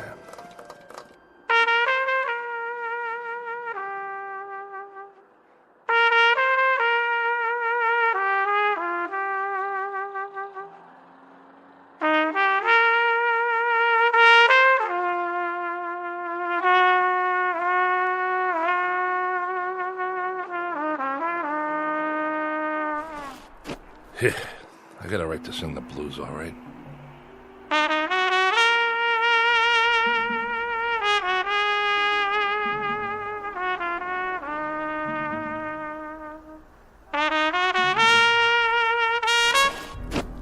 Don't stop.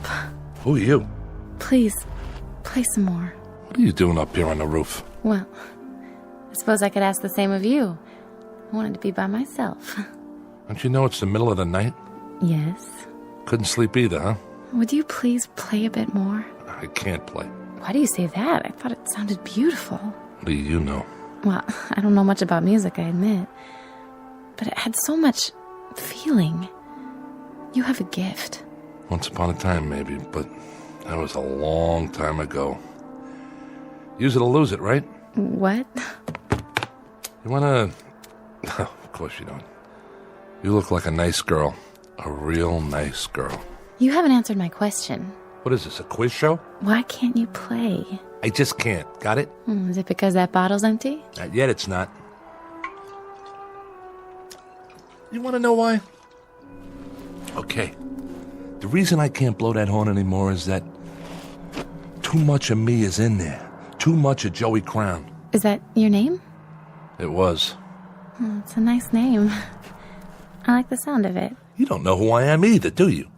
You don't know anything. Sorry, I just like the way you play. Well, I have played my last note. Yes, ma'am. My very last note. No more. Well, I think that's what's sad. Then I'm sorry. I'll just have to disappoint you. It's been very nice making your acquaintance. You look like a nice person. A very sweet person. Thank you. You're new here. You come out from Iowa or Cincinnati or someplace like that, and you don't know anybody. I could have shown you around. I could have taken you places where they play some nice jazz, you know? All we'd have to do is ride the subway down to the village, walk around. There's places everywhere. On every street almost. There was a time when you could have heard me play. Now, it's too late, so go home, lady. Go back to where you came from. Because you'll never make it here. This town's too tough for people like you. Go on. It's been nice talking to you. Yeah, it's been a ball. Now do me a favor. Get lost. Way to go, Joey. Every time something nice happens, you go and wreck it. What's the matter with you? You're stupid, Joey. Stupid. You know something? This town's too tough for me, too. So wake up. Time for something else, Joey. Anything. Time to get out. Or die.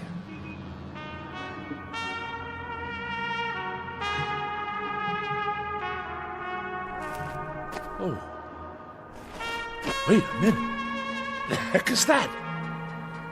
Nobody ever played that good, not even Joey Crown. Nobody on this earth.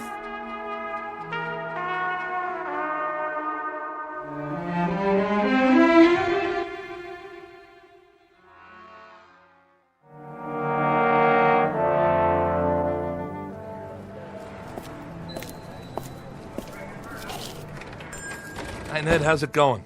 Back again. I need some cash. You and me both. Look, Joey, I can't keep loaning you money on that beat-up old trumpet. What do you mean? You know this horn. It's got a tone you wouldn't believe. That's the trouble. They all sound great when somebody's playing them. Look around. I got enough instruments to equip Sousa's band. I need another bugle like I need my taxes raised. But this horn's been around. It's got character. I played it at Newport. I played it on so many sessions you couldn't count them all. Go over there and flip through those records in a box. I bet you got 20, 30 albums I'm on. You name it, this is the horn, the same one. Trumpet is a trumpet, Joey. It's the man who plays it. That's what counts. Otherwise, it's just a pile of brass. $20. What? You gave me 40 last time. Like you said, it's been around. The case has got dents in it. Listen, Ned, I'm serious. So am I. What I need is enough to get a bus ticket out of the Port Authority. Taking a little vacation, huh? Atlantic City? Not this time. I'm leaving for good. $20 won't get me out of Jersey. Then you're not coming back. Not in your life. This is the new Joey Crown. I'm turning over a new leaf. If you're selling, 25. That's my best offer. Take it or leave it. Okay. 25. All right. Sign here. Just think, Ned. After today, you won't have Joey Crown to kick around anymore. This is the last time you'll see my ugly mug in here. You can count on that. Now hurry up before I change my mind. You want to kiss it goodbye? I already did that. Changing jobs, huh? Yeah. I'm going to start a new career. Digging ditches. So you don't need it anymore? That's right. Like I don't need lungs.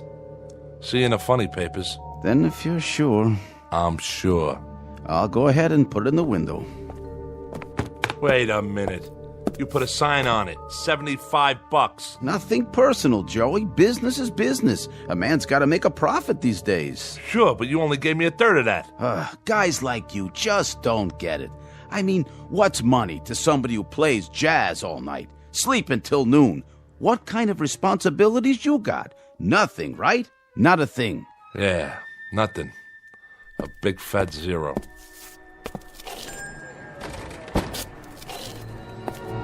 Hey, mister, watch where you're going. Get out of my way. Hey, don't cross the street like that. Mind your business. Hey, buddy, get out of the way! Leave me alone! Watch out! You think I care? You're gonna get killed!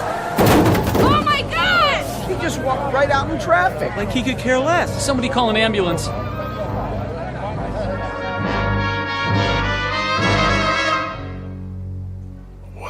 What? Stand back, folks. The paramedics are on their way. I'm sorry about that, officer.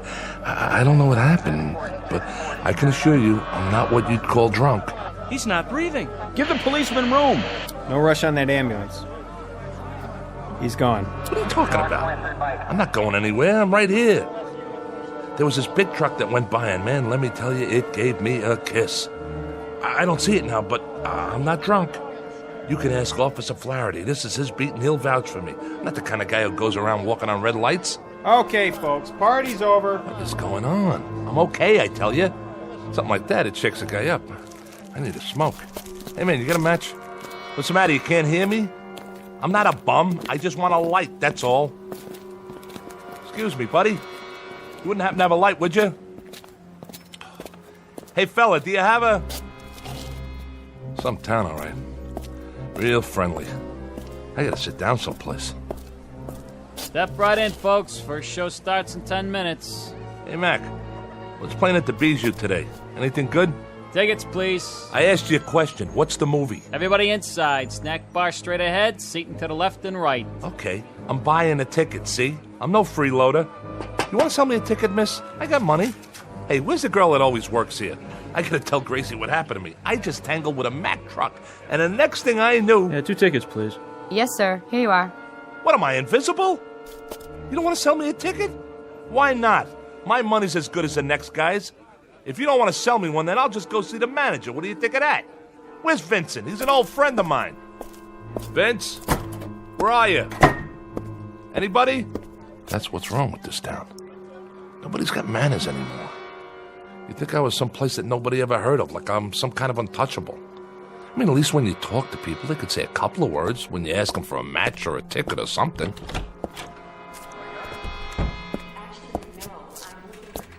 What's the name of this flick, anyway? Really Scary Stories. Looks like a winner. What is this, a horror movie? No thanks, I gotta get out of here. Excuse me, if you could move your feet a little. Sorry, I didn't mean to step right through your leg. Hey, what's going on? Where is everybody? You, behind the counter, can't you hear me? Are you deaf? Those people in there, they couldn't see me, feel me. I stepped right on one guy's toe. Pinch me, I'm real, ain't I? Wait a minute, is somebody pulling a gag? Vince trying to shake me up? Well, now look, miss, is somebody trying to... Look at me! Right behind you in the mirror. It's my reflection. I can't even see myself.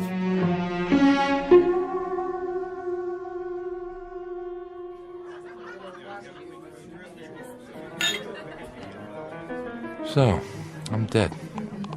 Can you beat that? I'm DOA. Just plain old deceased. 2 margaritas, Nick. Coming right up. And another round for table number 2. You got it. Could you pour one for me while you're at it? Guess not. How does that go?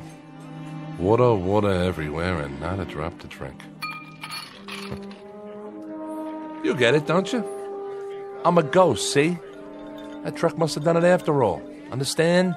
I'm haunting you. Ain't that something? At last, for the first time in the short, miserable life of Joey Crown, he was finally successful at something. Hey, Nick. Hey, how you doing, Mr. D? Yeah, how about a Manhattan transfer? No ice. You got it. Nick, huh? Charlie must be off. Of course, if he was here, he couldn't hear me either. None of you can hear me. And nobody can see me. I used to come in here a lot. I don't recognize any of you people. And you wouldn't have noticed me. I mean, I'm not the kind of guy anybody'd notice. Guess I'm kind of like a little blob or something. But Charlie used to give me a little drink now and then on the house.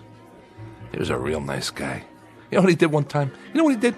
He went out and got an old Buddy Rich record from way back when I was playing with him. And on the record, there's this long solo with me on the horn. And Charlie goes and orders it like a big surprise for me and puts it on the jukebox. Oh, would you believe it? Nice thing for old Charlie to do. When I was still alive. Thanks, Nick. My pleasure, Dollface. Funny thing, though. I mean, if this is it, what happens next? I just go walking from place to place till it gets dark? You know, this could wear a guy down. I mean, nobody to talk to, nobody to listen to, not even a horn to play? Not anymore. Oh, excuse me. Am I in your way? Not that you care, huh? You can walk right through me, because I'm just a ghost. Plain old nothing little man and a plain old nothing little ghost.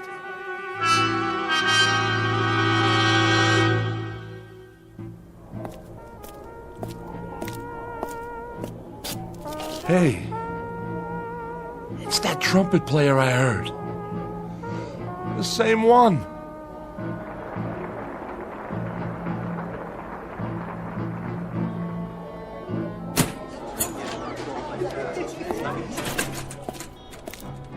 You're good. Real good. Thanks. I mean it. The tone's so clean and pure. You got some chops. Who's Baron? Oh, he took the night off. I see. Wait a minute. Yeah? You said thanks. That's right. Then, I can't believe this. You can hear me? Sure I can, Joey. I hear you just fine.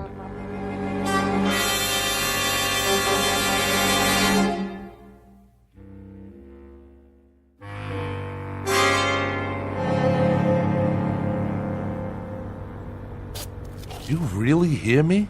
I hear you. You see me? Very clearly. Ah, I get it. Are you a ghost too? Not really. I am.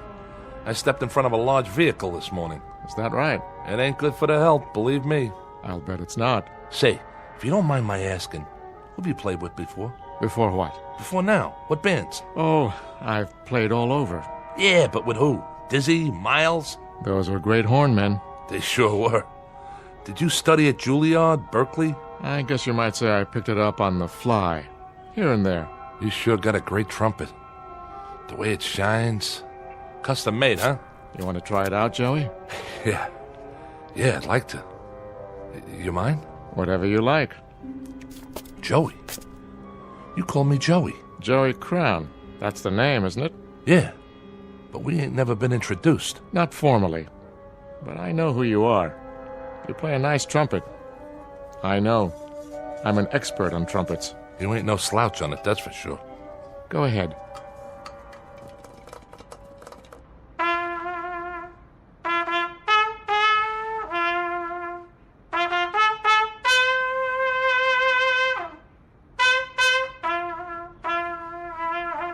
Not bad, Joey. Not bad at all. Yeah, ain't that something? I can play again. Now that it doesn't matter anymore. What do you mean by that? Now that I'm dead. How come you know who I am? You say you're not a ghost, you're not dead? Nope. And neither are you, Joey. I'm not? By no means. But what about that truck? What about it? And what about the people in the bar, in the movie theater, the girl in the ticket booth, the people in the street? Oh, them. Well, you see, they are dead. But that doesn't make sense. How? They're the ghosts, Joey. They just don't know it. Huh? You're losing me. Sometimes, to make it easier, we have to work it that way. We let them go on in a life that they're familiar with, and they never know for a long while. But that's why they can't hear you. You're the one that's alive. But like I said, I stepped off that curb. That you did. And right now, Joey, you're in a kind of limbo. You're neither here nor there. You're in the middle. You're on a break between sets, so to speak. Waiting to go on in the real world or the shadow world. Which do you prefer, Joey? Which? Well, just what do you think? I want another chance. Think it over, now. I have thought it over. I used to think I was getting dealt from the bottom of the deck, but you know something? I just forgot how much I had already. I forgot about the music I could make on the horn and how nice it sounded. I'd have to agree with you there. And going to Charlie's and talking to people, real people, and maybe going to the movies now and then. Cutting a record once in a while, walking in the park, hitting the clubs late at night, even when it was rainy or snowing and I had to bundle up like an Eskimo. I miss that. I really do. I never won a beauty contest, but I had friends. I had good friends. What do you think happened to all that? Somewhere along the line, I forgot the good things. That's what happened. I just forgot. You've got a choice, you know. Choice? One way or the other. It's not too late. Well, in that case, if I've got a choice, then I want to go back, understand? I want to go back. All right. You go back. Just like that? But, Joey, no more stepping off curbs. That was some stunt back there. From now on, you take what you get and you live with it. Sometimes it'll be sweet frosting and nice gravy, and sometimes it'll be sour and go down hard. But you live with it, Joey. I think I got it. Guess I better take my trumpet back. Oh, yeah, sure, here. That's a nice talent you've got. You really think so? To make music, to move people, to make them laugh and make them cry, to make them tap their feet and want to dance. That's an exceptional talent, Joey. Don't waste it. See you around. Hey, mister. What is it, Joey? I didn't get your name. How's that? I didn't get your name. My name? Call me Gabe. Gabe? Gabe. Short for Gabriel. Goodbye, Joey. Gabriel. Hey, wait. Wait, I gotta ask you something.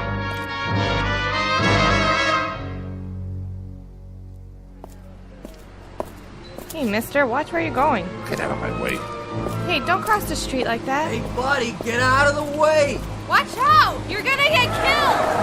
Oh my god! He just walked right out in traffic. Like he could care less. Somebody call an ambulance. Wait, he's breathing.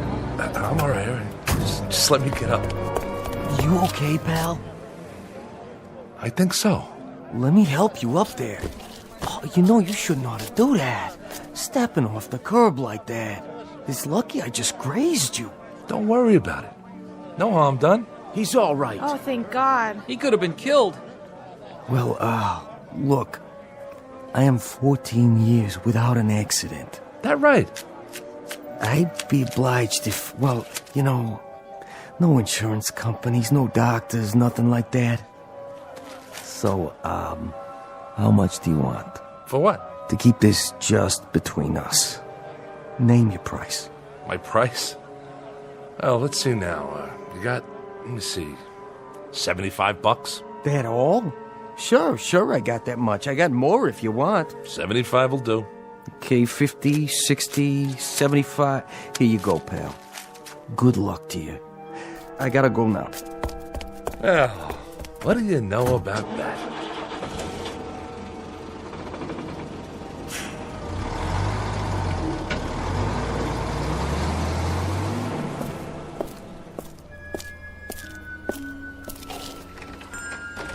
Hello, can I...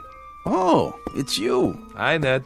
Change your mind already? Yeah, I changed my mind.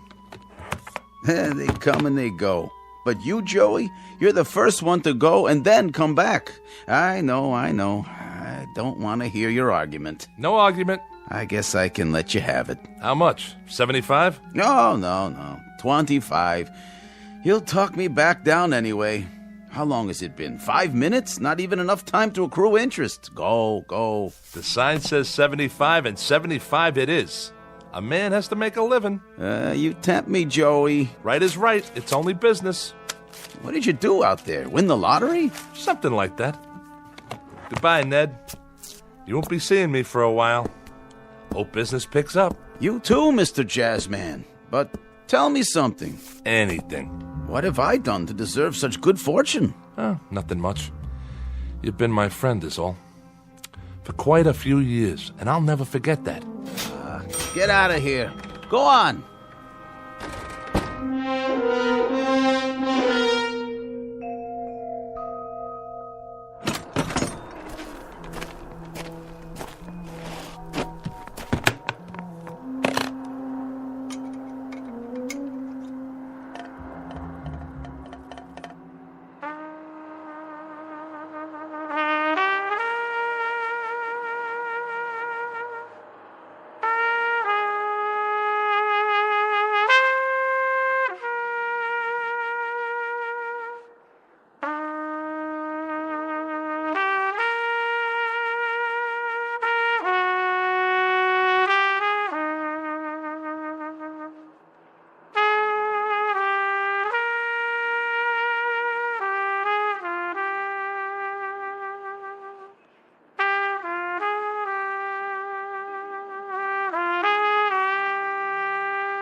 You play beautifully. What? Oh, hi. Hi there. I mean it, you know. Thank you. I gave it up this morning. And I'm taking it back. Me and the bugle, till death do us part. I'm glad you changed your mind. So am I, you don't know. Still can't sleep, huh? I'm not used to the city. All the noise. I know. Like a regular symphony, isn't it? I guess so. I've never been to New York before. I just moved in. Yeah? You'll get used to it. It's an okay building. Better than the other ones I've lived in. Sometimes you have to bang on the radiator to get the heat going. Why do you do that? Why? Because the super hears you and then he fixes it. If he doesn't, just let me know. I'll talk to him for you. Name's Joey, by the way. Joey Crown. I know. How? You told me before. Oh, yeah. Listen, I'm sorry for that stuff I said. Don't be. My name's Nan. Pleased to meet you, Nan. I was hoping you'd come back. You are? You're the most interesting person I've met in New York. Yeah, sure. There's a lot of guys around here. Most of them ain't little apes like me. I mean it. The most interesting. And the nicest. I love your music. Honest? Honest. Will you play some more, Joey? Sure, I'll play some more. I'll play whatever you like, for as long as you like. What's your favorite song? I don't think I have one. Well, I know a couple you might like. Well, that would be nice. You know, you might get to like it here. It's not a bad town. I'm sure it isn't. Maybe you could show me some of it, Joey. If you have time. Me? Oh, I got time, all right. I got nothing but time from now on. I'll show you everything. The Battery, Central Park, the Village. I'll show you 52nd Street, and we'll hear some good jazz. I mean good. I'll take you to Charlie's. You'll like Charlie's. It's a great place. And you know what?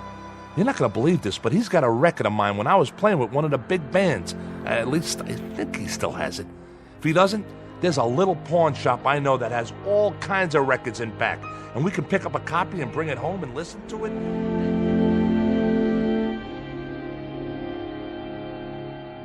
Joey Crown, who makes music in the present tense, who knows a thing or two about tunes and chord changes and how to play his axe, and who just discovered something about life, that it can be rich and rewarding and full of beauty like the music he plays, if he only takes the time to look and listen.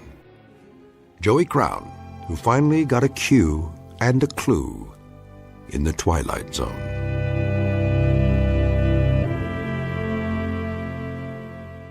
More from the Twilight Zone after this. Hi, this is Carl Amari, producer of the Twilight Zone radio dramas. I'd like to take a moment to tell you about our official website at twilightzoneradio.com. where you'll get the latest news and information on these Twilight Zone radio dramas. Plus, at twilightzoneradio.com, you can digitally download 3 free episodes or any of our episodes for only $1.95 each. In this age of ever-changing technology, we've decided to make these episodes instantly available to you by making the Twilight Zone radio dramas a digital download-only series. This means that this series will no longer be offered on CD. The CD collections at our website are now being offered, while supplies last, at buy one, get one free. So be sure to get your favorites before they're sold out. Be sure to visit us often, and I'll see you in the zone.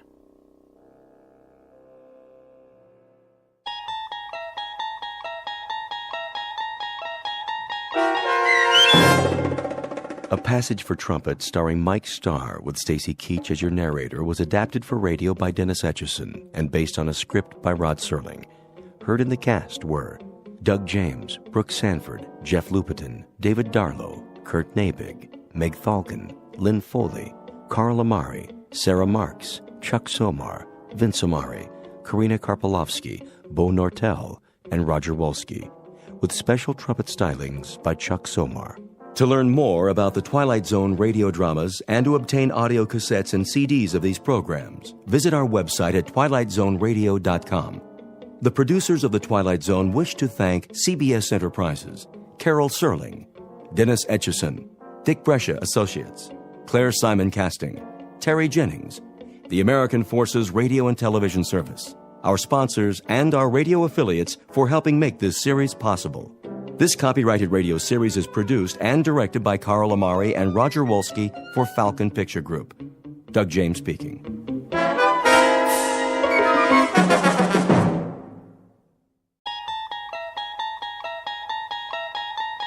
Were Elizabeth Lado, Christian Stolte, David Darlow, Doug James, Jeff Lupetin, Sarah Wellington, Maggie Carney, Carl Amari, Roger Wolski, Vince Amari, Amanda Amari, Sarah Court, and Anna Sverutza.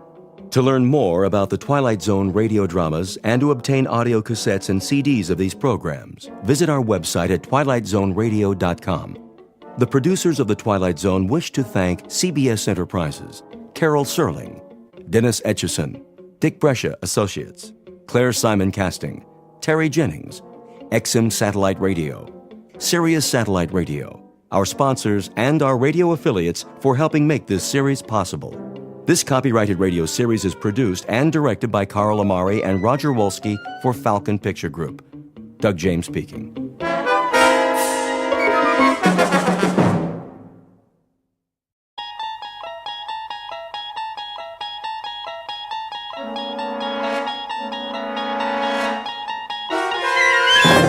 There is a fifth dimension beyond that which is known to man.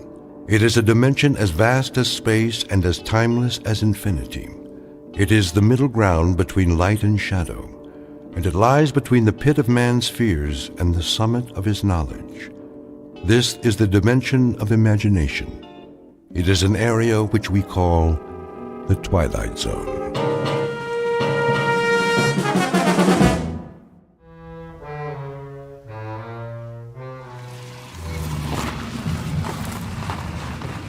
Hey there, Will.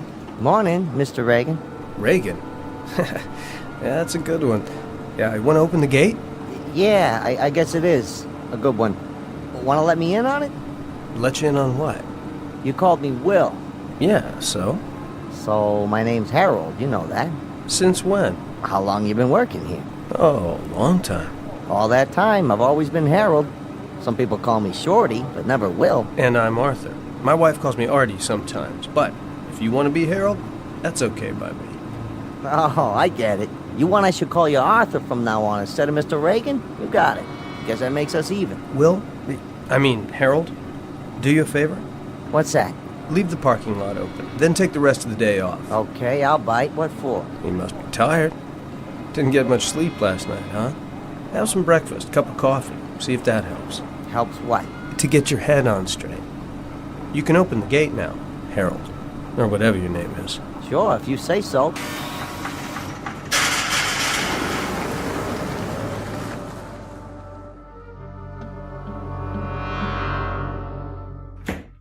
Morning, Sally. Oh, good morning, Mr. Curtis. I just got here myself. I hope I'm not late. No, I thought I'd better get an early start. I have to leave about 3. You do? My wife and I haven't gotten a thing for Tina's birthday yet. That's right. The party's Saturday afternoon, isn't it? If my daughter can last that long. Excited? She sure is. It's all she can think about. Are the Matson contracts ready? Right here. I finished them before I left last night. Good. I'll look them over in my office. Well, back to the grindstone. Yes, sir. Oh, I almost forgot. Would you call the airline for me? See if you can get those reservations changed from Monday to Saturday. Will do. Straining at the leash to get out of town? You bet. It's the first real vacation Marion and I have had in years. So I figure, why lose a whole weekend before starting out? I don't blame you. Saturday night, it's San Francisco. Here we come. Hold all calls for a few minutes, will you? I want to tell my wife. Certainly, sir. Hope her mother can take Tina after the party.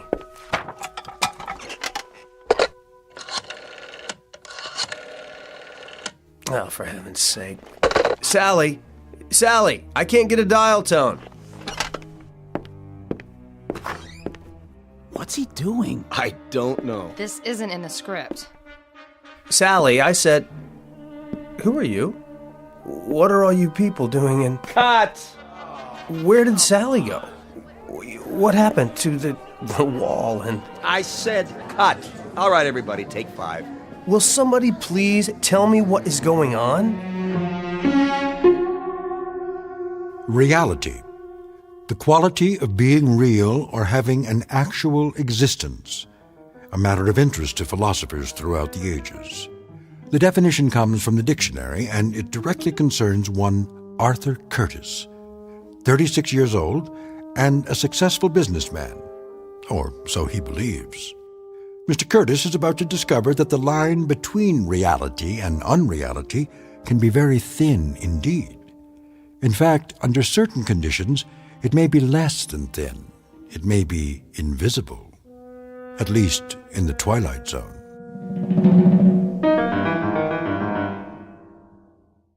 And now, The Twilight Zone and our story, A World of Difference, starring Luke Perry with Stacy Keach as your narrator. I asked you a question. All of you. What are you doing here? Get out of my office. Come on, Jerry. That's not my name. Is it so hard to make a phone call? Lose the ad-libs. Who are you? Remember, Jerry? Marty Fisher, your friendly neighborhood TV director. What are you talking about? How soon they forget. Sally, what is all this? Something go wrong, Mr. Reagan? Why are you sitting there like that with your feet up? Take them off the desk at once. I thought we were on a break. We are. Why don't you go to your dressing room while I talk to Jerry? Sure, Marty. Call me when you're ready. Watch the cables, Miss Lawson. Of course I will, Kelly. You'd think I'd never been on a set before. What are all these lights for? I can hardly see. Pretty hard to shoot without him, Jerry. This isn't exactly verite. That camera, what's it for? Will somebody please tell me? I'm warning you, Jerry. Oh? And who do you think you are? That's funny. I was about to ask you the same thing. Why don't you wise up and cut the dramatics? Dramatics? They won't take much more of this. You're very close to the edge. The edge of what? I like that. You're really into it. What is it? The method? I don't think so. Not the method. Who'd you study with? Sandy Meisner? Right? No, wait a minute. Stella Adler. Well, I used to be at the Institute, too, and the first rule is don't break character. So, what do you say? Shall we take it again? I don't understand what you're saying. It's a gag, just a little gag. You know these New York actors. All right, get him some coffee. Kelly? Yeah? Coffee over here, please. Black. Coming right up. Okay, Jerry, let's forget about it. Get your scene done. The front office doesn't like it when they're over schedule. Over schedule? Not this show. Then let's try it again. Back to the set. Set? Listen, I went out on a limb for you. The whole agency did. What agency? Just do your lines.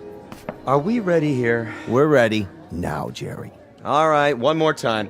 You're going to call your wife, tell her to meet you at 3:15. How did you know that? Got all your lines down? Where's your script? What are you talking about? Easy, Jerry. Don't burn yourself out. Places, everyone. Break's over. Where am I? In your office. It's morning. You just got here. This can't be my office. It only looks like my office. The window isn't even real. What's he doing? the city outside. It's a painting. What is this, a joke? Jerry. What are you people watching me for? I don't know you. I don't know any of you. Don't let him get away. He's not going anywhere. He's not on his mark. Maybe you can shoot around him for a while. I don't want to shoot around him, Sam. We've got 7 pages to do before lunch. He'll come through, Marty. We never had any trouble with him before. What's he doing now? The scene, I told you. Get ready to follow him. Roll sound and action. Still dead. Cut! Where are you going, Jerry? Stop calling me that. It's not my name. Sure, if that's what you want. Is there another telephone in here? Sit down, Jerry. One that works? Jerry, if I have to phone Brinkley on this, you're dead. Do whatever you like. Just leave me alone. You don't look so good. How do you feel? I felt fine when I got here. Please, sit down. What's that on your face? Sweat? Kelly! Yeah? Call for an ambulance and make it fast. Yes, sir. Shall I ask the front office to authorize it? Of course not. If they find out, there's no telling what they'd do. Suspend production, probably. Go on, go! Right away. Jerry, let's go to your dressing room. You can lie down. Where's the nearest telephone? Jerry, we're trying to help you. My name is Arthur Curtis. Take your hands off me. I'm getting out of here. Did you hear that? Arthur Curtis? Is this a real telephone? Looks like it. All right, everybody. 1 hour for lunch. Is it hooked up? Should be. The number. What's the number? Search me. Operator, number please. I don't know. I can't think. I'll connect you with information. Yes, please. Directory information. Hello. Would you give me the number of Arthur Curtis? 22437 Ventnor Road, Woodland Hills? Checking. On Ventnor. Ventner. I have no listing for a Curtis at that address. What? You must be mistaken. Jerry? Listen, it's my own home. I'm Arthur Curtis. I just can't remember the number at the moment. Will you? If it's an unlisted number. It's not an unlisted number. At least I don't think it is. Look, would you try again? I know there's a phone there. I'm sorry, sir. Jerry, put the phone down. You're wrong, operator. Connect me with your supervisor. Let's go to your dressing room. Listen. Give me the phone. What are you doing? You're not yourself. You're sick. Get your hands off me. I'm trying to help. Well, I don't need it. I'm getting out of here. Where are you going? Home. Jerry, somebody stop him.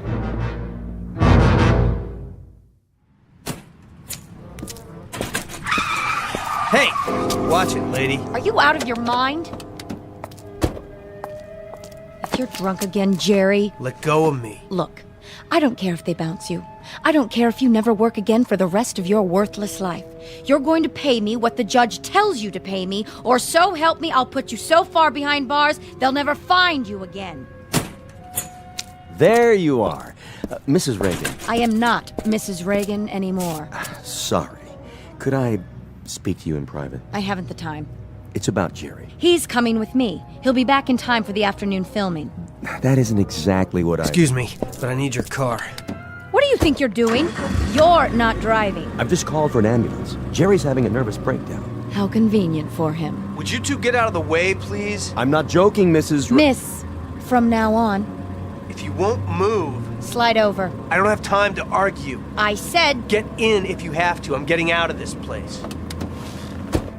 You pig-headed... Better fasten your seatbelt. Slow down. Don't touch the wheel. I'll do more than touch it. I'm not going to let you crash this car. It's mine now. Get your hands off the brake.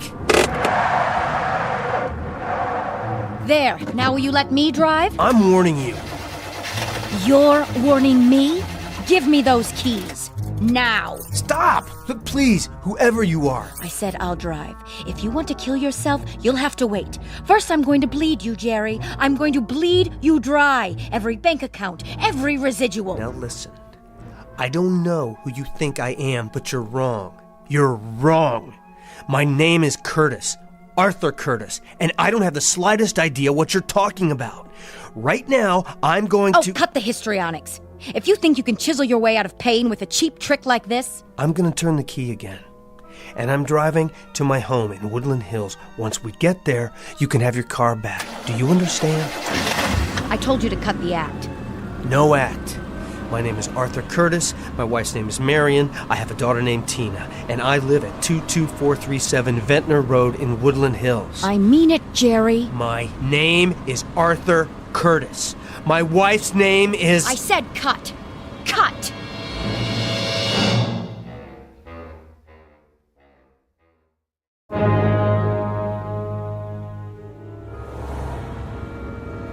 I don't understand. I've made this turn twice now. Let me know when the grand tour is over, will you? I don't know where I am. And yet I must. This is my neighborhood. I live here. Do you? I have, for years. Ever since I bought the house. But my street, it's just not here. What do you want, Jerry? An Academy Award? I've told you, my name is... Oh, can it, will you? Who are you trying to convince? You may as well give it up. You never had a less receptive audience. Why do you refuse to listen to me? Go ahead, then. Play it out. Make a complete idiot of yourself. I couldn't care less. I'm trying to find my house. Is that so hard to comprehend? Well, you're not going to, no matter how hard you try. And why is that? Simple. Because there's no such thing as Ventnor Road. Keep quiet. I'm trying to think. And what's more, there never was, except in your dreams. What's in the glove box? That's none of your business. This is my car now. There must be a map. Let me have it, please. Get your hands out of there. I'm just trying to... Tina! There she is! Who's Tina? My daughter! Another little secret you never told me about. When did that happen? See her? Skipping down the sidewalk? Oh, spare me. Hi, honey! Over here! It's Daddy! This is too much. You're going to get us both arrested. Tina, honey! Come here! I didn't have anything to do with this, remember that. Tina? Thank God. Leave me alone. But you're not Tina. Sorry, little girl, I thought... You scared me. You're a bad man. Get in. But that dress... I thought she was... I said get in. Or would you rather go to jail for attempted kidnapping? You should have let me drive in the first place. None of this would have happened.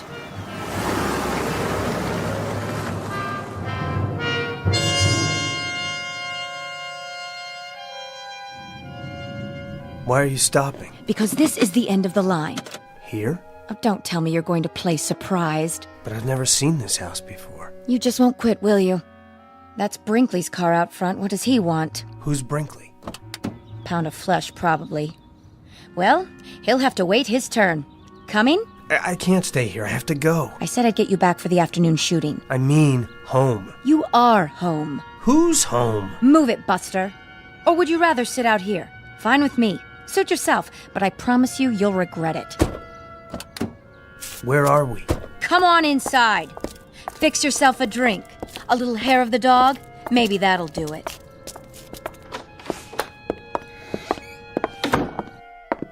Jerry.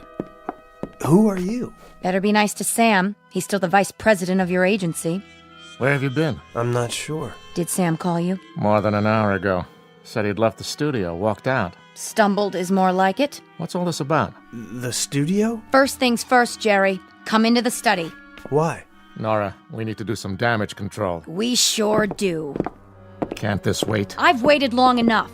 I want my money now before he goes off on his next binge. Now look, I've explained to this woman that I'm not who you all seem to think I am. Frankly, I don't know what to think. But if we don't smooth this over right now, today, the network won't renew your contract. And that will cost us all money. My name is Curtis. I live... Jerry, stop it! Stop what? Would you rather I lie to you? You don't seem to realize the position you're in. Where do you hide the checkbook these days? I beg your pardon? I'll find it if I have to tear the house down. Excuse me. I have to get out of here. Jerry! Jerry! I'm going to lay it on the line. If you lose this part, we'll have to drop you as a client. We can't cover for you anymore. It's beyond that. Way beyond. I'm sorry, but you're mistaken. All right. Look, they can shoot around you today. I'll tell them you came down with something. They won't buy it, but we'll do our best to make it stick. But come tomorrow, you've got to be there, Jerry, bright and early, with bells on. I don't know what's going on. God help me. I don't know what's going on. You said that. Jerry, enough is enough. I tell you, I found it. Get over here. Now. Leave me alone, please. Nora, he doesn't look so good. Maybe we should take him to Cedars. You're going to sign this check, Jerry, right now, before you can pull anything else. Go on. Pick up the pen. That's it. Then we'll see about the state of your precious health. Please, I'm asking you. And I'm telling you. Sign it, Jerry. I want what you owe me. His hands are shaking. Oh, no. He's not going to get out of it that easily. I'll fill in my name in the amount. Just sign Gerald Reagan. Gerald. That's not my name. Raigan. In case you've forgotten how to spell, too. But I've never heard that name before in my life. Maybe he should lie down. Would you both back off? This has gone far enough. I am not Gerald Reagan. My name is Arthur Curtis. Do you hear me? Arthur Curtis. I work for... Wait a minute. I'll prove it. Operator, I'd like the number for Davis Morton and Company, 189 Brand Street, Los Angeles. Yes, I'll hold. But make it fast, will you? Of course there is! I should know! I worked there! Look, I've been with them for 7 years! Don't tell me that! Don't... Here, lean on me. Sarah Bernhardt. Look at his eyes. I don't think he's faking it. Awfully good timing, if you ask me. Help me to get him to the other room. What? What is happening to me?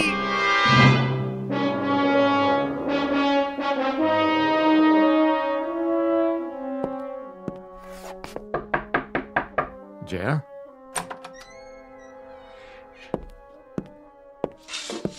What are you doing? Just closing the blinds. Don't bother. I was hoping you'd catch a few winks. Feeling better? You don't believe me, do you? It doesn't matter what I believe. You've been overworked, trying to wrap the season. Must have been a terrible strain. The season. I take it that's supposed to mean something to me. If it doesn't, we're all in trouble. Would you like anything? Some lunch? If Nora won't make it, I'll order out. No, thanks. I don't have much of an appetite. You need help, Jerry.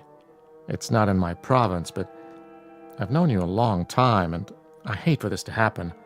It's not necessary, you know. It really isn't. Can't you see what's happened? Why don't you tell me? You know what this is? A script. For what? It's all right here. Take a look. Cast of characters. Arthur Curtis, 36, a young business executive, happily married. Let me see that. Curtis lives in Woodland Hills, California, with his wife and young daughter. Where did you get this? It's yours. From the dresser here, where you left it after studying your lines last night. Go on, keep reading. He is married to Marion Curtis, 33. A charming young woman, typical of that efficient breed which can manage a house and family and still have ample time for... Ring a bell? Who wrote this? That's neither here nor there. Some hack, probably. The point is, the only information you have about Arthur Curtis is what's written here. That's crazy. Jerry, I really do understand. Sometimes I'd like to escape myself, get away from this turmoil. The long hours, the early calls, to a simpler, sweeter existence. It's only natural. You're telling me it was all a delusion? That I'm really somebody named Gerald Reagan, a dissolute, pitiful... A sweet, unhappy man. A square peg in a round hole who never should have moved to Hollywood. Burdened with that harpy in there. Jerry Reagan, who wanted to be a serious actor once. Trying to make a living and find a little happiness. That's all. No. I won't accept that. The life I remember, it was real. I wish it were. For your sake, I wish it were. I have to go, Jerry, and report into the agency. Try to rest and forget about the series. You won't have to go back. I just spoke to the studio a few minutes ago. They're canceling production. Production on what? You may as well give me the script. I'll toss it for you. It doesn't matter now. I'm sorry, but Arthur Curtis is dead.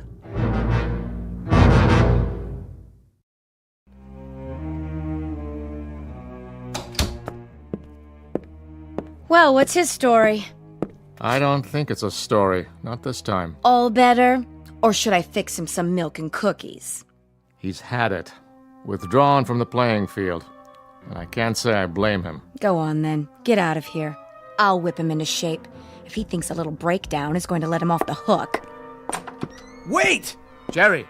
Well, what do you know? It walks. Out of my way. Yes, sir. What is it, Jerry? I've got to go back. I told you it's too late for that. It's finished. No, I've got to get back to my office. If you mean the set, they're probably tearing it down already. And as far as I'm concerned... But they mustn't. Don't you see? I'll never get back if they tear down the only connection I have to... Jerry, knock it off! I can't do that. Jerry!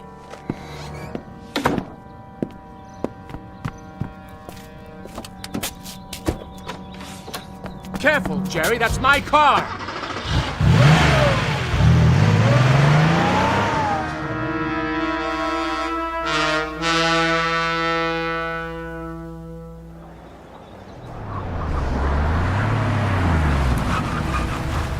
Name? Open the gate. Oh, that's you, Mr. Reagan? I'm in a hurry.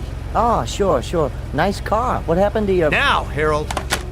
Well, see, your name's not on the list anymore. I mean, Reagan's not. That other one you gave me. What did you say it was? Curtis something? I don't have time for this. Hey, did you get fired? Real sorry to hear it. Or maybe you quit. Either way, I'm not supposed to... Stand back. Huh? No, I was just saying...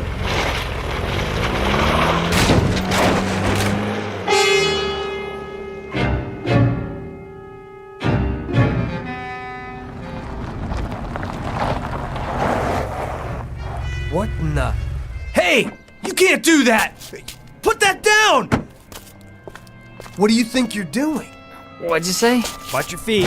That's my sofa! Yeah? Where are you taking it? Back to props. You can't. Yeah? I got a work order right here to strike the set. You mean my office? Which office? The low building with the rose bushes. 189. Nah, this is from stage 23. Which way is that? It's over there. Hang a right at the commissary.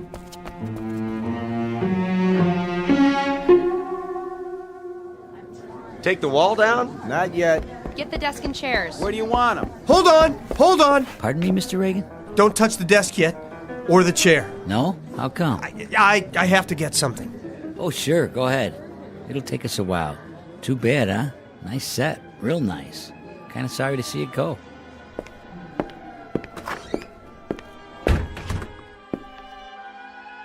Sally? Are you still here? No matter. I don't know where to start. There must be a way. There has to be. Mr. Reagan? Who? It's Kelly. I thought I saw you come in. What happened to my books? Books? Oh, sent back to props by now. And my papers? And file cabinets? Even the photos on the desk? There were pictures of my family, my wife and daughter. Were they? You mean they were real? Give me a few minutes. Maybe I can track them down. Do they have to do this? I'm afraid so. The studio needs the space. A career. A whole life packed up while you're out and shipped off to God knows where. I had no idea. I thought it would last. Nothing lasts in this town. You know that. But I thought... You thought you were different. The exception to the rule? Well, I don't blame you. It's easy to fall into that. You see what happens to everyone else, but you never think it'll happen to you. Human nature, I guess. But, the next thing will come along. And what will that be? Beats me, but it always does. You have to have a little faith. And the things we collect over the years and leave behind. Oh, somebody else will get some use out of it. It was never really ours in the first place, was it? Can't exactly take it with you. No, I guess you can't. They're ready to take the walls down now. You might want to sit somewhere else. I thought if I got here in time... Thought what? Nothing. You go on. I'll be out of here in a minute. Just following orders, Mr. Reagan. Nothing personal. No. Nothing personal at all. Marion, don't leave me. Don't leave me here. Mr. Curtis? Sally? Mr. Curtis, oh, there you are. I thought you'd gone home. What? Somebody's here to see you. Go ahead, Mrs. Curtis. Arthur? Marion! Honey, I don't understand. You don't? Where have you been? I've been phoning all day. Marion, is it really you? Well, who else would it be? Honestly, Sally kept saying you were out. Out? What does that mean? She couldn't imagine where you'd gone. She didn't see you leave. I had some business to attend to. I got lost on the way back. You did? How do you mean? It doesn't matter. I'm back now. Oh, just let me sit down for a second. These new shoes are... Why, where's your sofa? I won't need it anymore. Marion, let's get out of here. But I just got here. I didn't think you'd mind. I thought you might want to have dinner on the way home. That sounds wonderful. Oh, and I wanted to tell you, I got something for Tina's party. That doll she's so crazy about. Now, Marion, let's go right now. Artie, are you all right? Yes, I am now. You're looking a little tired. A hard day? Very. Where were you? It's a long story. Mr. Curtis. Sally? What is the matter with you, dear? You look as if you've seen a ghost. Leaving now? Did you make that call to the airlines? Yes, sir. They sent the tickets over this afternoon. I have them right here. Let me see. Plane tickets for our trip? Are they all right? Yes, they're perfect. Ready to strike the office. Get those lamps and tables out of there. Okay. Honey, you look so peculiar. Is something the matter? Can you hear that? Hear what? Over here, boys. Please, Marion, let's go on our vacation right away. Let's not wait. What is wrong with you? Nothing, sweetheart. Just let me hold you. I don't want to lose you. Not much chance of that. Oh, Artie, I've never seen you like this. We'll take Tina to your mother's and go right to the airport. But I'm not packed. We'll pick up what we need when we get there. Oh, Marion, it's very, very important. Well, if it matters that much to you, I suppose. Then let's go, now.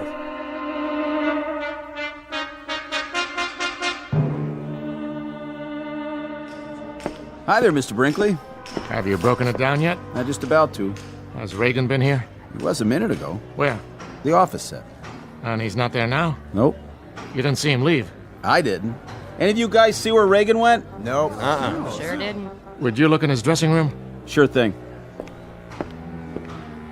Well? Not in his dressing room. Then, I wonder where he's gone. Wherever it is, I hope he finds what he's looking for.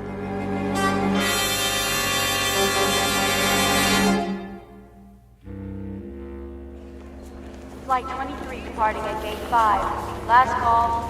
Flight 23 to San Francisco.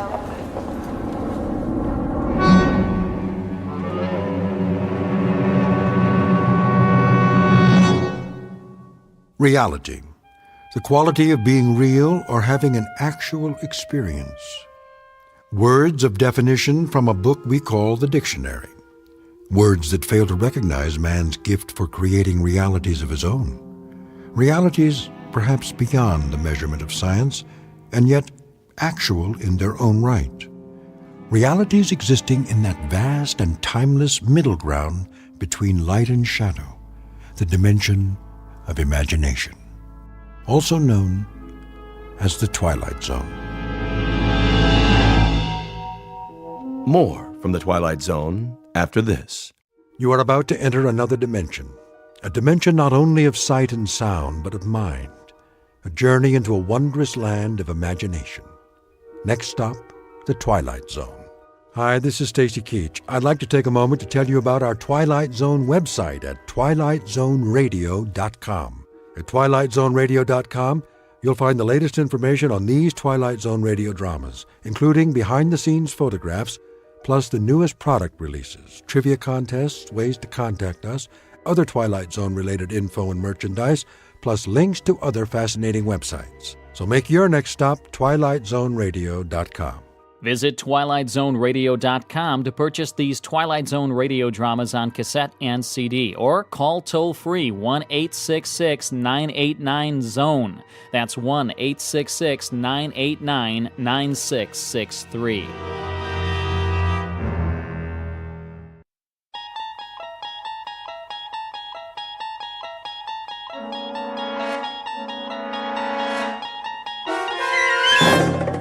You're traveling through another dimension. A dimension not only of sight and sound, but of mind.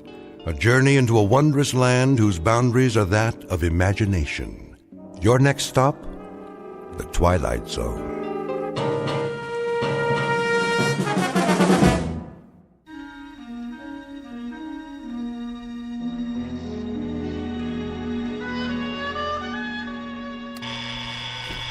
Blasted alarm.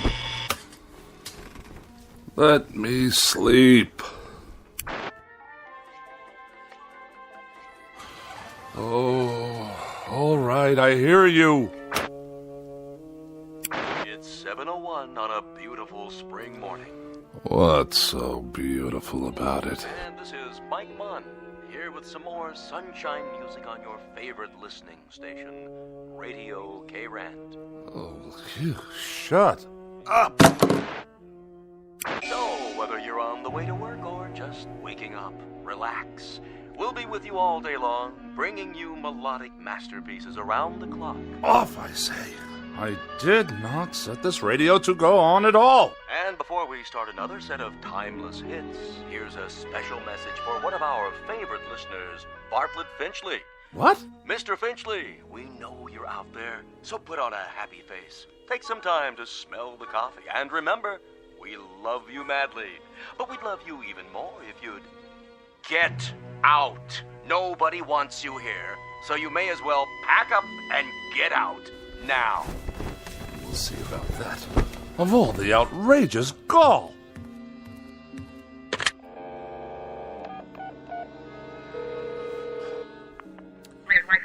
Operator, get me K-Rant. Yes, the radio station. No, I don't know the number.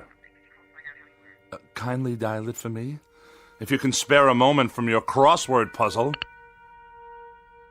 K-Rand, how may I direct your call? Connect me with Mike Munn. I beg your pardon? Munn, your asinine disc jockey. I'm sorry, sir, but there's no one here by that name. Of course there is. I just heard him on the radio. He took it upon himself to broadcast a personal insult directly and specifically aimed at me. We play all music all the time, sir. Do you know who you're speaking to? This is Bartlett Finchley. Yes, Mr. Finchley? And I will not be addressed in such a manner, on or off the air. Of course not, sir. Which manner? I'm sure you know full well what I'm talking about. The airwaves are licensed by the Federal Communications Commission, and they are not to be used for personal messages. I'm sure the FCC will be most interested in these blatant violations. They'll pull your license so fast it'll make your empty head spin like a top. But we don't have disc jockeys. We don't broadcast any messages at all. Only beautiful music 24 hours a day. Plus commercials, of course.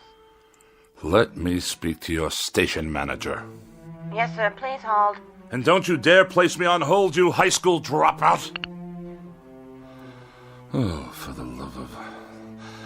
I don't have time for this nonsense. I will not have it. I'll write a blistering letter to the FCC that will knock this rinky-dink station off the air. Hello? I want to file a complaint.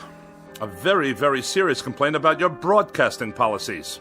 Come off it, Finchley. What did you say? Get off your high horse and give it a rest. Or you're out of here. You low-life nincompoop. How dare you address me in that fashion? I'll have you fired on the spot. What is your name, you cretinous subhuman? Don't you hang up on me! Hello? Hello? Hello?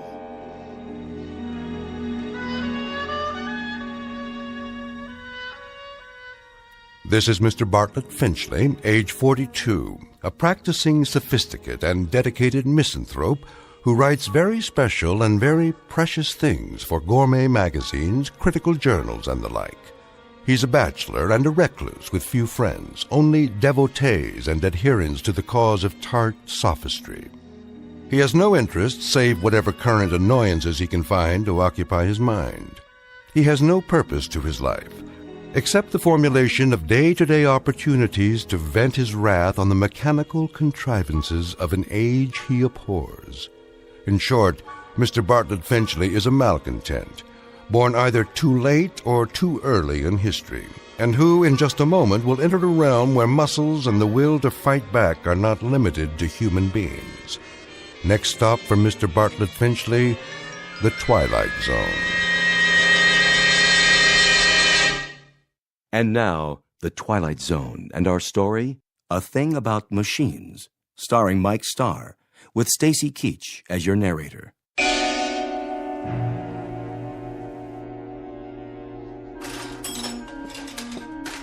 How are you today, Mr. Finchley? I'll answer that burning question after you tell me what's wrong with this electronic abomination in my living room. You mean your TV set? And also acquaint me with how much your current larceny is going to cost me. Well, let's see here. 2 hours labor, new circuit board, new oscillator, new comb filter. How very technical and how very nice. Speak English, man. Well, you asked me what was wrong. Never mind the subterfuge. I presume I'm to be dunned once again for 3 times the worth of the bloody thing. Well, I didn't charge you for my travel time. The total. What is the total? Here you go, Finchley. Oh, surely you jest. All right. I'll give you a break on the sales tax, seeing as how you're a regular. But this is the price of a meal in a 4-star restaurant, with wine. Labor don't come cheap nowadays. And neither, apparently, does my peace of mind. I requested that the device be restored to working order, the alternative being more disruptions to my writing schedule. Well, you could just get a new one every time. Might be easier all around.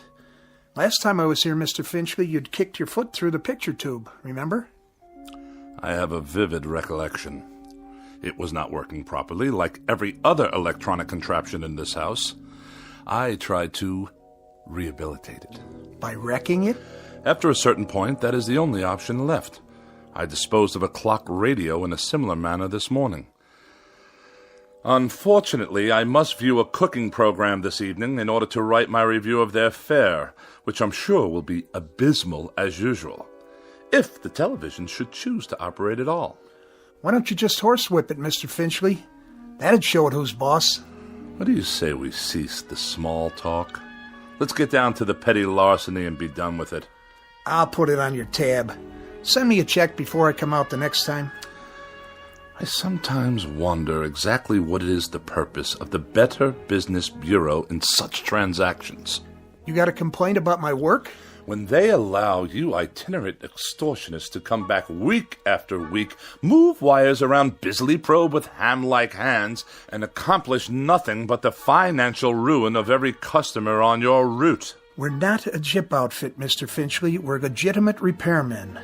But I'll tell you something about yourself. Spare me, please. I'm sure there must be some malnutrition analyst with an aging mother to care for whom I can contact for that purpose. Why don't you hear me out, Mr. Finchley?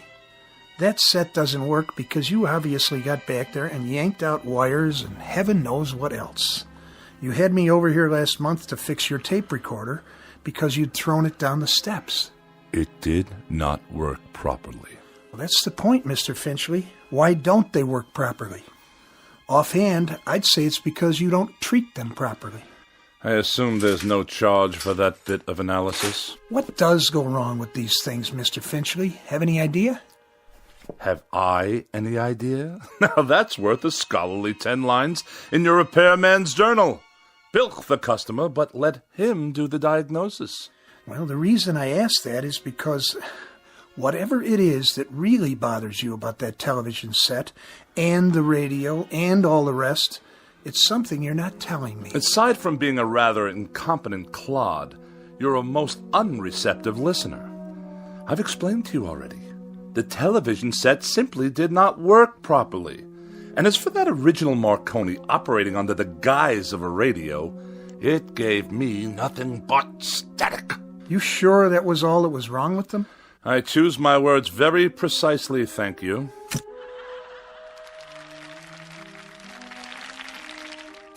Well, there you go.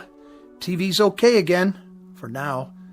I'll send you a complete bill, Mr. Finchley. Of this I have no doubt. Finchley, what is it with you, anyway? With me? Well, with you and machines, that is. Any type of machine, as far as I can tell. Just curious. You don't have to tell me if you don't want to. If it's something personal. I will file that idiotic question in my memorabilia to be referred to at some future date when I write my memoirs. You will fill one entire chapter. The most forgettable person I have ever met.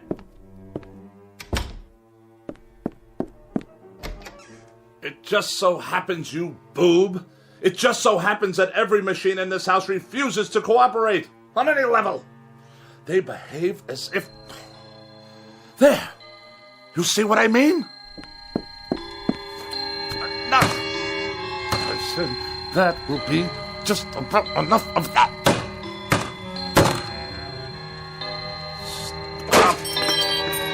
Stop! Stop! Please!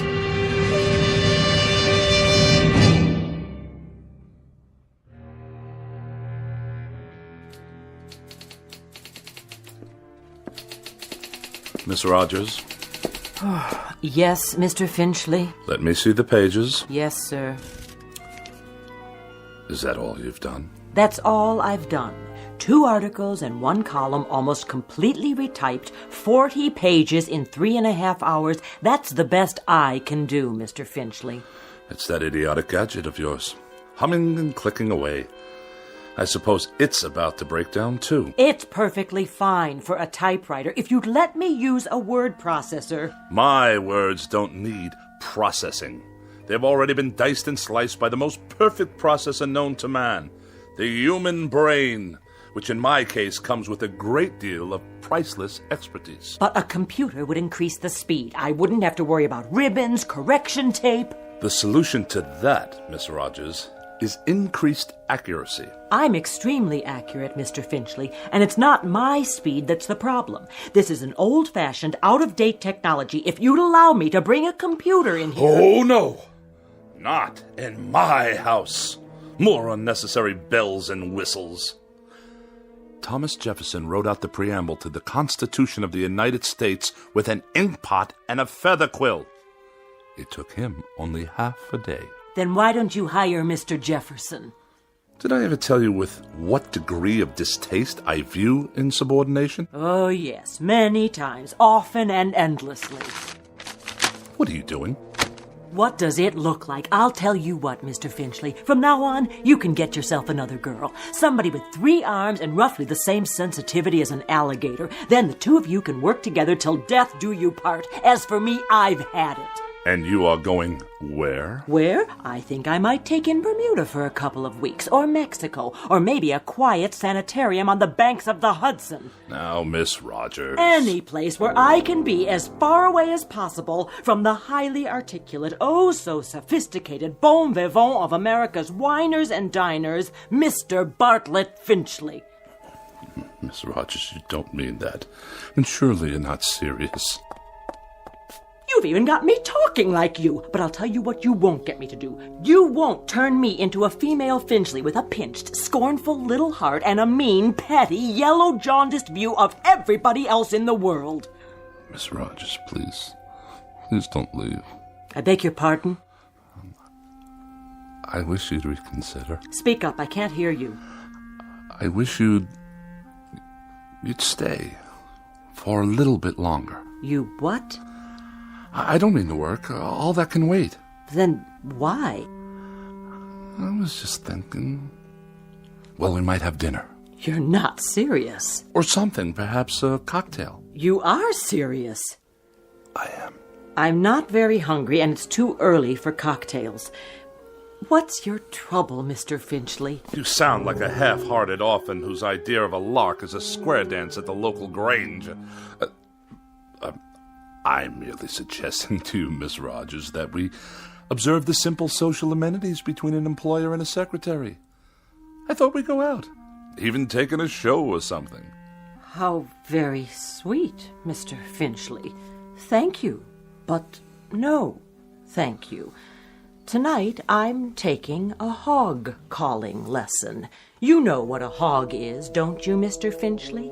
He's a terribly bright fathead who writes for gourmet magazines and condescends to let a few other slobs exist in the world just to take his rudeness and run back and forth at his beck and call. Good day, Mr. Finchley. Miss Rogers, before you go, have a cup of coffee or anything at all. If you must know, I'd like very much not to be alone for a while. Are you ill? No, not as such. Then what's the trouble? Does there have to be trouble because I'm desperately tired. I've hardly slept for 4 nights. And the very thought of being alone now, well, frankly, it's intolerable. Things have been happening, Miss Rogers. Very odd things. Go on. That TV set in the corner.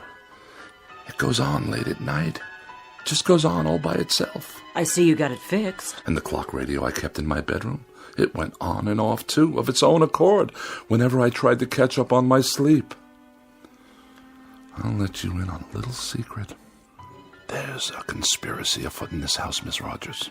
Really, Mr. Finchley? That's exactly what it is. A conspiracy. The television set, the radio, electrical devices of every sort. That miserable car I drive. Even the clock on the mantelpiece. There's no clock on the mantel. I know. I threw it away. Why would you do that? What I'm getting at, Miss Rogers, is that for as long as I've lived, I've never been able to satisfactorily operate machines. Mr. Finchley, I think you ought to see a doctor. A doctor? Oh, the universal panacea of dreamless idiots. If you're depressed, see a doctor. If you're happy, see a doctor. If the mortgage is too high and the salary too low, see a doctor. You, Miss Rogers, you see a doctor. I am a logical, rational, intelligent man. I know what I see. I know what I hear. And for the past 3 months, I've been sharing this house with a collection of wheezy Frankenstein monsters whose whole purpose is to destroy me. Now, what do you think of that? I think you're terribly ill. I think you need medical attention. You obviously haven't heard a word I've said. I think you've got a very bad case of nerves from lack of sleep. By no choice of my own, I assure you. And I think that way down deep, you yourself realize that these things are nothing more than delusions. Now I know what you really think of me. That I'm to be pitied. That I'm a poor wretch, not in my right mind. That... Think what you like. Now where are you going? You don't need company, Mr. Finchley. You need analysis. You're no better than a cogwheel robotic machine yourself. You haven't an iota of compassion or sympathy. Mr. Finchley, please, let go of my arm. I'll let you go when I get good and ready to let you go. Mr. Finchley, let's not make an ugly scene here. Now, come on, let me go. Mr. Finchley, let go of me! Get out of here and don't come back! With distinct pleasure and manifest relief. Don't ever come back. I'll send you your check. I will not be intimidated by machines, so it follows that no empty-headed little secretary with a mechanical expression is going to get away with anything either. Mr. Finchley, in this conspiracy you're suffering, this mortal combat between you and the appliances, I hope you get licked. Good riddance! What? More typewriting? Oh, you think you'll turn yourself on any time you feel like it, do you? Let's see what you've written. Get out of here, Finchley. Get out of here, Finchley? Who are you to tell me to get out of my own house? You're a machine, a silly machine, an inanimate object. All right, that's it. This is war. You're not going to intimidate me. Did you hear what I said? You're not going to get away with it, you machines.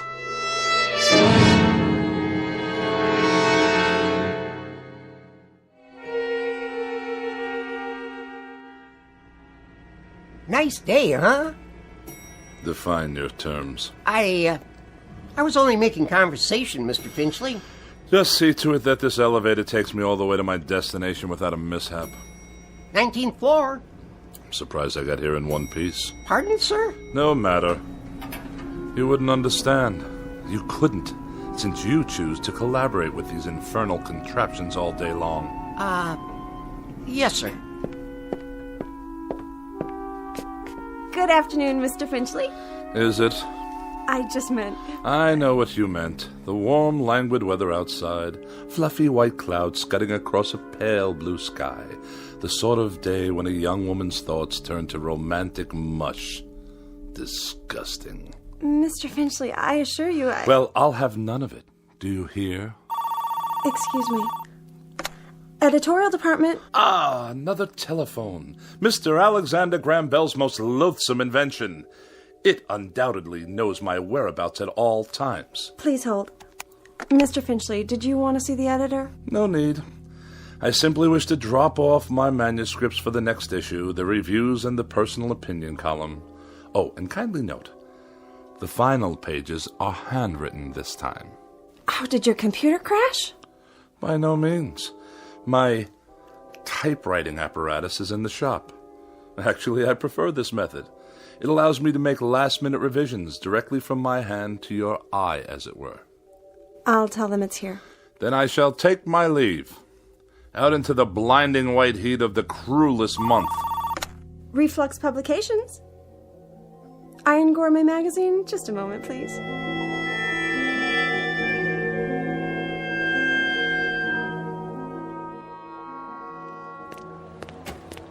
You there! Why are you touching my automobile? I'm writing you a citation, sir. For what reason? Overtime parking. What? The meter ran out. That's impossible. You can mail in the fine or pay in person. There's something wrong with the meter. Surely you can see that. I see a red flag. That's a violation. But I deposited the correct coins. Maybe you did. Just not enough, that's all. On the contrary, I've been gone for 13 minutes. I inserted coinage worth exactly 30 minutes. Well, it doesn't look like it. Then the meter's not working properly. Take it easy. You don't want to break city property now, do you? It's already broken. Definitely and absolutely. It runs too fast. Any fool can see that it did not register a full 30 minutes after swallowing my money. If you want to contest it, court hours are 8 to 5, plus night court on Tuesdays and Thursdays. This is a gross miscarriage of justice. I'm just doing my job, mister. Here's your citation. Have a nice day. One more mechanical abomination designed to make my life a living hell.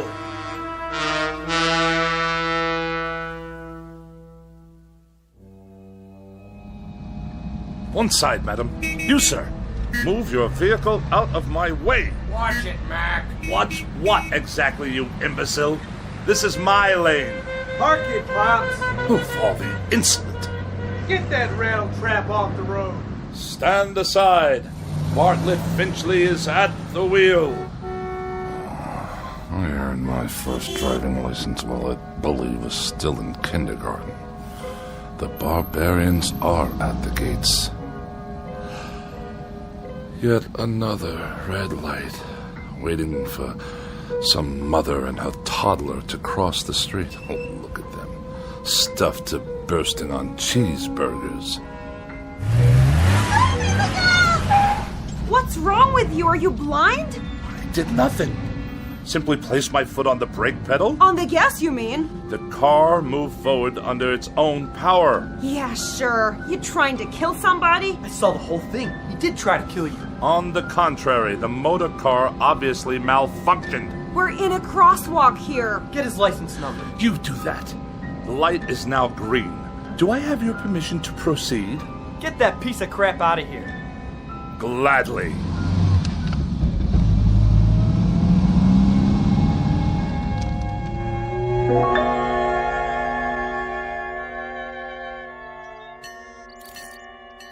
Pardon me, attendant. If I may be so bold. Yeah. When will you be finished with the repairs? On the old four-door? Soon, I trust. You've had more than enough time. Right. It's parked over there. Ah, my congratulations. And now for the bad news. What is this going to cost me? Nothing. For a brake overhaul? You mean no charge for the labor? I'll consider that a professional courtesy. I mean no charge, period. So you haven't completed the work. My good man, I can't wait around this gas station all day. There's nothing wrong with it. I checked the brakes, transmission, the works. It's an oldie, but there ain't nothing wrong with that car. Nothing? She's a classic. You know, you could sell that baby for good money if you want. But I distinctly felt the machine roll forward under its own volition. All the same, it's working perfect. Real cherry set of wheels you got there. I know a collector looking for something like that. I'll give you, say, $900. $900? The hubcaps cost more than that. Okay, $1,000. Give me the keys. If you say so. Here you go, Mr. Finchley. But she's not gonna last forever, you know. You ought to get back what you put into it. Buy yourself a nice new car. If you can hang on a minute, I'll call the guy. And waste even more of my precious time? Good day.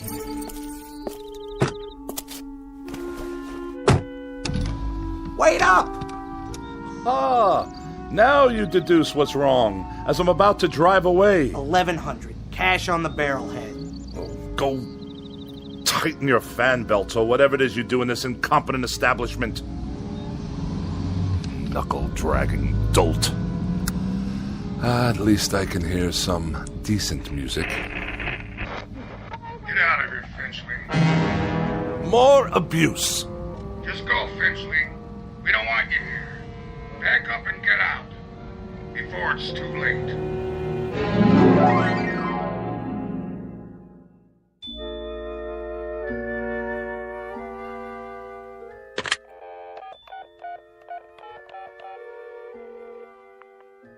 Miss Moore, please? Oh, is that you, Agatha? Bartlett Finchley here. Yes, my dear, it has been a long time. Too long. Which indeed prompts this call. How about, dinner this evening? Yes, with yours truly. Why, at the restaurant of your choosing, of course. Oh, no, you're quite mistaken. There are establishments that meet my standards. In this city, well, I'm sure there are. Well, it is short notice. But yes, I see. Some other time, then? I'll call you again. You have my pledge on it. Not at all. Good evening to you.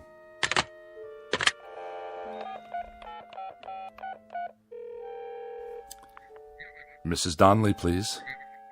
Pauline, is that you? Oh, and how's my favorite young widow this evening? Bartlett. Bartlett Finchley. You remember? Yes. I'm tip-top. And you? Splendid. Say, listen, Pauline, I was wondering, sort of spur of the moment and all that, but oh... I see. I see. Yes, perfectly. That's quite all right. No, I hadn't heard the good news. Well, I'm delighted for you. Truly delighted. In June. I'll send you a wedding gift. Of course. Good night. It's the telephone. I'm sure of it. Distorting my voice, twisting my words. What other explanation is there? An army of forces dedicated to embarrassing me, inconveniencing me, and generally making my life as miserable as possible.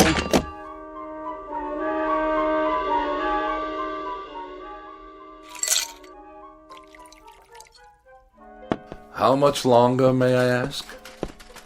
The phone's all fixed, Mr. Finchley. One in the bedroom, too. So you say? Yeah, she's operating all right now. Had to replace a handset, though. Shouldn't give you any more trouble. I'm deeply indebted. Convey my best to Mr. Bell for his reliable invention. Yeah, sure. Is there something else? Well, you tripped over the cord. Is that what you said? If that's what I said, you may rest assured that's what happened. Well, you're the boss, Mr. Finchley. Reason I asked, though, those wires sure looked like they were yanked out. Do they now? Proving what a vast storehouse of knowledge the phone company has yet to acquire. Okay. So long, then. Have a nice night. I shall certainly endeavor to do so. One thing. Yes? The thing about phones, though. What? Well, you see, they're just like any other piece of electronics. You have to be careful. Treat them right. Because if you don't, they won't do what you want. Kind of like people, I guess. Kick them to the curb, and they won't be there when you need them.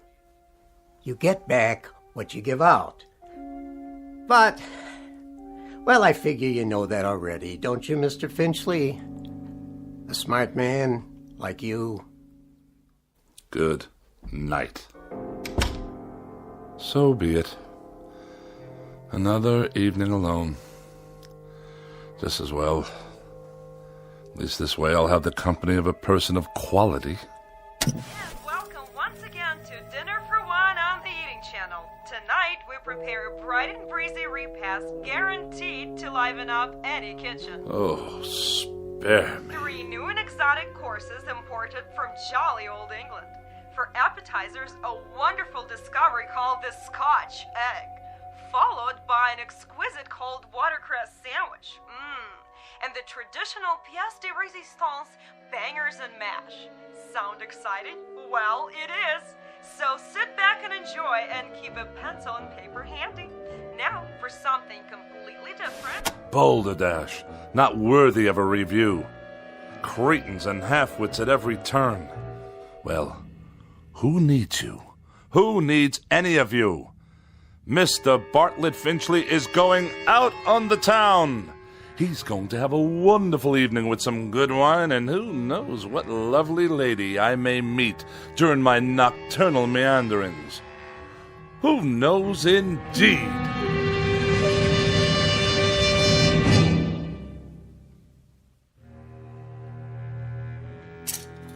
Dinner jacket, white shirt, and the red cravat. No, the blue. Or perhaps the polka dots. Yes. This will do. Now for a quick shave before dressing. Who do I see in the mirror there? Who can that attractive man be? Don't tell me. It's Bartlett Finchley. Good features. Strong chin. Bred from quality stock. All I need to do is whisk off the stubble. Ow! Bit me. The shaver actually bit me. I'm bleeding. Get away, you filthy bugger. Finchley. Who's there? Finchley. Look in the mirror. What do you really see? Huh? Who's speaking? Take a good look. You're ugly, Finchley. That's not my face. It can't be. An ugly, dried up old man. Do yourself a favor. Do us all a favor.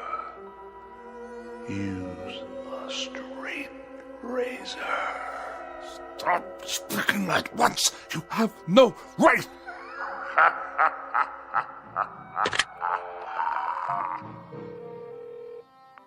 Hello, operator. Get me the police. Someone's in my house. Hello? Hello? Finchley, get out of here. Stop this! You Finchley? Oh, thank God you're here, officer. Your car? What? The car in the street. Yes, it is. What about it? She rolled down the driveway, almost hit a kid on a bike. Yeah, my son. But the brake was on. The emergency brake? You better get it fixed. I just did this afternoon. Don't you believe him, officer? Car rolled right down the driveway and into the street. You're lucky you didn't hit somebody. Then you'd really be in hot water. Got the keys? They're in the other room. Better get them then. I want to put on some clothes while you're at it. Look at him standing there in his underwear. I have a robe on, madam. Some robe? It's called a dressing gown. And tie it shut. I'll write you up for indecent exposure, too. Oh, yes, of course. All right, fella, you better pull her back in the garage. I'll give you a warning this time. Have those brakes checked first thing in the morning, understand? Perfectly.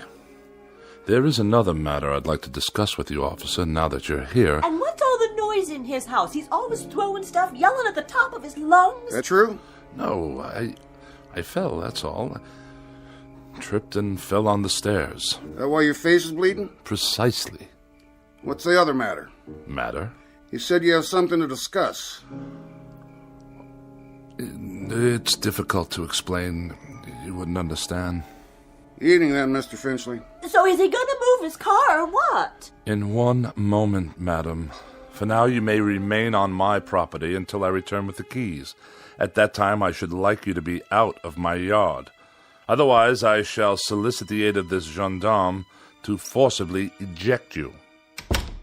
Idiots! I need a drink.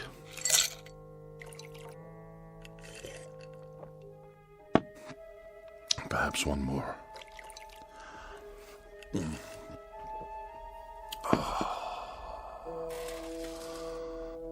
That's better. But if the car can't be trusted, how can I go out this evening? I'm a prisoner in this madhouse. Miss Rogers? Edith? Is that you? Yes, of course. You had second thoughts, and now you've come back. Where are you? But if you're not here, then who's typing? Get out of here, Finchley. Get out of here, Finchley. Is that all you can write, you infernal machine? Who turned you on? Get out of here, Finchley. Get out of here, Finchley. No. You get out of my television set. What's that? The clock. I smashed it this afternoon. Smashed it to smithereens. And you. I destroyed you too. Oh, you won't get me. You won't get me. I won't let you.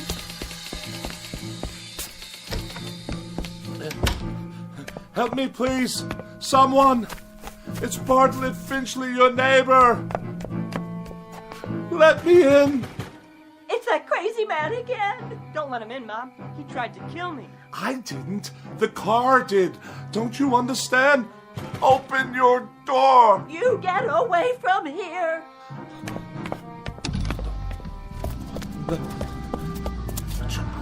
You can't follow me. You're only a car. My car.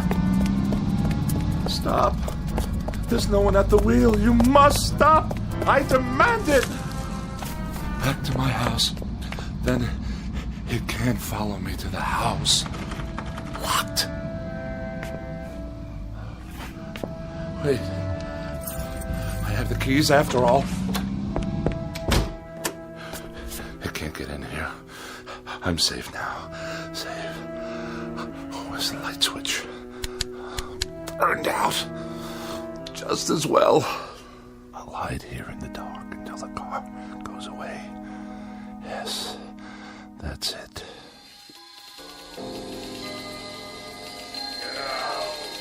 Get out of here. Get out of here, Finchley. Now! Away! I'll sneak away. Go somewhere, anywhere out of this town, far, far away. What? Those lights. Blinding. I can't see a thing. No!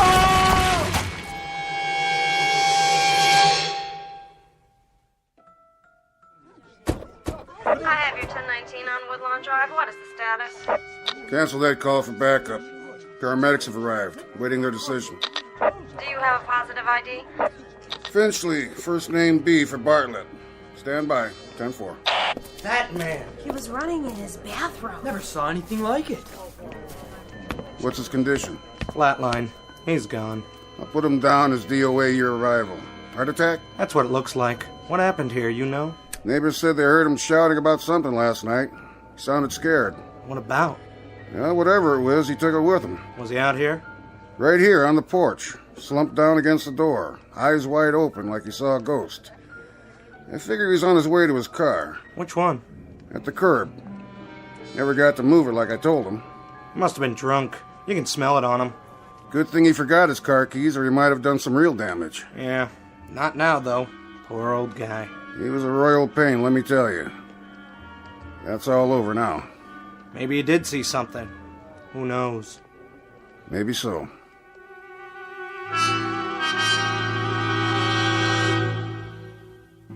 Yes, maybe so. It could just be that Mr. Bartlett Finchley succumbed to a simple heart attack and a set of delusions that were self-generated. It could just be that he was tormented beyond the breaking point by an imagination as sharp as his wit and as pointed as his dislikes. But as reported by those in attendance, this is one explanation that has definitely left the premises with the deceased. For now, look for it filed under M for machines in the Twilight Zone.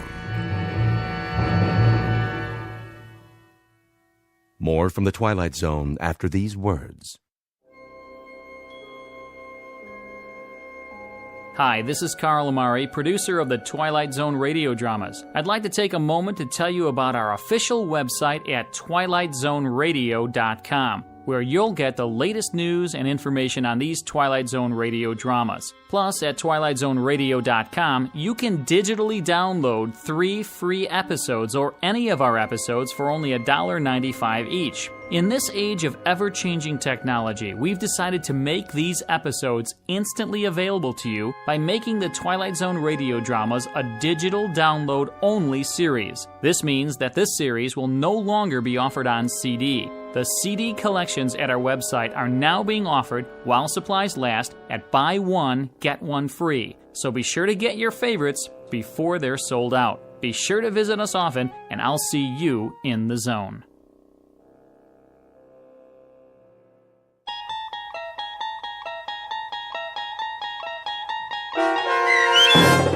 A Thing About Machines, starring Mike Starr, with Stacy Keach as your narrator, was written for The Twilight Zone by Rod Serling and adapted for radio by Dennis Etchison. Heard in the cast were Doug James, Peggy Roeder, Rich Kominick, Turk Muller, Guy Burrill, Larissa Borkowski, Irene Olson, Heath Corson, Lynn Foley, Natalia Reed, and Peter DeVito. To learn more about the Twilight Zone radio dramas and to obtain audio cassettes and CDs of these programs, visit our website at twilightzoneradio.com. The producers of The Twilight Zone wish to thank CBS Enterprises, Carol Serling, Dennis Etchison, Dick Brescia Associates, Claire Simon Casting, Don Longo, Terry Jennings, the American Forces Radio and Television Service, our sponsors, and our radio affiliates for helping make this series possible. This copyrighted radio series is produced and directed by Carl Amari and Roger Wolski for Falcon Picture Group. Doug James speaking.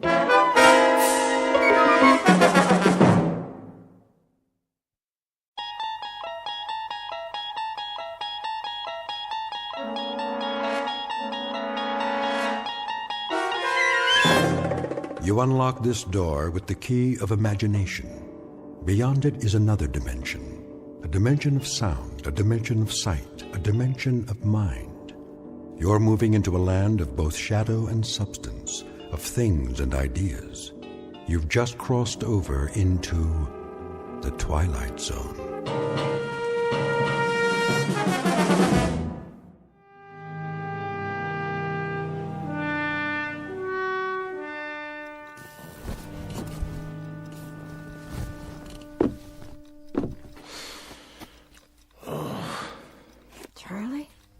Go back to sleep. It's early.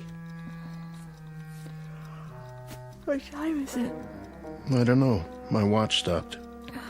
Oh, look at the clock. It says 7, but it's wrong. Oh, I It can't be wrong. You wound it, didn't you? It has to be wrong. Look out the window. It's still dark.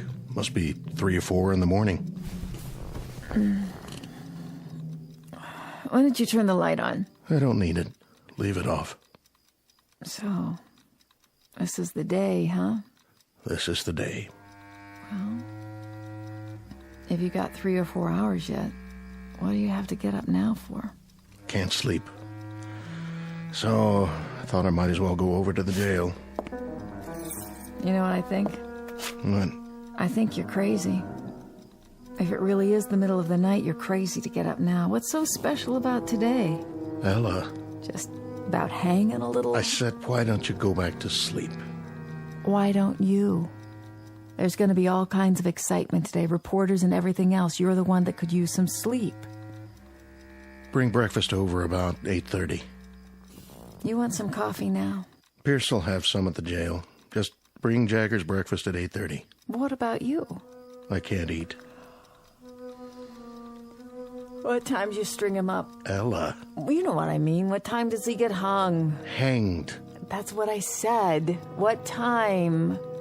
When you're talking about an execution, Ella, the word's hanged. It's at 9:30. And you know something? I hope they stay away. I hope everybody stays away, not just the reporters, the whole town. Because when I think of a bunch of cold-blooded gawkers who get their jollies from watching a boy die, I want to... Well, why shouldn't they? Why shouldn't the whole town turn out to watch it? Including you? I haven't decided yet. Why would you want to see a thing like that? Why would you even think about it? Because if anybody deserves it, he does. Dirty little animal. I'm leaving now.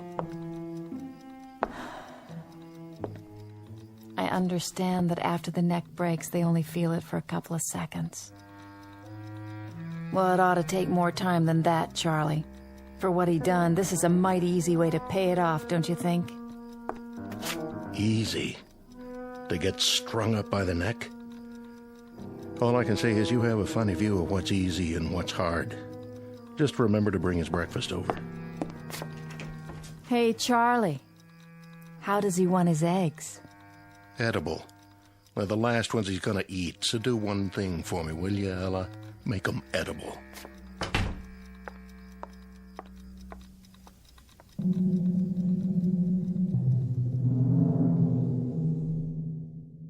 Sheriff Charlie Koch on the morning of an execution. For the record, and as a matter of absolute fact, it is a little after 7 a.m. Now, logic and natural laws dictate that at this hour there should indeed be daylight. It is a simple rule of physical science that the sun should rise at a certain moment and take away the darkness. But at this given moment, Sheriff Charlie Koch, his wife Ella, a condemned man named Jagger, and everyone else in this small, inconsequential town are about to find out that there are some causes and effects that have no precedent, except in the Twilight Zone. And now, back to our story from the Twilight Zone. I Am the Night, Color Me Black, starring John Ratzenberger with Stacy Keach as your narrator.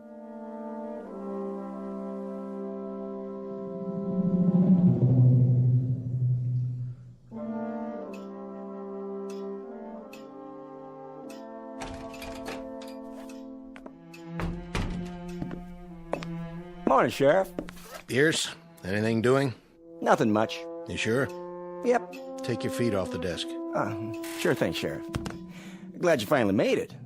This ain't the day to be oversleeping. You tell me all about sleeping, Pierce. You're the expert on that. Hey, don't get me wrong. I mean, I ain't complaining. You ain't complaining, but at 2 or 3 in the morning, you've had a 4-hour shift. And, buddy, that doesn't break anybody's back. 2 or 3 in the morning?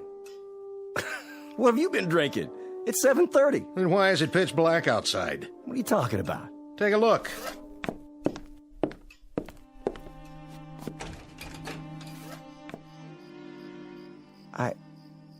I don't get it. What don't you get, Deputy? That some men can't sleep and get up early? I suppose that doesn't make much sense to a guy who could put in 12 solid hours on a mattress and then wake up and complain about... Sheriff. You got a problem, Pierce? Sheriff, it is 7:30 in the morning. Take a look at the clock. And you're right, it's black as a coal mine outside. I never seen a blacker. What's going on? You're right. It's 7:30, and the sun's not up yet. And to tell you the truth, Deputy, I don't know why. I don't know why at all. Who's coming? I can't see yet. Everything out there looks the same. Black as the ace of spades. Morning, Colby. Sheriff? How about that? You see it out there? Of course I saw it. Any sign of the sun? Not a speck. You gonna run an extra in that paper of yours? If I get the time. I've been answering the phone since 6 in the morning. One fella says that the electricity's gone off in the whole town. Well, I can see that's not true. Another one says it's already tomorrow night. I like that. Well, what do you think? Well, hold on, there's more. The president of the January graduating class of our local school, who majors in physics, tells me it's a phenomenon caused by sunspots. Now, you're well versed in law and order, Sheriff Koch, keeping the peace, in other words. So I'm here to ask you, what's your theory? I wish I had one. It's almost 7:45 in the morning. Daylight should have come 2 hours ago. Maybe a storm's on the way. Big whopping storm, the kind that covers up the whole sky. Possible, I suppose. Storms don't bring this kind of darkness. Anybody call the state capitol? Oh, yeah. In between reassuring people that this is neither an interplanetary invasion nor the end of the world, I placed said call myself. And? Oh, things are normal there. It's daylight, just as it should be. But if you'll forgive the pun, they're as much in the dark as we are. You mean it ain't black up there? It appears that all up and down the state, and across the face of the earth for that matter, we are the only ones who are groping around in total darkness. So, the phenomenon is quite localized, which means we'll have to seek elsewhere for company to share our misery. How's Jagger doing this morning? I seen him. Brought him in a cup of coffee to make sure he was awake. Thoughtful of you. To remind him about what day it is. I'll bet you did. I wonder, how did you occupy yourself as a lad there, Deputy? Torture small animals or just pull the wings off flies? Say, what do you mean by that? Oh, nothing. I don't mean anything by it. So, Koch, can I talk to him? Go right on in. I'm not saying he'll talk to you, but that's the privilege of the press, to try. So he's got 1 hour and 45 minutes left. What about a priest or a minister? He doesn't want either. As a point of interest, Sheriff, entirely off the record, do you believe Jagger's guilty? Mr. Colby, I arrest people on the basis of evidence. I jail them on that evidence, and I'm responsible for their meals and their health until they get sentenced, executed, or let loose. As to guilt or innocence, it's a matter for the jury, public opinion, and God to decide. And that part of it, thank the Lord, has nothing to do with me. Uh-huh. So, let us all praise God for the morning's impartiality. You just keep them alive until their moment of death. I see. And as for my part, I follow fate around with a small pencil and a notebook and make a record for posterity of how he died and why he died. But neither one of us has any guilt to share for the fact that he does die. How perfectly convenient for us. He's guilty as hell. He fired buckshot into a man's head. A real decent, upstanding man. And today, he's going to pay the price. He's going to hang for it. And man, oh man, is justice going to be served up deluxe style this time. Pierce, why don't you shut your mouth? I got a right to an opinion. Oh, you do, Deputy. Indeed you do. There are just a couple of disturbing facets to this particular case. Like what? First, that the murder victim was not a decent man by any stretch of the imagination. Hey, you're talking about the dead. He was a crossburner and a psychopathic bully who attacked the man you've got locked up in there. Well, that don't matter. Go on, Colby. I want to hear this. Second, Deputy Pierce here saw it happen and then perjured himself. Now, wait a minute. Let him finish. That's the word, all right, Deputy. Perjured. You said that Jagger shot him from across the room. Well, no such thing could have happened according to the records I saw. The murdered man had powder burns all over him. So what? Oh, you tell me how a man can get shot from 10 feet away and still have powder burns on his skin. And by itself, that might not have proved self-defense, but it would have supported Jagger's story. It would have at least raised some doubts in the jury room. If they had heard it. I wondered about that myself. Did you, Sheriff Koch? Well, you saw the body, didn't you? I saw it. But I didn't hear any comment on those powder burns when you gave your testimony, or did I miss that? I answered the questions they asked me. Oh, don't feel singled out now, because your courageous editor who covered the trial from start to finish, he just didn't see fit to include that insignificant little detail in any of his news stories either, now did he? Even though for some reason he knew at the time that he was being very, very selective about what he wrote and what he didn't write, about the truth, in other words. Which is what a trial is supposed to be, a search for the truth. So, when you get right down to it, you're quite right, Deputy. Justice is being served on a platter with its tongue cut out, just like the carcass of any dead animal.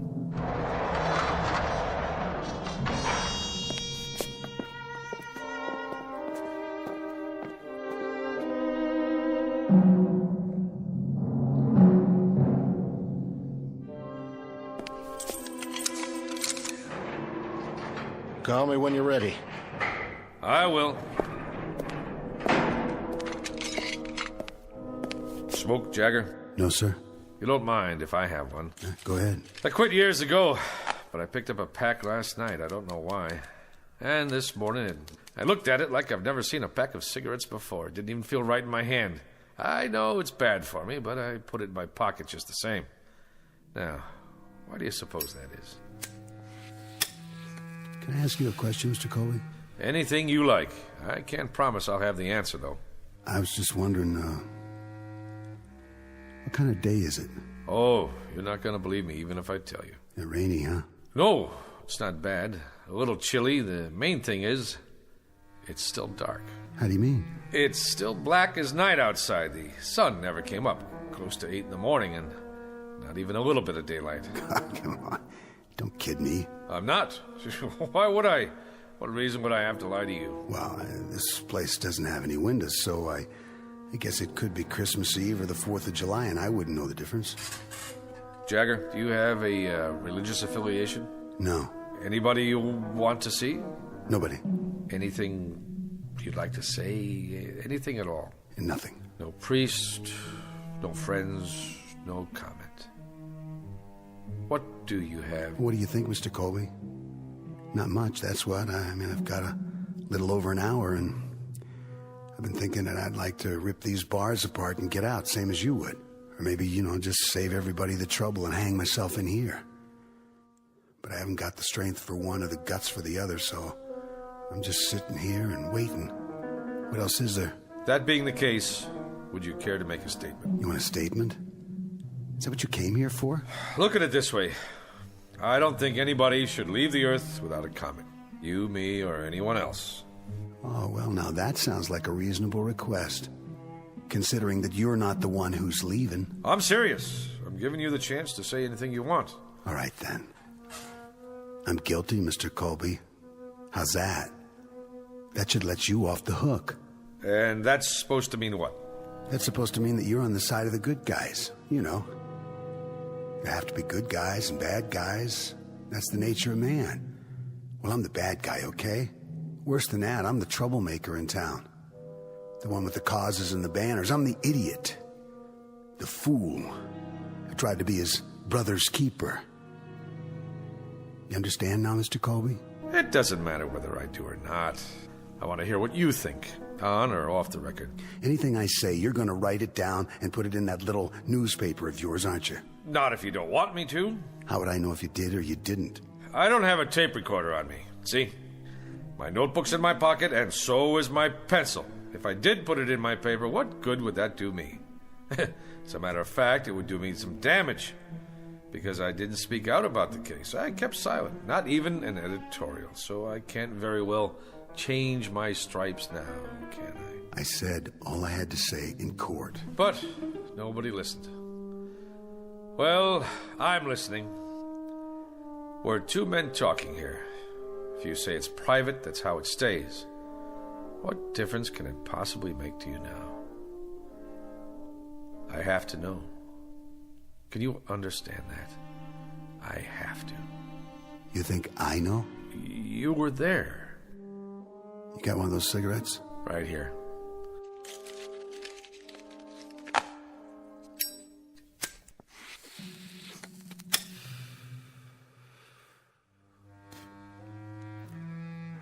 It was a shotgun.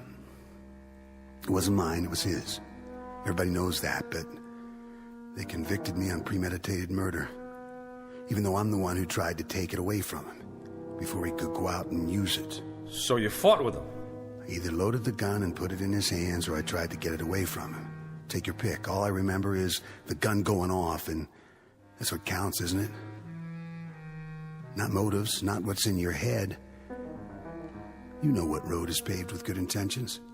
Good, bad, it doesn't matter. I'd say there's a big difference. A huge one. Except that the man I killed, he was the White Knight. I wouldn't say that. Well, I would. The things he did, other people only thought about. What they wanted to see happen but didn't dare do. He was the cross burner, the bomb thrower. He did their dirty work for them, like whipping some poor, scared guy just for being black, when nobody else had the guts to pick up a stick or a rock to do it themselves. So the White Knight ended up with his brains spattered all over the place, and I was the cause of that, one way or the other. There's no way the people around here were gonna pin a medal on me. You don't think much of this town, do you? Do you? The man wasn't a saint, but he died. And what the jury said was that regardless of how it happened, we cannot dispense life or death because someone offends us. That's the distinction between men and animals. And that's well said, Mr. Colby. You tell it to the man who fixes up the rope, okay? You tell it to the sheriff and his deputy out there. You tell that to the town while they stand around and watch my eyes bulge out and my tongue swell up and I choke and do my little dance for them. You tell them all about the difference between men and animals. But you better draw pictures. Because this kind of language they just don't get. Catch! You ready, Mr. Colby? I'm ready.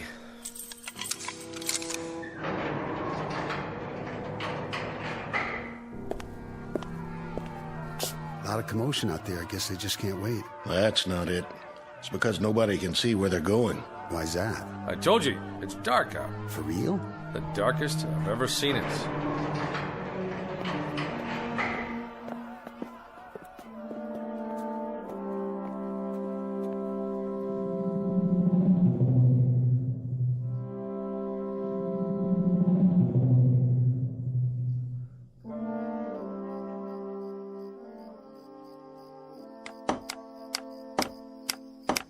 Get the crossbar on there real good. I got it, officer. And the rope. Make sure it's fixed right. Don't want it to break now, would we? No, sir. Could you point your flashlight up here one more time? You got it. How's that? Looks A-okay from here. You done real good, boys. Boss? What? Well, sir, you had us add cleats to the support, and then you wanted a bigger crossbar, and now you ordered a new rope, but just for today? Well, the old setup was just fine the way it was, as far as I could tell. So how come you went and spent all that extra money? Because this one's gonna go off without a hitch. Right, boys? Well, if it don't, it sure won't be your fault. Yeah, that's the truth. All right. I guess you can come on down. We gotta test it one time. Sure thing, boss. Now, when I say pull, you drop the sandbag. Yo. All right, then. Pull! That got her. That got her good, didn't it, boys? Yeah, boss, it sure did. Who's there? Easy, Pierce. Looks like everything's in working order. Yep. That'll take care of him. Sure it will. But I'm still worried about one thing. And what's that? Exactly who or what is going to take care of us. There it goes, 9 bells. Why is it so dark then? Is it an eclipse? Can't be. I've been listening on the radio. This ain't no eclipse. It's weird. It's just plain weird. Word of the darkness that has suddenly and inexplicably engulfed this remote Midwestern town. Turn up that radio so we can hear. It is now 9 a.m. Eastern Standard Time, but latest reports indicate that the darkness blanketing the specific location is virtually total. So far, there is no sign whatever of any daylight on the horizon. A spokesman for the Meteorological Service says that the event is without precedent, according to records covering the past 150 years. Who's that? Turn on your headlights. Why, it's Sheriff Koch's wife. Morning, Ella. Is that you, June? It's me. What you got on the tray? Breakfast. Oh, aren't you the one? Fixing a nice hot meal for your man. Well, it's not for Charlie. Who's it for, then? For him. You don't mean... Afraid so. For Jagger. What did you go and waste good food for? He don't have no right. He don't even have time to eat it. It's the law. The law? That's what my husband says. Anyway, I can help carry out the letter of the law. I'm glad to. It's my duty. Ella, Over here, Charlie. just bring it on inside. I'll be right there. Excuse me.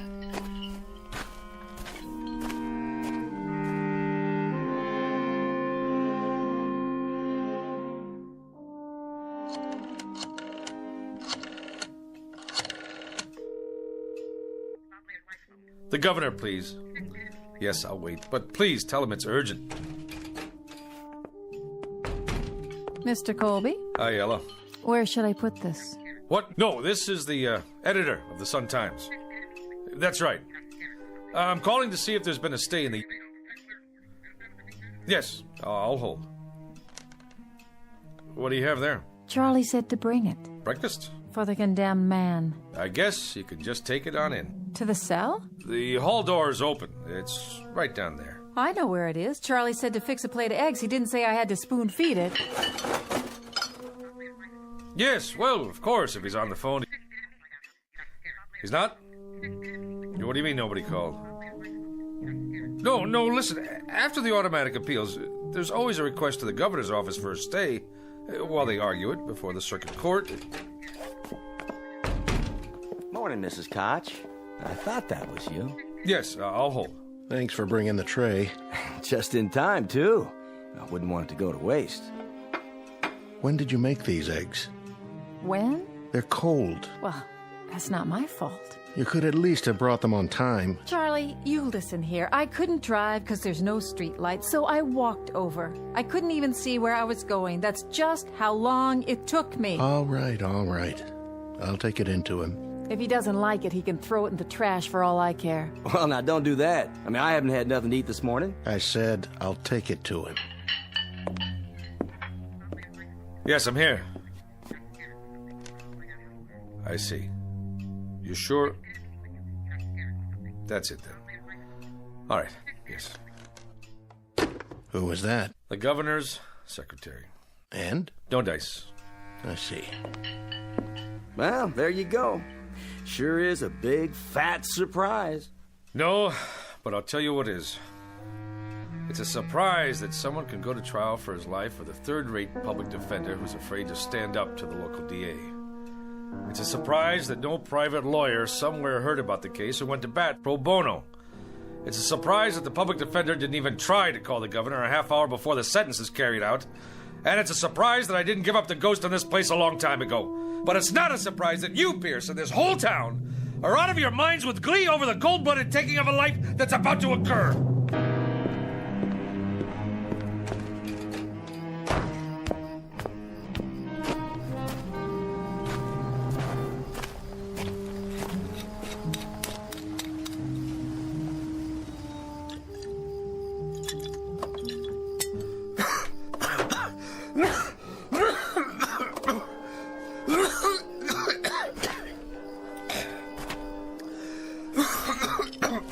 I think you dropped this. It's all right, Reverend Anderson. It's empty. Whiskey helps, does it, Mr. Colby? It doesn't hurt. Helps you see things more clearly? Or does it keep you from seeing? You suppose, Reverend, that there's some theological explanation for this morning? Theology? That's for divinity schools. This is a time for faith. Faith in death or in darkness?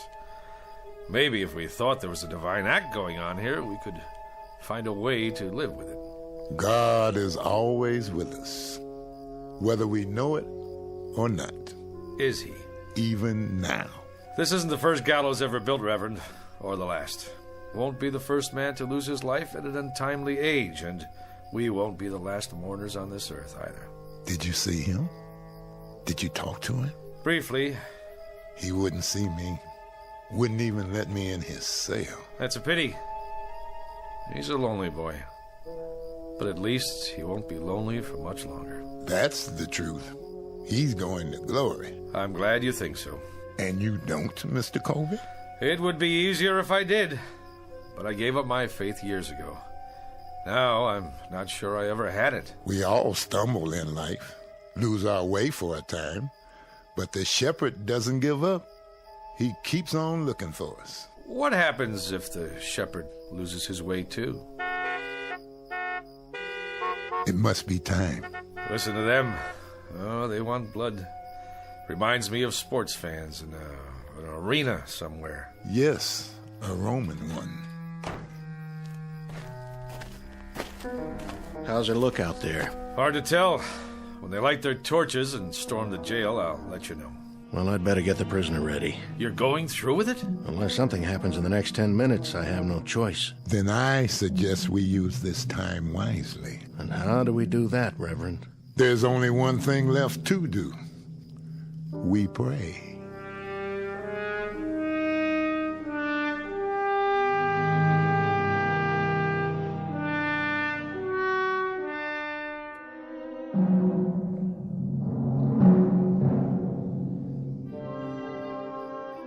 No time to pray now. It's 9:25.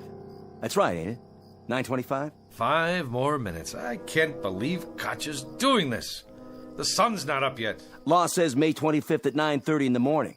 Well, that's what it is. May 25th, and it's pretty near 9:30 already. Quite apart from the fact, Mr. Pierce, that you're not the most sensitive of men, doesn't this morning suggest to you that there's something odd going on? That perhaps we'd better dispense with business as usual until we find out exactly what it is? You know something? I take an awful lot of crap from you. And just who are you, anyway? A little shot editor of a crummy little paper?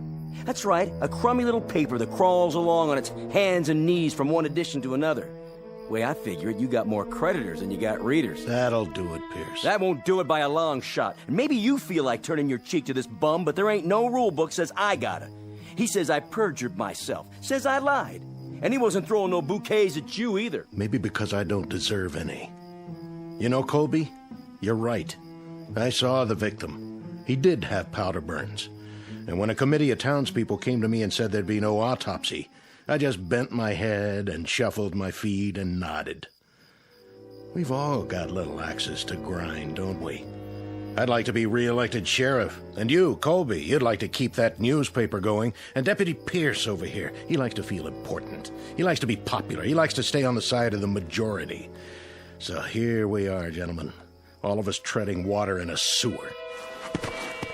I don't take it from him, and I don't take it from you neither. Watch who you put your hands on, Pierce. Oh, what? You better unravel it right now, or I'll spread you all over the yard. It's 9:27, Koch.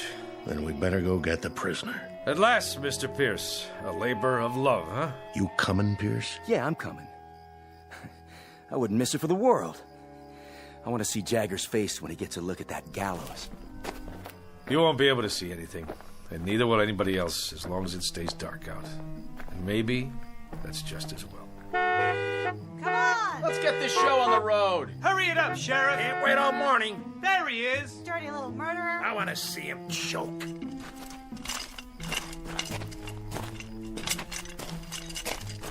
You don't need the chains. I'm not going anywhere. He has some minutes, doesn't he? He's used them already. We're behind schedule. You can talk to him now, Reverend. Take your time. It's my time. And I got nothing to talk about. Then let's go. Let's get on with it. Don't waste your last minutes, Jagger. We're a different color, and I know we have different faiths, but you've stood up for me and mine. You've spoken for us. And God help you, you've killed for us. I think we owe you some peace, and I'd like to try to give you some. That rope over there give me peace. I don't need any words, Reverend. No quotations, nothing in the Bible or any other book. Get it over with. Yeah, let's go. Yeah. Patience, everybody. I'm gonna give you what y'all came here for. I'll dance at the end of the rope, and I'll choke, and I'll swing back and forth like a rag doll. Yeah, you'll see. You'll get your money's worth. I promise. This way. I told you, I'll do this myself.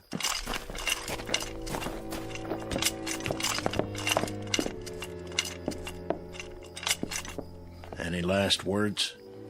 Not on your life. That's one thing I won't give you people. I won't give you the satisfaction of saying, I'm sorry. Yeah! Yeah! Yeah! Yeah! Yeah! Don't return their hate. Don't dishonor yourself. Why don't you go home? Go on. Get out of here. Just tell me one thing. When he came at you, Jagger, did it feel good then? What's the difference? And when you aimed that gun at his head, that wasn't such a bad moment, was it? Good or bad, who cares? If I wanted him dead or not, it ended the same. What was in my heart didn't matter, because it's what you do that counts, isn't it? Not what you wish for. So, when you killed him, Jagger, when you blew his head off, there were no regrets then, were there? If I told you I didn't mean it, would you let me go? The law's the law. It's what I did in this life. The same as for him, and I hated his kind. You enjoyed seeing him dead, didn't you? You know it. Now I know it too. I know it only too well. This man is guilty. We're all guilty. Guilty as sin. It's important to get with the majority, isn't it? That's the big thing. That's what really matters to you. We're all the majority. The minority died on the cross 2,000 years ago. You want a statement? I'll give you a statement. Tell everybody that. Tell them they're no better than me. Who wants to put the rope around my neck, huh? You, lady! You want to put it on, mister? Yea, though I walk through the valley of the shadow of death. And who wants to pull the lever, huh? You, Reverend? But you know we're all murderers! I'll do it.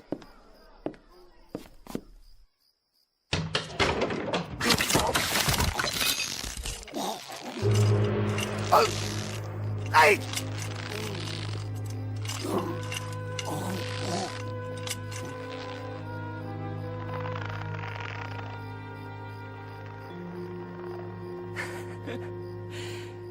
You seen the light, Reverend? You finally seen the light? Have you? Have any of you? In all this darkness, can anyone make out the truth? Look at what's hanging from that gallows. He hated. He killed. Now he dies. You hated. You killed. And not one of you isn't doomed. Not one. Do you know why it's dark? Do you know why there's night all around us?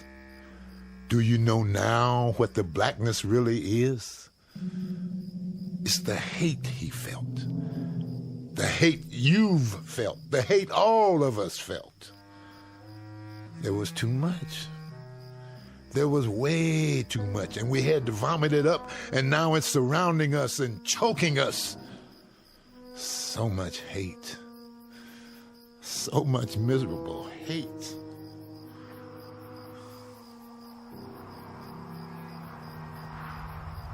Oh, it's getting colder.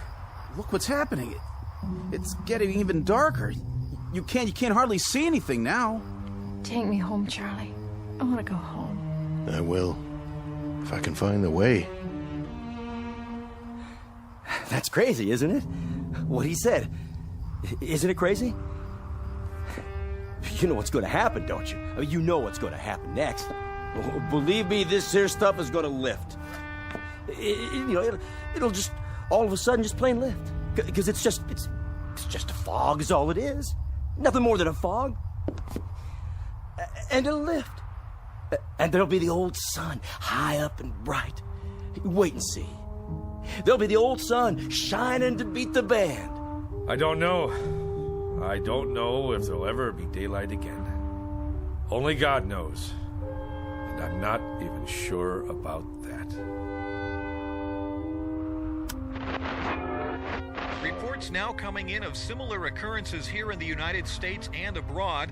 At 9 o'clock this morning, a dark cloud suddenly appeared over several widely separated U.S. cities.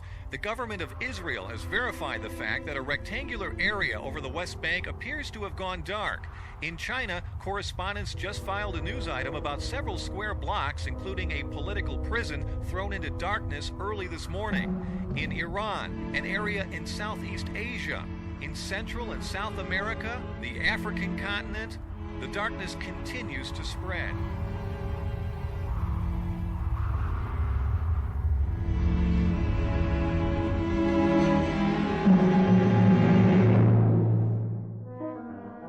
Witness the effects of a sickness known as hate. Not a virus, not a microbe, not a germ, but a very real sickness just the same. Universal and not easily contained. The diagnosis?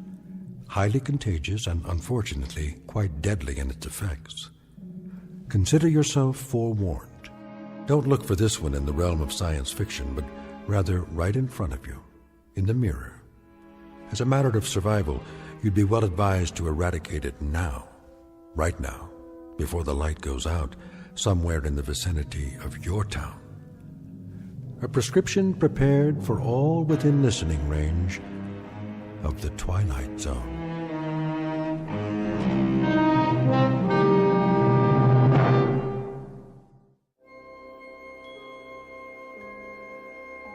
Hi, this is Carl Amari, producer of the Twilight Zone radio dramas. I'd like to take a moment to tell you about our official website at twilightzoneradio.com, where you'll get the latest news and information on these Twilight Zone radio dramas. Plus, at twilightzoneradio.com, you can digitally download 3 free episodes or any of our episodes for only $1.95 each. In this age of ever-changing technology, we've decided to make these episodes instantly available to you by making the Twilight Zone radio dramas a digital download-only series. This means that this series will no longer be offered on CD. The CD collections at our website are now being offered while supplies last at buy one, get one free. So be sure to get your favorites before they're sold out. Be sure to visit us often, and I'll see you in the zone.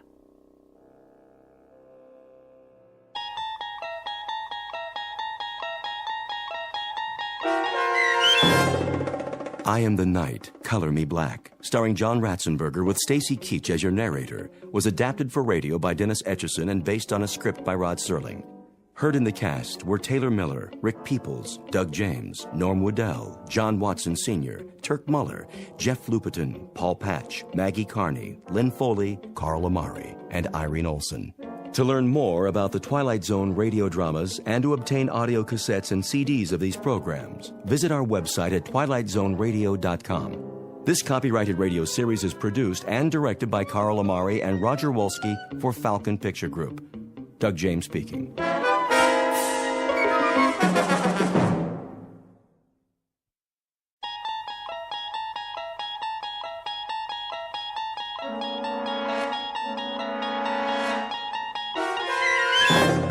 You unlock this door with the key of imagination. Beyond it is another dimension, a dimension of sound, a dimension of sight, a dimension of mind. You're moving into a land of both shadow and substance, of things and ideas. You've just crossed over into the Twilight Zone.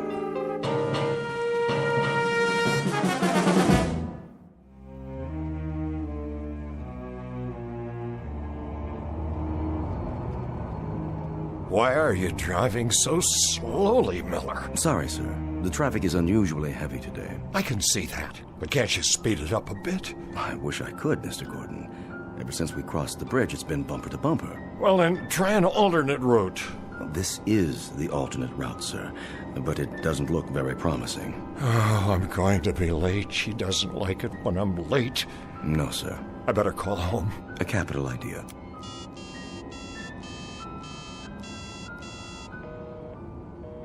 It's busy again. Yes, sir. There's something wrong with this phone. The batteries are going haywire. Would you like to try mine, sir? Yes. Pass it back to me. I'll dial if you like. What number? You know the number. My apartment, of course. I'll give it here. Very good, sir.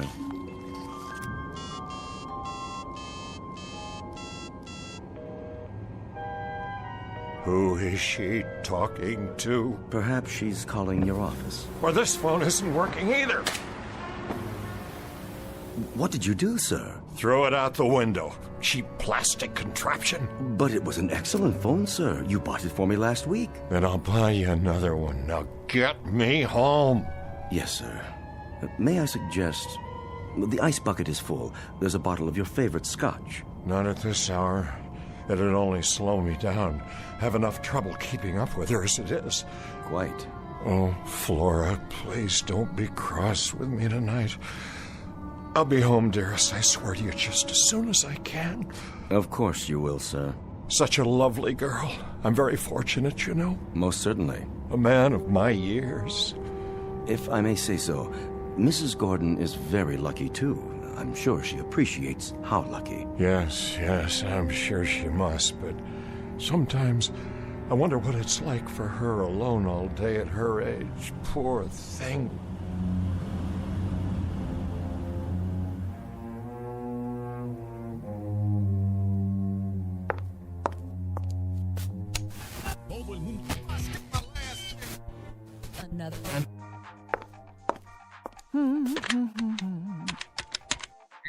Hello, concierge? Yeah, this is Mrs. Gordon.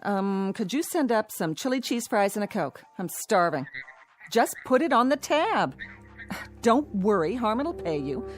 See, we were going out to dinner, but now I don't know if he's ever going to get here.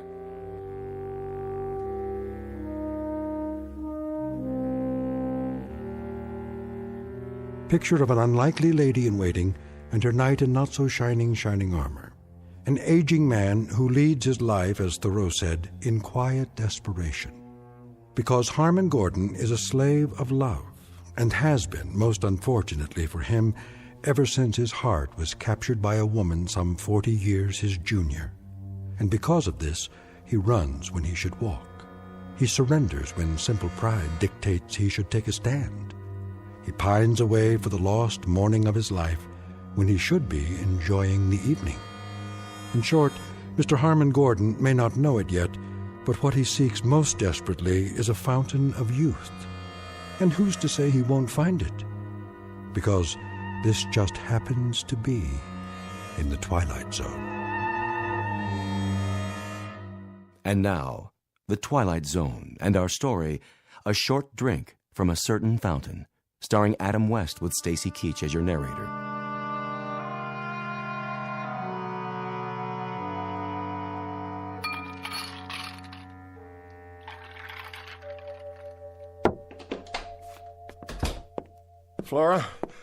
Flora, dear. Over here, Romeo. Oh, there you are, darling. What happened to you? Please accept my apologies. The traffic was backed up all the way from the office. How come I'm not surprised? You'd be late for your own funeral. And what did you do today? Go shopping again? Oh, I had a ball, an absolute swinging time. I only ask in passing, my dear, because I'm concerned. Oh, let's see. I had breakfast, and then I had lunch, and then I fired that stupid maid, and then I waited for you. Whether you realize it or not, big boy, that routine gets old fast. Very old. I'm truly sorry. Well, all in all, Harmon, it was one of those days that makes you want to jump off a bridge. Earth to Harmon, do you read me? There's still time if you care to go out. Yeah, and do what? Dinner at the tavern? Whoop-de-doo. I thought you liked the food there. How about the Rainbow Room? Well, I suppose, if you prefer, it is awfully noisy there. At least we could hear some music. You want music? But I've bought you all the latest recordings. I want live music, any kind. I don't care, as long as I can dance. Dance? Matter of fact, I feel like dancing right now. You do? Will you dance with me, Harmon? Well, I suppose. Come on, baby. Let's see what you've got. Let me take off my hat and coat. Oh, come on, loosen up. Let it move you. Feel that beat? I'm trying, dear. Move it, Harmon. I'm doing my best. What's wrong with you? I can't keep up. Shake your booty. Now move your arms like this. Flora, please be more careful. It was just a piece of glass. It was a very old piece of glass. Worth what, 89 cents? Hardly. This was a Wedgwood. Big deal. I'll buy you 6 more just like it. I'll even have the concierge gift wrap them for our anniversary. Then we can sit around and play old records. Sounds like a hot night to me. What's that tune you like? Come to the church in the wildwood? Oh, a real toe tapper. You keep forgetting that I'm no longer a varsity end.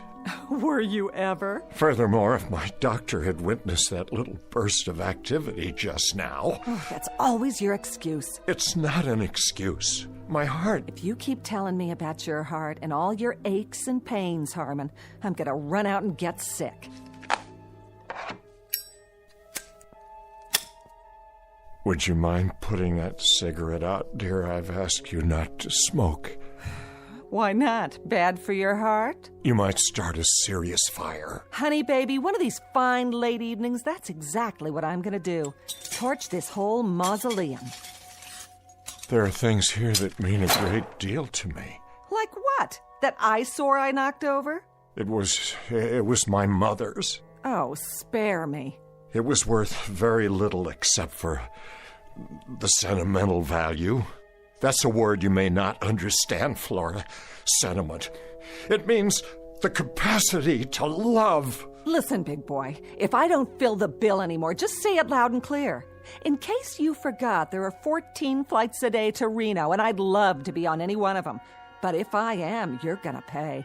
Big time. Flora, darling, I am not angry. I simply wish that, well, you'd be a little more careful and considerate. Somebody should have wished that 5 years ago when you and I signed the papers. I knew you were old, Harmon, but I didn't know how old. You better watch yourself, honey. If you ever take me to a swinging weekend in Egypt, I might just run away with a mummy. Know what I mean?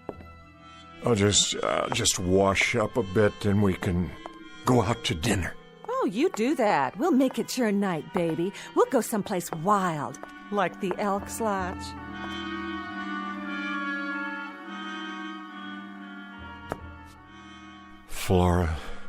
Flora, darling, what's happened to us?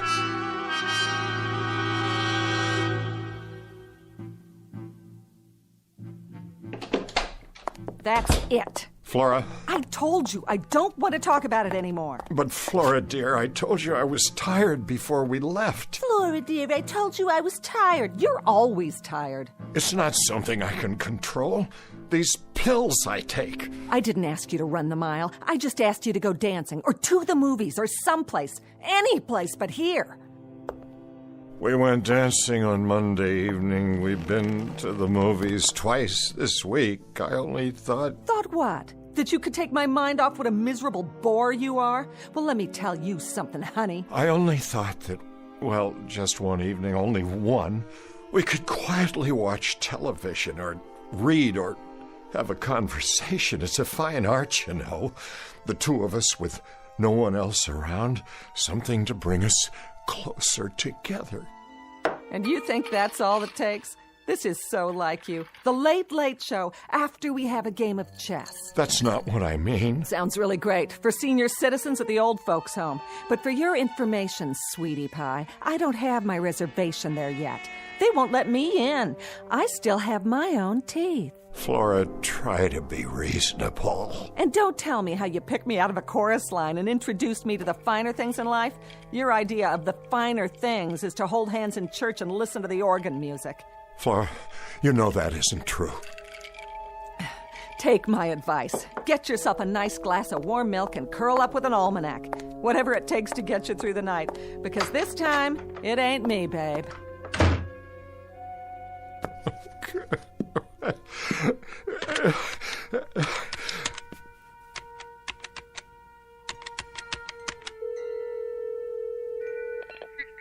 Forgive me. I know it's late, but is Dr. Gordon still in the lab?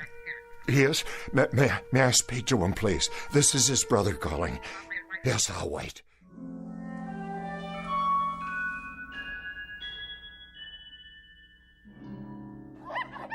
Now then, Leonard, Yes? Which monkey would you say is dominant in this group? I guess the largest. Look again. The largest monkey is seated in the corner of the cage doing absolutely nothing. Doesn't seem very dominant now, does he? You're right. Now, notice the small one in the center of the group. The young one? He has the food and water to himself. No one's challenging his position. But doesn't that go against the normal rules? Of social organization? Not where the young are concerned. And the cause of this new hierarchy, Leonard, is the Gordon vaccine. He's been injected for 3 weeks running now. His appearance has changed, and the others can see it. They may not understand, but they respect it. They have to. They share a responsibility for his well-being. I see. Dr. Gordon, the implications... I mean, if this process could be extended to other species, other social structures, the results would be... Just a moment. Yes, Julie, I thought I told you no more calls. I'm sorry, sir, but it's your brother. He asked me to ring through. Harmon? Well, what do you know? Put him on. Yes, sir. Go ahead, Mr. Gordon. Raymond? Harmon, is that you? I hope I'm not interrupting. Are you all right? You sound a bit under the weather. Fine. Look, Raymond, I was just wondering if you could come over this evening. Tonight? Well, I don't know. I was just training a new assistant. How about lunch tomorrow? I'm afraid that won't do. I know it's late, but I'd like to see you. Why so mysterious? If it's something to do with your health... No. Everything's all right. Everything's fine. It's just that, well, I'd like to talk to you. I see. Raymond, please come over. I'm at my wit's end. I must talk to you. Very well, then. Thank you, Raymond. You don't know how much this means to me. Relax, old boy. I'll be there as soon as I lock up. What is it, Doctor? Nothing serious, I hope. No, nothing serious. But if I'm not mistaken, there may be a slight problem of social organization in my own family.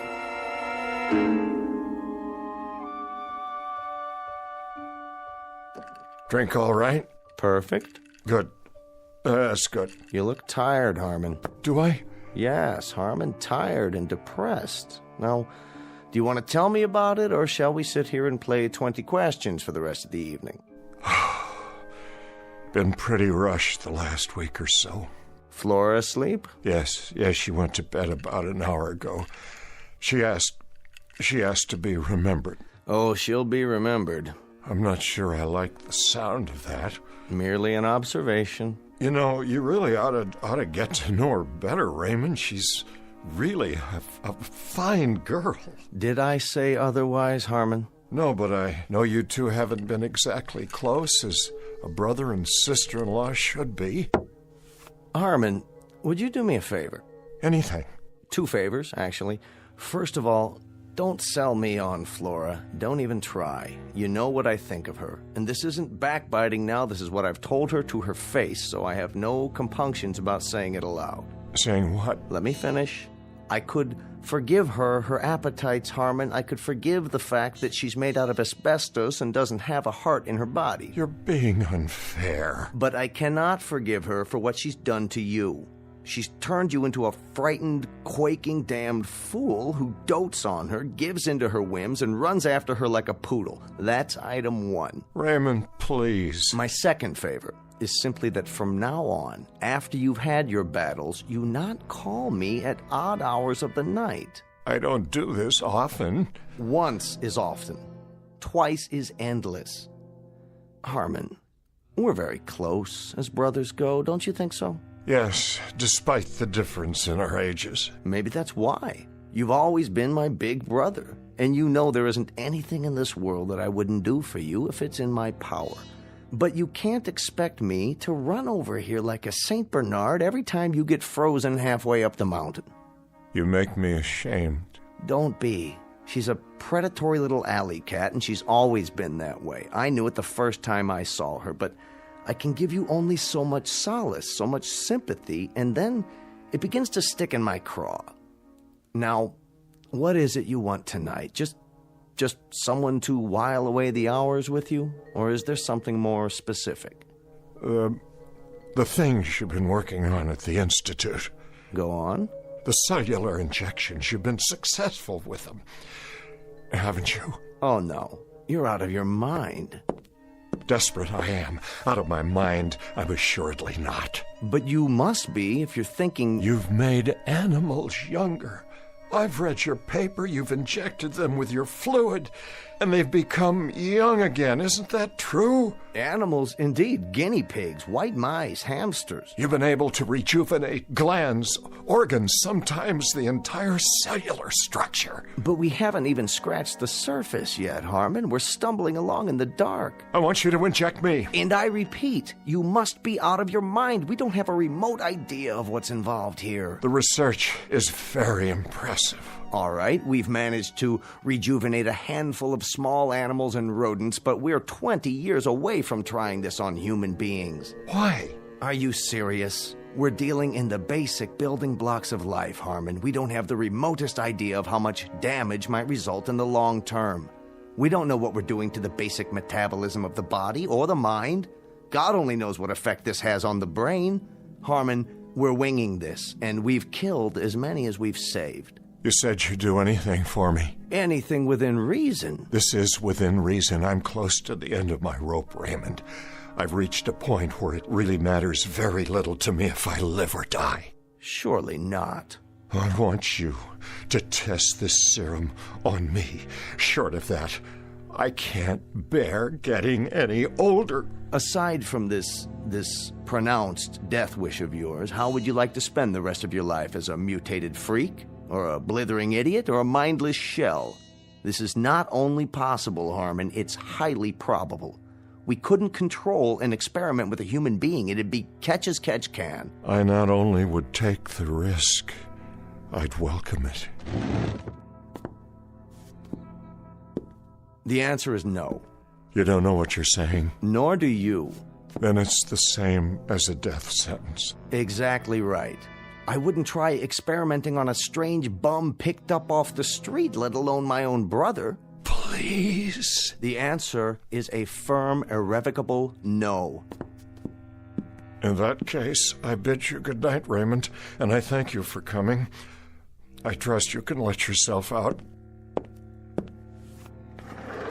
Where are you going? Out onto the balcony. I'd like to be alone. Harmon? I said I'd like to be alone. To collect my thoughts. Bear this in mind. As a physician, I can attest to the effects on the human body of landing on a concrete sidewalk after a 500-foot fall. It isn't pretty. And as a man, can you attest to the effects on the human heart when a man is deeply, dedicatedly, totally in love with a woman who can't stand the sight of him, the sound of him, the look of him? Have you any idea what kind of life this is for me? I know what kind of life it could be, and should be. You're a bright, charming, wealthy, discerning guy, and you've been warped and hammered out of shape by a flashy little piece of baggage who isn't fit to wait on your table. Whatever she is, and whatever she isn't, she's the only thing on God's earth that I care about. Do you know what it's like to believe your life is over, and then suddenly, one day, to walk into a room and feel it begin all over again, to see the sun in the sky, even though it's the dead of winter, to lie awake at night flushed with anticipation for a brand new day, because she will be there. Don't do this to yourself. Listen to me. This is important. It matters. Ever since I was a young man, I wished for someone who'd let me show her the world, discover it with me, because without anyone to share it with, the world might as well be buried under 6 feet of snow. Someone who'd be there, Ray, that's all. I wouldn't ask much in return, a kind word once in a while. She still has a love of life, believe me. Only I can no longer share it with her because I'm old now, and getting older, the days run away and leave me further and further behind. And now it's too late. I beg of you, Ray, if you've ever cared for me, your brother, give me this one last chance. Give me a chance to save myself. And if I don't? Then you can conduct one final experiment We'll find out who can reach the sidewalk first, a man in an elevator or a free-falling body. Oh, my dear God. You're serious. Good night, Raymond. I'm getting tired now. Let me think about this. Give me an hour or two. Will you be up? Are you coming back? I have to think first. Tell me you'll wait to hear from me. Give me your word. All right, but don't be long. Soon now, I'll need to rest.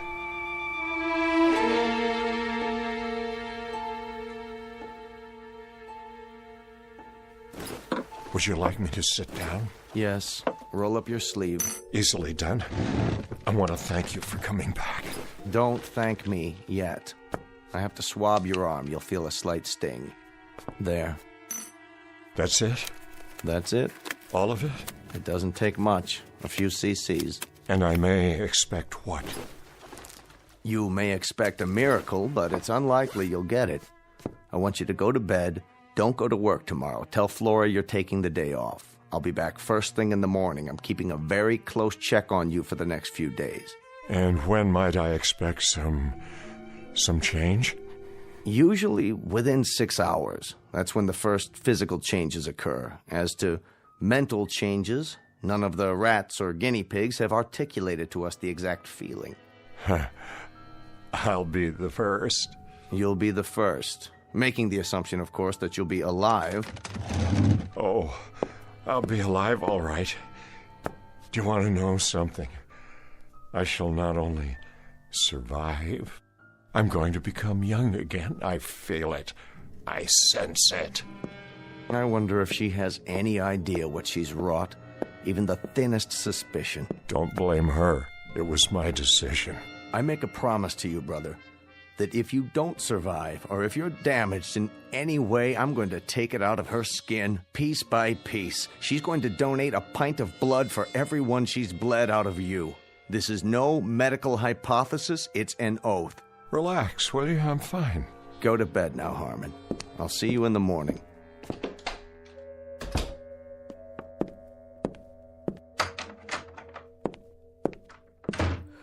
Oh, that you, Harmon? Yes, Flora. Go back to sleep. What are you doing in front of the mirror? Just looking at myself, dear. Well, don't do that. You'll have a nightmare. Time to call it a day, lover boy. Or are you gonna stay up all night? I like the sound of that. Up all night. You know, I just might... Don't take all the covers when you get in bed. I'm trying to sleep. Of course you are, Flora. Pleasant dreams.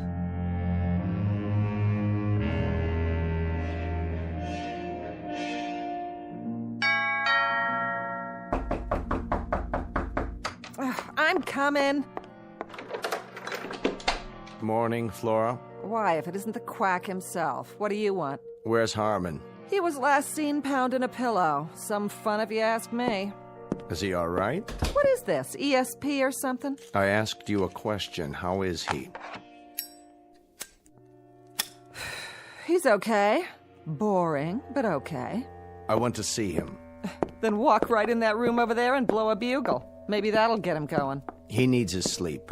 I'll wait for him to get up. You do that. Take off your stethoscope and make yourself at home. You haven't talked to him this morning? I haven't talked to anyone. Not until you started pounding on the door. Do you know what time it is? What about last night? Did you talk to him last night? What difference does it make? He never has more than 2 words to say. But he sounded lucid to you? Look, Pally, I'm not the night nurse. I think you're in the wrong ward. Besides that, you bore me almost as much as Harmon. Now listen to me, you little... Get your hands off of me, Frankenstein. Harmon, how do you feel? I'm not sure. Harmon, how do you feel? Poor little... Harmon? Is that you? Harmon, take your hands away from your face. Let's open the curtains and throw some light on the subject. Your face? What's wrong with it? Look at your reflection in the window glass. Oh, well, what do you know? Incredible what a good night's sleep will do for a man, isn't it? Absolutely incredible. Harmon, Harmon, what's happened to you? To the bags under your eyes, the lines. Are you wearing makeup or something? Makeup? No makeup, my dear. Just a few hours of sound, refreshing sleep. You look different. Do I? You look wonderful. You look so young. What have you done to yourself? Ask my brother over there. Don't ask his brother. His brother doesn't know. How do you feel, Harmon? How do I feel? Like $10 million, tax-free. That's how I feel. You know what I'm going to do for you, Ray? I'm going to let you take me on a tour. They can write you up in all the medical journals. That won't be necessary. But first, you'll have to give me 4 weeks. Flora and I are going to take a little ocean trip.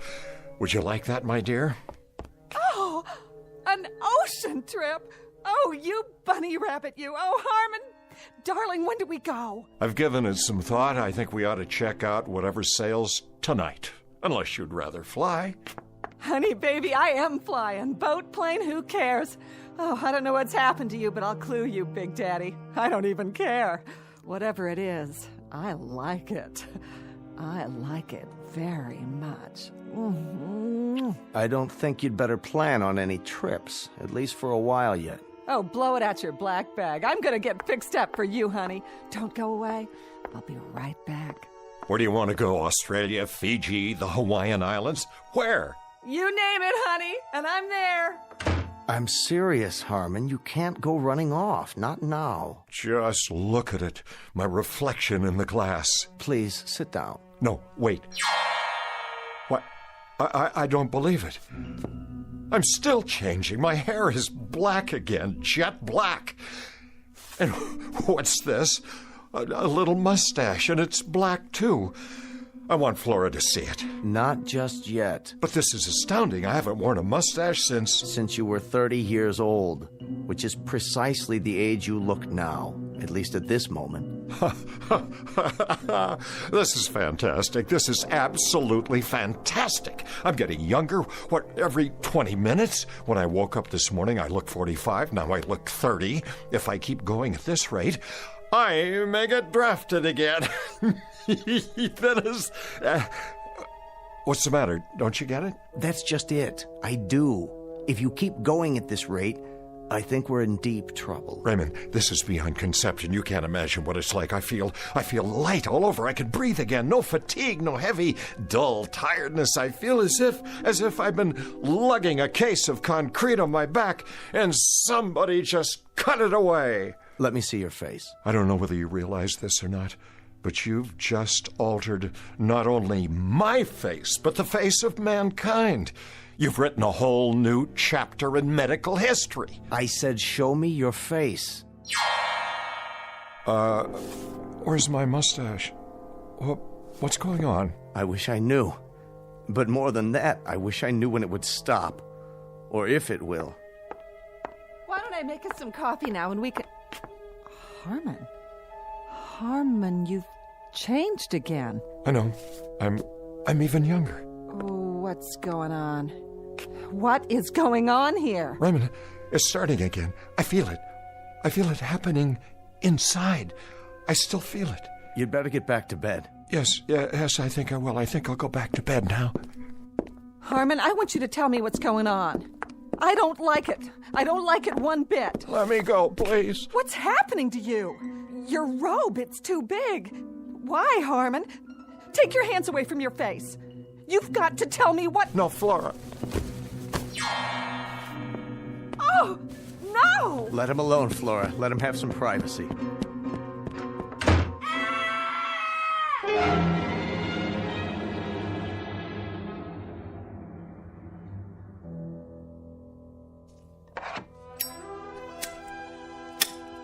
Well, are you going to tell me now? Sit down, Flora. What is it? What's happened? I've been working on a research project. What kind of project? A cellular serum. Up until last night, I had only tested it on animals. Harmon insisted I try it on him. What does it do? As far as I can tell, it stops the body's aging process. Beyond that, it will In some cases, rejuvenate cells and tissues. In layman's terms, it might make a person younger. Younger? Let me have one of those cigarettes, will you? How much younger? We were never able to ascertain how much once the serum took effect or how long the process would take. But now, I believe we know. I don't understand. I suppose there are variables to consider, but in the case of Harmon, the process took approximately 10 hours. You mean it's over? That's right. The changes have finally stopped. I want to see him. You shall, but you're not to wake him. He's in shock, and this sleep is precisely what he needs. I want to see him right now. Do you? Suddenly so solicitous. Very touching. Don't you try to stop me. Flora, as of right now, as of this very moment, you'll have some adjustments to make. What are you talking about? I want to see Harmon. From this point onward, you'll have to readjust your entire life. This is some kind of trick. I want to see my husband. Look at me and listen. Let me go. Harmon is sleeping, but when he wakes up, he's going to need your help. Help? What kind of help? Let me see him. I'll let you see him, but I think you'd best get oriented first. I don't need anything from you.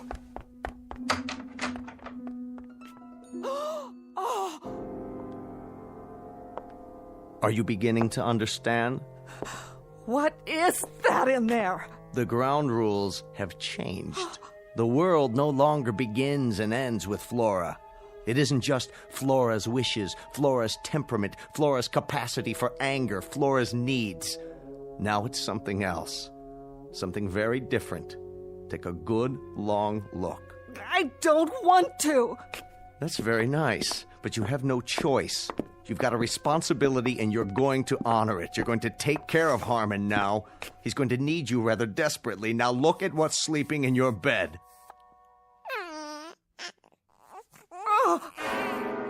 There, little fellow. Go back to sleep. The world isn't such a bad place. You'll see. Oh, Flora, if you're leaving, my dear, make note of the fact that the clothes you have on are all that you take with you. You're out of your mind. If you think I'm going to spend the rest of my life taking care of that grubby, thumb-sucking little baby in there... That's precisely what you're going to do. Short of that, Flora, my dear, you leave the premises as you came, unadorned. The furs, the jewelry, and everything else my brother gave you, that remains here. You can't make me stay here, and neither can he. There's other fish in this ocean, mister. Indeed there are, but you're not married to them. You happen to be married to my brother. That's crazy. Not crazy, Flora. Bizarre, perhaps, but very much a fact. And if I find out that he's left alone with maids, governesses, nurses, you're going to find yourself back on the chorus line. What? Do you understand, Flora? He's to get attention now, the attention he deserves. I don't mean intermittent, sporadic moments between nightclubs and beauty parlors. I mean morning till night. Won't he grow? Yes. As of right now, he will grow. A little bit older each day, just as any little boy. It isn't fair. Isn't it? The two poles of life where respect is most needed, but it's the second one that's often shortchanged. You'll experience the process together. He'll be growing older, and so will you, until you're both truly old. A little poetic justice, don't you think? That now you should finally have to drink from the same cup, that you should have to watch his youth encroach on your age, and the most anguished part of it, and the most illogical, is that youth always defeats age and then despises it for losing, never realizing, my dear, never giving it a thought, that when tomorrow comes, there's always someone younger just outside the door, waiting to come in, forever waiting to come in. But everything's on his side now. You see, my dear, as one gets older, see how wise they get.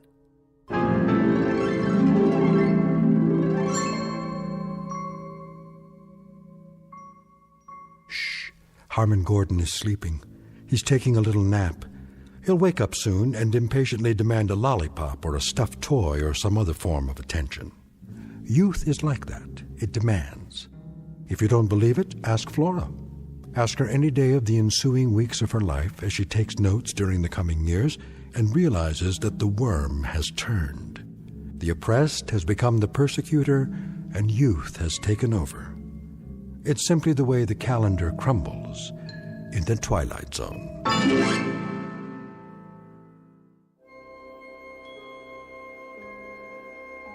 Hi, this is Carl Amari, producer of the Twilight Zone radio dramas. I'd like to take a moment to tell you about our official website at twilightzoneradio.com, where you'll get the latest news and information on these Twilight Zone radio dramas. Plus, at twilightzoneradio.com, you can digitally download 3 free episodes or any of our episodes for only $1.95 each. In this age of ever-changing technology, we've decided to make these episodes instantly available to you by making the Twilight Zone radio dramas a digital download-only series. This means that this series will no longer be offered on CD. The CD collections at our website are now being offered while supplies last at buy one, get one free. So be sure to get your favorites before they're sold out. Be sure to visit us often, and I'll see you in the zone.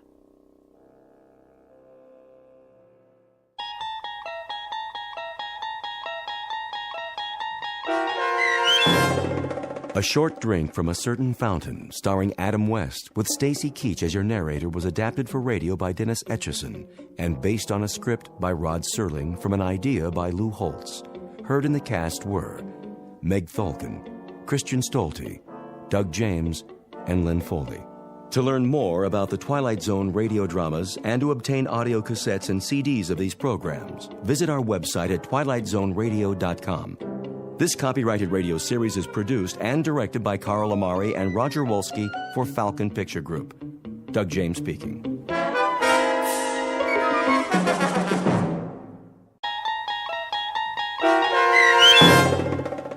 Gentlemen, Be Seated, starring Stan Freberg and Mike Starr, with Stacy Keach as your narrator, was adapted for radio by Dennis Etchison and written for The Twilight Zone by Charles Beaumont. Heard in the cast were David Darlow, Anna Savrutsa, Doug James, Joby Cerny, Kurt Nabig, Jeff Lupiton, Carl Amari, Linda Reiter, Christina Verba, Peter DeFaria, and Chad Reinhardt. This copyrighted radio series is produced and directed by Carl Amari for Falcon Picture Group. Doug James speaking.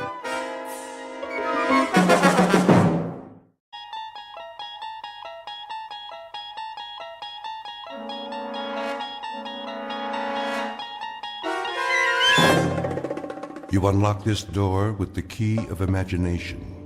Beyond it is another dimension, a dimension of sound, a dimension of sight, a dimension of mind. You're moving into a land of both shadow and substance, of things and ideas. You've just crossed over into the Twilight Zone.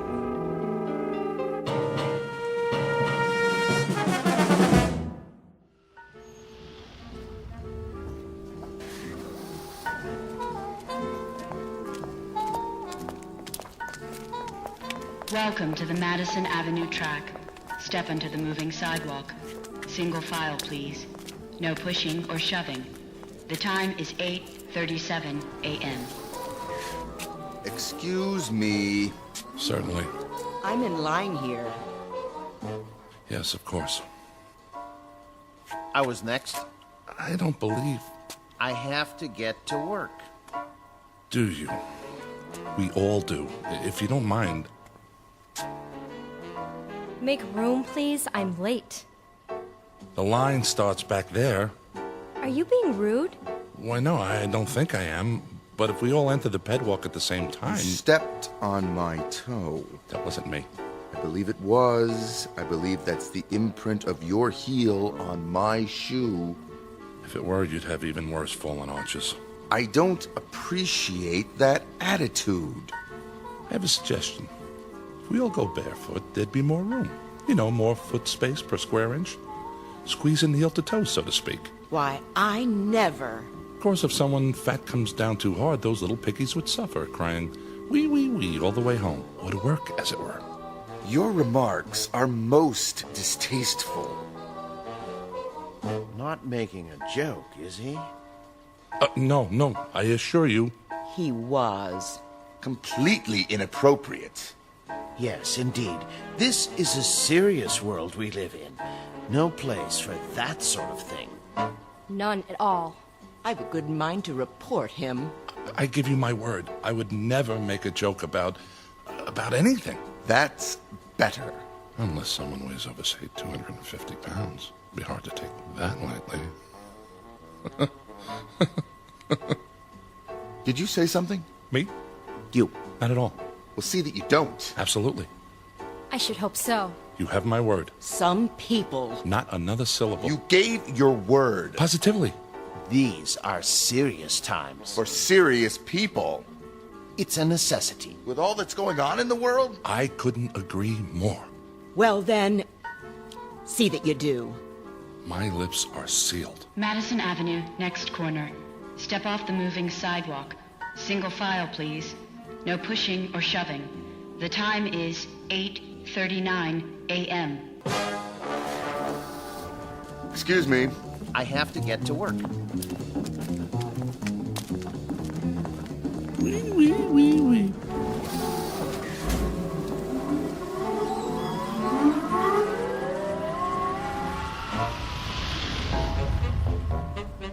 Welcome to the world of the future. The time? A mere 20 years from now, give or take a few. The place? New York City. The man with the chuckle is Mr. James Kincaid, employee of the Spears Research Laboratory in Manhattan. A typical 21st century American, on the outside anyway. On the inside, however, it's a different story. Mr. Kincaid doesn't fully appreciate that fact, at least not yet. He doesn't dream that one involuntary sound, one little chuckle, has already set him apart from his fellow workers. For this is a serious world for serious people. But by allowing a single utterance to pass his lips, he is about to be transported out of this world and into the Twilight Zone. And now, The Twilight Zone and our story, Gentlemen, Be Seated, starring Stan Freberg and Mike Starr, with Stacy Keach as your narrator.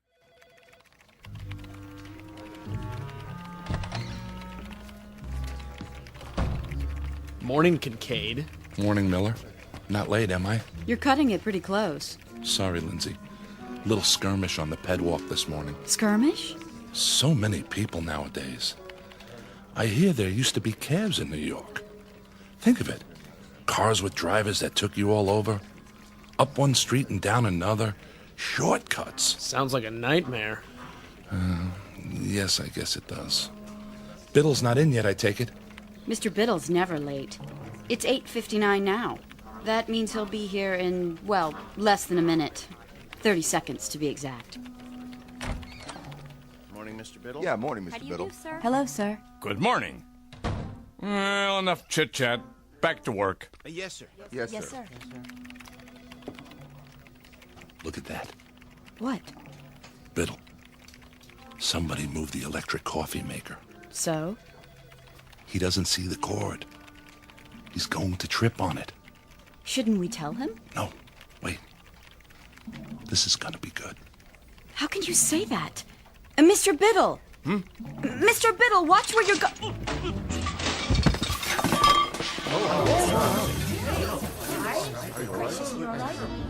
Oops.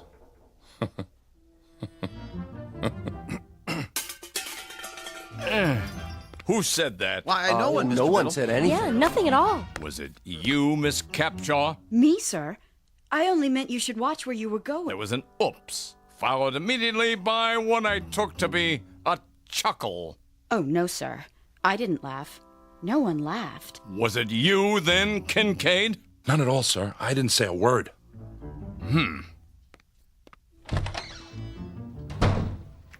Are you crazy? Pardon? Laughing at him like that. But I didn't. I don't know how to laugh. Nobody actually laughs anymore, do they? And a good thing, too. As if anyone had time for such things. Quite right. Well, better get started. I have a design to finish before... Oh, no. Something the matter? There's a red flag on my screen. I'm not surprised. It means Biddle wants to see me in his office. Well, here goes.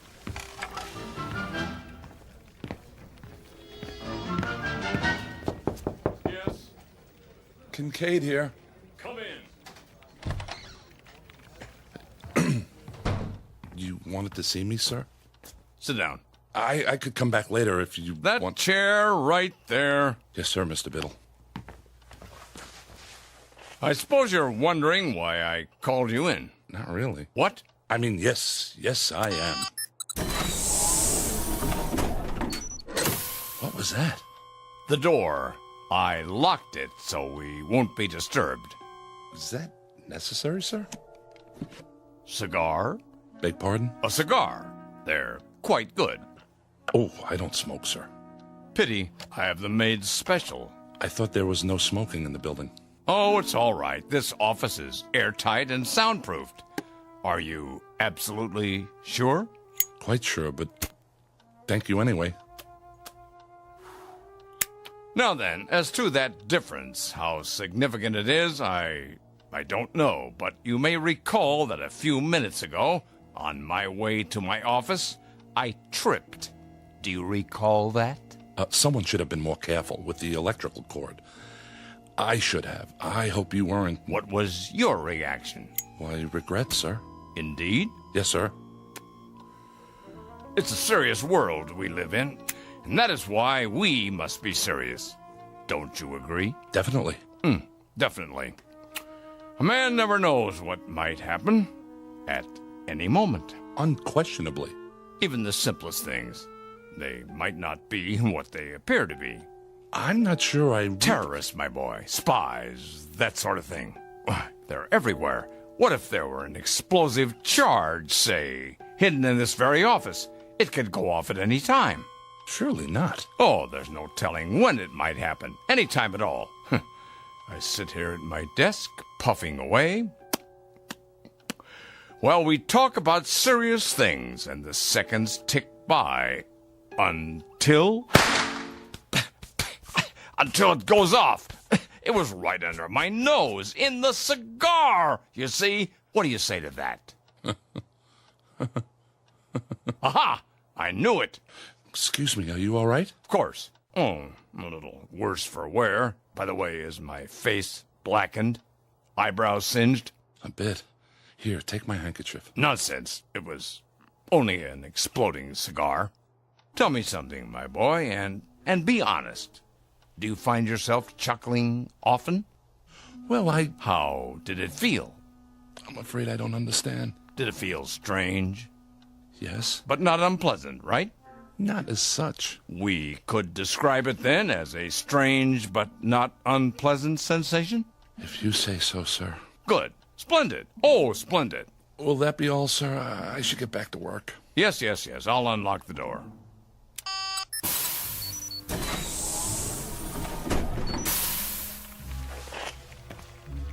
Thank you, sir. Look at them out there. Pardon? Do you see any smiles, Kincaid?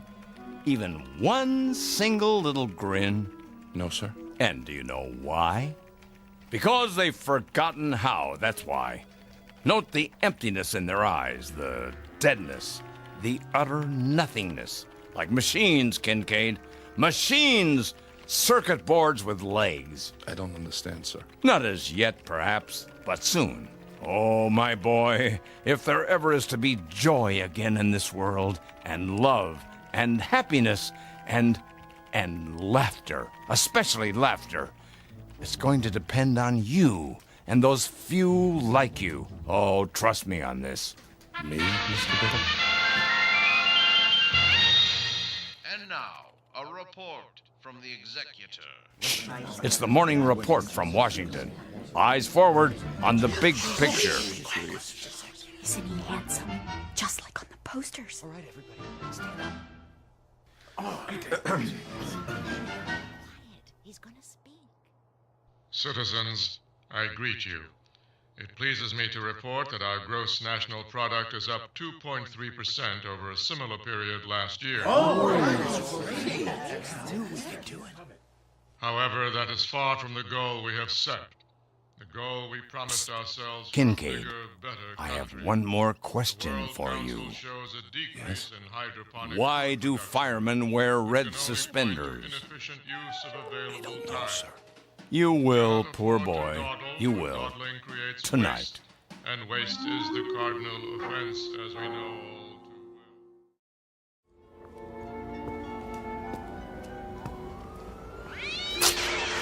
What in the... Here I am, my boy. Oh, Mr. Biddle. Just as we said, 7:30. Right on time. Yes, sir. I almost didn't make it. Oh?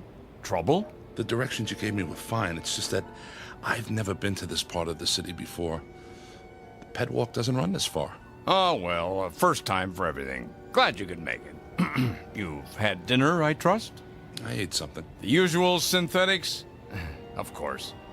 Well, they're all right, but I'll tell you something. There's a great deal of difference between a steak and something that only tastes like steak. Just as there's a difference between a human being and something that only looks human. I see. Do you? I hope so. I really do. I'm afraid I don't see much at the moment. That's because most of the streetlights are out.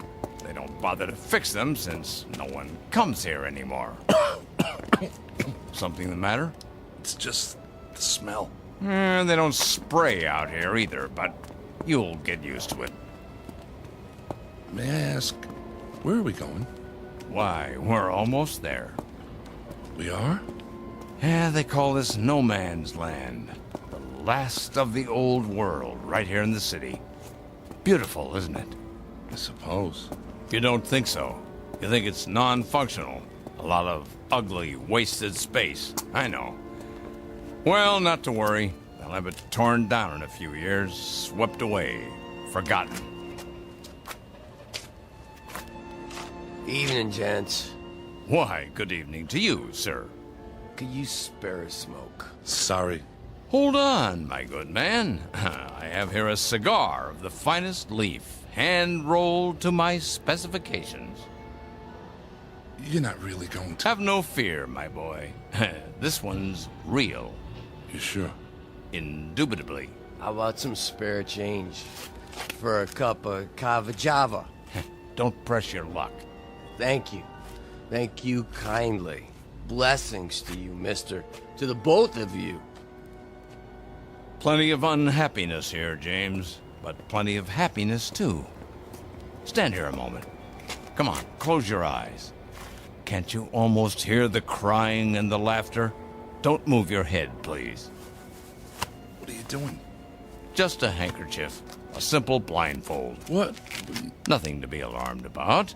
Just a precaution. There. Can you see? No. Good. Now turn around 5 times. But why? It's necessary the first time, in case you're rejected. Now take hold of my arm. I'll lead you to the entrance. Very, very private, you know. That's it. And away we go.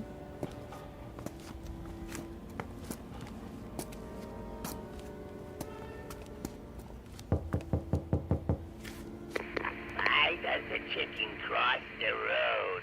To get to the other side. Come along, my boy. You can take off the blindfold now.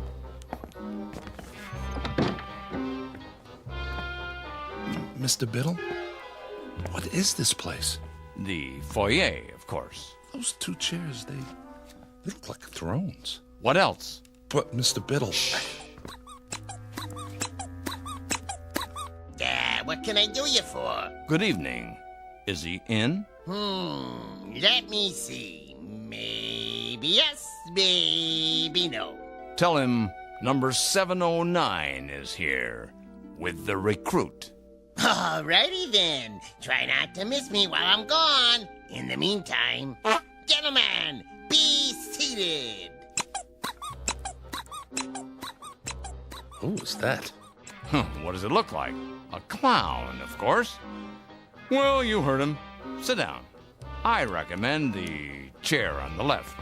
You say so. There. Feel better? I suppose. My turn now.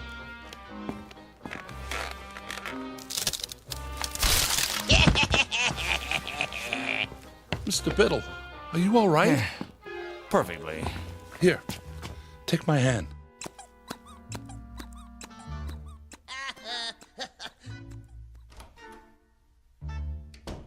I'm disappointed in you, Kincaid. You are? Didn't you find that the least bit funny?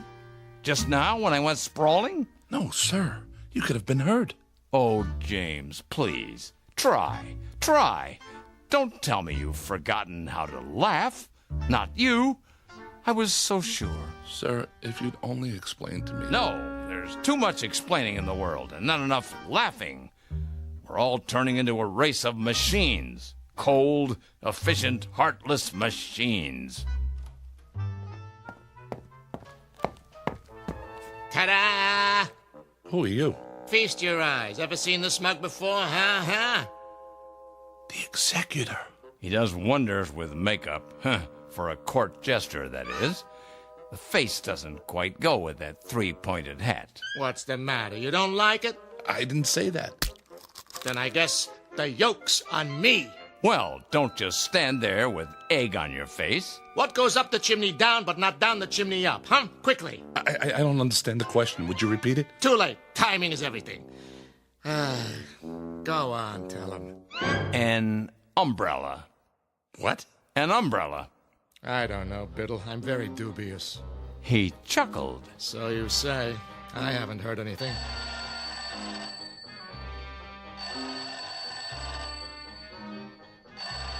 What's that? Sounds like the phone to me.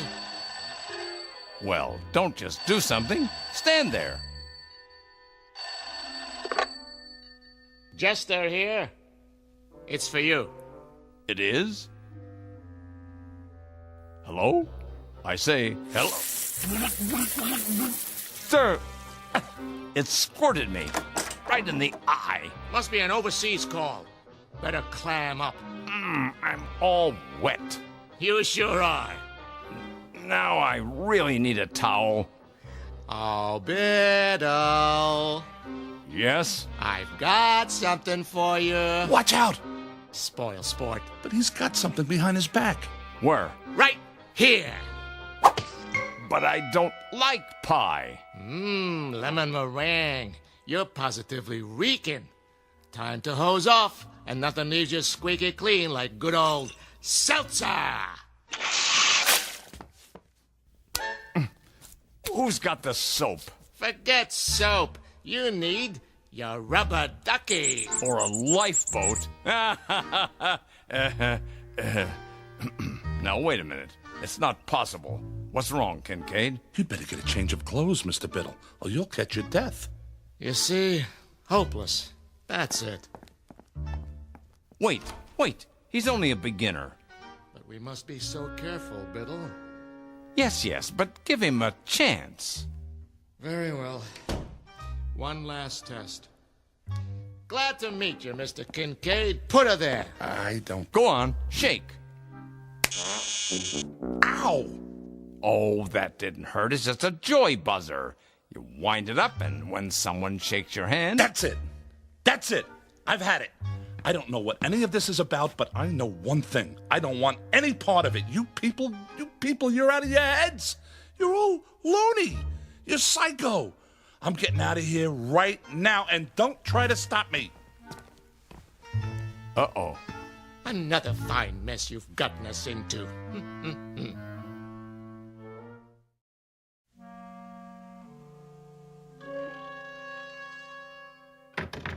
Let me out of here! You see? A motion. I'll admit that's encouraging. James, this way out.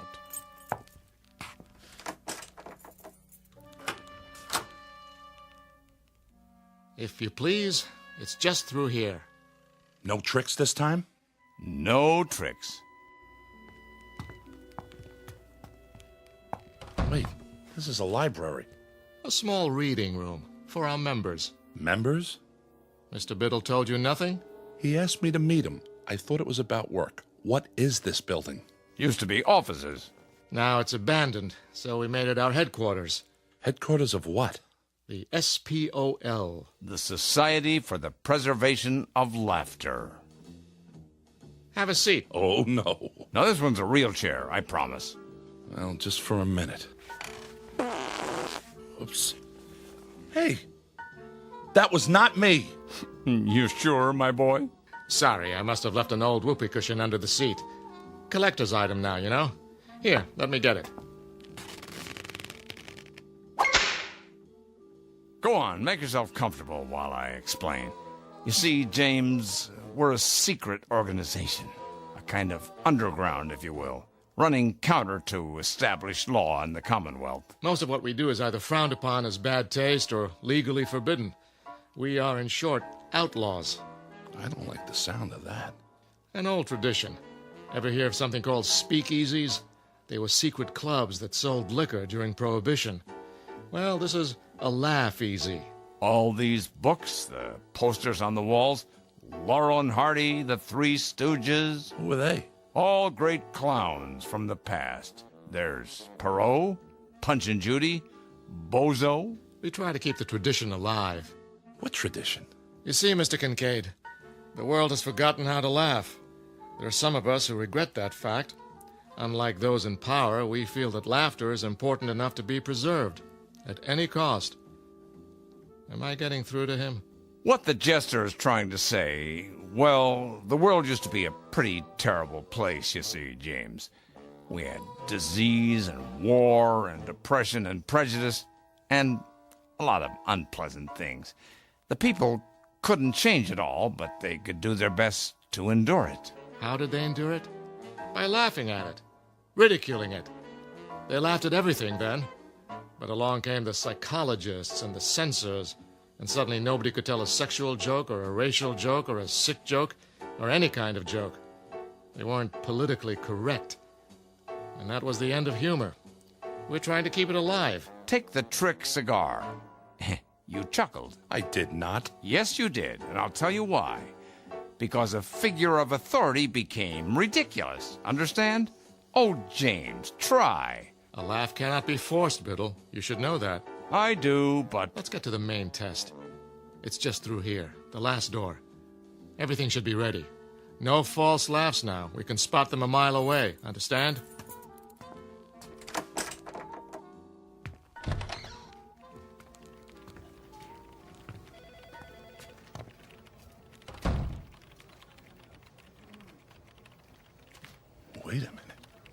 Wait a minute.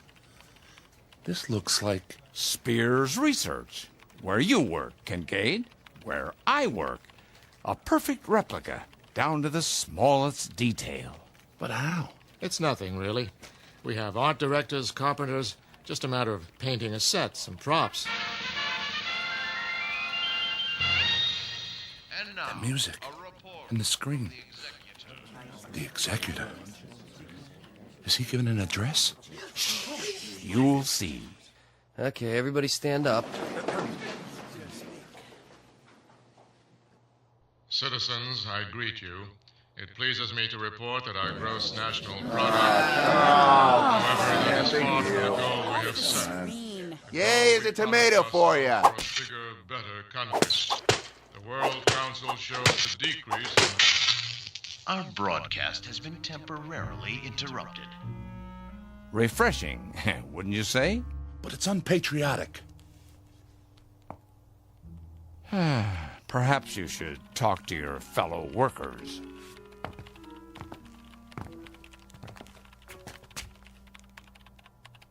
Miller? Is that you? Who wants to know? It's me, Kincaid. But how? A rubber mask. Realistic, if I do say so. Watch this. He's about to reboot his computer. Now, boss? Now.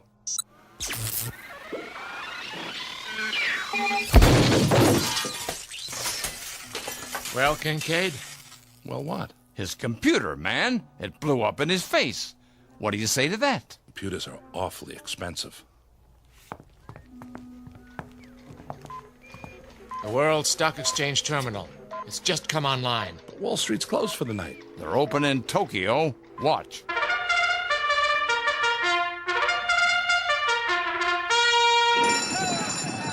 And they're off. Dow takes the lead, followed by DAX, NASDAQ, Fortune 500, and gross national product. As we go into the turn, it's OPEC forcing the pace. Wait, national debt's closing in.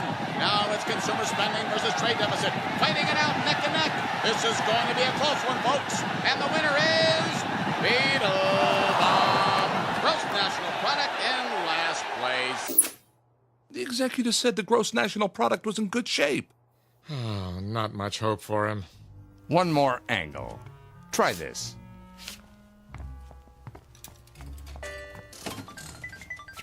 Lindsay? Hi, Jim.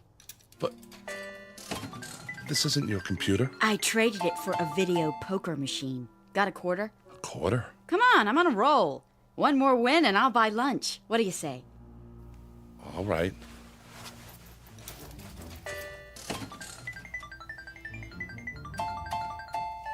Jackpot. I hit it, Jim.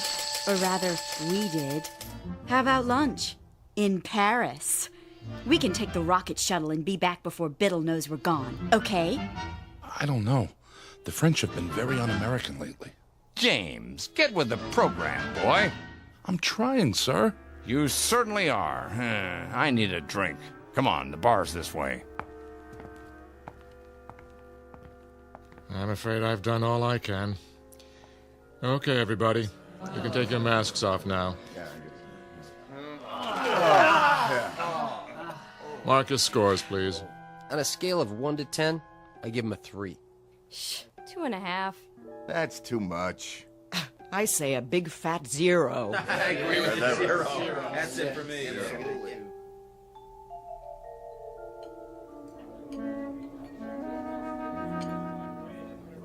What'll it be, germs? I mean, gents? Martini, double. And one for my friend here. Make it special. Coming right at you. Were those my judges? Don't worry about it. I haven't given up on you yet. How about a game of darts? But, sir, the target's there. Pictures of the executor. So they are. How about a rotten egg? Eggs? Right there in the basket, gentlemen. Well, you can throw. I don't know, sir. Oh, come on. This is the man who destroyed fun. Who took away the good times. But you've hated me, haven't you, James? As a boss. No, you have. I know. And with good reason. I've been a stern, pompous ass. But I'm competent at my job. The company can trust me. I know my role. But I'm not at work now. Oh, good one. Yeah, Bill, good one. Right in the old schnozola. Try one? Well, okay. Good boy. Got him right in the eye. Another? If you say so. He took it on the chin. Now try the neck. That's always funny. 2 martinis. Wait, drinks first. This one's yours. Well, through the teeth and over the gums. Look out, stomach, here it comes. My glass is leaking. Of course it is. That's what's called a dribble glass. See the little slits in the side? When you tip it to drink, voila! Doesn't that tickle your funny bone? It's a start. 2 more. No problem. Here's your drinks. Thank you, my good man. Cheers. I think I'm starting to like these. Keep 'em coming. My pleasure, sir.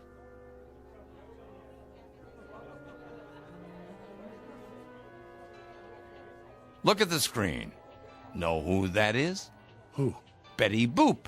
A flapper, they called her. Always doing the Charleston. Here, turn it up. Want to dance, Mr. Biddle? Do I? Hold my drink, James.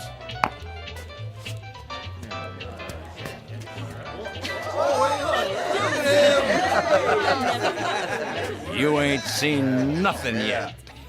it up. All right. Beetle, Beetle, Beetle, Beetle, Beetle, Beetle, Beetle, Beetle. I'm laughing. Beetle, Beetle, Beetle, Beetle,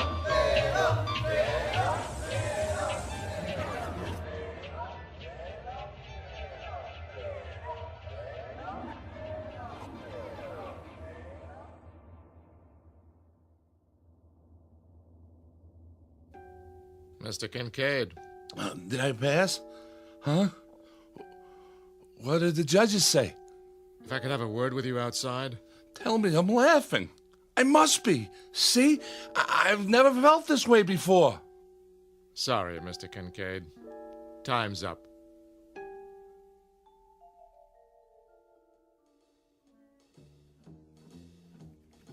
Morning, Jim. Morning, Lindsay.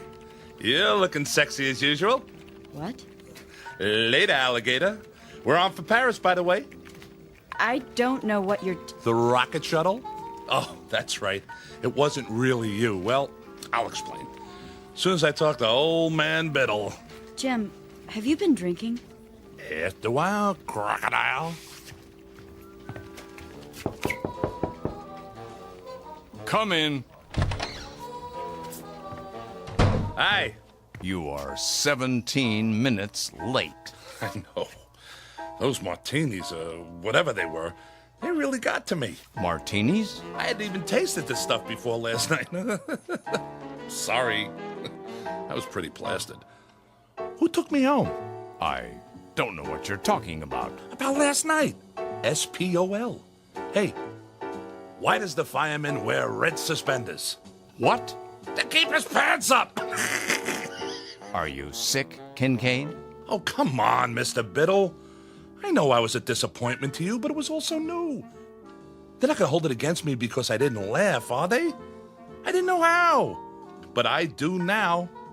Listen.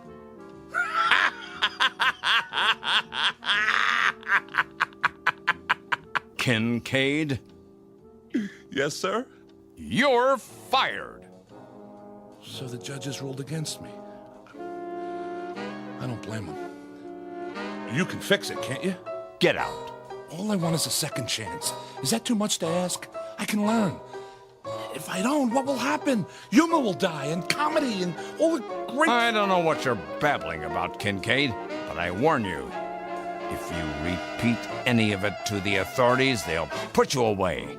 Do you understand? One thing I cannot afford to do in my line of work is take chances. And you're not a good enough risk. Do I make myself clear? But, sir... Do I make myself clear?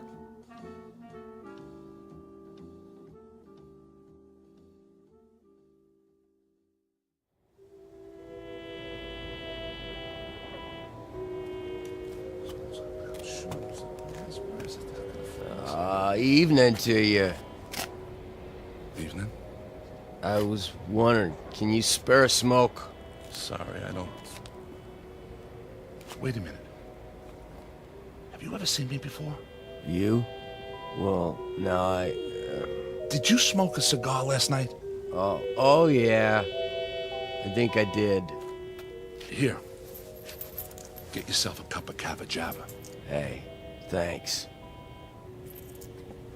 Can I ask you a question? Yeah? Would you happen to know where it is? Where what is? The place where they laugh. That's a good one. No laughing around here. It ain't allowed, you know. I know. Well, evening to you. Yeah.